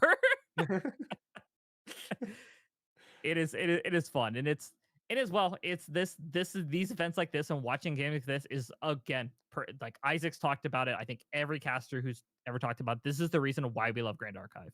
This is why we love this game. Watching these kind of matches unfold, it's not many TCGs out there can you really experience decks like this where we have these pet decks that go against these mainline what you would call them meta picks and be able to do as well as they do, and just showing that just because a deck isn't meta doesn't mean you can't perform with the deck list. And that's why I love this game so much. It just makes it every game different, and it also makes sitting down against an opponent a lot of the times it can be kind of a guessing game because I can't just say, oh, I know what you're going to play. Like, I know you're playing this deck. That's what everybody's doing. So it is an absolute blast watching these games and being able to play it at this level and being able to play these different decks that we just love. We just want to play the game. I feel like how you said it is brilliant. I love it. It's, you are able to play what you love and still perform well. Like, yes, it's an uphill climb, but it's also worth it a lot of the time. And it just shows like Edward's been on Winbyaku for so long, many variations, and still, was in contention for top 16. Something that you normally wouldn't like see a Byaku deck be. So really, really, really cool to see. And speaking of decks and like, being in contention for things, we have gotten confirmation. And I feel like Isaac is somewhere out there doing a little boogie dance, little two-step, because Water Nico has taken down this online regional, called out by Isaac, and it comes into fruition. It is crazy. Nico has finally got her recompense and is sitting at a first place spot for a large event. Congratulations. That's awesome. Absolutely amazing. And it shows like this is a call out to why Proxia's Vault is such a cool thing in this game. We saw one card get printed in Proxia's Vault, and it turned a deck that we would essentially write off and be like, they're going to have a really hard time, like, even placing in the top 16 to a champion that is now, yeah, I took down a regional. What about it? Good luck. Yeah. Absolutely masterclass. And again, congratulations. Congratulations to taking down the whole event. I definitely will probably be seeing some of my locals bring the dust off Nico again now that we've seen Nico take down a regional, and I am excited to see it as well. It's time. The age of water is upon us. You thought we were gone. We were just waiting. Yes, once more, yeah, no, it's really good to see. We talked about it with the stats of the just metagame share of the element breakdown. Everything's moving like closer together. But the fun doesn't end here, NEETfull, and let me tell you why. February 28th is our Win a Case event hosted by True Champion Gaming. Is entry right now. You can go ahead, secure your spot in the links down below. Tickets are on sale. And is what it says it is. If you take first place, you win a case of PTM, and there's pricing all the way down to people who get 4 wins. So if you want to play in a sort of entry level competitive event, this is a great place to start. You can even just get entry pricing of 2 event packs for completing 2 rounds. And event packs are so cool. There's a really great hits in them. It's worth the experience, worth the time, and worth the cards. Additionally, with that here, you can go ahead and participate on March 14th at the second online regional hosted by True Champion Gaming on this channel as well.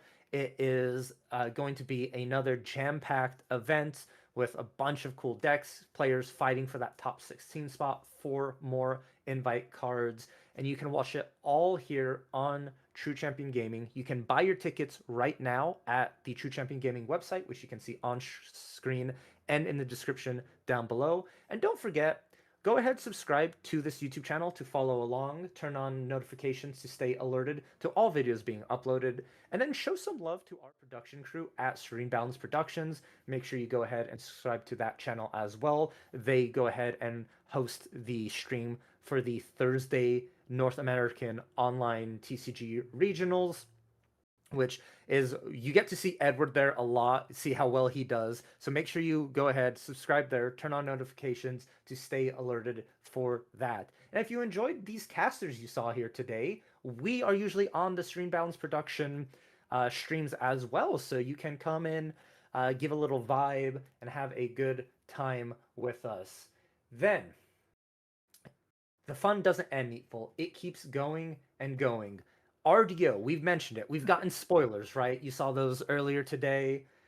Next week is the dev stream for RDO. And I guarantee everyone they're going to be talking about and showing some really cool things they always do in dev streams. And I am super excited for it here.